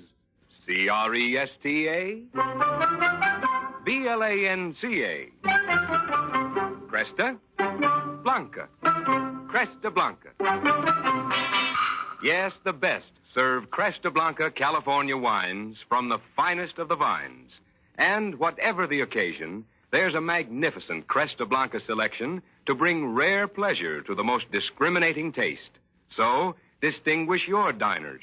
Pour Cresta Blanca Burgundy, Cresta Blanca Sauterne, or any Cresta Blanca table wine, and enjoy the best. Shenley's Cresta Blanca Wine Company, Livermore, California.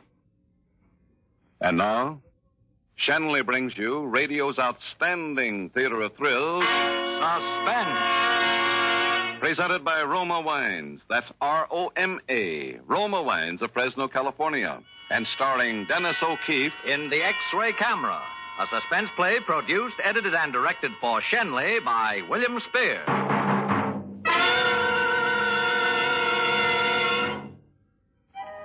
I've been reading a lot here, and I came across something good the other day.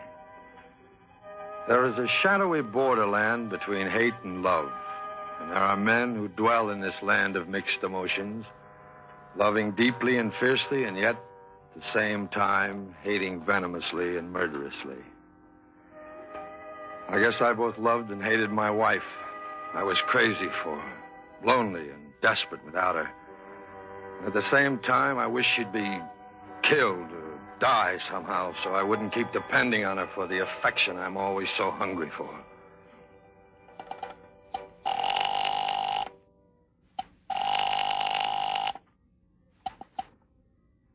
Hello? Hello. Hello, Anna? Anna, this is Johnny. Oh. What do you want? I told you not to bother me. Oh, now listen, Anna, I've got to see you. Well, I don't want to see you, Johnny. If I told you once, I told you 100 times, don't phone. Yes, I know, but now wait. This is important. I must talk to you, Anna. Just let me talk to you. Oh, Johnny, listen. Now, listen, please. Let me see you for just a few minutes. Saturday night. After that, if you still want me to stay away, I will. I'll never bother you again. That's what you always say. Oh, listen, honey, won't you just let me talk to you? If it's no go, I'll let you have that divorce. All I want is 10 minutes, that's all. You on the level? About the divorce? Yeah, sure. All right, Johnny. Come over at 7 o'clock Saturday, but I might as well tell you now you're wasting your time. If you think... Why can't you be reasonable about it, Anna? You know, you Save and I your could... breath, Johnny. You want to see me? All right, I'll see you. 7 o'clock Saturday. Goodbye.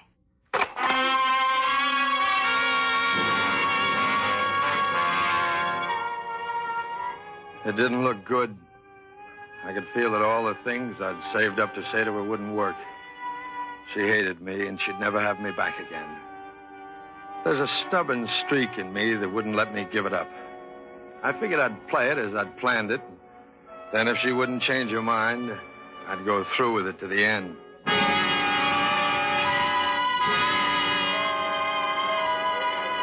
Late Saturday afternoon, I went down to Hooper's department store and sauntered over to the jewelry counter. Yes, sir? I'd like to see a wristwatch. Ladies' wristwatch, please. How much would you like to spend? Oh, I don't know, about 200 or so. Oh, well, here you are. 17 jewel movement, 14-karat white gold case set with 10 small diamonds. Very pretty. And it's reduced from $349 to $225. Say, that's pretty classy. Some girl's going to get a mighty nice surprise. Huh? You like it? Like it. I love it. I wish I had a friend who could buy things like that for me. Now you're kidding me. A beautiful girl like you must have plenty of friends. Oh, not anyone I could really call a friend. I see. This watch. How would you like it if I gave this to you? Just like that, huh? Well, not exactly just like that. First, I'd have to get to know you better. Not from that side of the counter. I know, but you could meet me after you get through with work. I don't leave here till 9. Okay. I could wait until 9. For you. On the 34th Street side. It'll take me about 10 minutes to change my clothes. I'll be there. It's a date. Even if you don't buy the watch. Oh, I told you I am buying it. Well, I'll have to make out a sales slip. Name, please. Oh, James Landry. Yeah, James Landry. What's yours? Joyce. Let's see, that'll be $225 plus tax of 20%, making it $270, and sales tax is $450. $270, $450 all told. Your address, please? Oh, you don't need that. Here it is, 270 and 4 and 50 cents. Right? Right.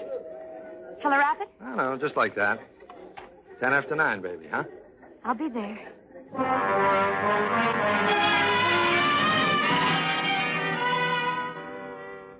Yes, the chances were I would be there. I didn't hold out much hope that Anna would listen to me. And if she didn't, well, why not? Joyce girl was quite a kid. Tall, slim, terrific eyes, pleasant smile. Sure. Why not? And besides, she'd work right in with the whole thing. She'd work in swell. I had plenty of time before 7 in my appointment with my wife, so I wandered through the shop. Even bought myself a new robe. After all, you might want to impress someone. I had the robe sent home, and then I dropped into Patty's Clam House. When I'd finished coffee, it was time to take the BMT to Anna's. I got there just at 7. It was a little awkward at first, but after a while I got through it. Oh, I tell you, Anna, this last year's just been awful. Well, you know I'm still crazy about you, and every hour we're apart just makes me feel worse. Is that all you have to say, Johnny? No. Let me finish. I admit I've been a heel. I've done everything wrong. You were perfectly right to leave me. All I can say is I'm sorry, and it won't happen again. Oh, Johnny. No, Anna, really, I'll turn over a new leaf. You take me back and you'll see. I promise you'll never have any reason to complain. Johnny, you know it'll never work out. Oh, but it will. You've given me your word dozens of times, and always it's the same. I just can't take that sort of thing anymore. I can't. You can't be happy living alone like this in a furnished room, eating out. I still have the apartment. If you come back, you don't have to work either. I've got a swell job now. I'm head mechanic at a big garage. Oh, but things can be a lot better than before. We'll have more money. Johnny, I'm not thinking of the money. I make enough to get by. Then why not try? I just want my peace of mind, Oh, but Johnny. Anna... Hasn't been so bad this last year. At least I don't have to be worrying about where you are nights. If you want to chase the girls, it's not my concern anymore. No, if we get together again, I'll have it all over again. Sitting up and wondering and hating it and hating you and hating myself. No, Johnny. No, not anymore. Oh, but there won't be any more of that. I swear it. No, not until the next time. Oh, gee, Anna, why don't you believe me? Oh, I know I lied about it before, but not this time. It means too much to me this time. I've got to have you back. Look, honey, I brought you something just to show you I do mean it. A watch. Very nice. Well, put it on, Anna. Go ahead, wear it. That won't do, Johnny. That isn't enough. It's not nearly enough to convince me you're really any different. What more can I say? Nothing. Just forget it, Johnny. Just let me get a divorce and forget all about it. You'll find someone else. Is that why you want a divorce? So you can find someone else? Well, there isn't anyone just now, but I don't see why there shouldn't be. Well, I won't do it. I'll never give you a divorce. Oh. You're my wife, and you're going to stay my wife. Like the preacher said, till death do us part. Well, the preacher was wrong, Johnny. I'm saving my money. When I have enough, I'll get it. You can't keep me tied to you all my life. There's only one thing that'll break up our marriage, and that's you dying. You better go, Johnny. I don't like this kind of talk. Well, I'm warning you, Anna. If you don't come back, I'll kill you. Oh, Johnny, you're bluffing. You can't kill a fly, I'm not bluffing, you. huh? You're too scared. And besides, the first one the cops would look for would be you. They know all about your threats, Johnny. You don't scare me any more than you ever did. Now, oh, you better go, please. But this time I'm not bluffing. Wait a minute. Here's your watch, Johnny. Take it back to the store and get your money. Give it to that little redhead. You're still seeing her, aren't you, Johnny? You think I'm bluffing, huh?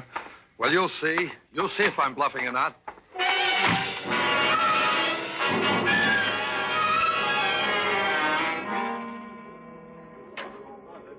You know, Mr. Landry, I was sure you wouldn't show up at 9 o'clock. Yeah. What made you think that? Well, I thought you were giving me a line. Anyone who buys a watch like that must have a girl. Well, I still have it in my pocket. Gosh, then you weren't kidding. Why should I kid you, sister? You're too pretty to kid. But you can't mean you're going to give it to me. Sure. Why not? If I feel like it. What business are you in? You're not a racketeer, are you?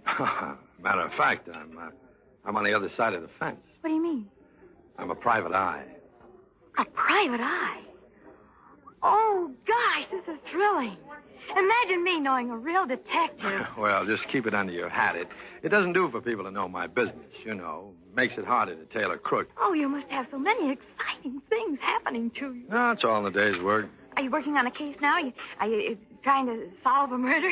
Oh, I'm trying to get the goods on a jewel thief. Really? Yeah. This gal, she works for a big diamond cutting firm.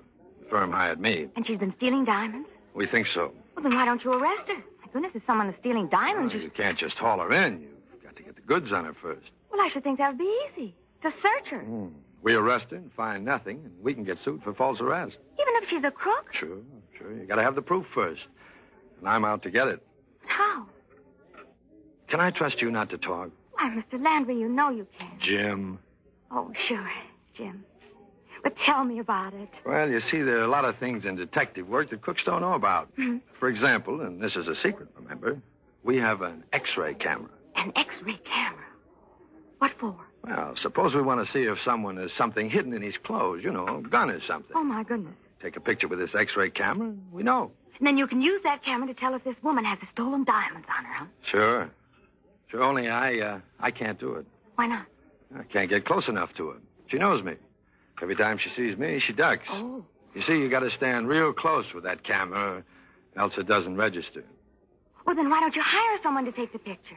Someone she doesn't know. You can't trust anybody. This camera is so secret that you can't let a stranger handle it. Well, get someone you can trust. What am I going to do? Advertise in the papers for someone I can trust? How would I know I can trust anyone who answered the ad? You could trust me.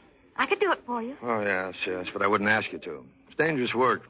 If a gang ever found out, they might rub you out. Would they have to find out? I could just slip up behind her and take the picture and nobody would know. Unless, of course, they saw the camera. Well, I wouldn't have to see it. I could hide it in a box or something. There you are. I could do it. Oh, but you have a job. I'll take a day off. You know, that's mighty nice of you. You know, it would mean quite a lot to me. Oh, I'd love to do it. Well, I'd get a big fee if I could get the goods on it. And, of course, I'd pay you for your time. Oh, you wouldn't have to pay me. I'd do it just for friendship. Okay, then. Okay, it's a deal.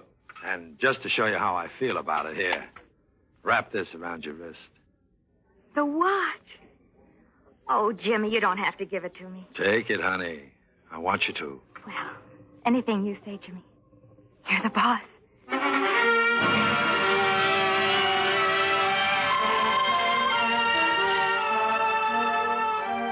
The next day, I brought home a short piece of 3-inch pipe and a cheese box I picked up in the alley. And I set to work. I got the grenade out. It was a grenade that my cousin Ed gave me when he came back. I used to show it around and say it was a war souvenir I'd picked up in Berlin, although I never got near Germany. In no time at all, I had everything assembled, and I got some wrapping paper. The paper my robe came wrapped in from Hooper's. It was a good double thickness, and I made a neat package of it, tying it securely with string.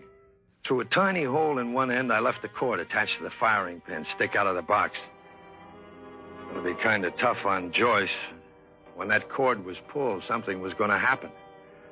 And I didn't want to be around when it did.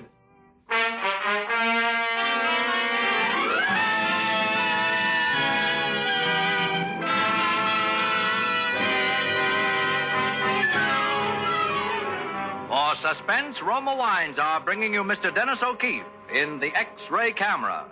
Roma Wines' presentation tonight in radio's outstanding theater of thrills, Suspense.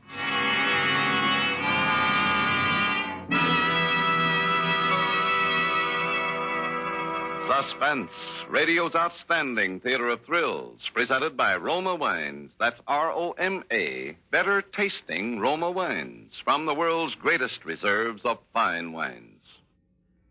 This is the season when the grunt of the pigskin is heard on gridirons from coast to coast, and that's the signal for friendly get-togethers after the big game. Well, here's a timely suggestion on how to have fun, yet do it inexpensively. Serve guests delicious Roma California wine. To add warmth to your welcome, serve glorious nut-like Roma sherry or hearty red Roma port. And especially if the home team wins, what better way to celebrate than with bubbling Roma champagne, a sprightly, dry bulk processed sparkling wine. Yes, there's a Roma wine to delight every taste, on every occasion. So buy Roma wines, that's R-O-M-A, Roma wines tomorrow. Discover for yourself why Roma wines are America's largest selling wines. And now, Roma Wines bring back to our Hollywood soundstage Dennis O'Keefe as John Lawrence, with Kathy Lewis as his wife Anna and Lorene Tuttle as Joyce in The X-Ray Camera, a play well calculated to keep you in suspense.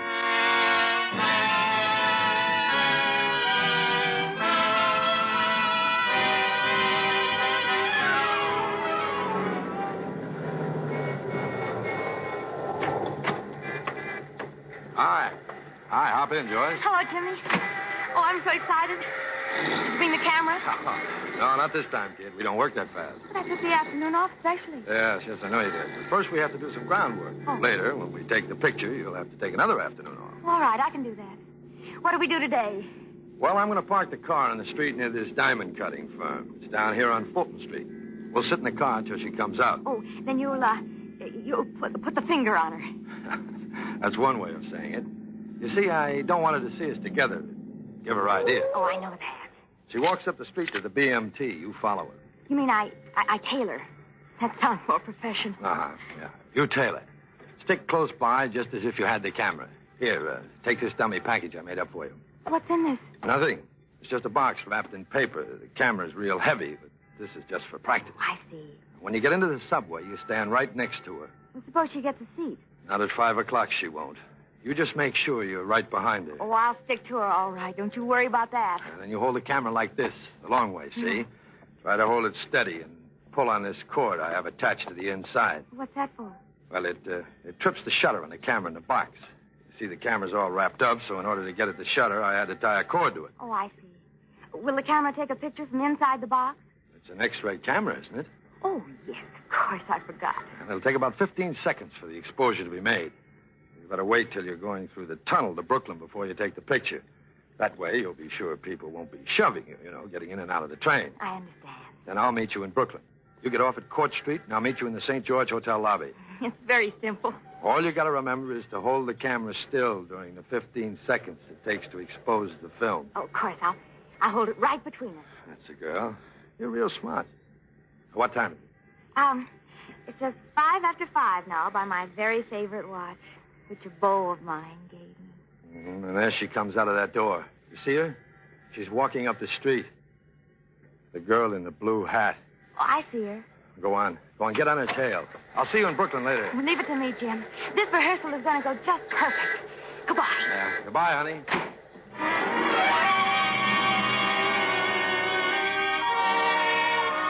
I watched her as she hurried up the street after Anna.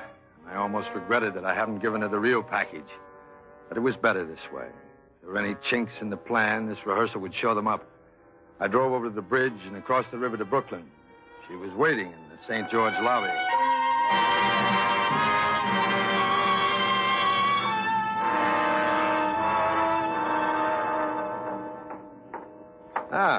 How did it go? Well, I could have held it still for 2 minutes instead of 15 seconds. She was pushed into a corner right in front of me. No hitches? No, nothing. She didn't even complain at the box pushing into her back. Mm-hmm. She's awfully pretty, Jim. Why should a pretty girl like that be mixed up in stealing diamonds? Some people will do anything for money. You know how much she got away with in the last couple of months? A lot? More than $100,000. Wow. Oh, now I see. Will you get much of a reward? $5,000, maybe 10. And a good slice of that'll be yours. Oh, Jim, I don't care about the money. I'm doing this for you. I know, kid. And don't think I don't appreciate it. Now, about the real job. You think you can get off in the store at 4 on Friday? 4 o'clock it is. Great, great. And a little after 5, someone will be in for a mighty big surprise.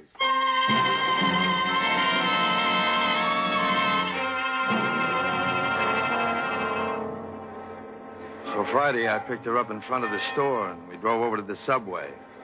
I kissed her, and then I gave her the camera. Is that it? Yeah. Now, be careful of it now. Don't drop it or anything. It's awfully expensive. One of its kind in this country. Gee, it's heavy. Oh, sure it is. It's got batteries in there, an X-ray tube. It's very complicated. It looks just like one of the packages from the store. Yeah, I know. I got it up to look that way so it wouldn't be suspicious.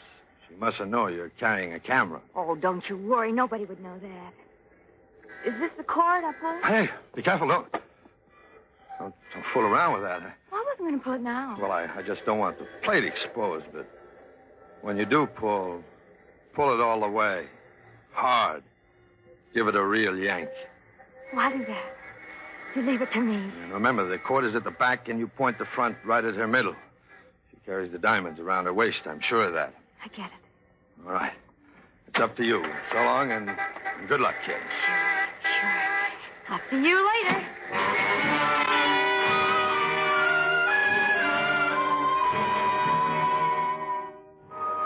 I went back to the garage. I hoped I'd get in without the boss seeing me, but old Eagle Eye wouldn't miss anything. Where have you been, Johnny? Me? Out for a cup of coffee. Did you have to get out of your coveralls for that? Go on, get back on the job. I promised that green convertible for tomorrow morning. Now, don't worry about it. I've only got about another half hour's work on it. I'll finish it up. Okay, let me know when it's done. Sure. You'll know when it's done.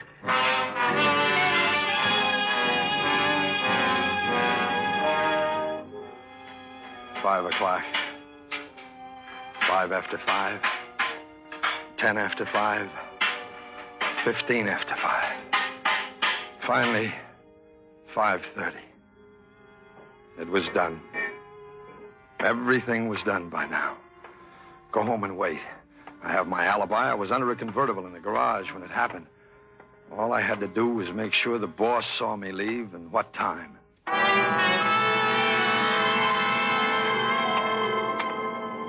I finished that job, Mr. Granger. Oh, that's fine, Johnny. Of course, you'll be paying me overtime. Got a half hour's overtime coming. Overtime? Like the devil I will. I didn't ask you to stay overtime. Oh, yeah, but you wanted the job done, didn't you? Sure, but not on time and a half. It's only a half an hour. Half an hour? No half an hour. No overtime. Okay. Have it your way. The next time you quit at 5 like everybody else.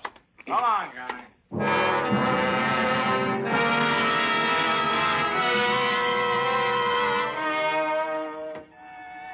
I took my time about dinner. It would be some time before the news came through on the radio about the mysterious explosion in the subway. When I reached home, there was a letter waiting for me. I started to shake when I saw the handwriting. It was from Anna. Dear Johnny, I'm sorry I spoke to you the way I did. You had good reason to get angry, and I know you didn't mean what you said. I've been thinking it over, Johnny, and maybe the preacher was right, and we should try to make our marriage stick. If you really meant what you said about turning over a new leaf, call me, Johnny. We'll talk about my coming back. I've always loved you, Johnny, in spite of everything, Anna. I broke out in a sweat. I don't know what I hoped or thought. I grabbed for the phone. I couldn't wait for the news to come through on the radio. I had to know.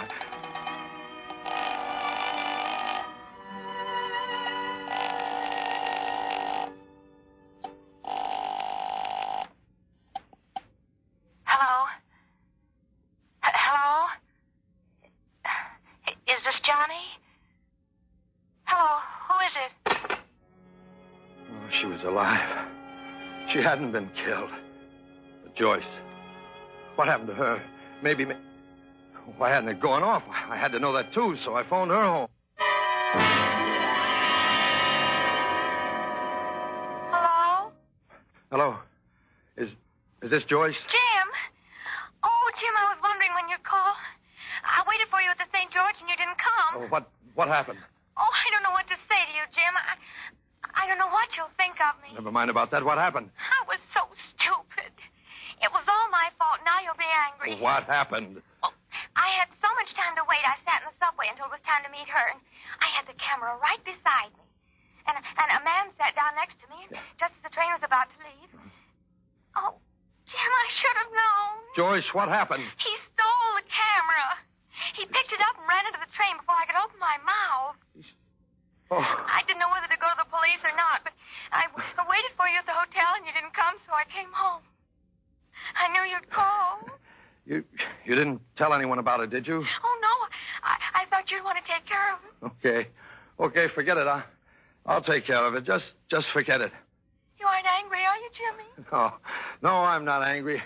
I'm crazy about you, baby. Forget it.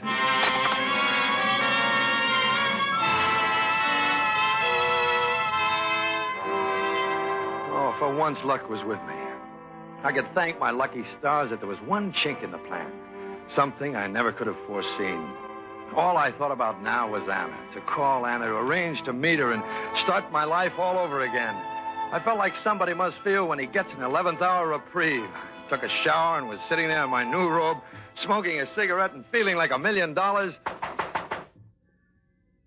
Who is it? Brody, homicide. Huh?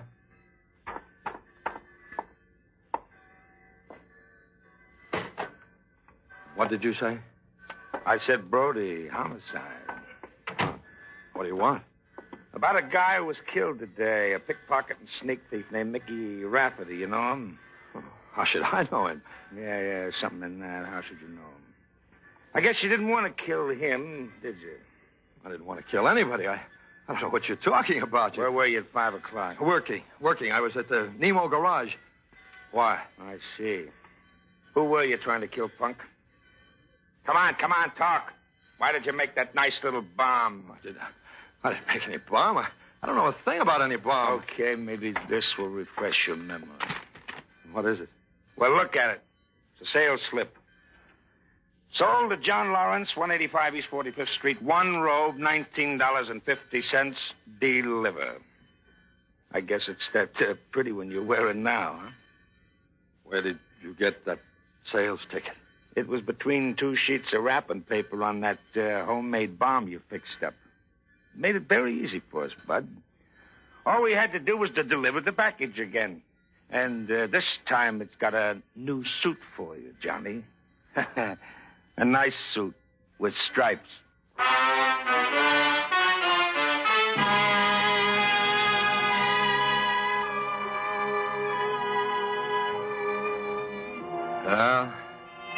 I could have weaseled out of it, maybe.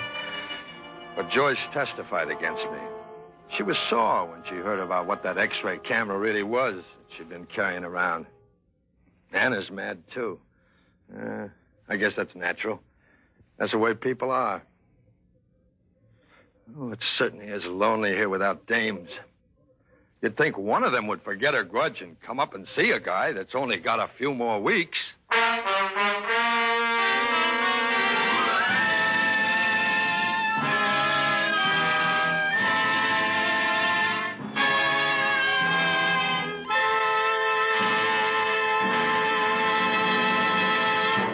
Suspense. The X-ray Camera, starring Dennis O'Keefe, brought to you by Roma Wines. That's R-O-M-A, Roma Wines, America's largest selling wines. This is Truman Bradley. If you have never tasted Roma wines, you probably wonder why Roma wines do taste better. Well, I'd like to explain. It's because Roma selects and presses only the choicest California grapes. Then, with ancient skills and unmatched winemaking resources, Roma guides this grape treasure patiently, unhurriedly, to rich taste perfection.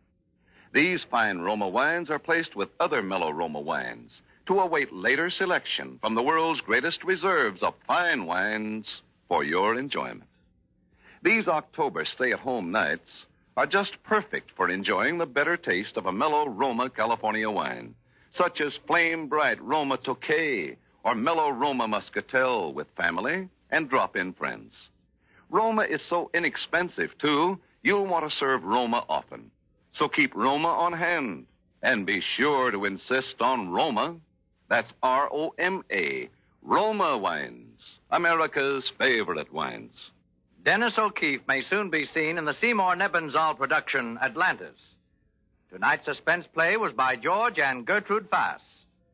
Next Thursday, same time, you will hear Miss June Havoc as star of Suspense. Produced and directed by William Spear for the Roma Wine Company of Fresno, California.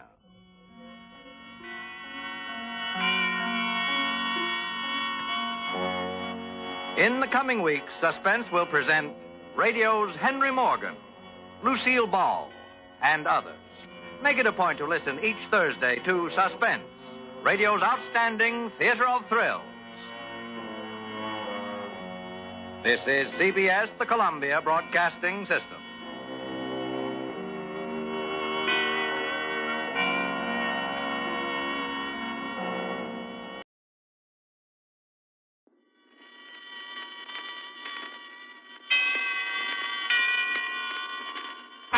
Suspense.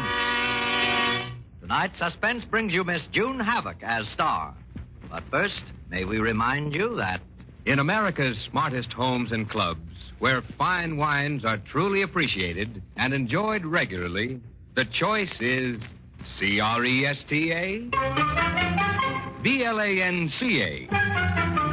Cresta, Blanca, Cresta Blanca. Cresta Blanca.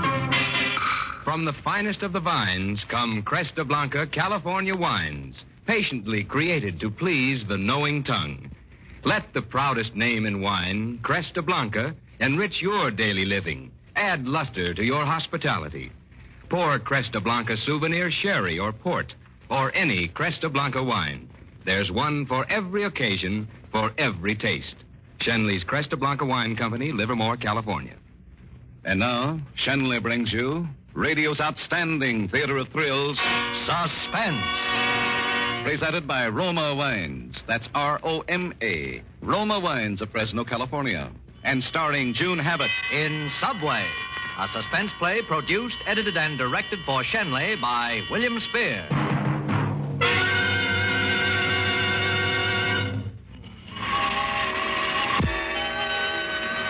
The subway always gets me. I have to stand back from the edge of the platform when a train's coming in because, well, heights don't bother me or closed-in places. Or any of those other things that give some people the willies. No, with me, it's the subway. The shining tracks and the train roaring in out of the black. And I always make myself stand way back when I'm waiting.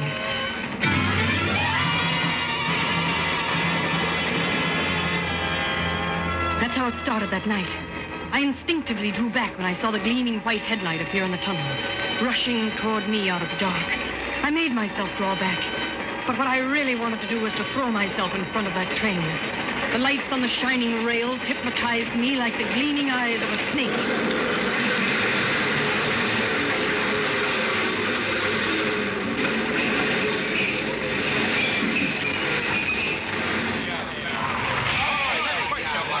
I said it was on second. I stepped backwards in a panic, but that mob, that 5 o'clock mob, poured in behind me and shoved and pulled me with it. I'd been pushed around all day, and I had this awful cold, and I hated everybody. That's a terrible thing to say, I guess, but that's the way I felt, like committing murder.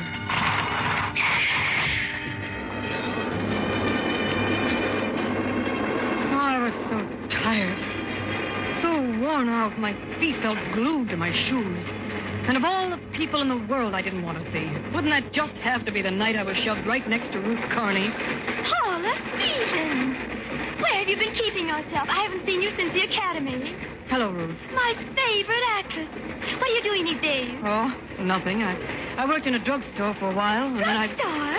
You haven't deserted the theater, have you? I'm afraid I have. You, with all your talent. Ruth, I can't seem to find anything. But you, of all of us. Well, you can't give up. You were so intense about it. Did you try summer stars? Try? Oh, I tried to get on all right, but... Yes, I know. I had to pay for the privilege of appearing in the summer theater. I did the Westport season. Prentice, you know. Oh, it was wonderful fun. And it's well worth it to me to be able to say I'd had professional experience. Well, that's fine, if you can afford it. Oh, it's awful the way you have to have money for everything these days. Yes, it is.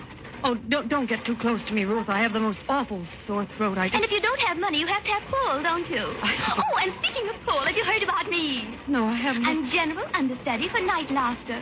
The producer. John C. Rittner? Yes, he was an old friend of Dad's. He used to come over to dinner when I was little. I'd hear them talk about the theater, and I thought there'd be nothing in the world like being an actress. Such fun. All that glamour and all the sensational parties and everybody Such gay. fun. And the press. Not the acting. Not the thrill of working at something you wanted to do so much that not doing it makes you not want to live. No. Oh, no. It's such fun. And parties. Wearing expensive suits like the one she had on. Ruth chattered on, and I looked at her. The subway stopped. More people got on. And still more and more. It seemed as though they'd never stop getting on. Someone would grab the doors and hold them open, and they kept trying to close them. A fat man chewing a horrible, cold cigar stub pushed me still closer to Ruth, and I'm sorry, lady.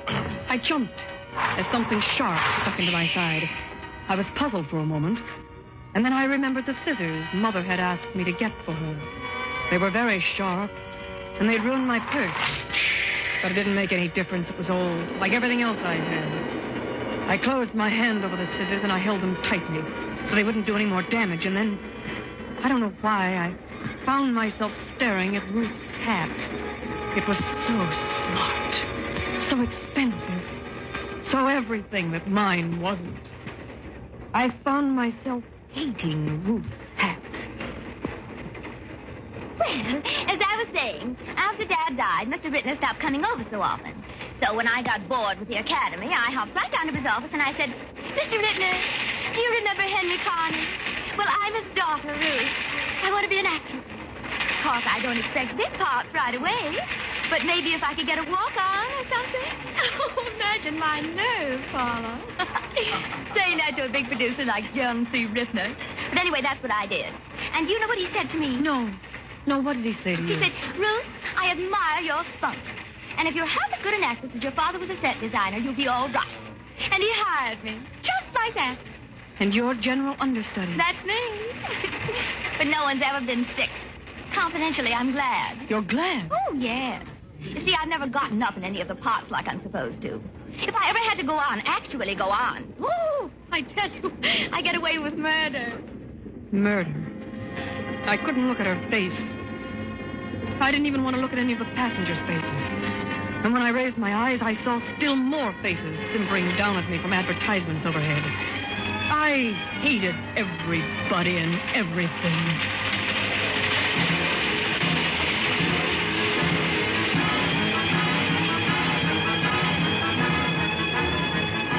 I turned and looked outside the windows.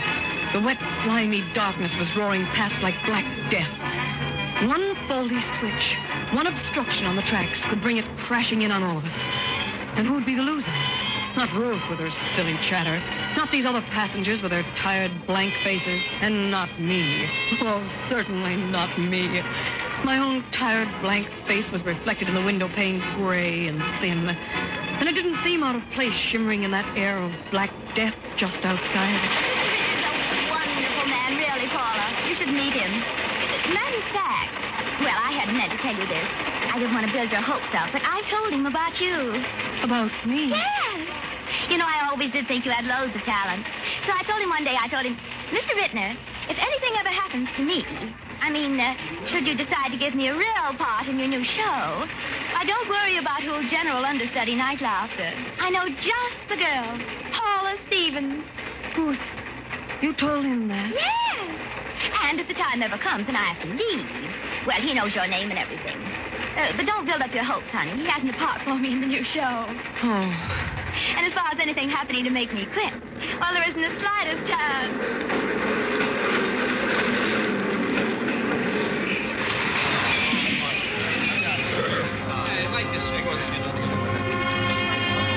Envy and hatred welled up so in me that my throat burned like fire. And the fat man with that cigar was leaning against me, and I lashed out like a drowning person. Hey, watch it, lady, watch it. I took it out on him. Who I really wanted to knock out of my way was Ruth. Ruth standing between me and the break I'd dreamed of. Understudy in a hit show. But she had said, well, don't build up your hopes, honey. There isn't the slightest chance. But wasn't there the slightest chance? I thought, the slightest chance of something happening to her.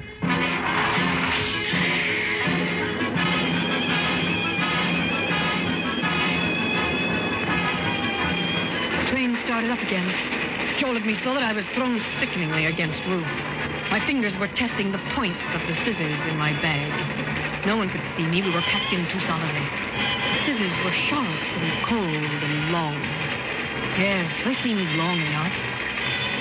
I kept my eyes on the dim lights and dirty concrete and tiles of the station we sped through as the train throbbed along uptown. I was holding the scissors as though they were a weapon. I was suddenly sure that at some time or another scissors had been used as a weapon. The scissors in my bag seemed to grow bigger with an idea. Idea and scissors. Scissors and idea. They were increasing in size.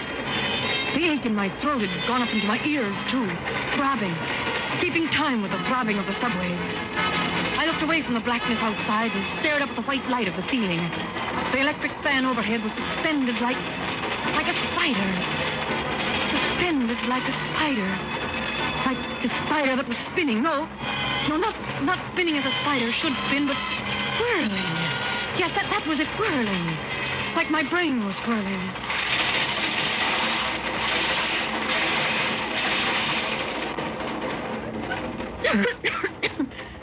Ruth? Yes? You play on Sundays, don't you? Oh, yes. No show tonight, then. Ruth, why don't you come home and eat with me? There's just Mother and me. We'll be all alone. Oh, I'd love to, Paula. Frankly, I didn't have anything to look forward to but a boring evening. I'm glad now I couldn't find a taxi. Well, Mother will be very glad to see you. Oh, it's very sweet of you to ask me. I haven't had a home-cooked meal in a long time. A casual invitation after a casual meeting. No one knew that Ruth was coming to my house for dinner. Ruth didn't even know where I lived. Get her off the subway a few stations early. Many empty lots up this way. Then one thrust of these sharp scissors, ordinary scissors, brand new scissors, and a body in an empty lot. And after a few days, after the funeral, a humble application to Mr. John C. Rittner for my girlfriend's job. He'd remember I'd been recommended by Ruth herself. Oh, and I'll show them. I'll know every line perfectly. And one night the star will not go on. No, I'll go on. That will be it. The noise outside didn't seem like the roar of the subway anymore. It was like tremendous applause. Applause for me.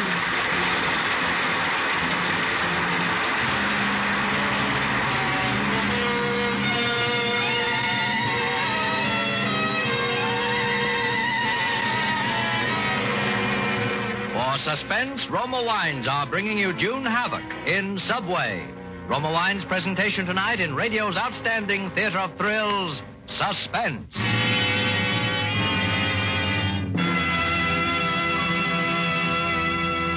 Suspense, radio's outstanding theater of thrills, is presented by Roma Wines. That's R-O-M-A, better tasting Roma Wines from the world's greatest reserves of fine wines. Tomorrow night is Halloween, and that will be the time for gay parties and friendly get-togethers. Now, here's a wonderful yet inexpensive way to make these occasions truly delightful. Simply set out some fruit, cheese, and nuts, and serve delicious Roma California wine. In less time than it takes to tell, you're enjoying a delightful party.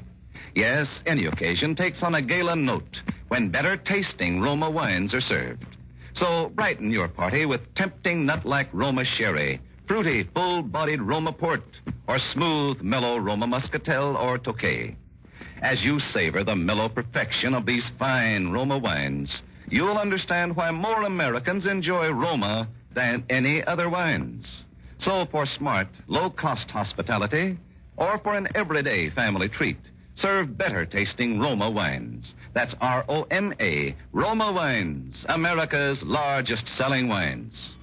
And now, Roma Wines bring back to our Hollywood soundstage June Havoc, starring as Paula Stevens, with Lurene Tuttle as Ruth in Subway, a play well calculated to keep you in suspense.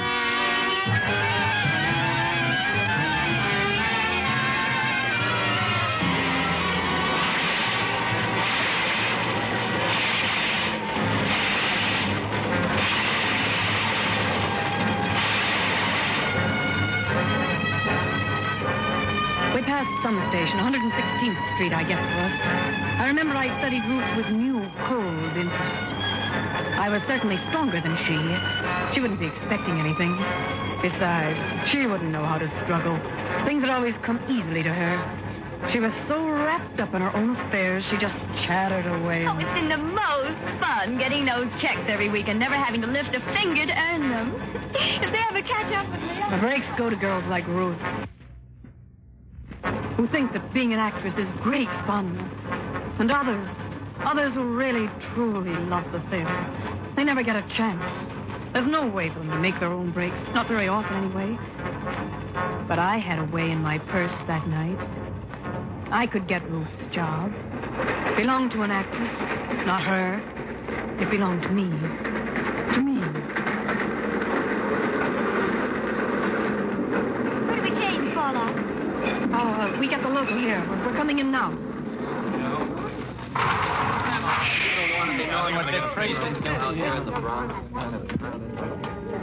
We pushed and elbowed and jostled our way out of the car. We were the last ones out.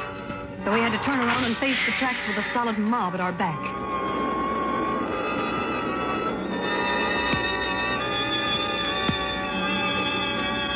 It made me nervous. I hated to stand so near the edge. But there was no way to get to the middle of the platform without bullying my way through. And I didn't want to have to explain to Ruth how I felt. But I managed to get my feet placed an inch or so in back of her as we stood wedged in the crowd. That made me feel a little better. Ruth between me and the tracks. Ruth between me and my destiny. Ruth, always in the way. Just a little push, I thought. Maybe it would be easier. A little push just before our train came in and... Paula, look at that man over there. Doesn't he remind you of Bill? Well, oh, yes. Yes, he does. How is Bill, by the way? Oh, Bill's fine. You still going with him? Yes. Oh, he's a wonderful guy, that Bill. I remember one time... I remembered, too. I remembered how Ruth had tried to take Bill away from me once. She'd done everything in her power. And there for a while, I thought she was going to succeed, too. But she hadn't. He was too nice. He wasn't the type to care if a girl couldn't dress in the latest styles, and if she didn't have the smartest hats. I knew him first, you know. Yes, I know you did. He used to date me before he knew you. He was just a kid, of course, and I got interested in another boy. But believe me, when I ran into Bill about a year ago, I couldn't help thinking that maybe I'd made a mistake in giving him up so easily. You didn't give him up too easily. Oh, yes, I did.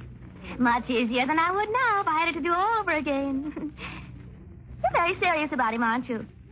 Yes, very. You take everything pretty seriously, don't you, Paula? Ruth was standing on the edge, and she wasn't laughing anymore. She was staring at me in a very peculiar way. She moved around in back of me, and now I was on the edge. In spite of myself, I looked down at the gleaming rails. 2 long silver ribbons pointing toward the black hole where the platform broke off and the walls closed in. And the train was approaching. I watched the tracks fascinated. I waited for the hypnotic gleam of the headlights to make the rails sparkle and shine and beckon to me. And then the headlights beamed at me out of the void. At me. It was a great warm spotlight. And I swayed over the edge to meet it. And I couldn't stop myself.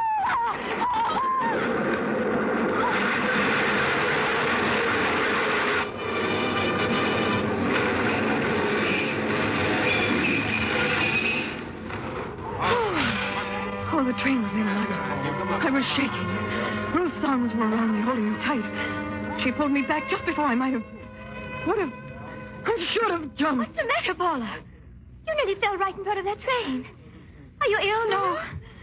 No, I'm just dizzy, I guess. I'm all right now. Thanks for holding me, Ruth. I don't think I really would have fallen, though.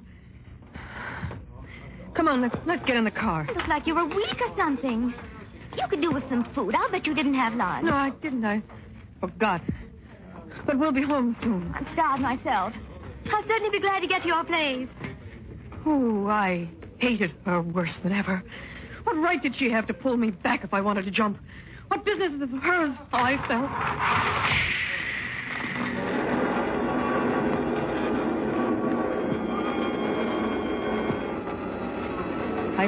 the scissors in my purse. I wrapped my handkerchief around the handle. No fingerprints, no clues, no motive. Nothing that would be connected with me. A friend that hadn't seen her in ages, and what motive could I have? All I wanted was her job, and nobody would ever think that I had committed murder to get a job. People just didn't do things like that. Not unless they were desperate and bitter with nothing to lose. I think we can grab a couple of seats in a minute. Those two men are getting off. Wouldn't you think they'd have offered them to us in the first place? Really, men in New York. I followed her lead, and we got the seats. And I sat down very carefully, like an old woman. I hadn't sat down all day. Just walked from one office to another. Oh, the muscles in my back and legs ached. I had to sit in an upright position. The warm blood came rushing upward as I lifted first one foot and then the other gingerly off the floor. The arches ached with relief, and my head swam. I was so grateful just to be able to sit. Oh, grateful. To think that the simple act of sitting down could mean so much to me. Paula Stevens, the most promising actress at the Academy a few years ago. Now nobody would even give me a walk-on. I turned and I stared at the roof. I thought, maybe I won't wait for the empty lot. Paula, what's the matter with you? Here we are sitting down and comfortable, and you're frowning like a bear with a sore tooth. What are you frowning about? I looked around desperately for something I could be frowning at. A man across the aisle was reading a newspaper, and I saw a headline. That could be making me frown. I indicated it. Oh, you mean the headline? Yes. Hit and run driver kills child. Oh, that is nasty. Makes me sick to see things like that. I never read them. Does it affect you that way? Yes, the lowest form of humanity.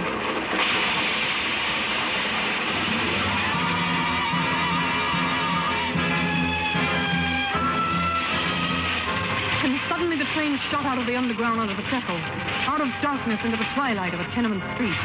And a moment before, nothing could be seen through the dirty car windows but the reflection of your own drawn face.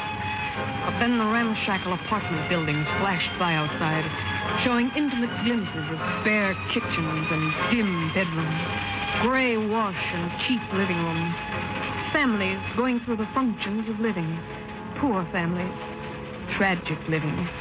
From the blackness of the tunnel to the twilight of poverty, from death to life, first death and then life, kept pace with the subway. Not life, then death, but death to life. Death brings another kind of life. Not necessarily sordid life like this, but new life. Death makes room for somebody else to live. One death for another life. Ruth's death for my new life. You know, I've been thinking about that headline, too. I mean, the one about the hit-and-run driver. I suppose I do get panicky. Well, there's still the lowest form of humanity. Still and all, I think I can understand how it could happen to anybody. You're driving along, maybe thinking of something else, maybe going a little too fast. You know what I mean. You're just anxious to get someplace in a hurry, and you aren't watching what's ahead. And all of a sudden, bingo, you hit something. Does that mean you shouldn't stop and... Well, you don't know what you've hit. Maybe it's just an old crate or a pile of junk. It isn't necessarily a kid or a dog, even. You just don't know. And if you stop and look, you may find you're a murderer. Yes, but if you keep on, you can tell yourself it was just an old piece of junk and go on your way. Now, I can understand a hit-and-run driver. Yes, I can. Oh, why was she raving about a hit-and-run driver? She wore the subject ragged. Well, I thought anyway it won't be much longer now. I won't have to listen to her much longer anyway. One more station and we'd get out. She wouldn't know it wasn't my station yet. And then we'd walk over by the lot, cut across it in the dark. The scissors. One hard plunge. And back to the subway for the rest of my ride. Alone. Why, I wouldn't even be late for supper. Subway emptied a little. Seemed to be flying through the night, carrying me on dark wings toward my first chance at being something. We were going awfully fast. Too fast. You know what I mean? You're anxious to get someplace, and bingo, you hit something. A pile of junk. It has to be junk. An obstruction to be cleared away for something more important passing by. But if I should stop and look, it's a girl. Like me. But it's a girl dead in an empty lot. This was our station. This was it. Did we get out here, Paula? I was looking at her, Ruth. An obstruction in my path. I had stopped and I had looked at her. What's the matter, Paula? I thought this was it. Don't we get out here? I had stopped to look, and I had seen that she was a girl, a human being. Paula, you said we were supposed to get off here. Yes. Yes, Ruth. Yes.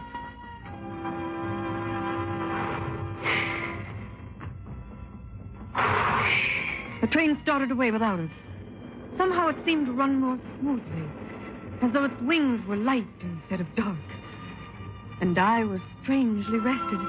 My mind was blank, and I rolled the blankness around, and I tasted it. I swallowed, and my mouth, and my throat, it felt better.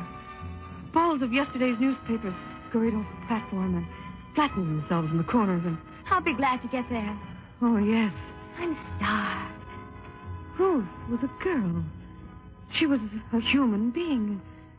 Everybody on that subway was an individual human being. And I had to drive according to the rules. I couldn't hit and run.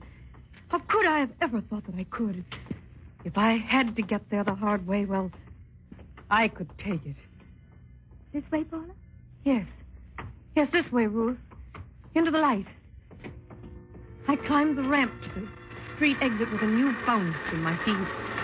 I felt in my purse, only to wrap my handkerchief carefully around the scissor point, not the handles. I couldn't afford to completely ruin my already damaged bag. And Ruth was chattering again. Soon we'd be home. And as she chattered, I thought, Ruth's older than I, but she seems like a child.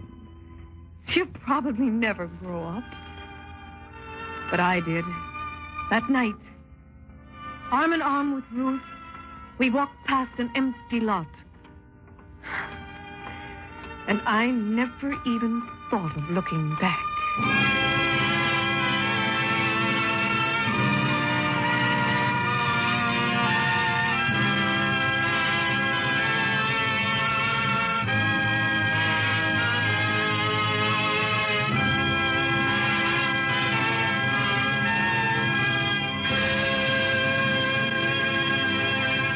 Suspense.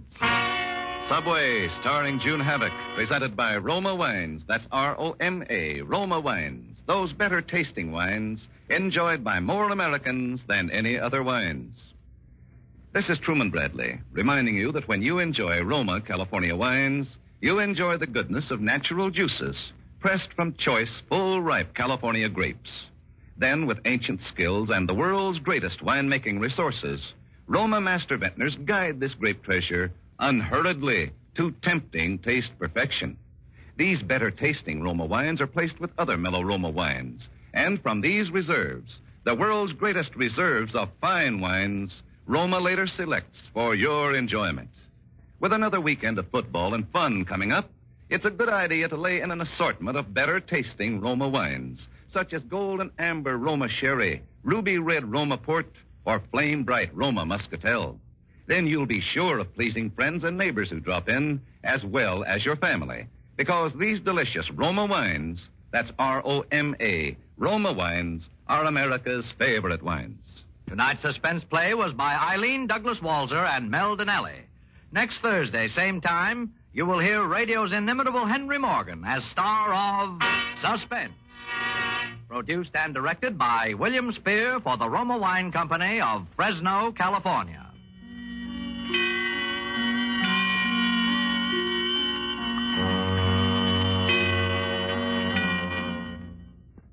Listen again next week at this same time for Suspense. Tonight's Suspense came to you transcribed. This is CBS, the Columbia Broadcasting System.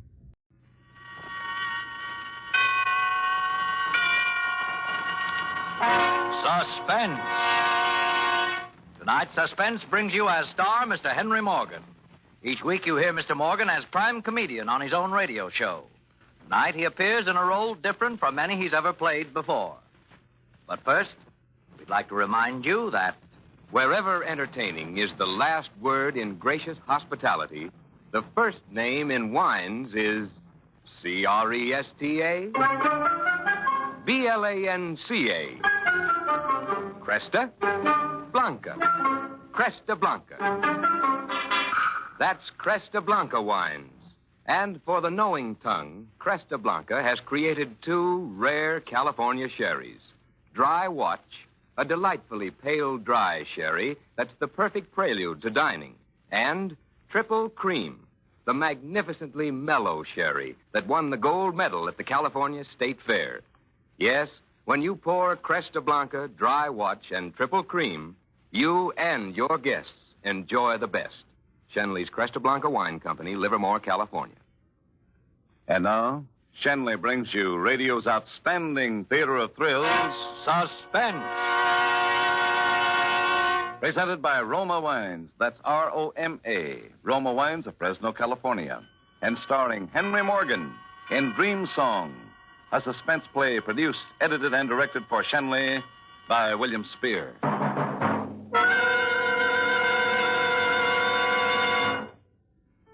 The apartment was 1.5 rooms, about enough space to turn around, sleep, and eat in. But it was enough for a bachelor like me, and I felt lucky. I'd had to move out of my last place in sort of a hurry. You know how you get pushed around nowadays. And I had no real right expecting anything even halfway decent to turn up for me so soon. I went about installing myself, which merely means bringing in my old studio couch, an old chair, about 3 trillion books, a couple of Matisse prints, and my typewriter. And I was all set in a day or two and ready to get down to real work on the book. One evening, I came in after a good dinner and sat down to finish off a sequence.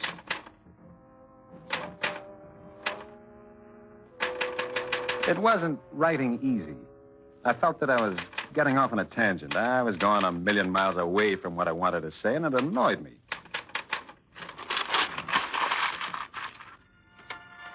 It was then that I heard it for the first time.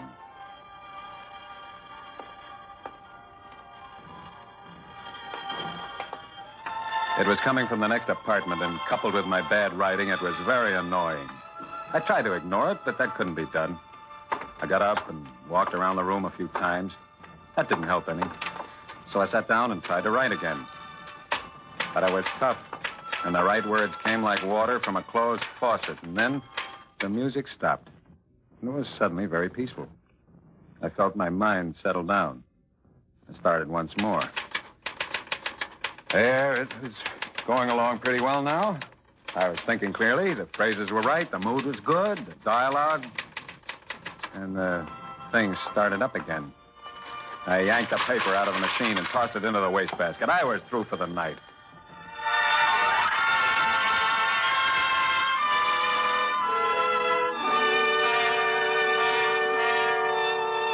A few nights later, after spending the entire day reading, which is so much more delightful than writing, I decided it was about time to sit down and start pounding it out. It was a beautiful night. It took a lot of willpower to tear myself away from the window. I smoked a couple of cigarettes and decided I'd start work after them. Then smoked a few more and listened to the night noises of the city. After that, I searched my pockets for some more cigarettes, but I didn't have any. So I took a deep breath, reluctantly turned my back on the city, and sat down at my work table. There was a story in the paper that I wanted to keep because it was sort of like the situation I was writing about, and I was cutting it out. Then, almost as though it was timed, that canned music started up. Well, that settled my work for the night again, I thought. That fool in the next apartment, whoever he or she might be, was probably planning to serenade himself for hours on end. And yet, strangely enough, I half hoped that the music would go on. It was a very lovely evening, and I was looking for the slightest excuse to lounge around. I just started thinking of going for a walk when the music stopped. In the stillness that followed, I could hear steps. And then a door opening and closing, and then a long, long silence.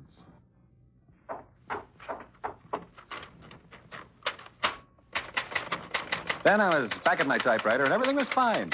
The words were coming right from my brain to my fingers, and as I wrote, I could see the next line and the next. And then, while I was working, I became conscious of the next door footsteps, and it disturbed me. I sat up, stretched, yawned, looked at my watch. 1 o'clock in the morning. I hadn't realized it was that late. Yes? Who is it? It's me, Mr. Kenyon, the janitor. Please open the door. What's wrong? Well, you always come around at 1 in the morning. Excuse it, please, Mr. Kenyon. Are you Charles Kenyon? Of course. What is it? He's from the police station, Mr. Kenyon. Here you are. I'm Sam Fields from this precinct. Can I come in? Come right in. What's this all about? Apartment 4D, Mr. Rodson. Why don't you shut up? Kenyon, you've been home all night? Yes, I have. What have you been doing here all night? Mr. Kenyon's a Look, writer. are you going to keep your trap shut? Go ahead, Kenyon. Well, I'm a writer, and I've been working all evening. That's about all. You didn't hear no noise, no commotion? No. What's happened? The man in apartment 4D has been killed, murdered. Oh, the floor is all covered with blood. Oh, we'll never get it off without scraping. That'll run up a bill, too. 4D. That's 2 flights up? Oh, he was a pretty good guy, that Mr. Rodson. He gave me 5 for We're Christmas. just in here checking up. I don't suppose you knew him. No, I didn't. Well, he must have been killed a short time ago. The coroner's upstairs now. The janitor here heard a struggle and phoned in. Yeah, I live in 4E now. The owner chopped the basement up into 3 apartments. Well, he makes a barrel of money that way, This you Mr. see. Rodson And was just about dead when we got there. I'm surprised you didn't hear us go up. I was busy writing. Yeah, it must have been. Oh, all that blood on the floor. We'll never get it off. Why, the next tenant will have to paint the floor red, I tell you. How was he killed? He was stabbed in the back with a sharp instrument Yeah, of some he was kind. stabbed in the Not back. a knife, the doc says. It could be maybe a shears or scissors. Well, we looked all around, but we couldn't find no scissors. The murderer isn't giving out souvenirs this week. Well, Mr. Kenyon, I guess you're okay. We may want you to come down to headquarters for a few questions tomorrow. If so, I'll let you know. Yes, of course. You can go back to your writing now. Hey, what do you write? Detective stories? No, about people. Yeah? That's who commits the murders, too, people. Although I must say some of my best friends are people. What'd you write tonight? I don't see nothing around. I don't like to have people see it, until it's finished. I got a tenant already for that apartment. Maybe that's why the guy was knocked off, so someone could get the apartment. What about his wife? Oh, 4D's got no wife. Now, I know he's got a young lady, but he's a bachelor. All right. We ain't interested in gossip. Come on, let's go. Oh, I was seeing you, Mr. Kenyon. Yes. Good night.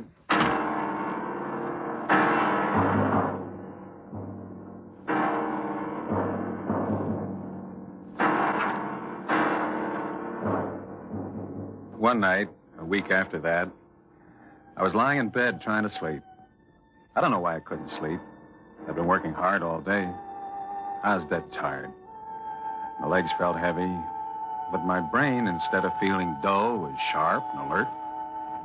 Quite suddenly, and for no reason, I felt waves of chills run along my spine. Sat up in bed, reached for a cigarette. Looked at my watch. 2:20, and I'd wanted to get up at 7. I snuffed out the butt and leaned back. Somehow, I seemed a bit more relaxed now. I closed my eyes and felt comfortable, tired out. And then there it was again. That music. And I was wide awake again and tense and jumpy as a cat. I don't know why it made me feel that way, but it did. It went on and on. Sometimes it would seem to be fading away. Then it would be loud again. And then fade away. I crouched beneath the covers and drew the pillow over my head. That was better. I could still hear it, but it wasn't so bad. And it seemed to get farther and farther and farther away. And I was so tired. Exhausted by now. I heard that sort of thump from somewhere upstairs. But it didn't matter now. All I cared about was sleep. Sleep. Just sleep.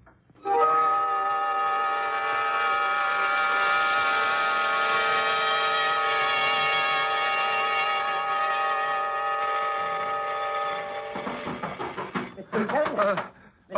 What was that? Are you all right? Of course I'm all right. Just a minute, I'm still in bed.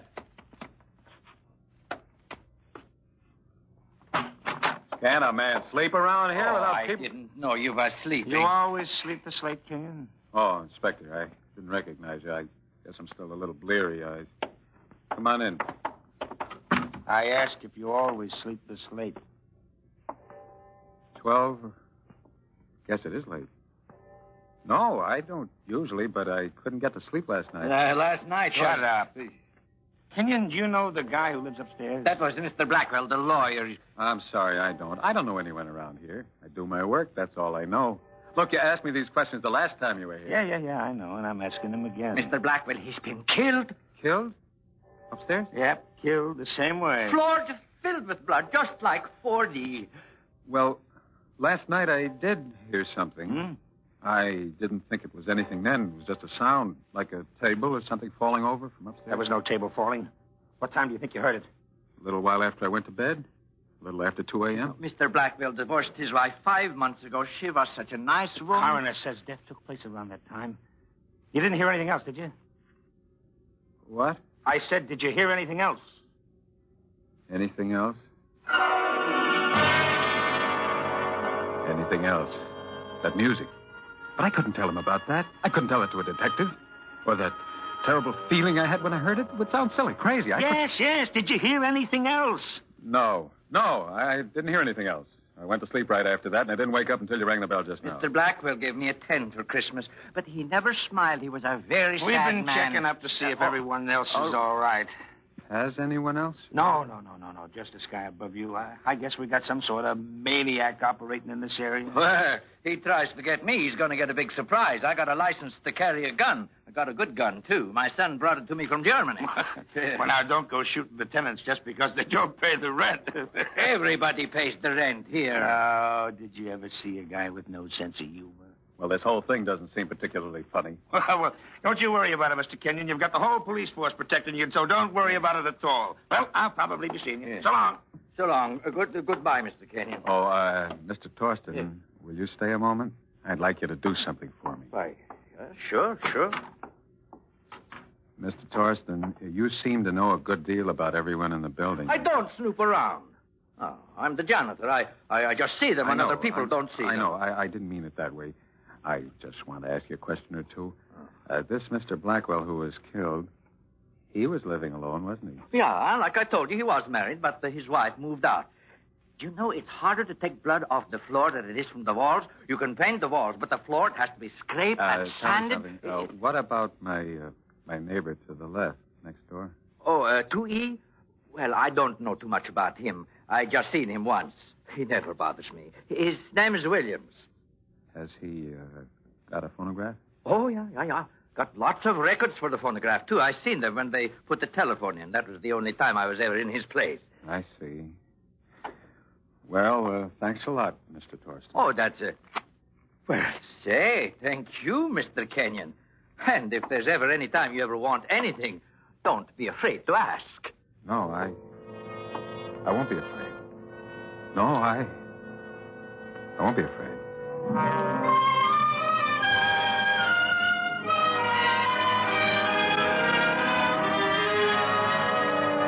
For Suspense, Roma Wines are bringing you Henry Morgan in Dream Song. Roma Wines' presentation tonight in radio's outstanding theater of thrills, Suspense.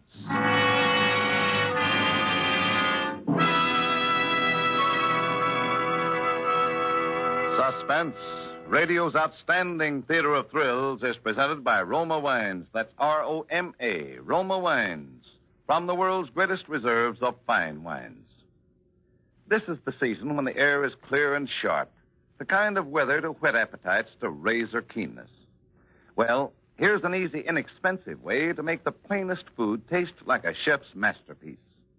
For family meals or when guests come to dinner, just serve a delicious Roma California table wine, such as robust Roma Burgundy or delicate pale gold Roma Sauterne. You'll be amazed how much these delicious Roma wines add to your mealtime enjoyment. Now, the simplest, most economical meals take on new glamour and flavor goodness. Remember, there's a better tasting Roma wine for every occasion, for every taste. Yet it costs little to enjoy this taste luxury. So always serve Roma wines. That's Roma. Roma Wines, America's favorite wines.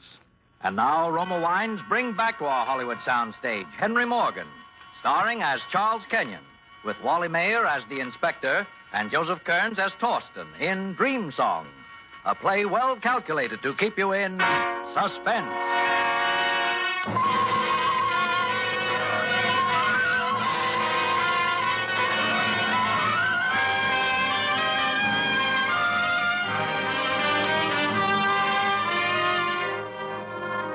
For the first time in my life, I felt genuinely afraid. Because it was something you couldn't know, couldn't fight. An innocent knock on the door, you open it, the next thing that happens is you're found in a pool of blood. With that intolerable canned music coming from next door. I wondered what that Williams looked like, living next door. Why should he play that one record over and over again when he had so many? Torsten said that. And I wondered what he sounded like. The house phone.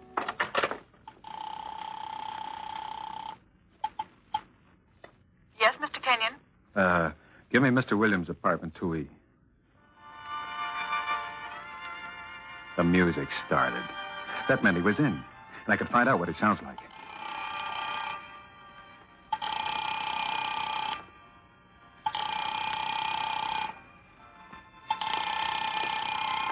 There's no answer. Shall I keep ringing, sir? Why doesn't he answer? He's there. Maybe he knows I'm calling. Maybe he can hear me call. Shall I keep ringing, sir? Well, why doesn't he...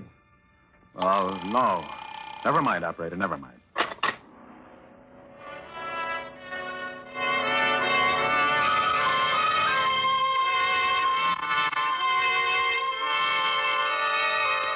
I was certain that Williams had heard me call him on the phone. Had been, as a matter of fact, waiting for me to call. From that day on, I left peace of mind behind. I thought of moving, but there was no place to go. I smoked more and more. I sat for hours in a dark movie, in the park, in the public library reading room.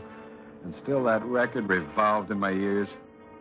If only I could get to know who this Williams was. If I could get to see him. If I could get to observe him somehow without his observing me. I was in the park when I thought of it. I could see our windows from the park. I hurried home. I searched in a drawer for my one war souvenir, my German liberated binoculars. Powerful 8x50 Zeiss field glasses. There they were, still dusty. I wiped them with my shirt, went back downstairs to survey the terrain. I hurried over to the park, my heart beating like a trip hammer.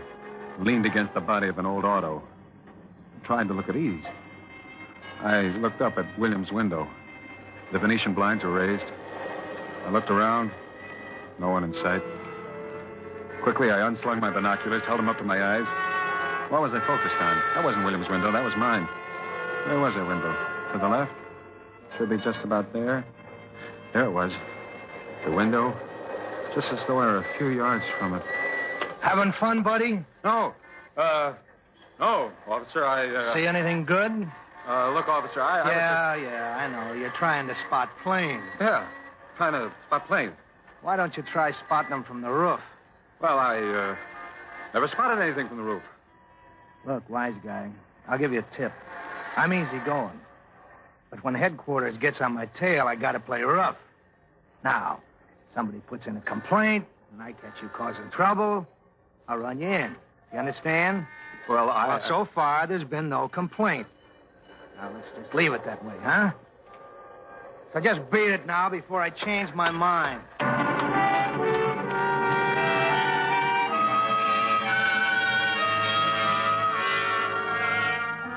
For 2 days after that, the thought of that cop catching me with the binoculars made me tremble. I found my hand shaking when I lit a cigarette. Couldn't eat. I knew that I must find some way to reassure myself about Williams or I'd lose my mind. One morning, after I'd spent a sleepless night listening and watching, the music went on. My plan was to wait till the music stopped.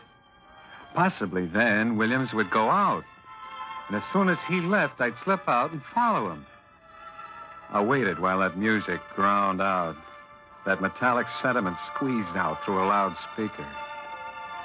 9 o'clock. 9:30. 10 o'clock. 10:30. My head started to go round and round like the record under the needle. 11 o'clock. The music still kept on and on and on. Suddenly, I sat up quickly, looked at my watch. 3 o'clock. I'd been sleeping, but the record, it was still...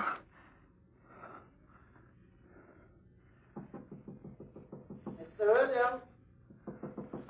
Oh, Mr. Williams. Torsten. Mr. Kenyon. Mr. Kenyon. Torsten, he always talks about blood. Mr. Kenyon, did you say something? Don't you come in here! Don't come in here! Mr. Kenyon, what's the matter? You keep away, Torsten! You keep away from me! Keep away? All right. Only, I was just going to tell you, don't use the incinerator for a while. We're cleaning it out for the next couple of hours. Incinerator? Yeah. Oh. Well, why tell me? We tell everybody. We don't keep it no secret. Mr. Williams, too? He pays his rent. Only he's not home. I just knocked, didn't I? Yeah, but you came in here with a key. Why? Because I hear you yell like a bull. I thought maybe something was wrong. Maybe something is wrong with Mr. Williams. Why don't you open his door? Look, Mr. Kenyon, I don't go around opening people's doors for the fun of it. I got a job to keep. I got a reputation to think of. If you think a super's job is easy, you got it all wrong. I didn't mean it that way. Well, okay. Only, please, don't use the incinerator, huh?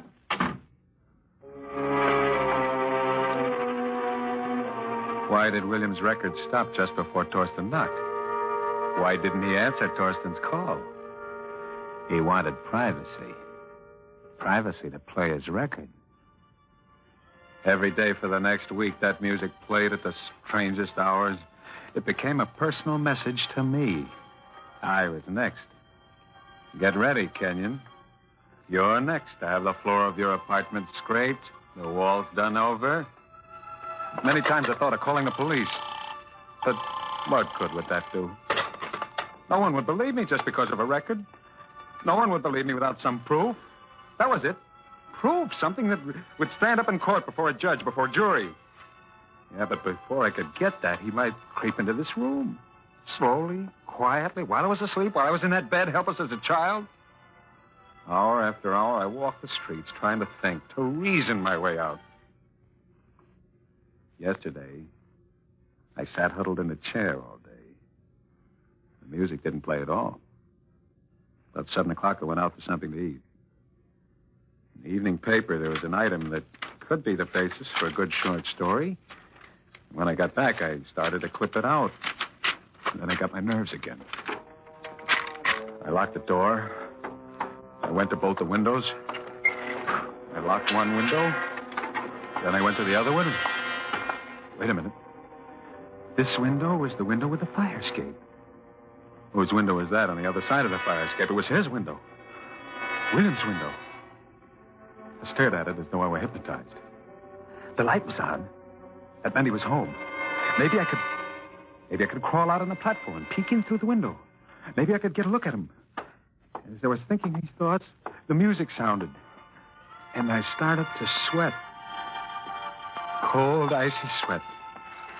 I started to close the window, but I caught myself, and I pushed it back open. With the palms of my hands wet, I climbed up on the window ledge, and I crawled out on the fire escape. And I made my way along the iron bars as silently as I could. And the window was just in front of me. And I felt my throat go dry. And I leaned my head over to try to look in. I swallowed hard and tried to keep my body concealed. The Venetian blinds were drawn all the way, but they were slanted in such a way that permitted me to see inside. I craned my head forward and looked. It was dark inside, but I could make out the living room and the phonograph, large cabinet machine. There was a couch, and there was a man. And it seemed as though he was dancing, swaying to the music. And it kept getting louder. And he kept coming towards me. Nearer and nearer. Must have seen me. And I couldn't move. And he kept coming nearer, moving in the shadows. Nearer, nearer. Ah!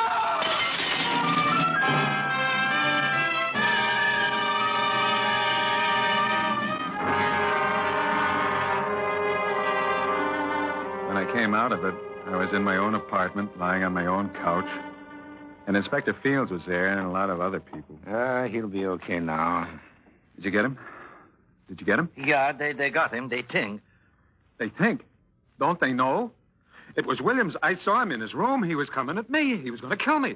I was going to be next. He was coming at me there in the dark. Take it easy, Kenyon. Take it easy. That wasn't Williams. That was me. Oh.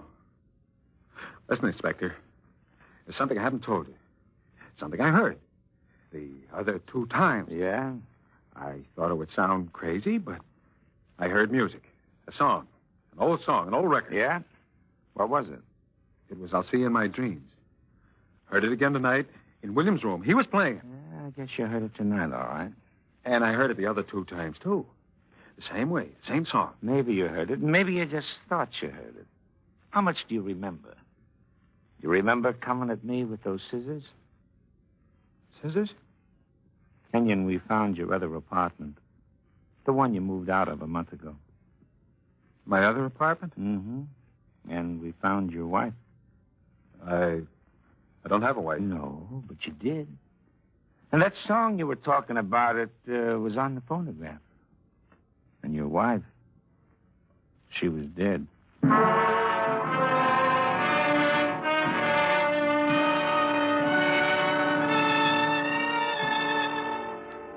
They made me talk to a doctor today. Hallucinations, he said. Hearing that song that way, I sort of remember Alice. She was playing a record, and I was clipping something out of... I don't know what to believe, because I thought the song was real, and the woman, the dead woman, I thought that was a dream, just a bad dream. They wouldn't hang a man for a dream, would they?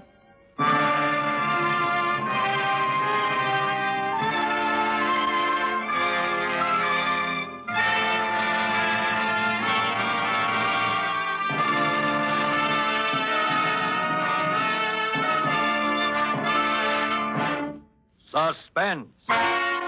Dream Song, starring Henry Morgan, presented by Roma Wines. That's R-O-M-A. Roma Wines, America's largest selling wines. This is Truman Bradley to tell you why Roma Wines are America's favorite wines. It's because Roma selects and presses the choicest California grapes.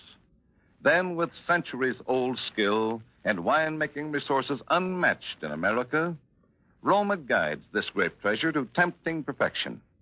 These better-tasting Roma wines are placed with other mellow Roma wines to await later selection for your enjoyment from the world's greatest reserves of fine wines. This weekend, treat your friends to the better taste of a fine Roma California wine, such as ruby red Roma Port, golden amber Roma Sherry, or flame bright Roma Muscatel. Discover for yourself why Roma wines, that's R-O-M-A, Roma wines are enjoyed by more Americans than any other wines. Tonight's suspense play was by George Bellac and Ben Kerner. Henry Morgan will soon be seen in his first starring picture, the Screenplay Enterprise production, So This Is New York, and may be heard every Wednesday night on another network for Ever Sharp Chick. Be sure to listen next Thursday, same time, to Suspense. Produced and directed by William Spear for the Roma Wine Company of Fresno, California.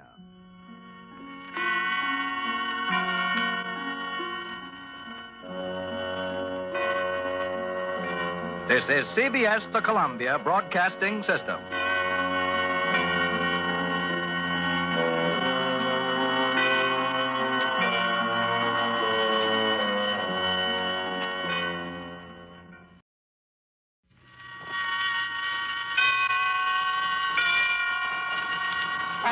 Suspense.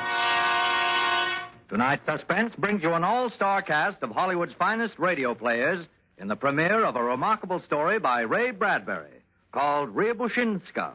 But first, we'd like to remind you that in hotels, restaurants, and homes of distinction, wherever hospitality is a gracious art, the knowing host serves C-R-E-S-T-A, B-L-A-N-C-A. Cresta Blanca. Cresta Blanca. Yes, the famous name of Cresta Blanca is a symbol of good taste and good living wherever discriminating people gather.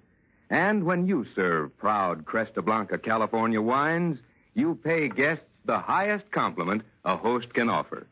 So, distinguish your table by pouring Cresta Blanca Burgundy or Cresta Blanca Sauterne. Yours to enjoy for gracious dining. Shenley's Cresta Blanca Wine Company, Livermore, California. And now, Shenley brings you radio's outstanding theater of thrills, Suspense. Presented by Roma Wines. That's R-O-M-A. Roma Wines of Fresno, California, for your everyday enjoyment. Tonight, starring Joseph Kearns, Lorene Tuttle, Wally Mayer, and Armina Pagay in Rio Bushinsky, a suspense play produced, edited, and directed for Shenley by William Spear.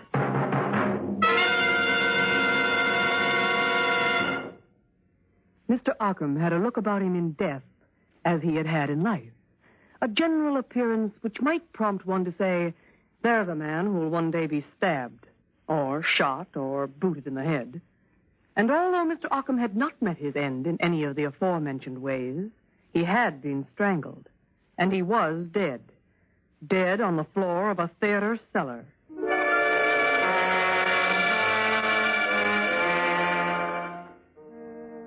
Yes, Mr. Ockham was deceased, and nobody seemed to care. Nobody but Detective Lieutenant Krovich, who'd been sent down to have a look around. On a table he saw a small, polished bronze box with certain words on the lid which read, Ria Buchinska, property of John Fabian, world's greatest ventriloquist. Krovich looked from the box to the three figures standing stiffly before him. They were John Fabian, ventriloquist, Alice, his wife, and Bernard Douglas, Fabian's press agent. As Krovich lit his cigar, it happened. Please let me out. Oh, please let me out.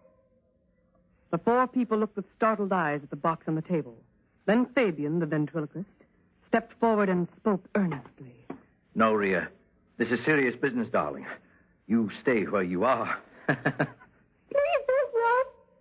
You should be kind to me now after what's happened. If you don't mind, Fabian, we'll have the dummy act at another time. Now, let's get this matter clear. Each of you testify that you don't know who this dead Mr. Ockham is, yet he told the stage manager tonight that he knew Mr. Fabian and wanted to see him about something important. Oh, stop it, Fabian. Pay no attention to her, Lieutenant. Her? You mean you? What is this? Get together, you two. We'll never be together again. Never again after tonight. Give me the key to the box, Fabian.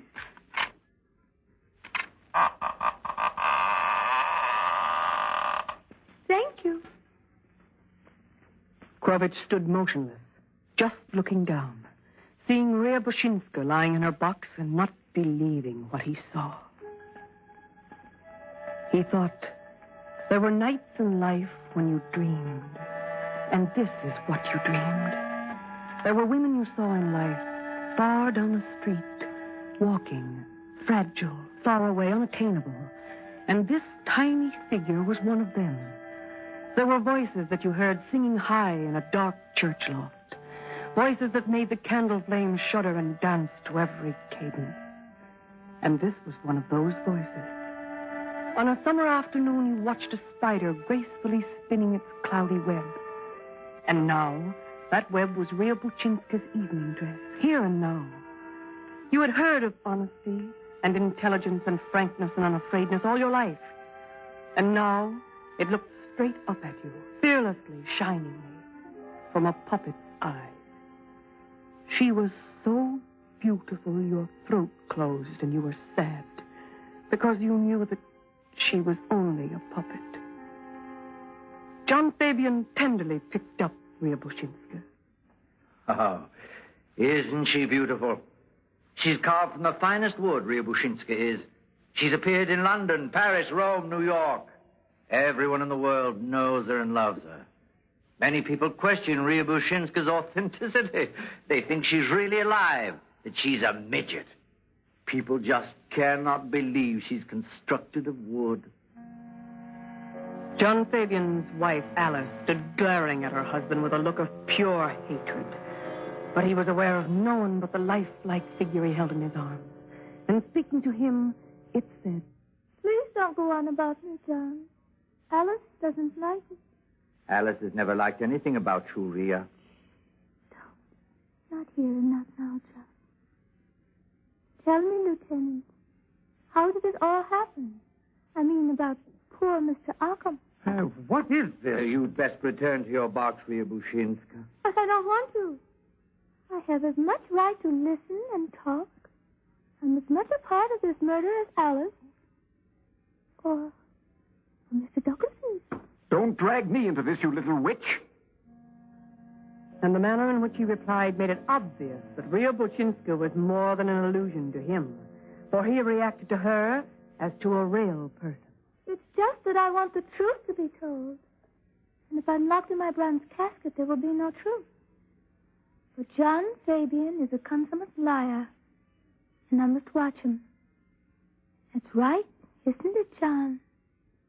Yes, I imagine it is. John loves me best of all the women in the world. And I love him. And try to understand his wrong way of thinking. We're wasting time. If you think you'll interfere with my investigation, Fabian... Lieutenant, I am helpless. But she's in your throat. No. She is in my heart, which is much deeper. Sometimes I'm powerless. Sometimes she is only herself. Nothing of me at all. Sometimes she tells me what to do, and I must do it. She watches over me, reprimands me, is honest where I am dishonest, ethical where I am wicked as old sin. She lives her life, I live mine. She's raised a wall in my head between herself and me, and she lives there, ignoring me if I try to make her say improper things, but cooperating if I suggest the correct words in pantomime. So, if you intend going on, I'm afraid Rhea must be present. No, locking her up will do no good. Lieutenant Krovich sat quietly for a few moments. Then he seemed to make a decision. All right. Let us stay. Maybe before the night's over, I'll be tired enough to ask even a ventriloquist dummy questions.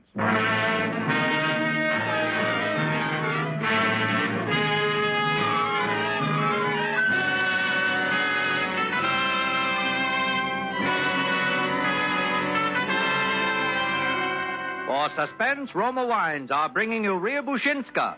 Roma Wines' presentation tonight in radio's outstanding theater of thrills, Suspense.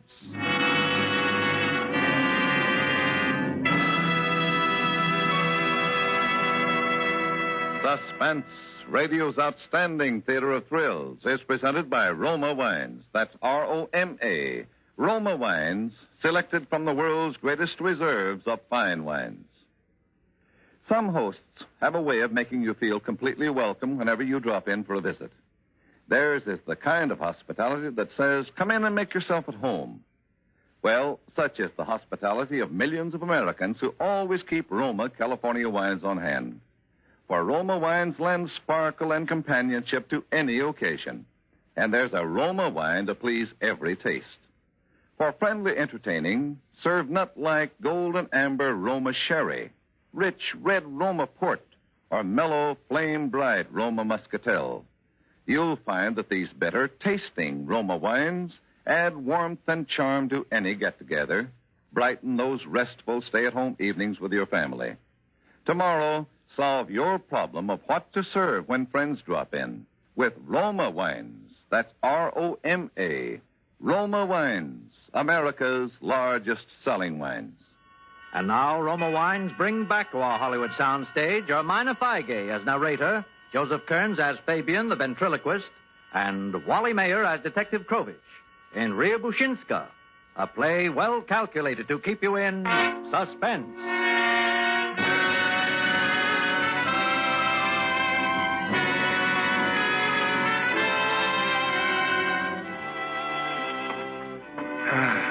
Once more, Mr. Douglas, do you recognize the dead man? No. He looks somewhat familiar. An actor type, I believe. One of you three is lying. From the condition of Occam's shoes, his worn clothing, He needed money. Are you in love with Mrs. Fabian? Why, Really, Lieutenant? I've been watching you. Your actions. My actions? Yes. The way you look at Rio Buchinska's box. The way you hold your breath when she appears. The way you knot your fingers when she talks. The way you stare at her. If you think for one moment that I'm jealous of a little piece of wood... Aren't you? No, I'm not jealous of her. You needn't tell him, Alice. Let her. They all stared at the figurine, even Fabian the ventriloquist, as if her cry had come from an alien throat. Alice, tell them. I married John 7 years ago. He said he loved me. I loved him, and I loved Ria Buchinska, too. At first, anyway. But then I began to see that he really paid more attention to her than he did to me. I began to feel hatred. Not for Ria Buchinska, because it wasn't her fault. But I felt a terrible hatred for John. Because I knew it was all his fault. His cleverness, his sadistic temperament. Each jealousy on my part was a tribute to the perfection of his art. She came out of him like a woman out of a dark god. But I don't hate Ria. She's lovely, sweet, and honest. Everything that John isn't. Tell about Mr. Douglas. When I got no understanding, no love from John, I turned to Mr. Douglas. Uh-huh. The dead man was a blackmailer. He came to the theater tonight to see her husband about you. You killed him to prevent that interview. I didn't kill him. Douglas might have and not told you. Why kill a man? John knew all about it. I did indeed.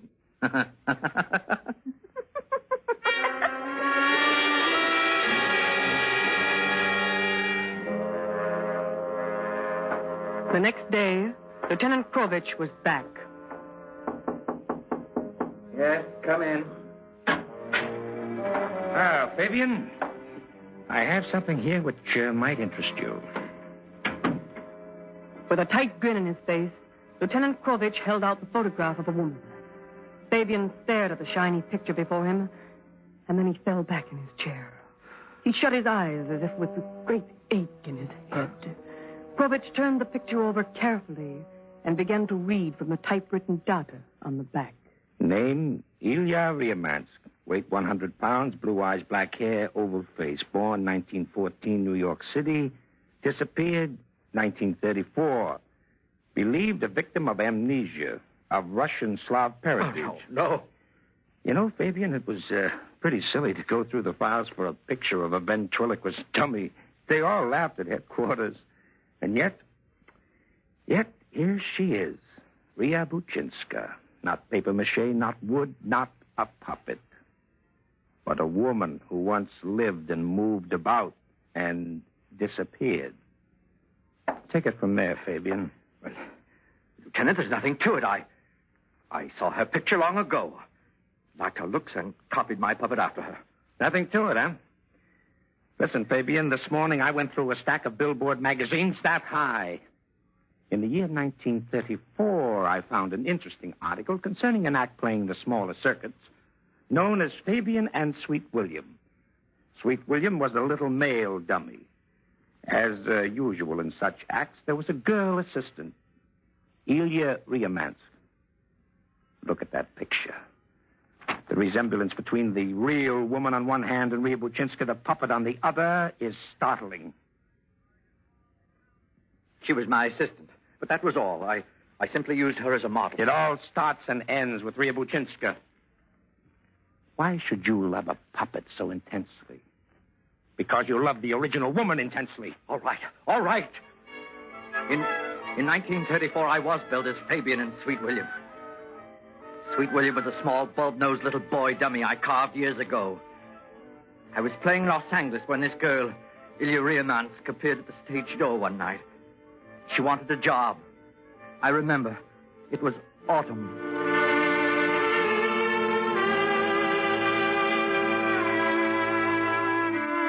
John Fabian remembered Ilya Ryamansk in the half light of the stage alley. He remembered how startled he was at her fresh beauty, her eagerness, the way the rain, when it came down through the narrow alley, caught in her dark hair and touched her feverish cheeks. She became his assistant, worked in the act, and in 4 short months, he who had always denied and scoffed at love became hopelessly loved. with this woman. Then there were arguments, and things much more than arguments. Things done and said that were violent and unfair. He wanted her to marry him. She never quite accepted. He went into hysterical rages at her. Once he destroyed her wardrobe. That much she had taken. But it was somewhat different on that last night when he had shouted at her, taken hold of her, and slapped her brutally 3 times across the face.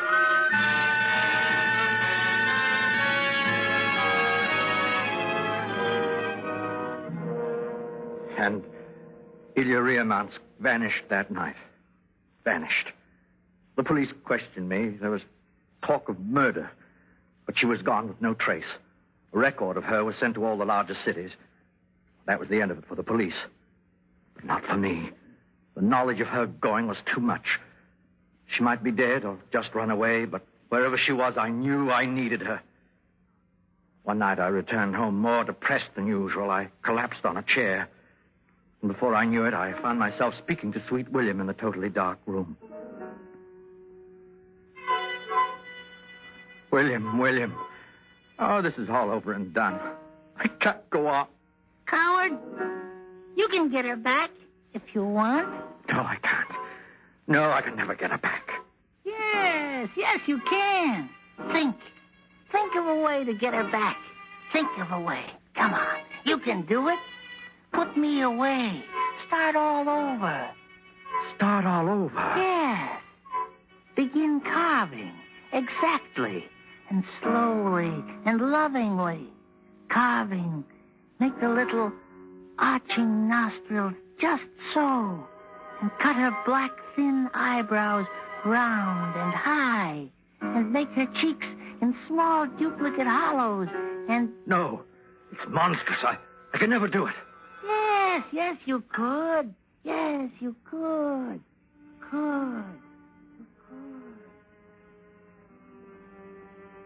And the voice faded away like a water ripple in a dark cave.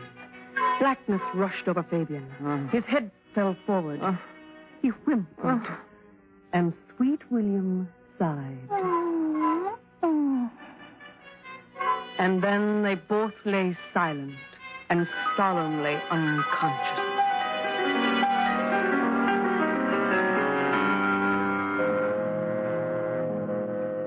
The next morning, John Fabian purchased the best grained piece of wood he could buy. But when he reached home, despair seized him. How could he fashion his warm Ilya from this cold wood? How could he shape this dumb block of dead substance into anything faintly approximating her glowing light? Go on. It was Sweet William who egged him on. You can do it. And for 20 weeks he worked. He carved her hands into things as natural and beautiful as shells lying in the sun. And Sweet William lay dust-cloaked in his box, from time to time feebly croaking some sarcasm, some criticism, some hint, some help. But he was dying, soon to be untouched, inanimate wood. As weeks passed and Fabian molded and scraped and polished the new wood, Sweet William lay longer and longer in stricken silence. And one day, as Fabian held the puppet in his hand, Sweet William seemed to look at him a moment with puzzled eyes. And then there was a death rattle in his throat.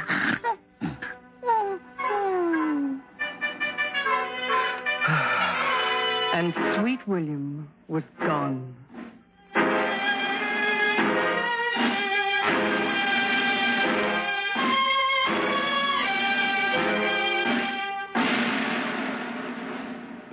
And now, as Fabian carved, a fluttering, an attempting of speech in his throat began echoing, re-echoing the sounds of Ilya Ryamansk. At the year's ending, he was thinned and without money. But by then he had searched his stream of consciousness, experimented and given the doll all the gracious mannerisms and shy gestures of the real woman. And then, at last, he held Ilya Ryamansk in his arms again. They were together. He could talk to her and she could reply. And the first thing he made the little creature say was, I love you, John Fabian. Oh, Rhea.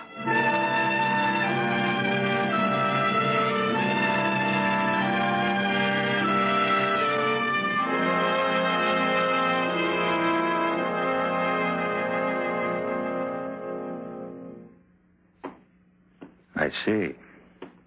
And your wife? Alice. She was another of my assistants. She did her work well. She loved me. I don't know why I married her. I see. What about the dead man, Arkham? I'd never seen him before until you showed me his body in the cellar. That's not true. Don't lie, John Fabian. Fabian's cheeks drained white and the bones jutted out tensely. The puppet spoke, looking straight at Krovich. John received the first blackmail letter a month ago. It said simply, Ryabushinska, born 1914, died 1934. Born again in 1930... Fabian seemed paralyzed, unable to answer. He had a trapped, helpless, insane expression. His lips trembled. He searched the room as if seeking some way out where a frustration and a truth did not wait to bar his way. Arkham threatened to expose me to the world. Go on. I wanted my love for Ilya kept to myself. What sort of a love would it be in the future if people really guessed the significance of my carving this figurine that talked and moved? People would laugh or be disgusted. Perverted, criminal mind, they'd shout. Ugly, horrible, revolting. And how could I play my love scenes with Ria anymore when they knew? Not when with every word I uttered, someone in the audience would nudge someone else and whisper, "She lived once, you know, but disappeared. They say he killed her. They say he loved her." How much did Arkham want? $1,000 to start with. And more later. And so you killed him? No, I didn't kill Arkham, Lieutenant. I paid him $1,000. We found no money on him. Nevertheless, I paid him. Alice and Douglas must have heard our conversation. They've wanted to be rid of me for years now. I'm not blind. Alice saw a way of ridding herself of me and getting some money, too. Why, she's nothing but a... Just a moment. There's something I wish to say. And yet I can't say it. Krovich turned. He saw John Fabian's eyes widen in his head, as if a terrible conflict were raging, fighting within. His throat convulsed again and again, and lines cut deep in his cheeks, and the hollows of his face sank in. I was in the room when Mr. Arkham came. No, Ria. I lay in my box, and I listened, and I heard, and I know. No. Mr. Arkham threatened to destroy me, tear me up, burn me into ashes, if John didn't pay him $1,000. Liz. And then, suddenly, there came a falling sound. Mr. Arkham's head must have struck the floor. I heard Mr. Fabian cry out, swearing and sobbing all in one. I heard a hissing, gasping, choking, horrible sound. You heard nothing. You're deaf and dumb and blind and lifeless. You heard nothing. Your ears are calm. But they hear. And then the hissing, choking sound stopped. I heard John drag Mr. Arkham to the door, open it, and take Mr. Arkham down the stairs, under the theater, toward the old dressing room that hadn't been used in years. Down they took the body. It was a scene so incongruous, so impossible, so completely beyond the veil of sanity and reason that Krovich recoiled even as he watched. If ever in the time of the world the forces that manipulate men struggled one side against the other, this was the time. The shocked, pallid face of John Fabian wrenching, the horrible protrusion of the eyes, the clenching of the teeth as a censor, then relaxing again, the subtle move of the throat, and the high, sad, and accusative voice of Ryabushinska leaping from her tiny, shining lips. Fabian must have known what was happening, and yet he did not know. I'm not made to live this way. There's nothing for us now, anyway. 'Cause the world will know of us. Even when you killed him and I lay in my bronze box last night, I realized, we both realized that these were our last hours. Because while I've accepted your weaknesses and lies, I can't exist in murder. It couldn't have gone on. No one can live side by side with such knowledge.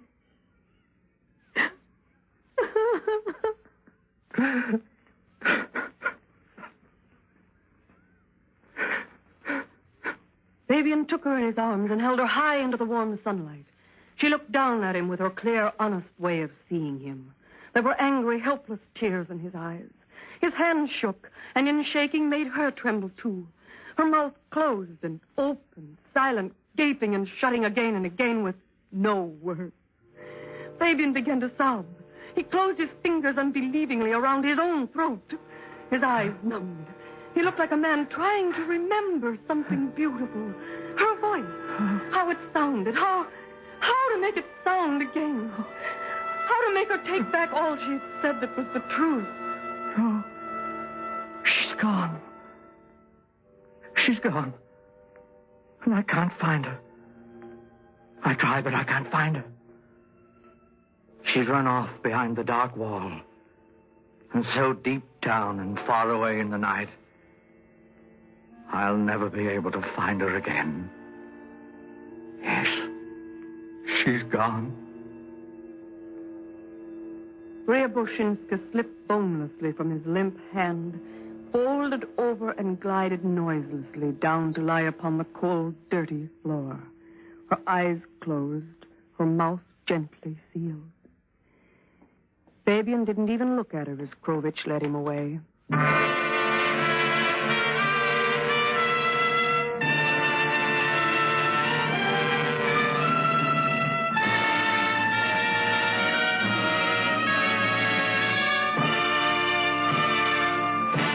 Suspense. And so closes Ryaboshinska, starring Armana Paiguet as narrator, Joseph Kearns as Fabian, Wally Mayer as Krovich, and Lorene Tuttle as Rhea.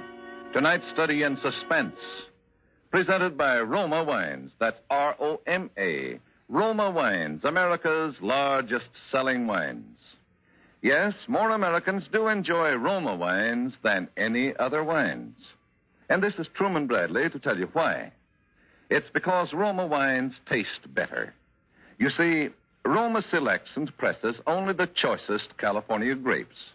Then, with ancient skills and unmatched winemaking resources, Roma master vintners guide this luscious grape treasure unhurriedly to tempting perfection.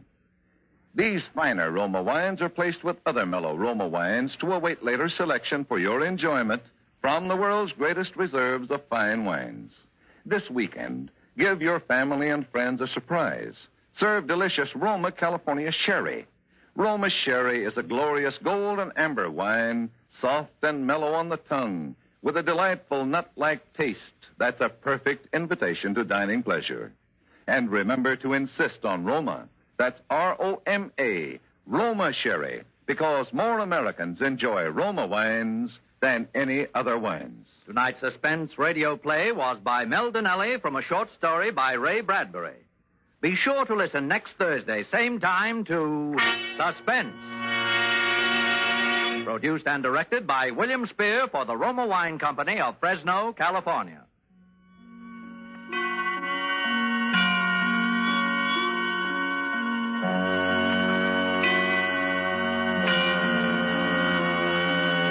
This is CBS, the Columbia Broadcasting System. KM. Suspense. Tonight's Suspense brings you an all-star cast of Hollywood's finest radio players in 100 in the Dark. But first, wherever hospitality is a gracious art and entertaining is the last word in luxury, the first name in wines is C-R-E-S-T-A, B-L-A-N-C-A. Cresta Blanca. Cresta Blanca. Yes, that's Cresta Blanca wines, a symbol of perfect taste, of gracious living. To pay your guests a sincere compliment, distinguish your holiday dining by serving a fine Cresta Blanca California Burgundy or Sauterne. When you pour these proud Cresta Blanca wines from the finest of the vines, you enjoy the best. Shenley's Cresta Blanca Wine Company, Livermore, California. And now, Shenley brings you radio's outstanding theater of thrills, Suspense. Presented by Roma Wines. That's R-O-M-A. Roma Wines for your enjoyment. Tonight, Roma Wines of Fresno, California, presents 100 in the Dark, a study in suspense. Produced, edited, and directed for Shenley by William Spear. Yes. Oh, that was a fine meal. Me for the club anytime. Here. We can all sit here, Quinny. Oh, yes. You just draw up that chair for Mr. Peters. There you are, Mr. Peters. Thank you. You all know Peters? This is Mr. Steingart. How you do, Peters? Glad to know you. Mr. DeGalia. I believe we've met. Yes, Oh, how you are know you? each other. Mhm. And the one who just drew up your chair, Mr. Rankin. All right. Thanks for the chair. Well, I guess we're all acquainted. Now, to get back to our table discussion, Quinny. Oh, yes. But how about some coffee? All of us, huh? Well, No. it's all right. All with me. right, fine. Oh, John. Well, now, Steingart, as I said, there are only a half dozen stories in the world. Now, what is more to the point, there's every... Yes, sir? Yes, coffee, John. Anything else, anybody? No. That's plenty. All right. Yes, sir. Now, let me see, where was I? Oh, yes. Human relations are so simple and yet so fundamental that they can be eternally played upon, redressed, and reinterpreted in every language, in every age. They remain inexhaustible in the possibility of variations. Well, that's true, of course, yeah. Well, that's very possible. Well, now, you Richard. take the eternal triangle, 2 men and a woman, or 2 women and a man. Its variations extend into the thousands. That right, Rankin? Yeah, in a way. In a way, yes. Oh, good, John. Yes. Just sit right down there, please. I'm afraid we can't see eye to eye, Quinny. Oh, no? I believe there are situations, original situations, that are independent of your human emotions, that exist just because they are situations, accidental and nothing else. As for instance? Well, I can cite an ordinary one that happens to come to my mind. Yeah? Now, in a group of 5 men, such as we are here, a theft takes place. One man is the thief. Which one? Well, now, I should Yeah, say... but now I'd like to know what emotion that interprets. And yet it certainly is an original theme. It's at the bottom of a whole literature. Oh, not the same thing at all. I could answer that the situation you give can be traced back to the commonest of human emotions, curiosity. Yeah, I think Quinny has you there, Rankin. Why, the whole art of a detective story consists in the statement of the problem. Why, anyone can do it. I can do it. Steingart can do it. Oh, no, I don't Rankin, know. I believe even you can do it. Very generous of you. The solution doesn't count.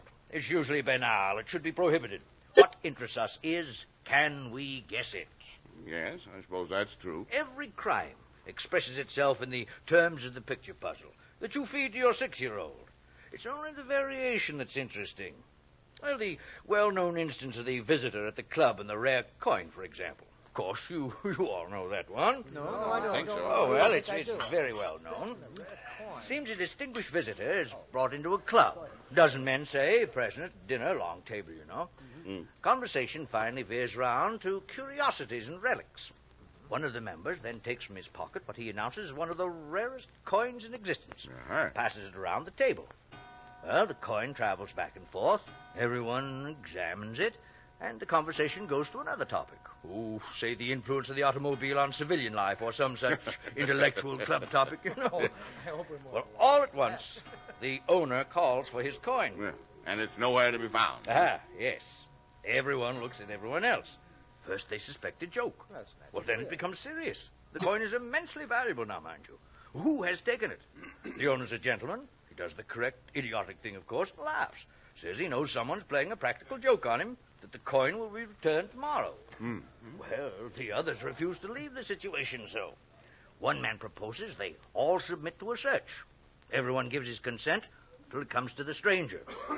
I refuse to allow my person to be searched, says he. Very firm, very proud, very English. And I refuse to give the reason for my action.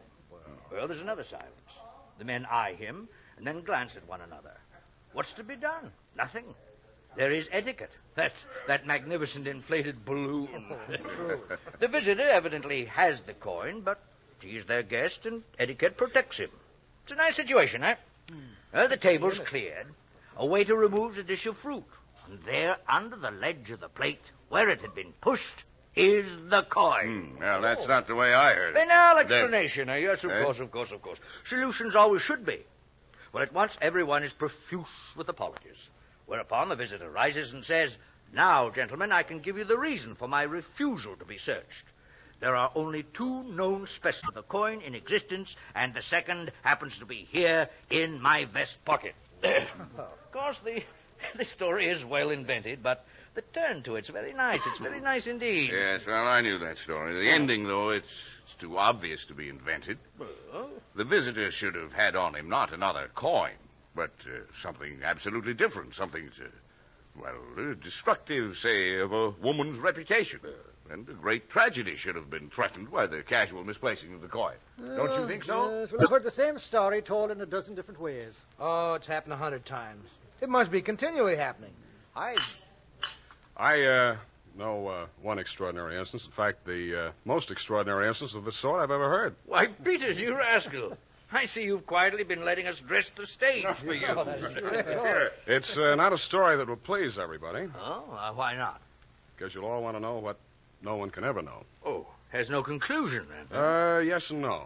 As far as it concerns a woman, however, quite the most remarkable woman I've ever met, the story is complete. Aha, it concerns a woman. A woman. And a crime. A crime of thievery, such as we've been discussing. A crime of thievery, yes. Quite a story. I think, yes, I have just time before I catch my train to tell it to you.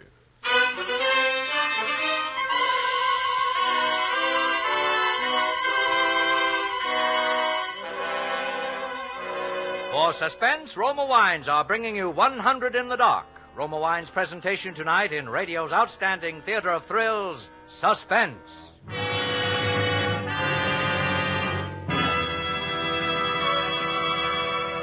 Suspense, radio's outstanding theater of thrills, is presented by Roma Wines. That's R-O-M-A, Roma Wines. Selected for better taste from the world's greatest reserves of fine wines. Next week, Americans everywhere will celebrate Thanksgiving. And in millions of homes, families and friends will give a toast of thankfulness with better tasting Roma California wines. That's because Roma wines are America's favorite wines for festive occasions as well as everyday enjoyment. So glorify the flavor of your turkey with golden-hued, delicate Roma Sauterne. Or enjoy robust, full-bodied Roma Burgundy, the perfect flavor mate of your favorite roast. No matter what you're planning for Thanksgiving dinner, there's a fine Roma wine to make every morsel a taste delight. Remember, because Roma wines taste better, more Americans enjoy Roma, that's R-O-M-A, Roma wines, than any other wines. And now, Roma wines bring us back to the Artists and Writers Club, where 5 club members regaling themselves over after-dinner coffee are settling down to hear a story told by a guest, a certain Mr. Peters. His is a narrative well calculated to keep his listeners in suspense.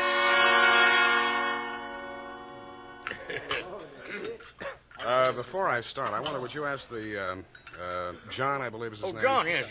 John, come here. Yes, gentlemen. John, I have a train to catch. Would you be good enough to get me out of here in exactly 15 minutes? In 15 minutes, sir. Thank you. Well, you have our attention, Peters. It concerns a woman. Do I know the woman? Possibly. Probably, I should say, but no more than anybody else. Ah, an actress. What she's been in the past, I know.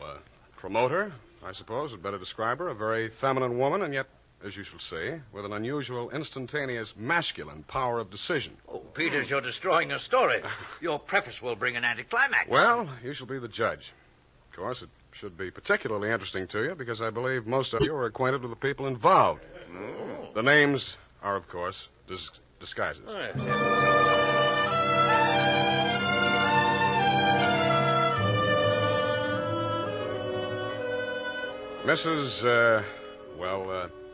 Mrs. Rita Kildare inhabited a charming bachelor girls' studio, very elegant, of the duplex pattern, in one of the buildings just off Central Park West.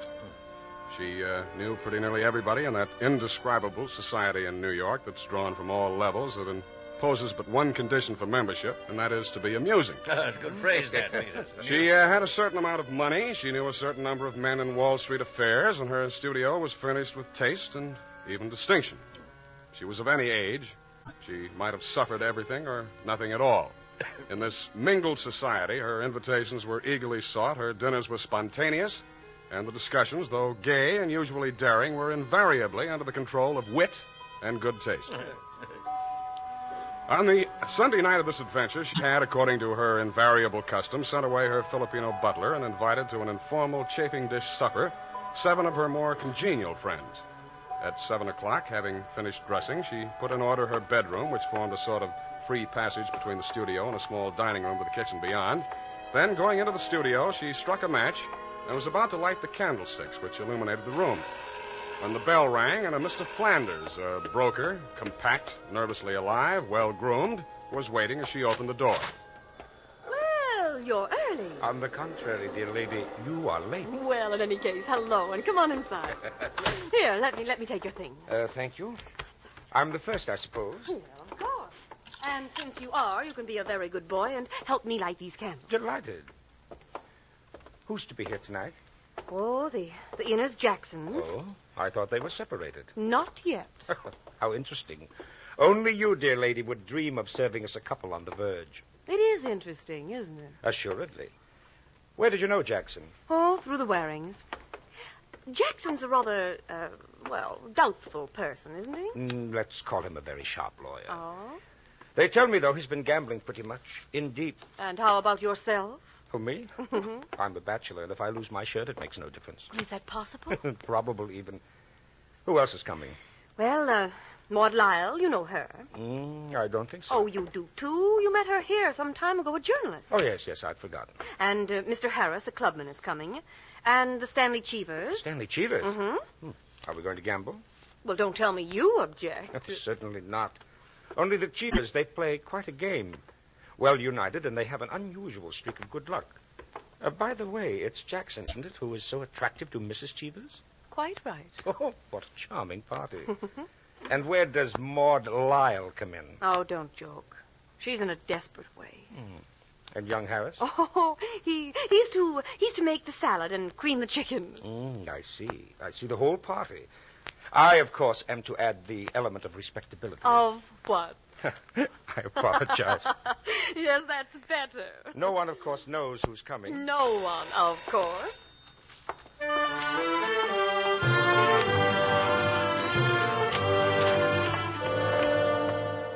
The Stanley Cheevers entered, a short, fat man with a vacant, fat face and a slow-moving eye, and his wife, voluble, nervous, overdressed, and pretty. Mr. Harris came with Maud Lyle, a woman, straight, dark, Indian, with great masses of somber hair, thick, quick lips, and eyes that rolled away from the person who was talking to her. The Innes Jacksons were late and still agitated as they entered. His forehead had not quite banished the scowl, nor her eyes the scorn. He was of the type that never lost his temper, but caused others to lose theirs. Mrs. Jackson seemed fastened to her husband by an invisible leash. You looked at her curiously and wondered what such a nature would do in a crisis, with a lurking sense of a woman who carried with her own impending tragedy.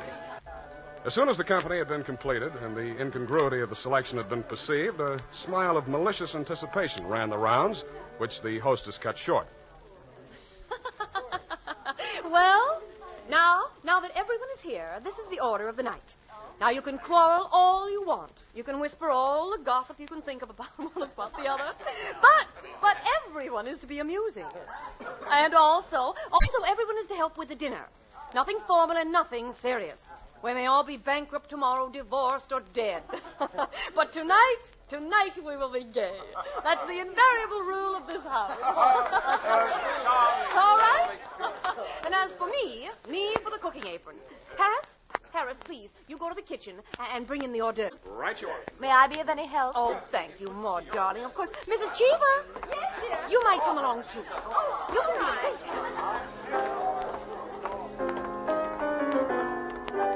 a Now, oh, darling, Maud, yes, please tie me up and back, will you? Oh, yes. There you are. Fine. Now, to get these rings off, soap and water always seems to do it. Ooh, there we are. Your rings are so beautiful. You like them? Oh, thank you so much. They're very nice. There's only one there that's very valuable. The sapphire. It's beautiful. Let me see. Oh, it must be very valuable. It cost $10,000 6 years ago. It's been my talisman ever since. For the moment, however, I am cook. Well, I Are you going to leave the rings out like that? Of course, Temptation, you know. Oh. Now, I'm the cook. Maud Lyle, you are the scullery maid. Harris is the chef, and we're under his orders. Mrs. Cheevers, did you ever peel onions? Good heavens, no. Well, there are no onions to peel. All you'll have to do is help set the table.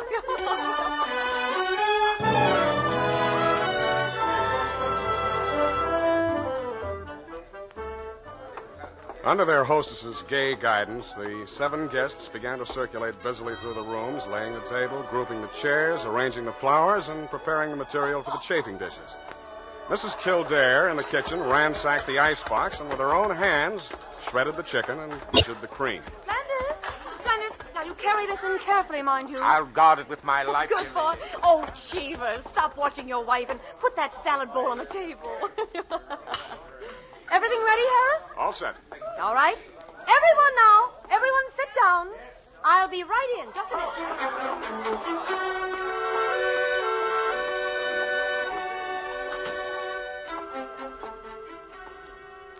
She went into her bedroom, took off her apron, and hung it in the closet. Then, going to her dressing table, she drew the hat pin around which were her rings from the pincushion and carelessly slipped them on her fingers. All at once, she frowned and looked quickly at her hand. Only 2 rings were there. The 3rd ring, the sapphire, was missing. Stupid. She returned to her dressing table. Immediately, she stopped. She remembered quite clearly putting the hat pin through the 3 rings. She made no attempt to search further, but remained without moving, her fingers slowly drumming on the table, her head to one side, her lips drawn in a little between her teeth, listening with a frown to the babble from the outer room. Who had taken the ring? Each of her guests had had a dozen opportunities in the course of the time that she'd been busy in the kitchen. Too much time before the mirror, dear lady. Well, it's not Flanders. Then she reconsidered. Well, why not, though? He's clever. Who knows? Oh, I've got to think. To gain time, she walked back slowly to the kitchen, her head bowed in thought, her thumb between her teeth. Who on earth's taken them? She ran over the characters of her guests and their situations as she knew them. Strangely enough, at each, her mind stopped upon some reason that might explain a sudden temptation. Well, I'll find out nothing this way. That's not the important thing to me just now, anyway. The important thing is to get that ring back. And slowly, deliberately, she began to walk back and forth, her clenched hand beating the deliberate, rhythmic measure of her journey. 5 minutes later, as Harris, installed as chef over the chafing dish, was giving directions, spoon in the air, Mrs. Kildare came into the room like a lengthening shadow. Her entrance had been made with scarcely a perceptible sound, and yet each guest was aware of it at the same moment with a little nervous start. Oh, heavens, dear lady. You came in on us like a Greek tragedy. What is it you have for us? A surprise? I have something to say. Mr. Enos Jackson. Yes, Mrs. Kildare. Kindly do as I ask you. Certainly. Go to the door. Go to the door? Please. Yes? Lock it. Lock it and bring me the key. Well, we're going to the game. All right, here you are. Thank you. Now the bedroom door. Would you do the same, please? Of course. It's a new game. Thank you, Mr. Jackson. Mr. Cheever. Yes? Would you blow out all the candles except the candelabrum on the table? Blow out all the candles? Except the candelabrum. For goodness sakes, Mrs. Kildare, what is it? I'm getting terribly worked up, really. Maud Lyle. Yes? Put the candelabrum on this table. Here. Oh, no, wait a minute, please. Mr. Jackson. Yes? First, clear off the table. I want nothing on it. But Mrs. Kildare... That's it. Now put down the candelabrum.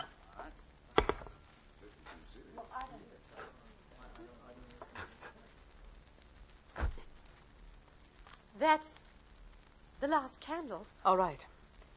Now listen. My sapphire ring has just been stolen. Oh, you're joking. What do you mean? No, the ring has been taken within the last 20 minutes. I'm not going to mince words. The ring has been taken and the thief is among you. Stolen? But Mrs. Kildare, is it possible? Absolutely, Mrs. Cheever. There's not the slightest doubt. 3 of you were in my bedroom when I placed my rings in the pincushion. Each of you has passed through there a dozen times since. My sapphire ring is gone, and one of you has taken it. Well, Now, that's quite true. I was in the room when she took them off. The sapphire ring was on top. Now listen. I'm not going to mince words. I'm not going to stand on ceremony. I'm going to have that ring Now, back. my dear lady... Listen to me. I'm going to have that ring back, and until I do, not a soul shall leave this room. I don't care who's taken it. All I want is my ring. Now, I'm going to make it possible for whoever took it to restore it without possibility of detection. The doors are locked, and they'll stay locked. I am going to blow out the remaining candles in the candelabrum, and I am going to count to 100 slowly. You'll be in absolute darkness. No one will know or see what is done. But if at the end of that time the ring is not here on this table, I shall telephone the police and have everyone in this room searched. Am I quite clear? Everyone take his place about the table, please. That's it. I will do very nicely. Now I will blow out the candles and count 100. No more, no less. Remember, either I get that ring or everyone in this room will be searched.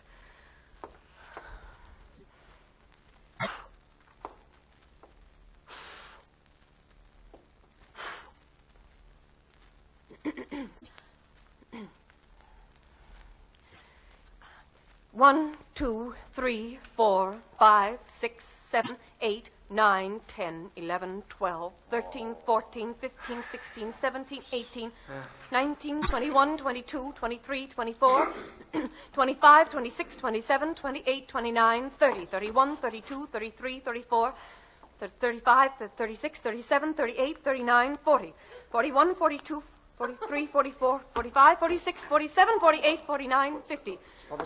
51, 52, 53, 54, 55, 56, 57, 58, 59, 60. 61, 62, 63, 64, 65, 66, 67, 68, 69, 70. 71, 72, 73, 74, 75, 76, 77, 78.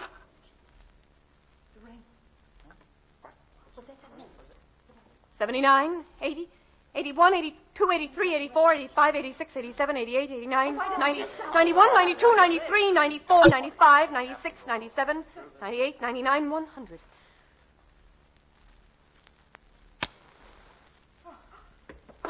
Well, What is there?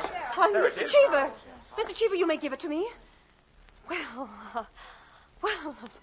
now that that's over, we can have a very gay little supper. Harris, will you help me light these candles, please?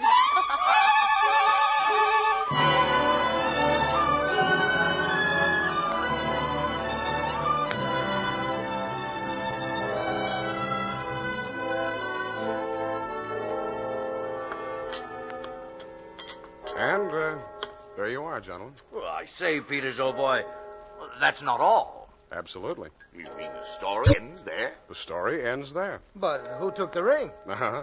What? It was never found out? Never. No clue? None. I'm not sure I like the story. Well, it's no story at all. Permit me, it is a story, and it is complete. In fact, I consider it unique because it has none of the banalities of a solution and leaves the problem even more confused than at the start. Yeah, well, I don't see... Oh, of course What? you don't, my dear Rankin. You do not see that any solution would be commonplace, whereas no solution leaves a true intellectual problem. How so? Well, now, observe. Now, each person present might have taken the ring. There was Flanders, a broker, just come a cropper. Maud Lyle, a woman on the ragged side of life in desperate means. Either Mr. and Mrs. Cheever, suspected of being card sharps. By the way, a very good touch, that, too, Peters.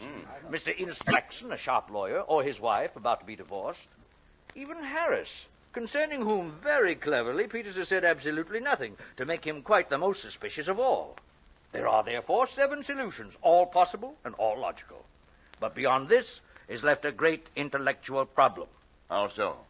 Well, was it a feminine or a masculine action to restore the ring when threatened with a search? Knowing that Mrs. Kildare's clever expedient of throwing the room into darkness made detection impossible. Was it a woman who lacked the necessary courage to continue? Or was it a man who repented his first impulse? Is a man or is a woman the greater natural criminal? That's simple, Quinny. A woman took it, of course. On the contrary, it was a man. For the second action was more difficult than the first. Oh, man, certainly. The restoration of the ring was a logical decision. Yeah, well, I recognize most of those characters, Peters. Mrs. Kildare, of course, is all you say of her. Extraordinary woman. The story is quite characteristic of her. Flanders, I'm not so sure of, but I think I know him, too. I'm positive I do. Did it really happen? Exactly as I've told it. And the only one I don't recognize is Harris. Your humble servant. What? You, Peters? You were there? I was there. Pardon me, gentlemen. Oh, yes. What is it, John? What is it? Mr. Peters, sir, your train.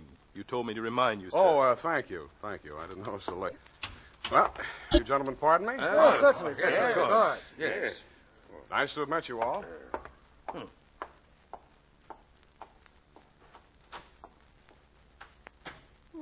Curious chap. Extraordinary. Now, I wonder.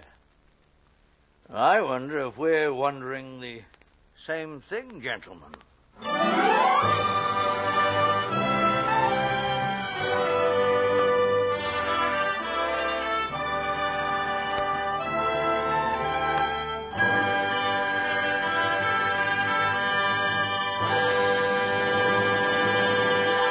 Suspense. So closes 100 in the Dark. Peters was played by Howard Duff, and the other club members were Joseph Kearns, Frank Albertson, John McIntyre, Dick Ryan, and Horace Willard. Teresa Marshall was Rita Kildare, and at her party were Jeanette Nolan, Wally Mayer, Mary Jane Croft, Jerry Hausner, and Grace Gillern.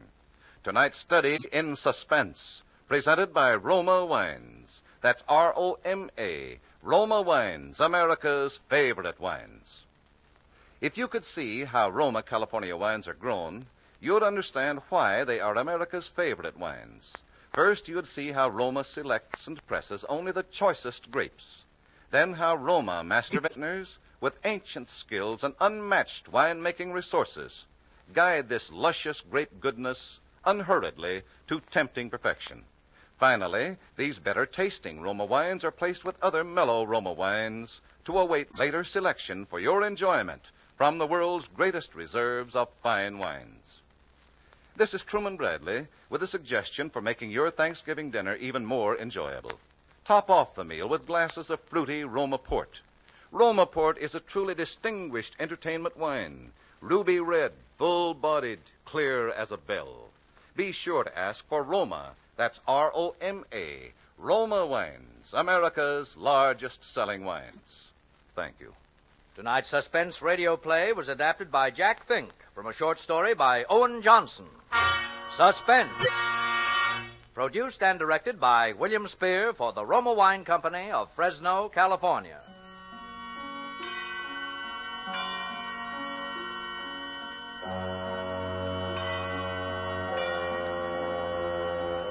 This is CBS, the Columbia Broadcasting System.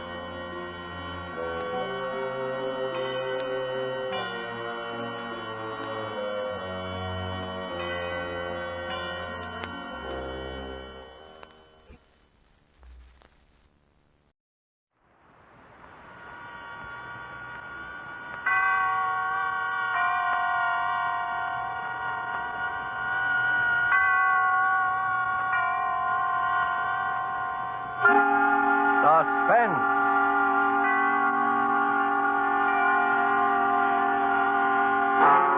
Produced, edited, and directed by William Spear. Suspense, radio's outstanding theater of thrills, presents the last of a special series of Friday night performances at this hour. Tonight from Hollywood, we bring you a most unusual broadcast, starring a famous radio couple who have never before appeared in a story of this kind. Mr. Ozzie Nelson and Miss Harriet Hilliard. You are accustomed to hearing our stars in their own comedy show. But tonight, Ozzie and Harriet appear for us as a couple who are driven to the plotting of murder in Too Little to Live On by Robert Richards, a play well calculated to keep you in suspense.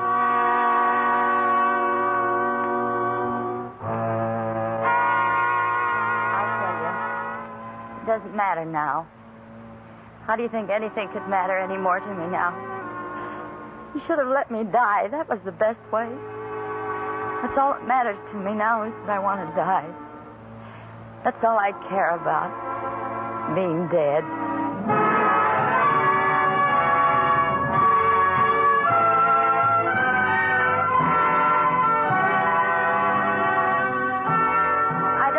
we ever thought about it before this morning or not. It might have crossed our minds sometime, one or the other of us, I don't know. But we never talked about it, never. Never before this morning. And then this morning, everything just seemed to come to a head. Every little thing that had happened all those months and years just seemed to pile up at once. It just seemed as though this morning was the last straw.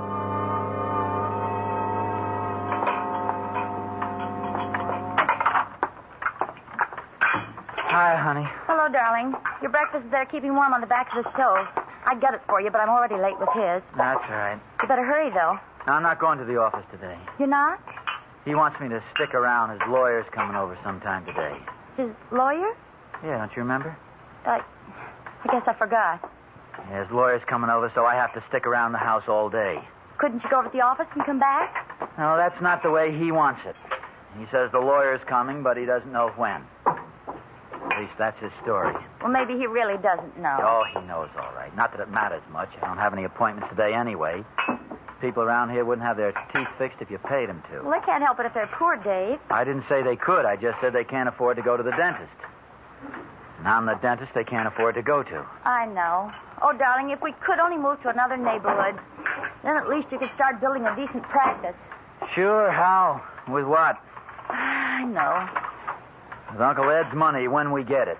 At least that's what we've been telling ourselves for the last 3 years. Well, couldn't we talk to him? Couldn't we make him He likes to see us have it tough. Likes to have us dependent on that money. That's all he lives for, and he'll probably live to be 100. We've just got to be patient, Dave. Oh, there he is. He's up. I've got to hurry.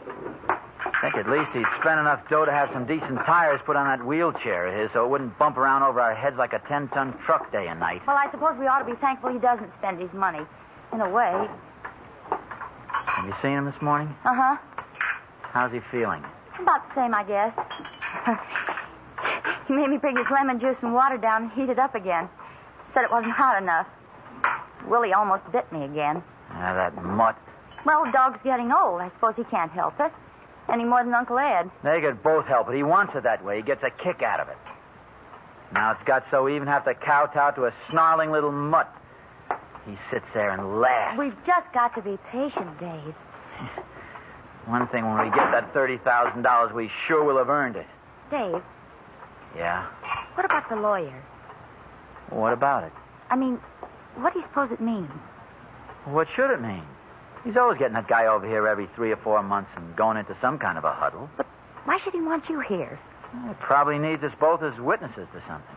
You know, he's been talking an awful lot lately about that orphanage over in Brooklyn. Sure, and last winter all he could talk about was some foundling home for stray dogs down in Pennsylvania. He's just cracking the whip, that's all, to see us jump. Oh, Dave, if he was to change his will now after all we've been through... Oh, don't worry, he won't. Oh, there he goes. He's something for his breakfast. Coming right up, Uncle Ed. Let's see. I hope his eggs are right. Get the coffee off the back of the stove, darling, while I get a cup. Okay. Take it easy. It's all right, honey. It's only a cup. I know it. Sometimes it makes me so nervous I feel as though I was going crazy. Take it easy, dear. Here, let me get the tray. No, I'm all right now. There's a pan of milk warming on the stove. Fill this bowl about half full and break up a handful of those little dog biscuits in it. Okay. Sugar, salt, pepper, cream. All right, come on. Open the door for me, will you, darling? Here, I'll carry the tray. No, he likes to have me bring it. What's the difference? Oh, don't ask me, Dave. Oh, the paper for him. Oh, you've got it. Oh, I haven't read the paper yet myself. You can read it later. Come on.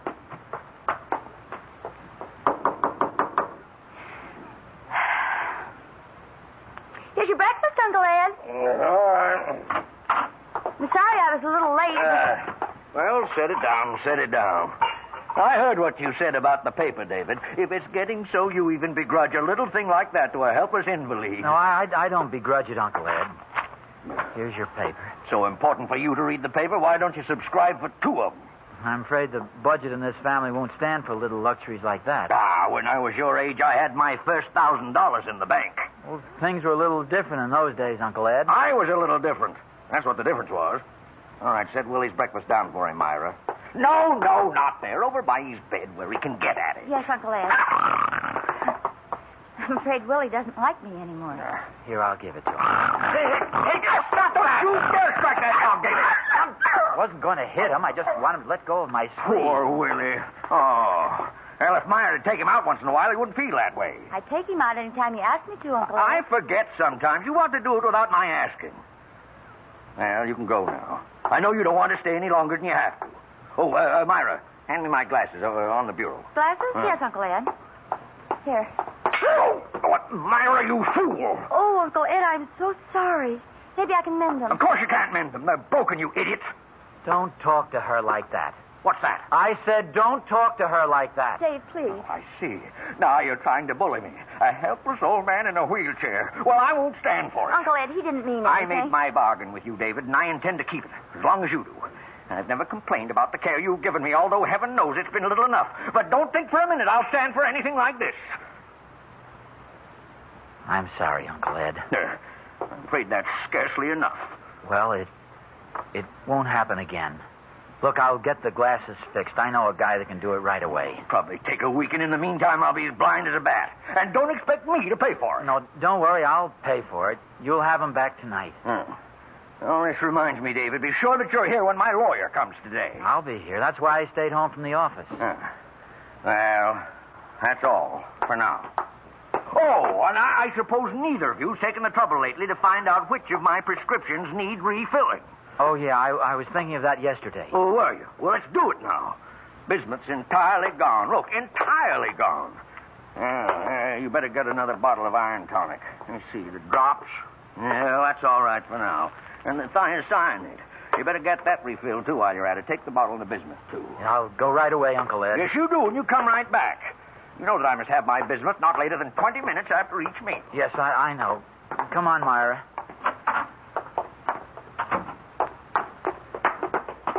I hate myself. Oh, take it easy, dear. It's all right. It's all right now. Oh, Dave, I've tried, but I can't go on like this. Oh, take it easy, honey. It won't be much longer. Oh, we've been saying that for 3 years. We're like prisoners. We can't go out of the house together because somebody has to be with him. We can't have friends in because they disturb him. Oh, Dave, we can't even have a baby. I could kill him. Sometimes I could kill him. Dave, don't. I mean it. When I see what he's doing to you, when I see him making a slave out of you, making a nervous wreck out of you so you can't even call your soul your own. No, Dave, please. Please, I'm all right now. Sure, we made a bargain, like he said. But not this kind of a bargain. Oh, darling, I know it's just as bad for you as it is for me. It's just that I'm here alone with him all day. I'm sorry. I shouldn't have let myself go that way. No, I hate myself, Myra. If I'd known I was going to be like this. It's not your fault, darling. I knew what we were doing. I'm not even a man anymore. I let him sit there and say things to my wife that a man wouldn't take from anybody on earth, but I take it. I take it and smile. Oh, Dave, it's not your fault. Oh, it is my fault. If I was any kind of a man, I'd do something about Well, it. there's nothing to do, don't you see? I should never have acted like this. We've just got to be patient and wait, that's all. Wait. Maybe another 3 years, maybe 10 more years. Oh, honey. Oh, what's the use of kidding ourselves? How do we know how long it's going to take him to die? Sometimes I don't even think he's sick. Sometimes I think he's just putting it on to make us wait on him. But the doctor says... He could fool the doctors. It's been done. Even when he does die, how can we ever be sure? Dave, you don't... I think he's just that mean, yes. Snatch the money away at the last minute and die laughing at us. But he said it was a bargain. He said he You promised. think promises mean anything to him? Well, could he do it without... with... Do what? Change his will? Well, sure he could do it any time he wanted to. Without even telling us? There's nothing that says he has to tell us anything. Oh, Dave, the lawyer. Yeah, I know. Today. Why does he have to come today of all days? After I broke his glasses and you hollered at him? Yeah, I know. Could he do it just like that today? Sure. He could do it today. He could do it any time. We'd never know until he told us. Oh, he wouldn't. He couldn't. Why not? He might just as well do it anyway. He'll hold it over us in the last minute like he did just now, till we probably die of heart failure before he does. But you said just a few minutes ago. I know. I've been kidding myself for 3 years, but not anymore. Well, Dave, what are we going to do? What can we do? I don't know, Myra. I don't know yet. If only something could happen. Like what? Nothing's going to happen, Myra. Unless we make it happen. Dave, we couldn't. Well, we can't go on like this either. We could tell him to And go. throw away 3 years of our lives? The 3 years we've rotted in this dump?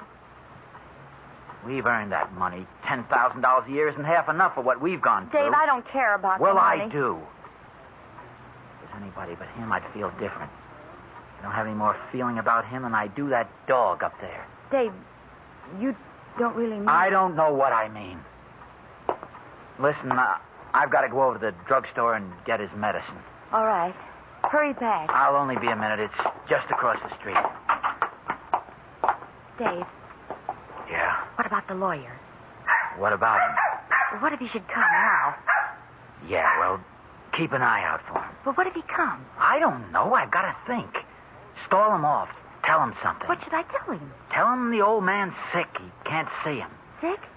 Yeah, sick. All right, Dave. Oh, Dave, have you got his glasses? Yeah, I'll give him to Mr. Herman at the drugstore. He knows an oculist right here in the neighborhood. He wouldn't mind sending them over. All right, hurry.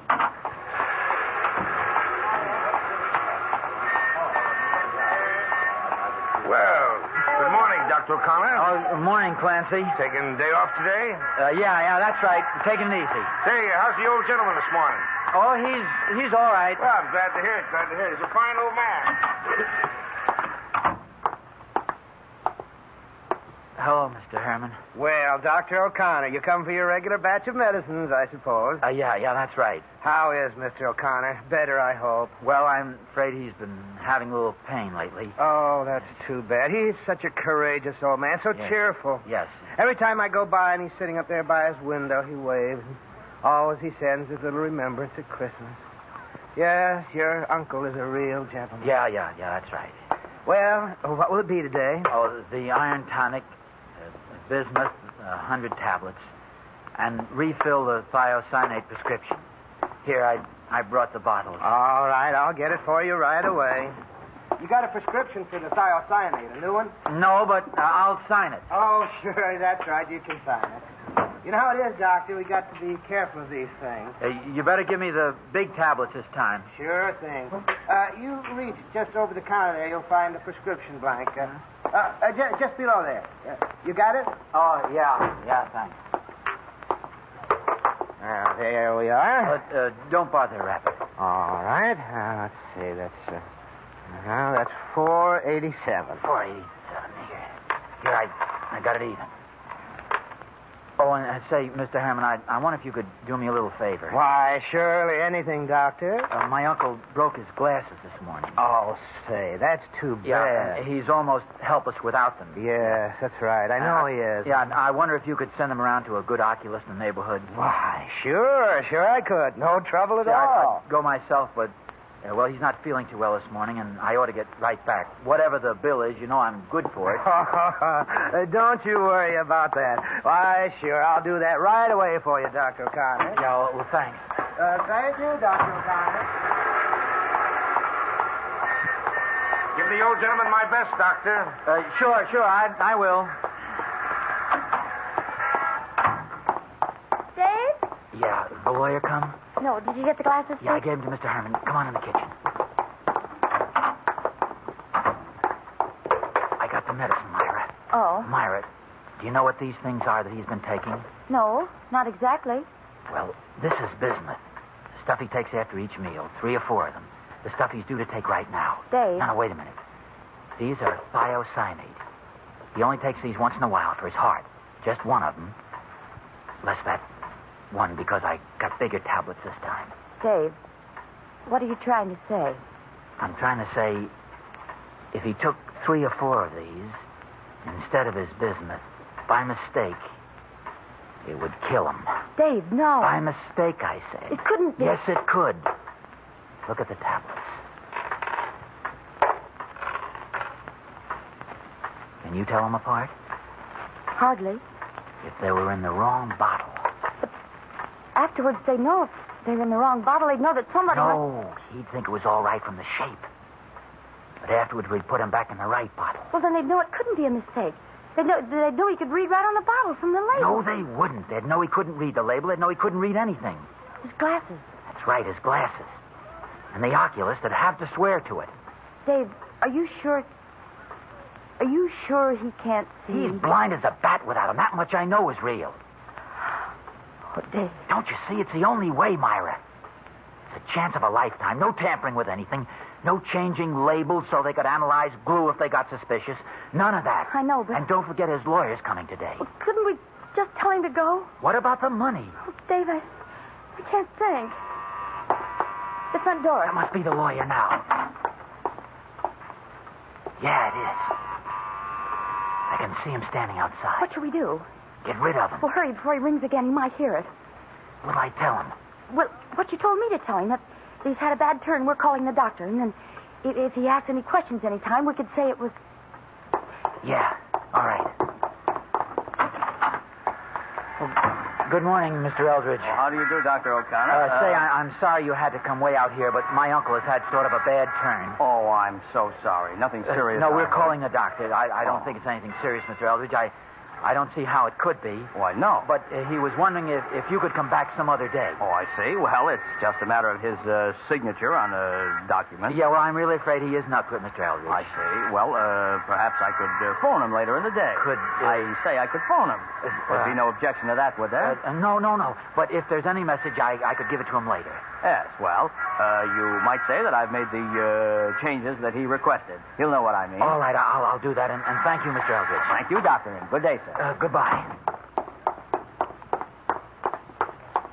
Has he gone? Yeah. Did he... No, it was all right. What is it, Dave? Did he say anything? Oh, he said that he made the changes, whatever they were, and that he'd understand. He said that all he wanted was his signature on some document. His will? He didn't say that. Oh. Now or never, Myra. Oh, Dave, let me just think. Just for a minute. Come on, what about it? Yes. All right. All right. Here are the 2 bottles. Come on now. Oh, Dave, no. You've got to come. Why? Because you have. All right. You don't have to say anything. All right.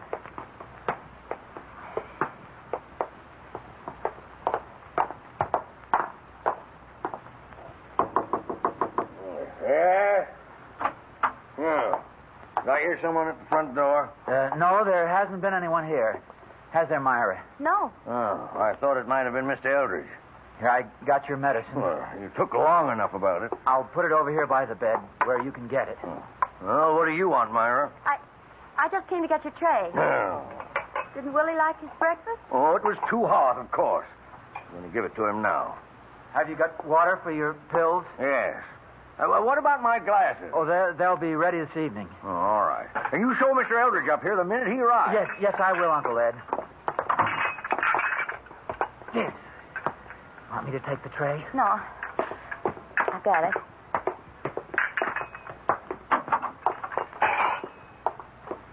Oh, Dave, how could we? What's the use of that? It's done now. It's horrible. Is it? Don't you realize that that it's...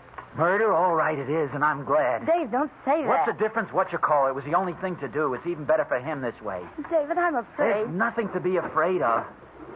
Listen. Yeah. He's wheeled himself over to take his pills.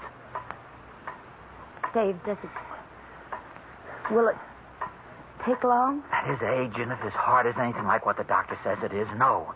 Is it painful? No. Like a heart attack, that's all. What was that? He must have fallen. Then he... Yeah. A minute anyway. We ought to go up. No, wait a minute. With the bottles. There's plenty of time. Shouldn't you wear gloves or something? No, I thought it'd look funnier if there weren't any fingerprints. David, we ought to go up, even if... it would look better. All right.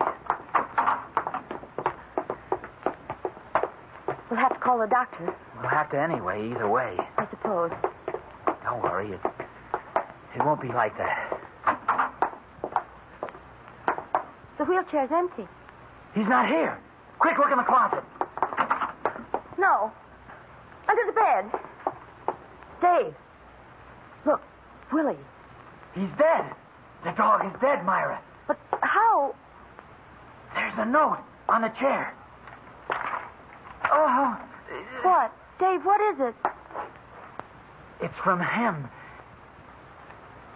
It says, my dear, dear niece and nephew. The thing has at last occurred which I have always known would someday inevitably occur. Poor little Willie has given his life to save mine. No. It may interest you to know that from my window I saw Mr. Eldridge leaving the house. I also suspect that the incident of breaking my glasses was not quite an accident. And so, my dear children, I have gone to the police. And the little bottles with their transposed contents are in my pocket as final and conclusive evidence of your murderous intent.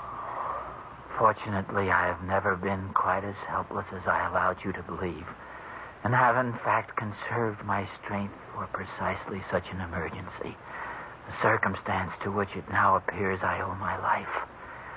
For your further information, Mr. Eldridge was not coming to change my will.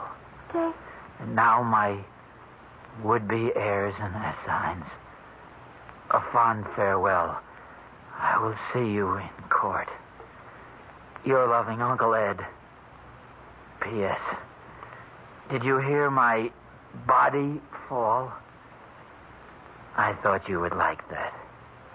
I did. How could he have gotten out? Oh, down the front stairs while we were... You said he couldn't read the label. He didn't. He tried it on the dog. What can he do? Attempted murder, 20 years to life. But would they believe... They'd believe what everybody else believes, a fine old gentleman. Why? There it is. David. Yes. Are there any more? What? The pills? Myra. There isn't anything else to do, is there, David? No. I guess not. Are there more? Enough? Yes. Of the little ones in my pocket. These? Yeah. How many? Oh, half a dozen. You said it didn't hurt. No. Not much. Oh, David, I did so want to have children. Front door. Look out the window. See who it is. Dave, I'm afraid. What's there to be afraid of now? Couldn't we go away somewhere, some other country? With what? It's probably the police now. David, here. You'd better go down and tell them something, anything, just so they'll leave us alone. Give us some time. Yes, all right. Myra. Yes? Goodbye, darling. No, wait. Go on. Goodbye.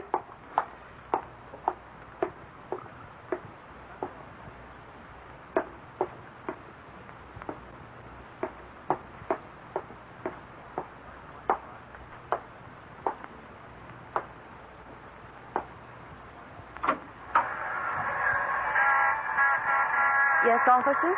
Good evening, Mrs. O'Connor. I'm sorry, but... Yes, Clancy, I know. I'm afraid you don't, ma'am. I've got some bad news for you, Mrs. O'Connor, about your uncle. Yes, Clancy, yes. I don't know how he could have got out there, but he was just hit by a car. Yes. Hit? Yes, ma'am. He's dead. Dead? Yes. Dead?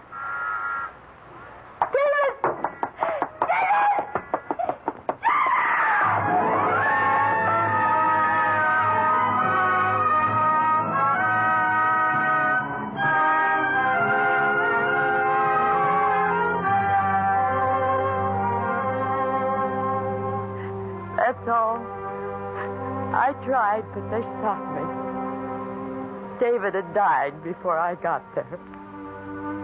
That's all. I just wanted to have children. I wish I was dead.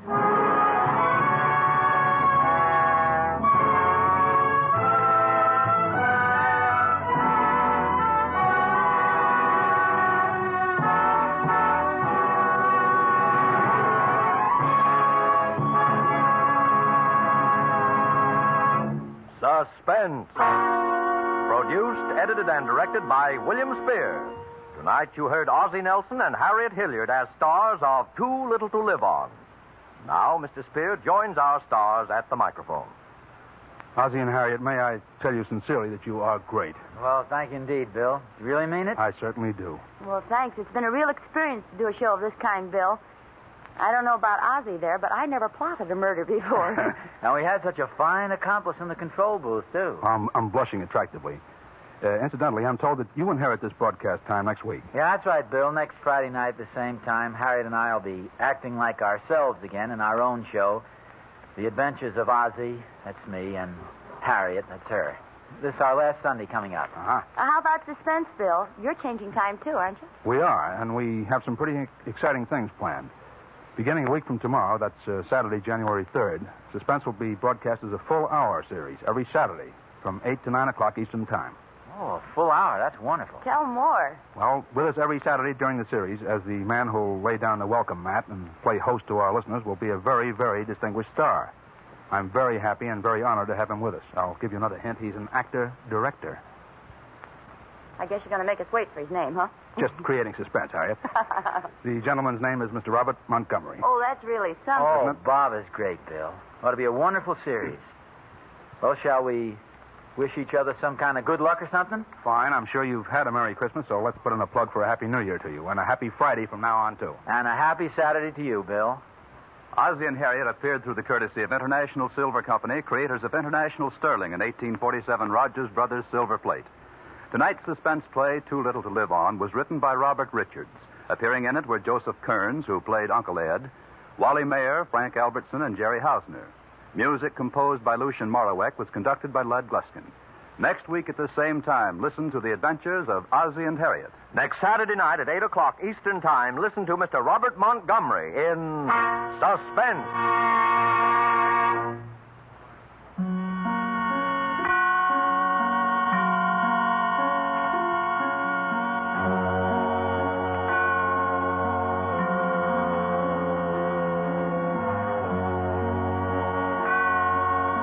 This is CBS, the Columbia Broadcasting System.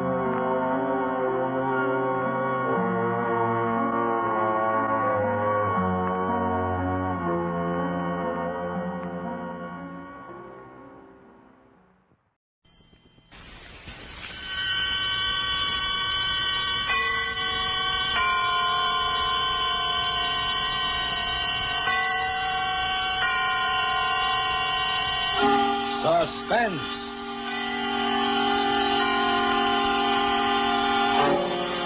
Tonight, as we open a special limited series of 5 Friday night performances at this hour, Suspense brings you an incomparable study in terror. It is Edgar Allan Poe's The Pit and the Pendulum, and a new setting as a radio play especially written for Suspense by a contemporary master of the art, John Dixon Carr. As star this evening, we bring you a noted actor of the New York stage, Mr. Jose Ferrer. And as usual, Suspense is produced, edited, and directed by William Spear.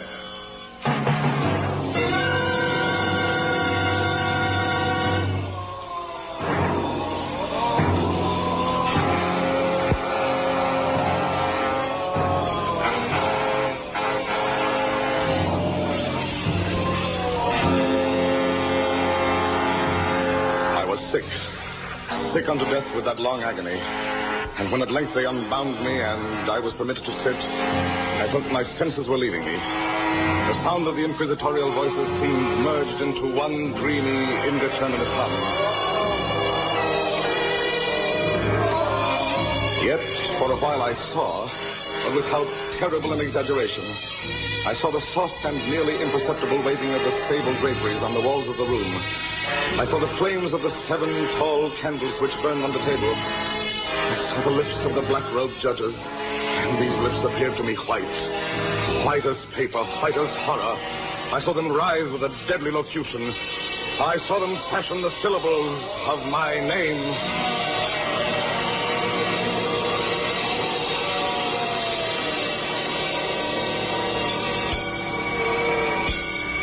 Jean d'Albret. Captain Jean d'Albret. Good fathers, gentlemen. We hear you, my son. I am very weak and infirm. I have been confined for many months in a dungeon. I have been tormented by nightmares. Conscience, one trust. Pray silence, Fra Antonio. Even now I have no knowledge of where I am or to whom I may be speaking. You're speaking to me, my son. I am Fra Pedro de Spidia, Friar of the Dominicans of Segovia, and Grand Inquisitor for all Spain. Is this the court of the Inquisition? It is. Thank God help me. He will help you, my son, if you trust him. But I am a French officer. That is true. A soldier and creature of the arch-fiend Napoleon Bonaparte. But a French officer nonetheless. A prisoner of war. By what right do you try me in this court? Let the clerk read the charges against this prisoner. Pray silence while the clerk reads the charges. The charges against the prisoner are as follows. Imprimis, that he is one Jean d'Albret, a captain of artillery in the army of Bonaparte, so-called Emperor of the French. This means nothing. As the prisoner says, it is no crime. Proceed. Item, that on the 4th day of September, in the year of our Lord, 1808, the said Jean d'Albret did wed, espouse, and marry that most noble lady, the Donna Beatrice Valdez, niece and ward of the illustrious... One moment. Your Excellency spoke. Fra Antonio, was any cheat employed to trap this girl into marriage against her will? No, we have no actual evidence of any cheat. Was the girl of age? I believe so. Then wherefore is the prisoner here? This marriage was a deplorable thing, if you like. Bonaparte himself is almost at the gates of Madrid. His General Lasalle menaces our city of Toledo itself, but lawful marriage, however regrettable, is no sin or crime. There are other matters in the indictment, I think. Then continue, but give us nothing that is not material. Item, that on the 12th of October, 1808, the said Jean d'Albret, being in command of a 5-gun battery of light artillery, did direct the fire of his guns against the Holy Church of St. Martha the Innocent, and thereby of his wicked malice destroyed that church utterly. Captain d'Albret, is this charge true? Yes. You admit it? Good father, hear what I have to say. If you recall, the church blew up. Would you boast of your sin, young man? It blew up because it was stored with kegs of gunpowder for your army. I had every right to fire on it. And that is all the defense you have to make. I tell you, I had every right to fire on it. By military law... Is military law above God's law? I don't know. I did my duty. Long live the Emperor. Captain d'Albret, hear the sentence of this court. Must I stand up to hear it? I am very weak. No, you may remain seated. I thank you most humbly. Had your offense been any except this, the Holy Office would have been merciful. Mark what I say.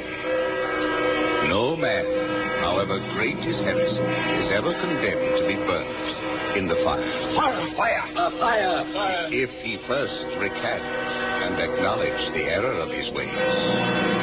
But for you, Jean d'Albret, there can be no mercy, no pity, no atonement. The only sentence of this court can be... Death! Death! Death!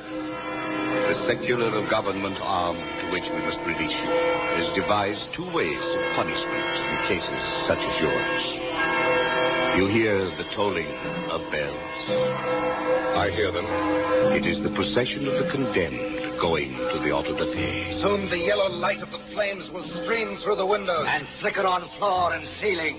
Nunc et in hora mortis intuis manibus, Domine. Most of those condemned, out of mercy, will be strangled before they are burned. It cannot be so with you, Jean d'Albret. You must die in one of 2 ways. Either with the direst of physical agony. A slow fire of green wood. Ice bandages about the head and heart so that the fire does not approach too quickly. Not be silent, Fra Antonio. I cry your pardon, Grand Inquisitor. Or else, Jean d'Albret, you must die in a certain other way. I'm done with this. Pass your sentence and let me go. The law does not permit me to tell you now what this other way is. It must approach you slowly and force itself into your mind. It must stalk you like a tiger. It must bring you face to face at last with the King of Terrors. The sentence of this court.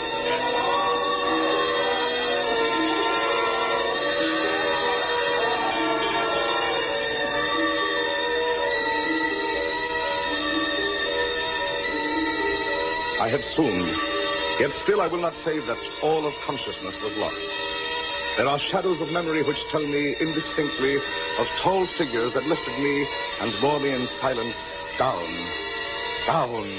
still down, until a hideous dizziness oppressed me at that descent into the earth. There was a vague horror at my heart because of that heart's unnatural stillness. Then consciousness swam back to my wits again. Darkness. A stone floor and darkness. Oh, Beatrice. Oh, my wife. Did you call me, Jean? Beatrice. Was that you who spoke? Yes, Jean. You here in the dungeons of the Inquisition? I am not really speaking to you, my poor Jean. I am only in your imagination. Am I mad, then? No. But your brain is fevered. You only think you hear me. I hear you clearly. As clearly as I once heard you. In the little church near the Ebro, where we were married. Yes. I destroyed that church, Beatrice. I had to. It was my commanding officer's order. I know, Jean. Be comforted. There are those who care. You won't leave me? As long as I am in your heart, I shall be here. I was strong once, but now I am weak. Once I was reckless, but now I'm afraid. Where am I, Beatrice? What are they going to do to me? I cannot tell. Remember, my voice comes only from your own brain. Are you fettered? No. They have not chained you to the wall? No. They've taken away my uniform. They've given me sandals and a robe of what feels like coarse serge. But I'm still free. Free. Take courage, Jean. Free and in the grasp of the Inquisition. Hey, Beatrice. Yes, Jean? It is completely dark. There's hardly any air. I dread to get up, and I dread to stretch out my hand. Suppose they've burnt me alive. Courage. Can you stand up? I think so. Then walk. Walk as far as you can. Measure the limits of the cell. If this is not a tomb... You're right, Beatrice. As always. I'll try. Courage. Yes, courage. Now, pray for a poor devil who always meant well. 1 pace. 2, 3, 4. You are very weak, Jean. Rest a moment. Yes.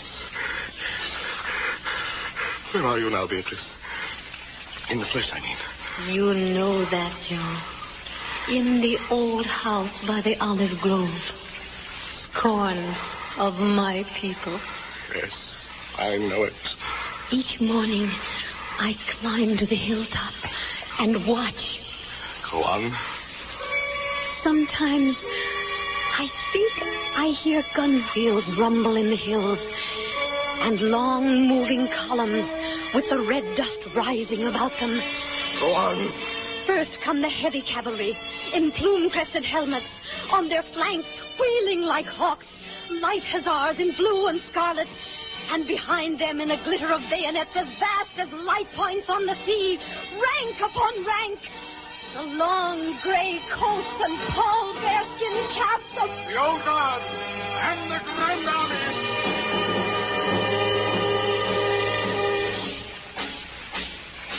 It is only a vision, my dear one. They do not come. Will they ever come, Beatrice? I cannot tell. Then I must face what has been prepared for me. Beatrice. Yes, Jean. I tried to walk. I took some steps. 4 steps, yes. In which direction? I can't remember. Are you facing the same way? I don't know. Perhaps. Then walk again. Try. Keep your hand in front of you. Yes. This robe impedes me, and the floor is treacherous with slime. But I'll try. 4 paces. 5, 6, 7. It can't be a tomb. 8, 9, 10. Look out!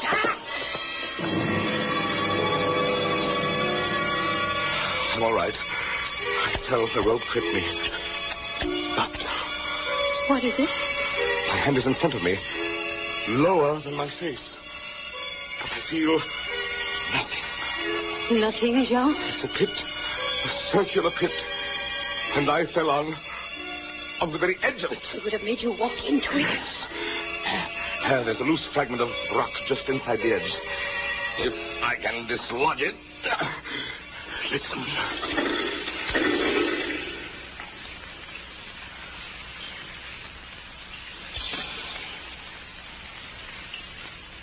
Water. There's something down there. Rats, it may be. Rats, yes. But something else. I heard it move. So do I. Accident saved me. They would have had me plunged there symbolically like the descent of the soul to keep company with something else. And quick death forms no part of their plan. What is in the pit, Joe? I can't say. But you're saved. Saved, Beatrice. Saved from the Inquisition. My torture has been merely postponed.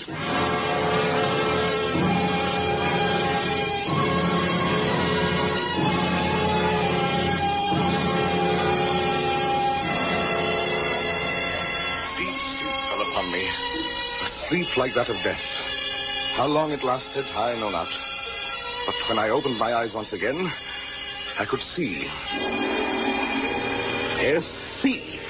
My prison was large and lofty, its walls formed of massive iron plates bolted or joined together. A wild sulphurous luster, I could not trace its origin, lit up the dungeon. And the circular pit, and the crudely dodged skeleton figures painted in evil colors on the iron walls. Skeleton figures, demon figures, gargoyle figures. Their colors a little blurred, as from the effects of the damp. And I must approach you slowly and force itself into your mind. It must stalk you like a tiger. It must bring you face to face at last with the king of terror. I now lay on my back, and at full length, and on a low framework of wood. To this framework, I was securely bound by a long fastening resembling a surgical bandage. Bound? But why? Why? The bandage passed round and round my body, leaving at liberty only my head and my left arm. With much exertion, I could supply myself with food from an earthen dish on the floor beside me. It was meat, highly seasoned, and there was no water.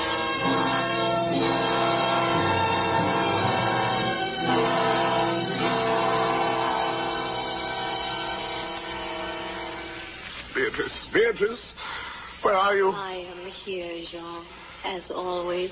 Your voice sounds stronger. Does it, Jean? And I can see you now. I can see you as clearly as I saw you months ago. Oh, I wish it were true. Your bonnet and the parasol you carried in summer, and the high-waisted blue dress. You are weaker, my dear, and more fevered. Have I been asleep? Yes, Jean. They must have been here while I slept. They have bound me. Why? Stop those voices! Stop them! Mine too, Jean. I am not here either, you know. Don't drive me away. Beatrice, look! Where? At the ceiling of this room, 30, 40 feet up. What do you see? Painted on the ceiling. A figure of Father Time. Anything else? But Father Time carries no sign. He carries instead what looks like a gigantic pendulum from an ancient clock. About one thing, I swear I'm in my right senses. I saw that pendulum move. Painting cannot move. Yes, that's what the pendulum did. It swung a little, back and forth, just like a real pendulum. Try not to trouble your brain. Father Time is not like those other paintings daubed on the walls, the imps and devils and skeletons. That pendulum is real. Beatrice, take care. Take care of what? You are not looking at the pendulum now. Take care of the rats. The rats from the pit. I see them. They're swarming out in dozens. You can see their glitter. One of them ran across the hem of your dress. Did it, Jean? What do they want? They have caught the scent of the meat in the dish beside you. Look at it. Go away, you vermin. Oh, your hand above the plate, Jean. Move. Beatrice, where are you going? I can hardly hear you. You are sending me away. I'm sending you away. My poor loved one. You can't bear to see the rats running about my feet, can you? Even when you know I'm not here. Beatrice! It is true, Jean. You are sending me. Yes, it's true. Go! In a cell swarming with vermin. There are others I had rather see here.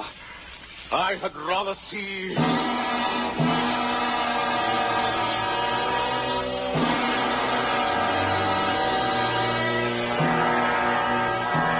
you call me, Captain Dalbray? Then in spirit I am here. Who are you? Don't you recognize me? No. I am that second inquisitor, Fra Antonio, whom you thought unfair at your trial. But we were not unfair. We administer the law, that is all. Go, I command you, go! Not until I have first told you what you already guessed. Which is? As the Grand Inquisitor said, there are two forms of death for such as you. One, death with its direct physical torture. The other, death with its direct mental torture. And I have been condemned to the second. Your guess is good. Listen. Do you hear anything? Yes. I hear something. Turn your eyes upwards. Look at the ceiling. Up. The pendulum. Aye, the pendulum. It has descended. Only a foot or so as yet. As you notice, it is not really a pendulum. No? No. Its underside is a crescent, formed of razor-sharp steel. A ponderous weight, Captain Dalbray. Its movement is slow now. But soon it will take on momentum. It will swing wider and wider. 30 feet, perhaps. Presently, as it swings, you will hear it hiss. And with each broad movement, it will creep a trifle lower. Steel is directly above me. Yes, above the region of your heart. Lie still and look up at it. How long before? You need have no immediate fear. It will not be too soon. But how soon? In the name of pity, give me some answer. Hours. Perhaps days. Its motion can be arrested while you sleep.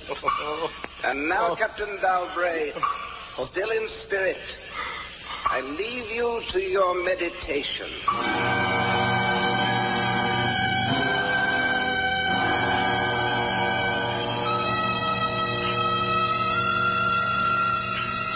Minutes, hours, days.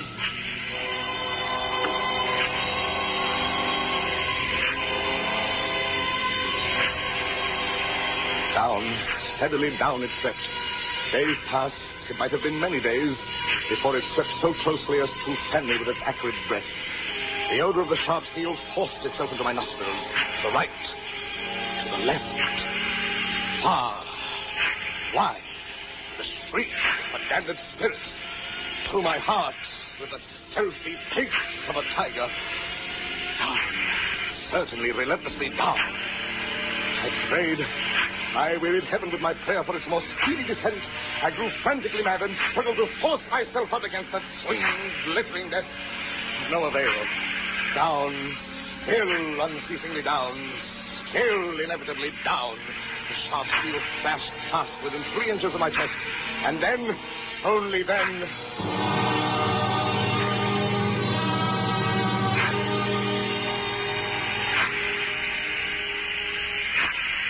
I heard you calling, John.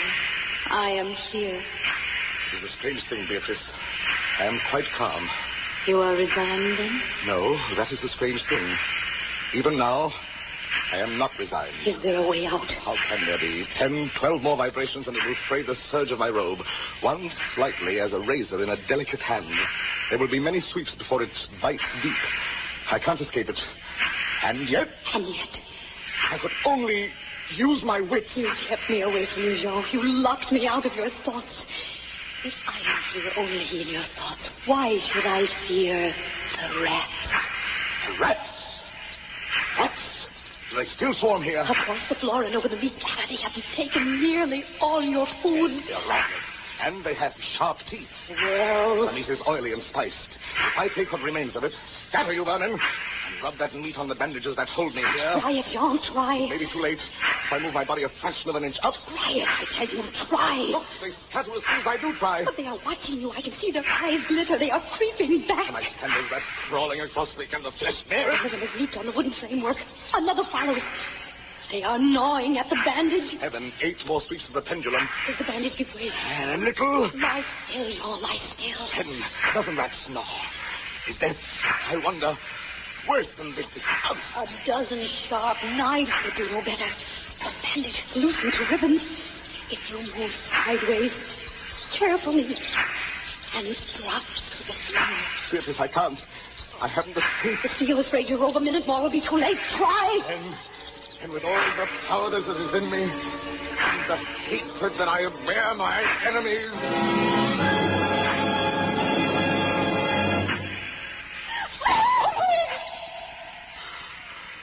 Second time.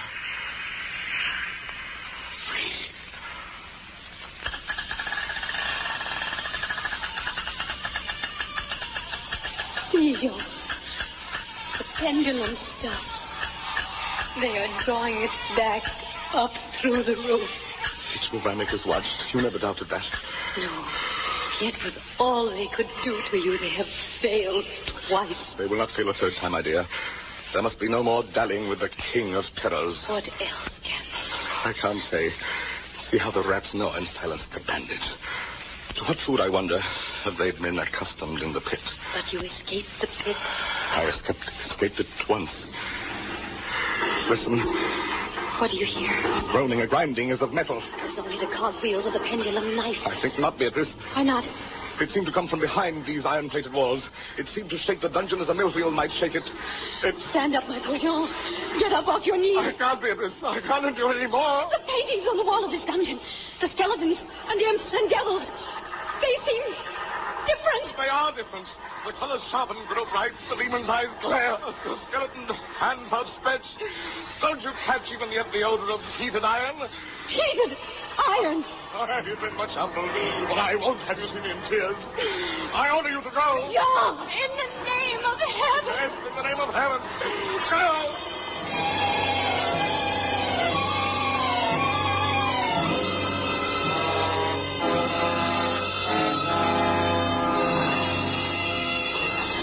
Suffocating heat pervades the prison. A deeper glow settles in the painted eyes that glare at me. I could draw no breath of air into my lungs.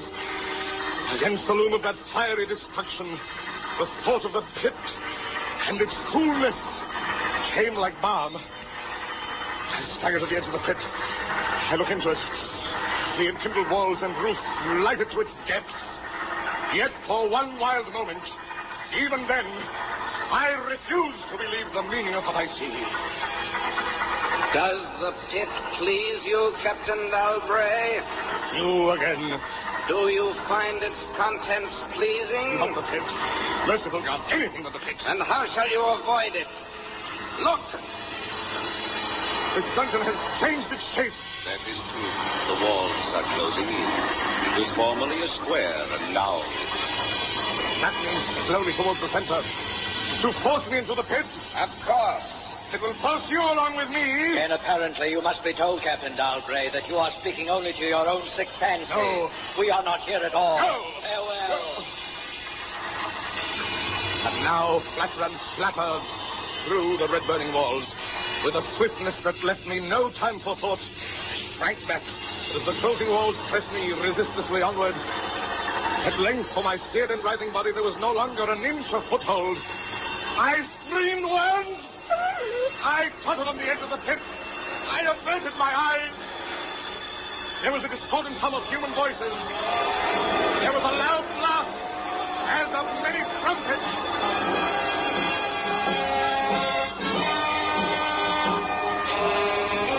The fiery walls rushed back. An outstretched arm caught my own as I fell changing to the abyss. It was the arm of General LaSalle. The French army had entered Toledo.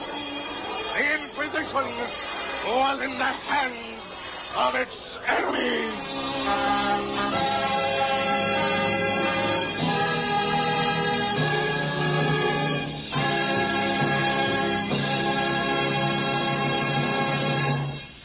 Suspense.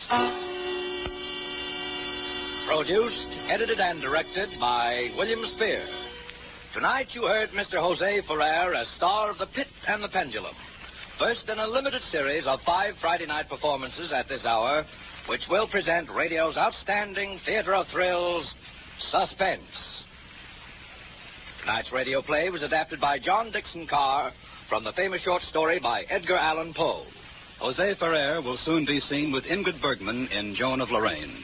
Appearing tonight with Mr. Ferrer were Jeanette Nolan, John McIntyre, Elliot Lewis, Joseph Kearns, Eric Snowden, and Paul McVeigh. Music for Suspense is under the direction of Lud Gluskin, with original music composed by Lucien Morawek. Next Friday, same time, we will again bring you Suspense.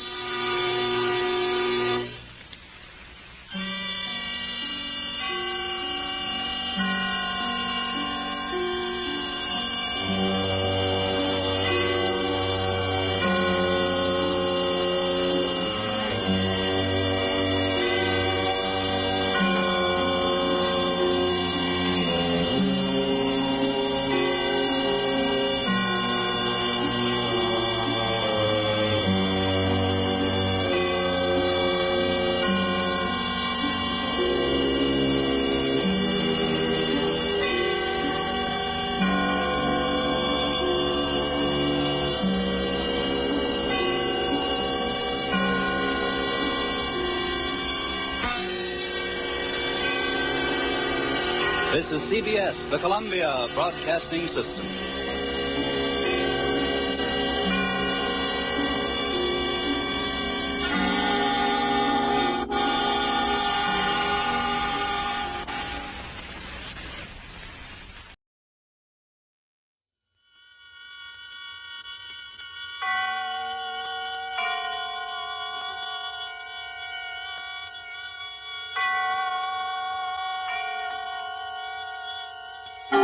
Suspense.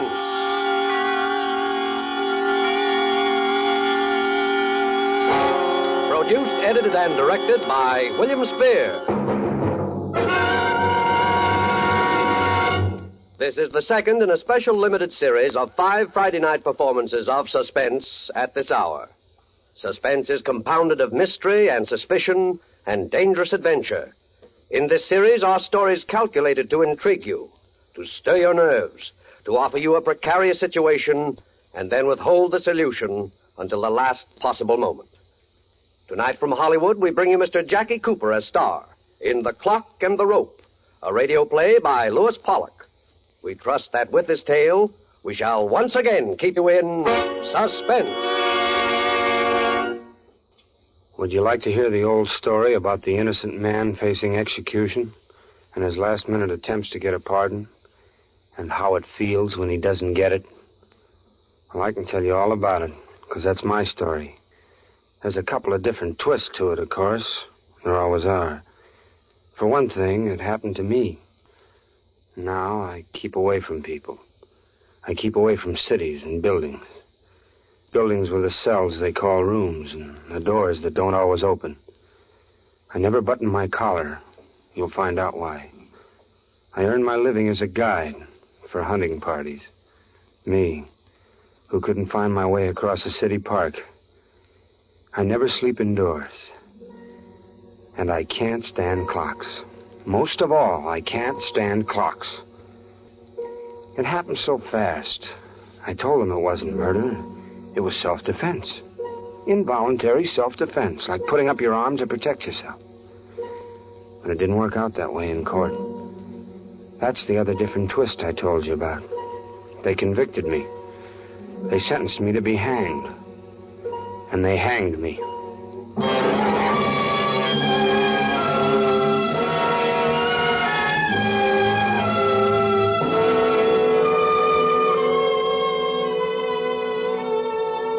I was night man. My job wasn't hard, and to me, interesting. Sell a little gas, do the rough strip down for some repairs that had to be done the next day, take care of any transient overnight parking. Then this girl started dropping in for gas every other night or so, late. I liked her style, but I was too shy to say anything, and I guess she figured it. She'd sit with a sort of a little smile, half turned in her seat, and watch me while I filled the tank. Then she'd pay me and pull away with a funny look in her eyes, like she was getting a kick out of the way I acted. Then one night, instead of pulling away when she paid me, she spoke. Oh, come on. Open up. Huh? Say something. I've been here 20 times. You can say a word or two, can't you? You know, hello, or it's a nice night, or it ain't, or... Oh, well, I didn't know that you wanted me to. You're a funny fella. I didn't look like I didn't want you to, did I? Or don't I know my looks anymore? Oh, sure.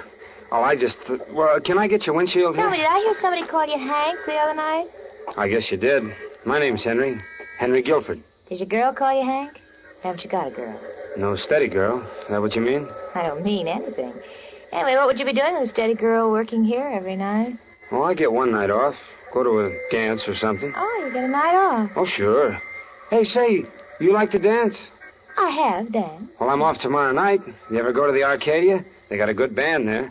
Forget who it is this week. I'm sorry, tomorrow night isn't my night off. Oh. But I get off at midnight, though. Well, gee, the Arcadia closes at midnight. All the big dance places close at midnight. Well, we don't have to have a big place, do we? Well, no.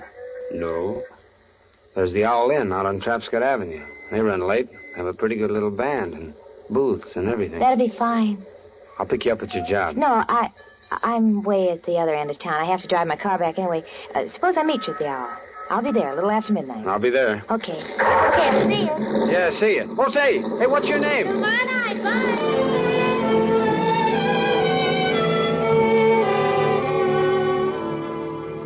Well, that next night, around 11:30, I caught the trolley going out along Trapscott Avenue.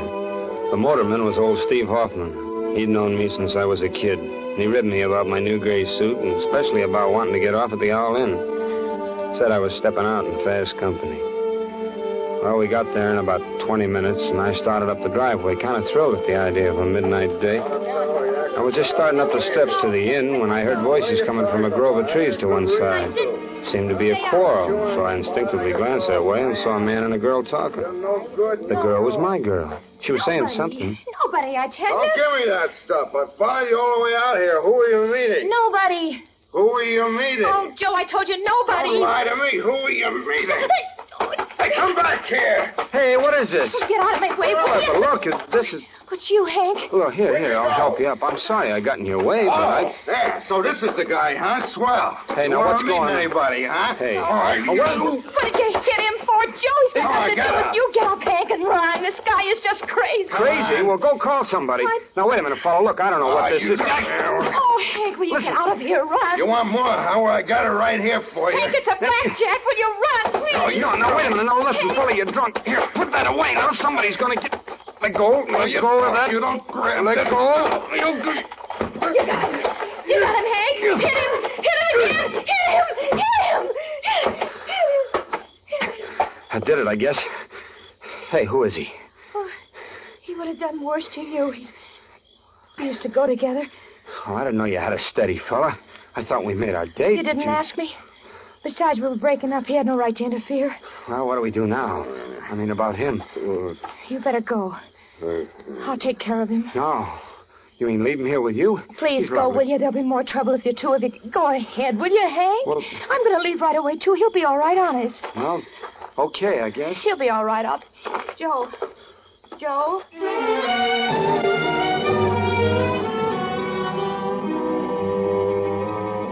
But he wasn't all right. He was dead. I knew about it hardly 2 hours later. She didn't come and tell me. The police came and got me. And they didn't learn about me from her either. They didn't know anything about her, and they acted like they didn't want to know. Sometimes you punks aren't as smart as you think you are. I wasn't trying to cover up, I tell you. I wasn't. All right. Why did you walk home? You rode out there on the trolley. Why didn't you ride back? I just wanted to think, that's all. Sure. Hello. Of course, you weren't thinking about how maybe the motorman wouldn't remember taking you out there if you didn't ride back. No, why would I do that? I've known old Steve Hoffman all my life. That how you found out? I told you, you aren't as smart as you think you are. I'm not trying to be smart. Okay. So you hit him in self-defense and to save the girl. Right? Now, what's her name? Her name? Gee, I never got it. She never told me. You mean you had a date with a girl and you didn't even know what her name was? Well, yeah. Well, I asked her. I seen her often. Well, she didn't tell me. Are you sure there was a girl? Of course. Now, who did I have a date with? Maybe just with the guy you killed. I never met him before. I don't even know him. You just don't know anything, do you? Well, I'll ask you a very simple question. I'm sure you can answer this one. I'll try. How much money did you take off the man you murdered? How much money? Yeah, how much? But where is it? His pockets were turned inside out. You went from self-defense to help yourself.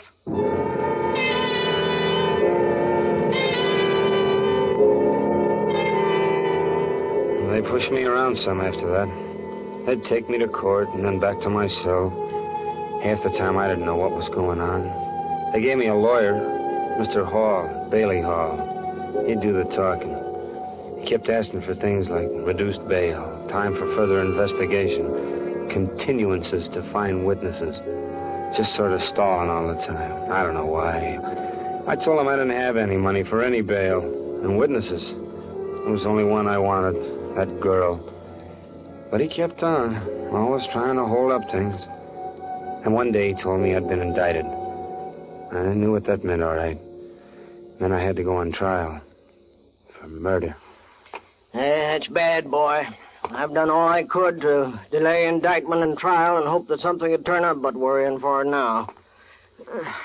I wish you could give me something more to work on. What do you mean? Well, this girl you can't even name. I can't go into court with just that. The police feel certain there never was a girl. There's no trace of her anywhere. Well, maybe she'll show up. Show up? My boy, you've got a lot to learn. I'd hate to bet my case on a hope like that. That's all I got. Whole case smells.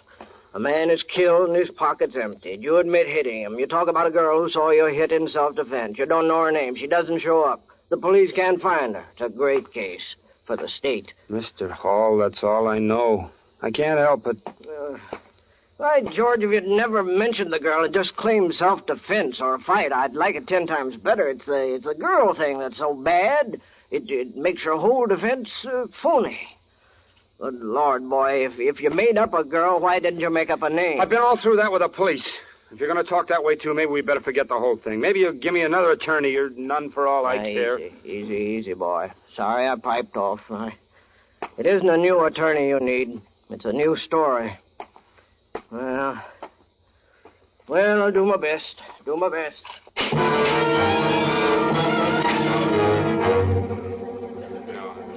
Yeah, that's right. Guilford rode out to the inn that night in my trolley on my Speak run. louder, please. Yeah, that's right. Guilford rode out to the inn that night in my trolley on my Face run. the jury, please, and talk louder. Oh, louder. Oh. Yeah.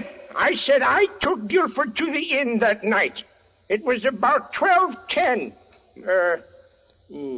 That's 10 after midnight, you know. Card talk. That's Yes. the way we talk around the barn. He got out and started for the inn. Yes, well, just a minute. Did you notice anyone else around? Any girl, for instance? Girl? No. Nobody else. Just All my right. friend Fatty Cushion, that's all. That'll be all. We play pinochle together. Thank you very much. Huh? Yes. Defense may have the witness.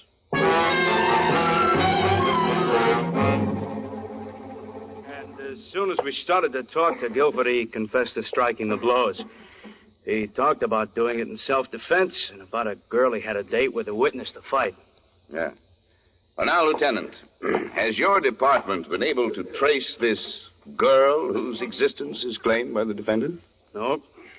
No trace of her at all? No, sir. No trace of her at all.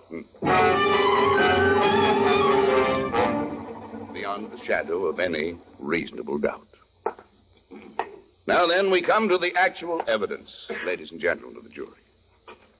But where do we get the evidence? From the witnesses. And who is the state's principal witness? None other than the defendant himself, Henry Guilford. But the defendant can prove his story as a witness. The girl who saw it all. The girl he saved from a bad beating. Would any girl be so heartless as to leave such a benefactor in the lurch when just a word would save him? Why doesn't she appear? Why isn't she found? But no trace of her. Not even a small-sized note.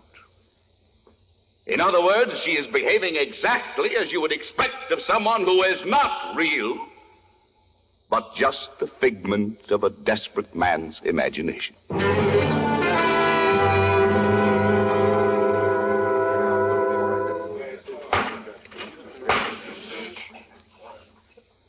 defendant will rise.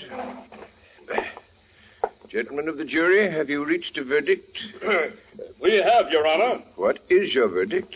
We, the jury, find the defendant, Henry Guilford, guilty as charged of murder in the first degree. Henry Guilford, you have... Yes, sir.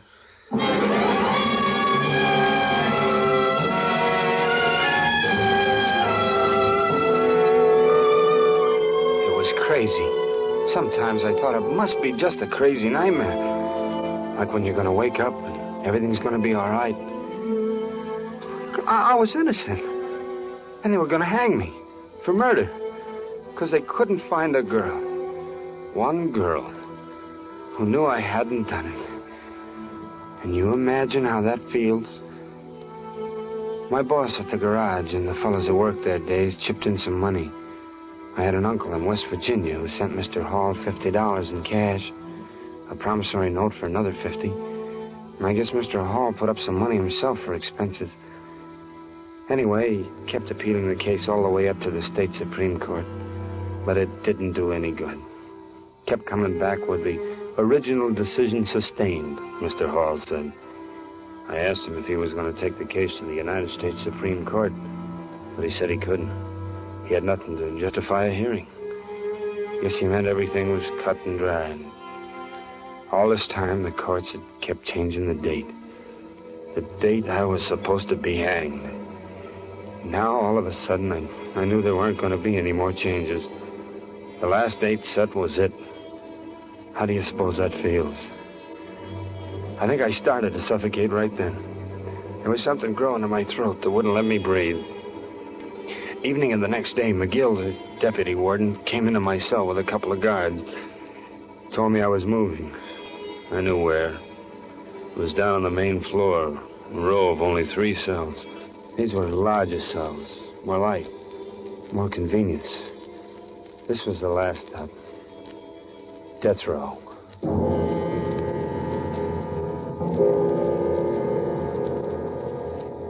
Now, there's a team of 2 guards who live right in the cell with you the last few days. It's one time a prison breaks down and shows a human touch, I guess. Or else they just want to make sure you don't go ahead and carry out the sentence on yourself. Anyway, whatever it was, I was grateful. Because now I was lonely. Way deep inside myself, I ached with loneliness and fear. I was afraid. Well, not like a man, but afraid of the way a child's afraid. I was going someplace. The last place. I was going alone.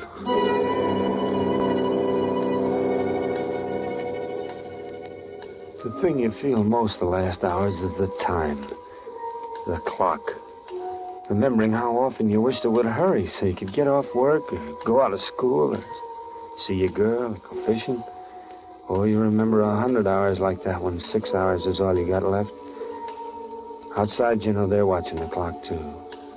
Not like you are, but they're watching it. All the usual people concerned with an execution, doing the usual things. Your lawyer, the warden, governor maybe, newspapermen, guards, the executioner.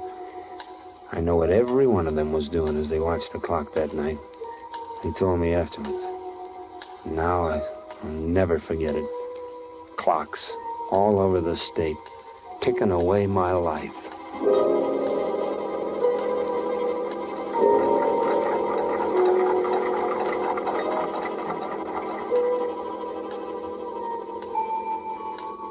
You know, you ought to get some sleep, Warden. It's only 5 hours away. I know. Oh, I wish I could lose this pain in my chest for a little while. I think I'll just lie down here on the couch. Why don't you do that, Warden? Yeah.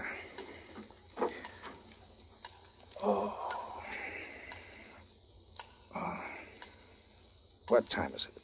It's coming up 1 a.m. Been feeling bad all day? Not too good. I've got this thing in my chest. I suppose it's nervous indigestion. Could be. Yeah. Had it a couple of weeks, as a matter of fact. Oh, I'm exhausted. This is a tough job, McGill. And every time it gets harder. Takes it out of me. What do you think of young Guilford? Nice kid. Yeah. Yeah, nice kid. He sounds like he's... Well, that's not up to us. It's not up to us. Well, I'll try and get some rest. Yeah. When shall I call you, Warden? Oh, make it an hour beforehand. 5 o'clock.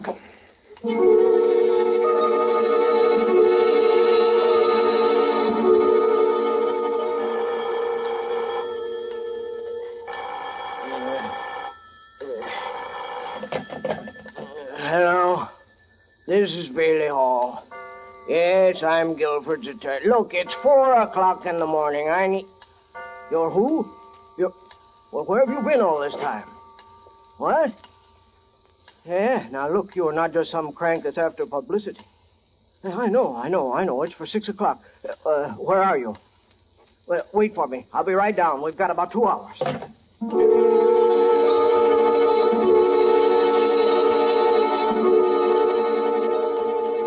I'll stake my reputation on it, Governor. This is a girl. At least it deserves a stay of execution. It's true, sir. Honest, I swear it's true. I've been away. I've been in Mexico, and you just don't read the papers there. I just hadn't heard about it till tonight, but it's just as he said it was. Self-defense. Please, sir, it's after 5 o'clock now. Can't we get...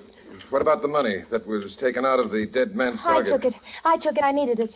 I didn't know he was dead. He was drunk. I had every right to the money, honest. He'd been my husband, and... Well, very well. Richards. Yes, Governor? Type out a stay of execution on the Guilford case for 3 weeks. Bring it in, and I'll sign it. You can take it down. All right. You better phone the warden to make sure, though, Governor. The boy's only got about a half hour left.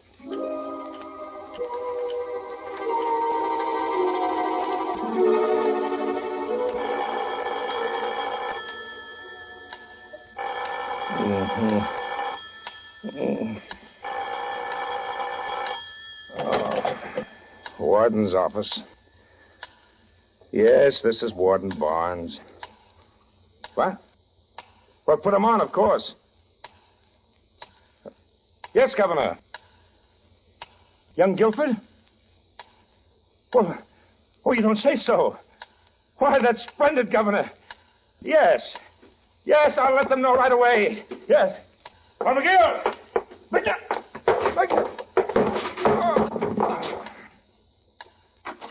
Yes, Warden. What? Harry, Jack, come in here quick. What's the matter? Something's happened to the warden. Let me get him up on the couch. Come on. That's better. Looks like a stroke. Yeah, you better call the doctor, will you? Sure. Phone off the hook. Well, never mind that. Call the doctor. Must have been the strain of this execution. Warden. I think he kind of liked the kid. What's the matter with his phone? I'm afraid there's no hurry for the doctor. The warden's dead. Dead? Yeah. It's 5:30. I'll have to take over for the execution.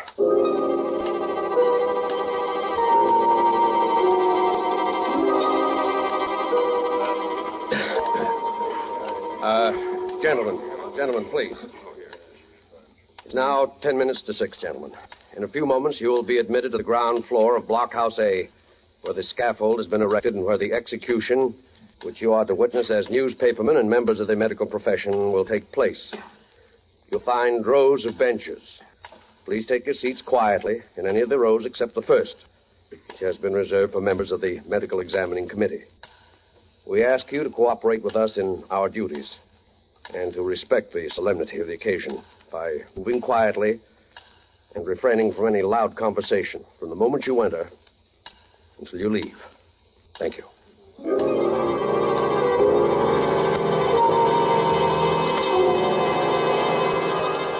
minister was reading from the Bible when the outer cell block door clanged. I shall not walk. I knew it was time. They were coming for me. Lie down in green pastures. This was it, then. He leadeth me. There was a group of guards.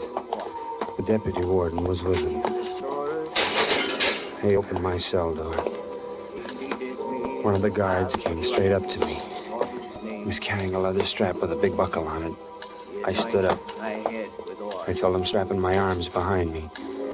The minister stopped reading for a moment to say something. Steady, my son. We'll go now, Guilford. I started to say something to the deputy, but he nodded his head at the men when we started to move.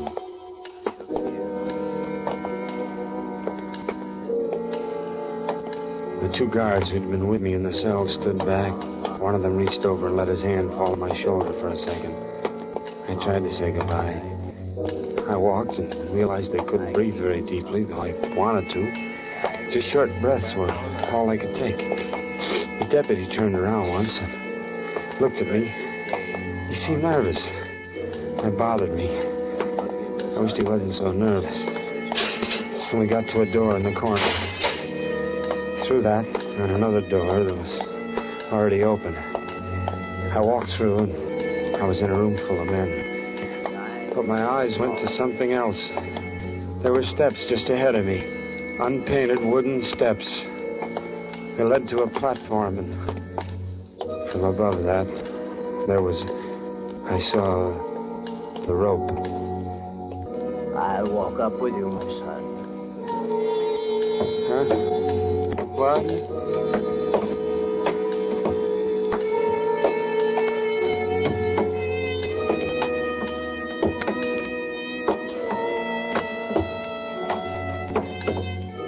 The guard who was waiting worked fast. He moved me into position. The men in the room were below me now, looking up. There was a movement among them. And one of them had fainted and his bed fell over. He landed hard. I wondered if he'd hurt himself. Then I felt something over my head. He lifted it and came down over my head. Somewhere inside of me a scream began, but my lips were closed, and I was just saying to myself, hurry, hurry, hurry.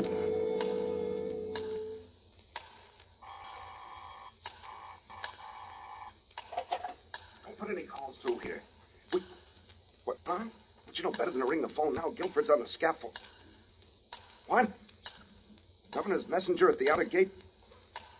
Well, are you sure it's not? The trap is sprung. McGill! McGill, stop! There's a pardon! Stop it! Stop it, McGill!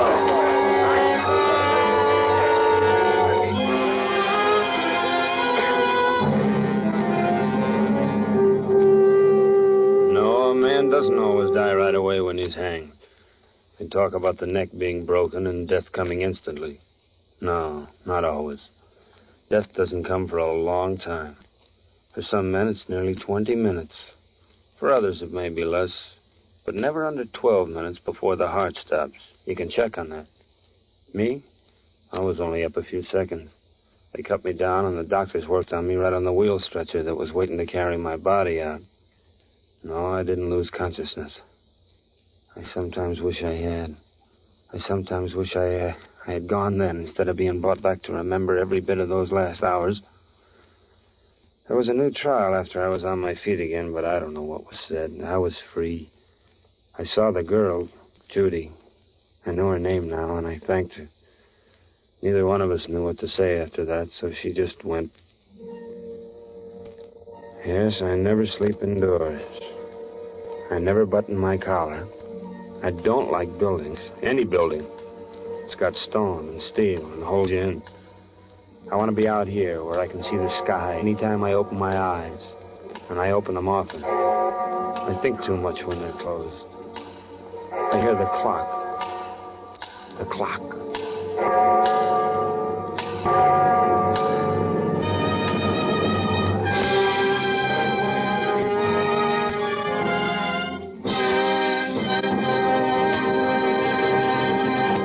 Suspense.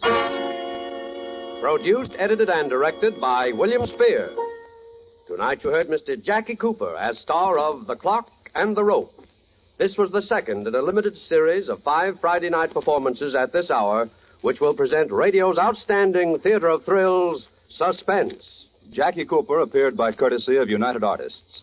Appearing with Mr. Cooper were Kathy Lewis, John McIntyre, Elliot Lewis, Joseph Kearns, Paul McVeigh, Junius Matthews, Wally Mayer, Lester J., and Jack Crucian. Music for Suspense is under the direction of Lud Gluskin, with original music composed by Lucien Morawek. Next Friday, same time, we will bring you one of the most remarkable studies in suspense ever to be presented in this series. Mr. Dan Duryea will be our star in The Man Who Couldn't Lose. Don't forget, next Friday, same time, listen to Suspense.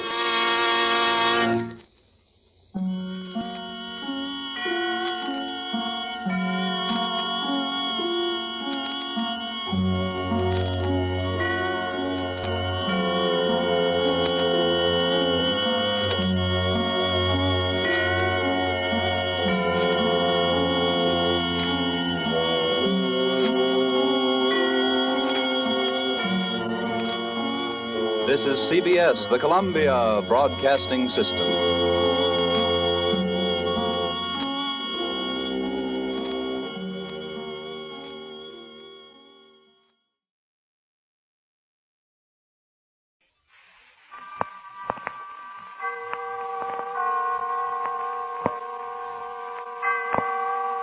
The Columbia Network takes pleasure in bringing you Suspense.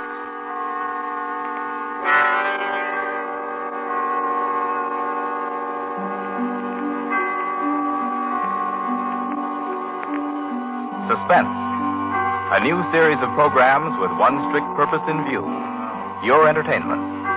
Each week at this time, CBS sets aside 30 minutes to excite you, to mystify you, and on occasion to horrify you with a catalog of the world's great thrillers, dramas from the stage and screen, from fiction and radio, dramas that bring you suspense.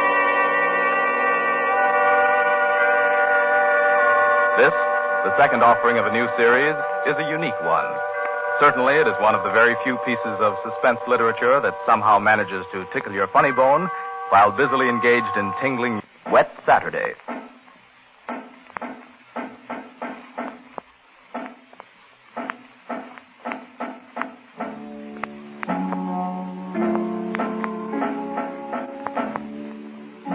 Yes, it's a wet Saturday. Never saw it rain harder. I'm Princey, Frederick Princey, just an ordinary family man. I've a son, a daughter, and a wife. Might be out golfing now if it hadn't been for the rain. I'm Mrs. Princey. I plan to drive over to the nurseries this afternoon for some arbutus. The borders, you know. But... Oh, the whole lot of them make me sick. Yes, I'm George, son and heir. I had a date to go punting. Couldn't find the blasted punt in this weather, so I'm home, too. I'm Millicent. I was going to play croquet. That's how I happened to have a mallet. Yes, that's the Princey family. We find them at home. Mrs. Princey, Millicent, George sprawled on a couch, Mr. Princey biting on a dry pipe. Their living room is dull and overstuffed. Rain beats at the windows. They are any middle-class family at home on a wet day, except for one small item. As you sit with them in the living room, you can see through the door to the sun porch a pair of men's feet, encased in black boots. They look like the feet of a curate. There's a tenseness in the room. The air is charged with excitement, but the feet are very still. Don't keep staring at them. Listen to me, all of you. Don't you see? They'd hang her. That's what they do. They'd hang her. Oh, Fred, it's too awful. Awful? It's catastrophic. A supposedly sweet, gentle, intelligent girl, respected, loved by the whole village, doing a thing like this. Think of the publicity, the disgrace. You think I'm going to resign from the bench, the vestry, sell out and live in some foggy hotel abroad? Oh, no. No, I'll kill myself. I will. Don't be a fool. Any more than you have been, the governor means. Be quiet. Wouldn't be so bad if it were you. Everybody in the village knows you're not responsible. George. Yes? Get off that couch. Sit up on your spine.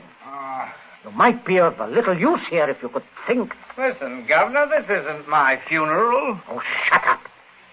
As long as I can remember, George, you've been a trial and a tribulation to me. Oh, I can't stand it. You've got to stand it, my dear. And keep that hysterical note out of your voice. You hear? Yes. We are talking about the weather. Now, George. Yeah? George, if he fell down the old well, say, striking his head several times, what about it, eh? I really don't know, Governor. What about it? Don't be an ass. I'm asking you to think. He'd have had to hit the sides several times in 30 or 40 feet and at all the correct angles. No, I'm afraid not. I'm afraid not. We'll have to go over it all again, Millicent. Oh, no, Father. No. I couldn't. Millicent, we must go over it all again. Oh, Fred, you're torturing her. Oh, face facts, Mater. With him lying there, there's no use pretending it's a picnic. They might hang you, Millicent. Oh, stop that shaking. Stop it here. You must stop it. You must keep your voice quiet. Millicent, we are talking of the weather. Now, we will proceed. I can't. Not with those boots. Oh, you should have thought of those boots, Millie.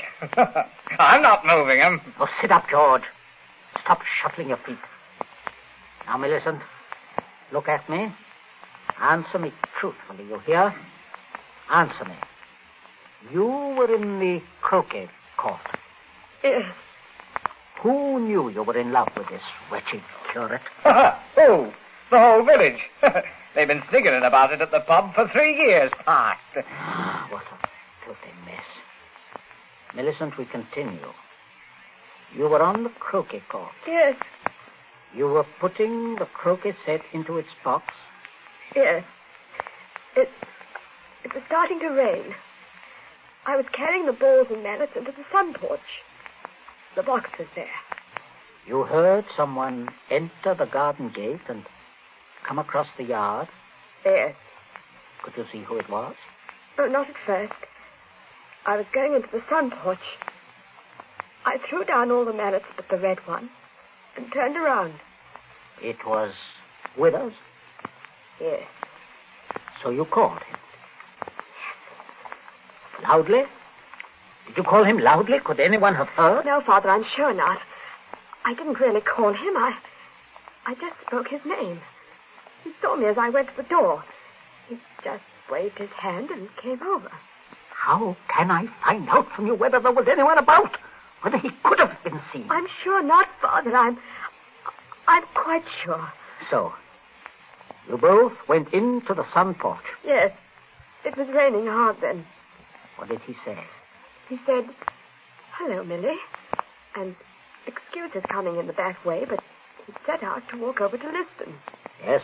And he said, passing the park, he'd seen the house and suddenly thought of me. And he thought he'd just look in for a moment.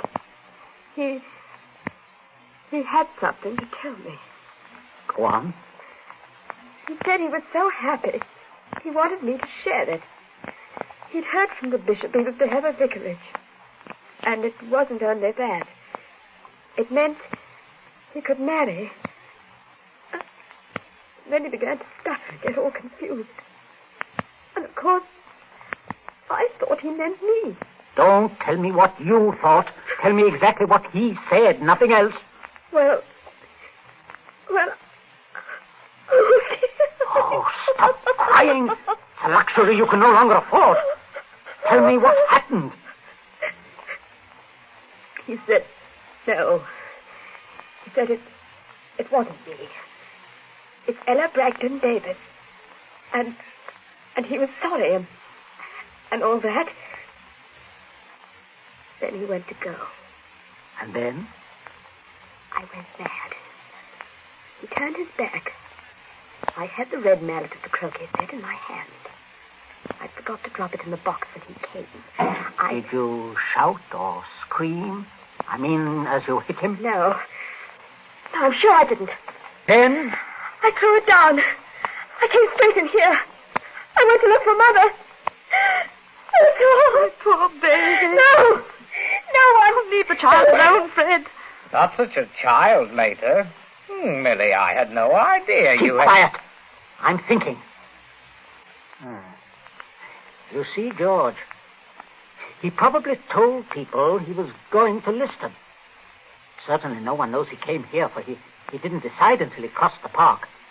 He might have been attacked in the woods. We must consider every detail. A curate with his head battered in. Don't, Father, don't. A curate, head battered in. Now, who would want to kill Withers? Kill Withers? Well, I would with pleasure. How do you do, Mrs. Princey? Captain Smith. Oh, sit down, pray. Mustn't get up for me, Mrs. Princey. You either, Millicent. My word. Just being neighborly on a bad day. I wanted to ask you about those dahlia bulbs, Princey. Took a shortcut on account of the rain and walked right in. Knew you wouldn't mind. Oh, he heard you, Father. My dear, we can all have our little jokes. Don't pretend to be shocked. This way, Smollett. This chair, facing the fireplace. Sit down, Mother. We're just straightening the curtains to the sun porch, dear. It looks so gloomy out there. Might as well shut the rain out. Just talking about a little theoretical curate killing, Smollett. You know, young people these days like thrillers. Parsonicide. Justifiable parsonicide. Have you heard about Ella Bragdon Davis? I shall be most properly laughed at. Why? Why should you be laughed at, Smollett? No, and a shot in that direction myself. They half said yes, too. Hadn't you heard? She told most people. Now it'll look as if I got turned down for a white rat in a dog collar. Oh, too bad. No, fortune of war. Yes, fortune of war. Odd how it happens, isn't it? Sit down, Smollett. Millicent, console Captain Smollett with your best light conversation. You too, Mother. George and I have something to look at outside. This rain, you know, but it is bad, very bad. Come, George. Righto, Governor. Maybe we'll need raincoats, what? Oh, I don't think so. Just make yourself at home, Smollett. Make yourself at home. A cigarette, Captain Smollett? Thank you. Oh, nasty day to be going out. It's something about the old well, just off the sun porch door, you know. This terrible sodden weather seems to have loosened some of the stones. Oh, too bad. Dash too bad. Spoils the tennis and croquet, a day like this. Doesn't it, Millie? Oh, yes, it does. She was practicing out on the croquet court earlier, but, do pull your chair nearer the fire, Captain. It was so damp, we thought it would be cozy to light it. Thank you, I'm quite comfortable. I hope you don't feel too bad about Ella Davis. Can't always win. Can't see, though, what you women see in these bloodless clerics. Oh, I always thought Mr. Withers is a very charming man. Quite agree, but why should anyone want to marry him? You wouldn't want to marry him, would you, Millie? Not now. That is, are you? Oh, no, of course not. Smollett. Yes, Princess. Good Lord, man, you come in on a fellow suddenly. Guess I did. Oh, don't mind this old double-barrel shotgun. Been working on it. Smollett, may I have your attention for a minute? There's something on the sun porch I'd like to show you. Why, yes. Yes, of course. Smollett, George and I went out to see if we could shoot some rats which have been driven out of the old well by the high water. Afraid they might get into the house. Now, you must listen to me very carefully. Very carefully, or you will be shot by accident. Princey, what's got into you? You heard me ask as you came in, who would kill Withers? You also heard Millicent make a comment, an unguarded comment. Well, what of it? Very little. Unless you were to hear that Withers had met a violent end this very afternoon. And that, my dear Smollett, is what you are going to hear. What? Withers? Yes. Who killed him? Millicent. Good Lord. Yes, it's a mess. And of course, you would have remembered, and guessed. Maybe, yes, I suppose I should. Therefore, you constitute a problem. Why did she kill him? Oh, it's one of those disgusting things. Pitiable, too. She deluded herself that he was in love with her. Good heavens, Millie. Oh, yes, of course, I see. He had told her about the Davis girl. I understand. Now, I have no wish, as you will comprehend, that she should be proved either a lunatic or a murderess. I could hardly go on living here after that. I suppose not.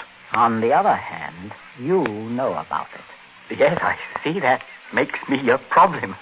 You're wondering if I could keep my mouth shut. If I promise... I am wondering if I could believe you. But if I promise... If things went smoothly, yes. But not if there was any sort of suspicion, any questioning. You would be afraid of being an accessory. Why, I don't know. I do. What are we going to do? I can't see anything else. You'd never be fool enough to do me in. You can't get rid of two corpses. Oh, I regard it as a better risk than the other. It could be an accident. Or you and Withers could both disappear. There are possibilities in that.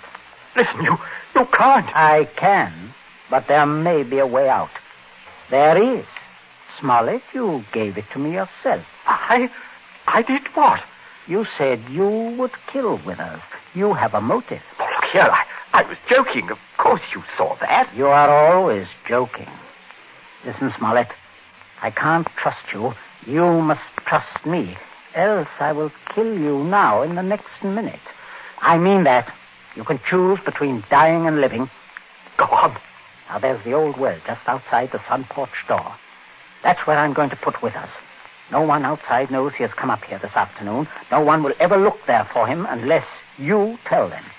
You must give me evidence that you have murdered Withers. I murdered him? Why do you want that? So that I shall be dead sure that you will never open your lips on the subject. I see. What evidence? George, hit him in the face. Sure. George, don't! Keep out of this. Oh, Captain, you should be more careful. Look what your teeth did to my knuckles. Again, George. Okay. Oh, I can't stand it. Oh, now, keep quiet. You women keep out of this. I'm sorry, Smollett, but there must be traces of a struggle between you and Withers.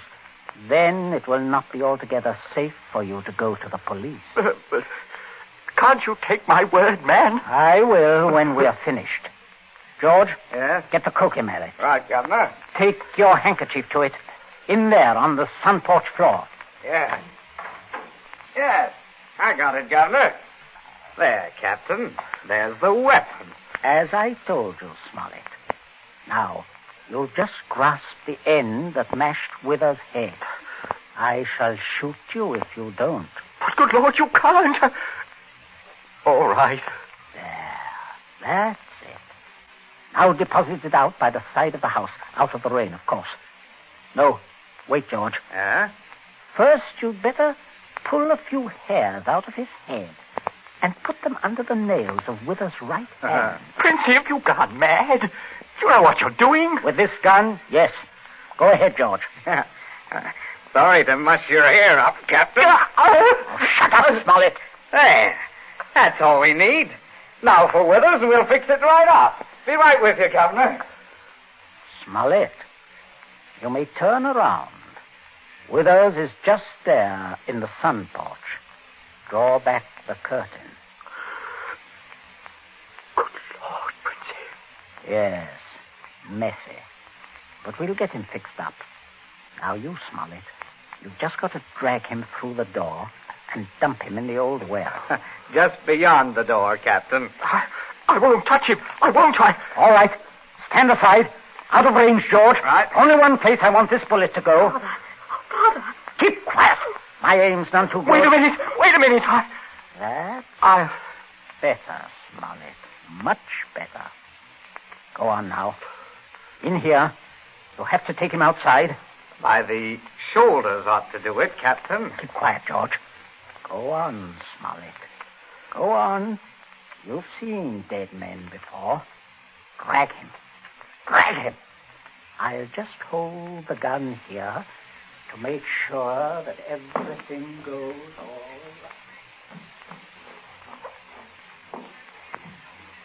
right. Oh, Mother, come away from the dim window, dear. Don't look. But Captain Smollett, your father is a very resourceful man, Millicent. I'm sure what he's doing is right. But the Captain, I can't stand it. You mustn't question your dear father.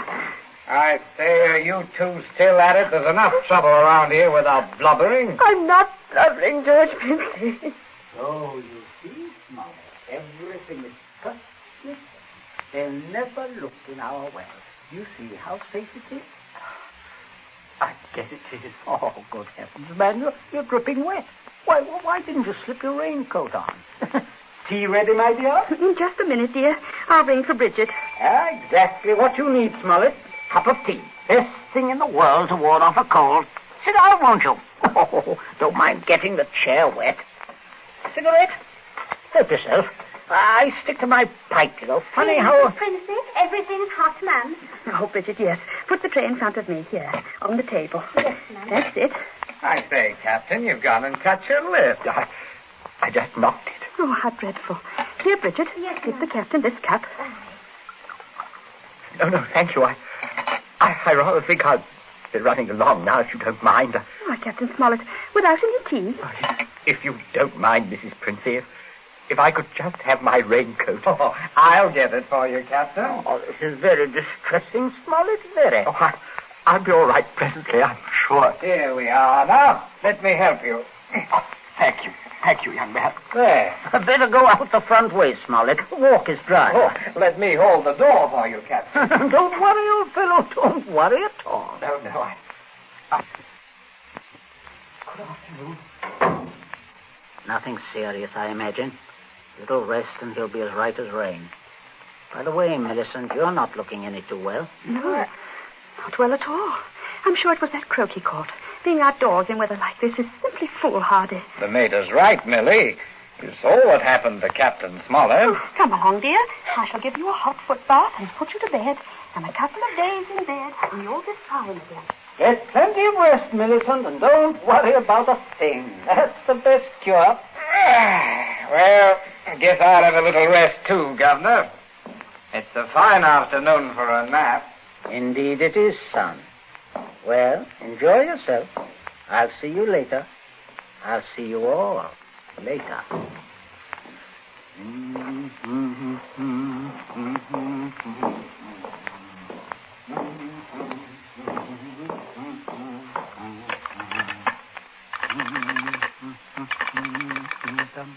Your number, please. Oh, would you get me the police station, please? Police station? Right away, sir.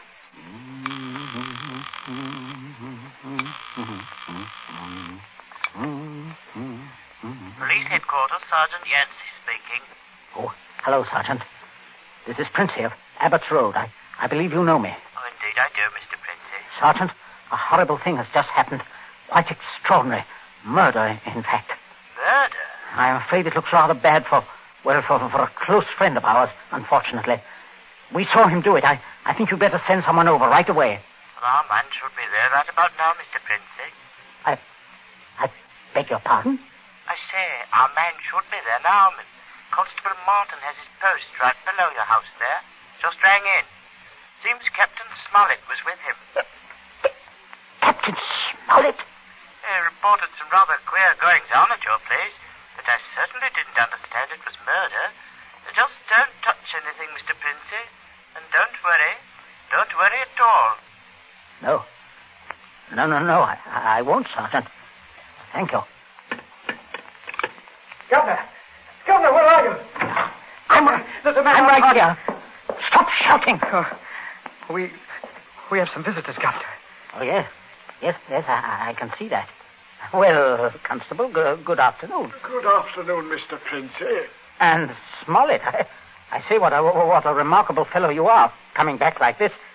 Here to reenact the crime? Only the one against me, Princey. The one against the curate I'll leave to you people. Extraordinary sense of humor. Mr. Princey, I just had a look at what's in your well. Not a pretty sight, that. Not pretty at all. Yes, Captain Smollett was thorough, if nothing else. You saw him when he did it, sir, out in the back? Oh, quite. We were just returning from a walk. Smollett evidently had been laying for the curate, hiding out in those bushes by the road, I imagine. He was never inside this house. Never. And you say, Captain? I say that while I was inside this house, a guest of the family, I was coerced into dragging the curate's body outside and dumping it in the well. Well, there we are. Not entirely, Constable. I'll just remove my raincoat. There. And demonstrate how damp I got my clothes when I went outside without it. No. That's interesting, isn't it? Quite. He undoubtedly removed his coat at some point between here and your post. I might as well tell you that his weapon, a red croquet mallet, is out by the side of the house. I shouldn't be at all surprised, but that you'd find his fingerprints all over it. All over the end of the mallet, Constable. The end that mashed Withers' head. And not the end I'd have had to grasp in order to do the mashing. Governor. That's a decent try, Smollett. But it won't work. There must be other evidences, Constable. You'll undoubtedly find them when you examine the body. Oh, he means my hair under Withers' nails. Well, sir, if you look carefully, I believe you'll find a few of my precious hairs under his son's nails, too. Here, what are you trying up?